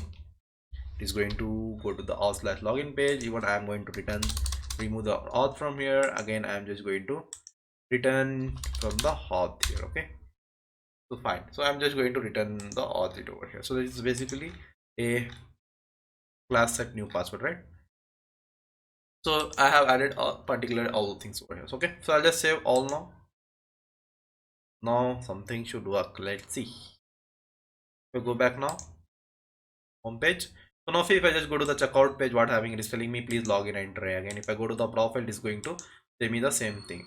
So now if I try to reset the password, it is saying me again. It is going to say me the again. What is it saying? It is going to say me template does not exist. Why? So it is going to this page somewhere else. I have to remove it. So have I saved? I have saved the content. To redirect set password. Okay, fine. It is also fine. Somewhere else has been written. So here I need to remove request reset.html. Even I need to say here as well. We should go to the reset request.html directly. And even here I need to just remove. Okay, fine. Now all the things is going to work perfectly. Refresh the page now. You can see I'm going to the request a reset link. It is giving me. It is asking me request a reset link. I'm going to give one request a reset link. So where I'm going to take the email, I'm going to put the br tag here, so that can get the space. Refresh, got the space. Now if I try to send the email, now I'm going to get the error because I have not added the credentials like that. Okay, so let me go to this page. I'm going to the users now. So basically I'm going to log in here. I'll just tell ark at gmail.com.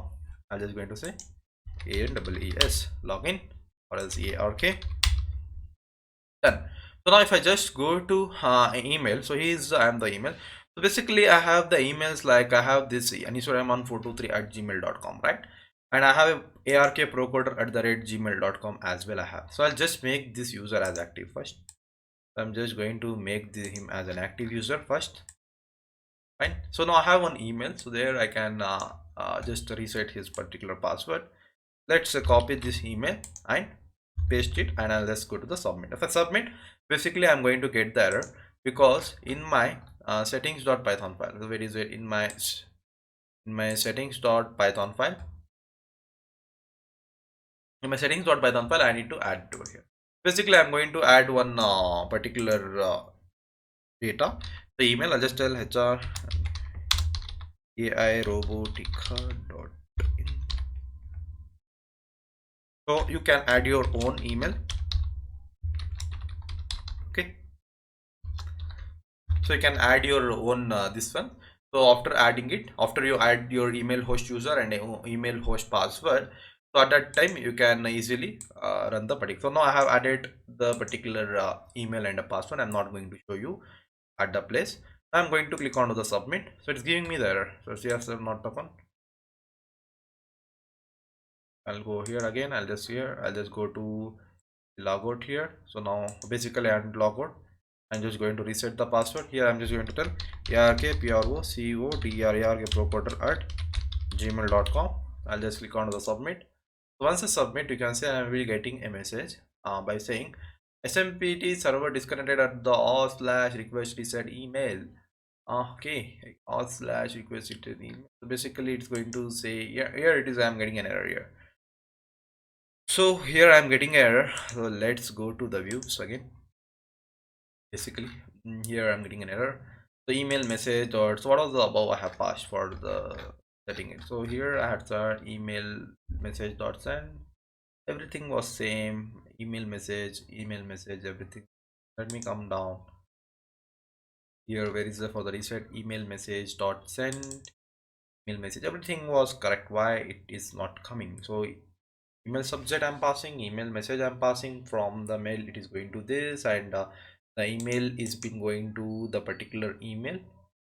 Okay, email is what? This email is the reset your password. So this is the fun. Okay, we're coming, and okay, so let's see what is the error I'm getting it. So basically I'm getting a server reset. The particular error was it something like the email message dot send is not working. Basically the same thing we worked for on the time of sign up. The same thing was coming.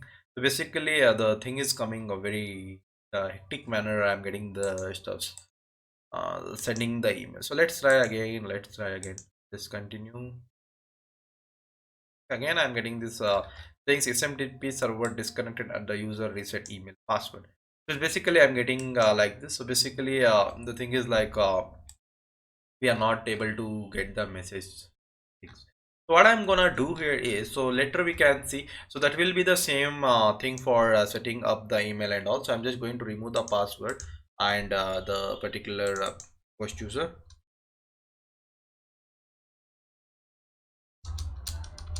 Okay, so I'm keeping the same thing. So see what happens here is, so basically whenever you buy from the any professional email, so basically you have to pass your email and a password. Check the what is the server outgoing servers of that particular email where you are buying it. So that thing if you pass here, definitely 100% is going to work. So now we don't have any option such kind of thing. So for the emails now, right now, what I'm gonna do here is I'm gonna display that link to the direct link for the user. Okay, so regular you cannot do like that. So now what I'm going to do here is, for this one I'm going to I'm just going to comment out this line of code and this line of code. Okay, I'm just going to comment this line of code. Okay, after commenting this line of code, I'm going to say activate your account by clicking your link on your Gmail. I have said, right? So here I'm going to pass it as a f string. Here I'm going to pass directly the link, whatever the thing is generated, whatever the message I got. I'm just going to so basically whatever the message I got, I'm just going to say here as a message. So whatever the message I got here, I'm just going to copy this message and display the message dot. I can just tell message dot token. Can I get from directly like that? Okay, no, I cannot get. I'm just going to pass the message directly to him. Okay, same way what I'm going to do here is, whenever I'm not going to send an email, I'm just going to comment out. Later you can uncomment whenever you add the content, whenever you add the email host user and the password. Now just put out the comment line. So I'll just tell we have sent you an email with the instruction how to reset the password. So what I'm going to do here is, so this one I'm just going to pass it as a f string, and I'm just going to pass this message here. So what is the message? So I'm just going to pass what is the message you are having. I'm just going to pass this message. So message means directly it will be like directly I'll be getting a link directly, whatever the content I'm having I'll be getting over here. Let's see how can it done. So I'll just not sure whether it works or not. I hope so. That should work. Back basically in my home shop cart. Now I'm going to go to the sign up thing, login, and a reset ark procoder at gmail.com. So once I submit it, you can see I'm getting here itself. So we have sent you an email with the instruction. So here you can see directly ground. Here you can see HTTP. I'm getting something like HTTP 127. I'm getting this kind of token, right? If I just copy this token, so basically this was getting to my email. So I'm just passing the content here itself. I'm just going to pass it here. If I just click onto this link, you can see I got this link open. You can see I'm setting set a new password I'm getting. So you can see I'm get the password. I can just click onto a submit button over here. So basically what I need to do here is, so somewhere in the set new password I'm getting some error. So the error is, so here I need to just close it, the thing. That is one thing should fix. Then what is else? So email and a password and a button name. Button is something class btn. I have one. Just tell btn success. So that will work now. So that is one thing should work. So then rest everything is perfect. So I'm going to say here as a ANEES. I'm just going to click on a submit. You can see password treated success. Please you can log in now. So now I have reset my password. So if I, let's see whether that works or not. arkprocoder at gmail.com. So I'm gonna check now. ANEES login. You can see if I log in, you can see I have logged in. So if I log out is done. So even the reset is also working perfectly. Let me do the sign up quickly. If I just give that quickly, I'll just tell rahman@gmail.com. I'm going to do ANEES. I'm going to do ANEES. If I sign in, you can see I got the link here itself. I've got like activate your account by clicking the link. Hi rahman@gmail.com. Please link verify your account. So basically this link I was getting onto there. I was getting to the page basically I was getting this link to my email. So I am not having an email right now, so directly I can copy paste and I can activate the account successfully. So like this we can do it. So that's the great thing which we have done. So now peacefully we have completed the reset password and all those things. Like even I can just reset the once again. I can just tell rahman@gmail.com, enter, submit. You can see I got it. So I got like this kind of stuff. So can I do like this? I can just put these views in the, I can just say here all the thing, you can just put it into an anchor tag. Even I can do like that. So I can just copy simply and I can just paste like that, and I can get the particular content, set new password, and I got this thing. I can just click onto the go back. Okay, so like this I can able to do the steps. My contact is working. We have completed with the home page and we have completed with the checkout pages. All the things we have completed. So that's all for this project we have wind up. So now next I want to say you how to host this website. So let's see how to host this website now. So basically into my YouTube channel, if you go to the YouTube channel, I'm going to attach one video. So that video is same for, I have a one more video that is e-commerce how to whatever the e-commerce things I have, the particular e-commerce website I had created. So basically that e-commerce website was similar to this project. So that project was similar to this project. So everything will be the same. The folder structure will be definitely your folder structure will be having the same folder structure, just the names are different. That's it, everything are same. So I'm going to attach the same video for this video to how to host how to host this website, so that you can watch it and host the website securely into your digital oceans and a GoDaddy domain like that. Okay, so thank you guys, thank you for watching. So I'll be seeing in my next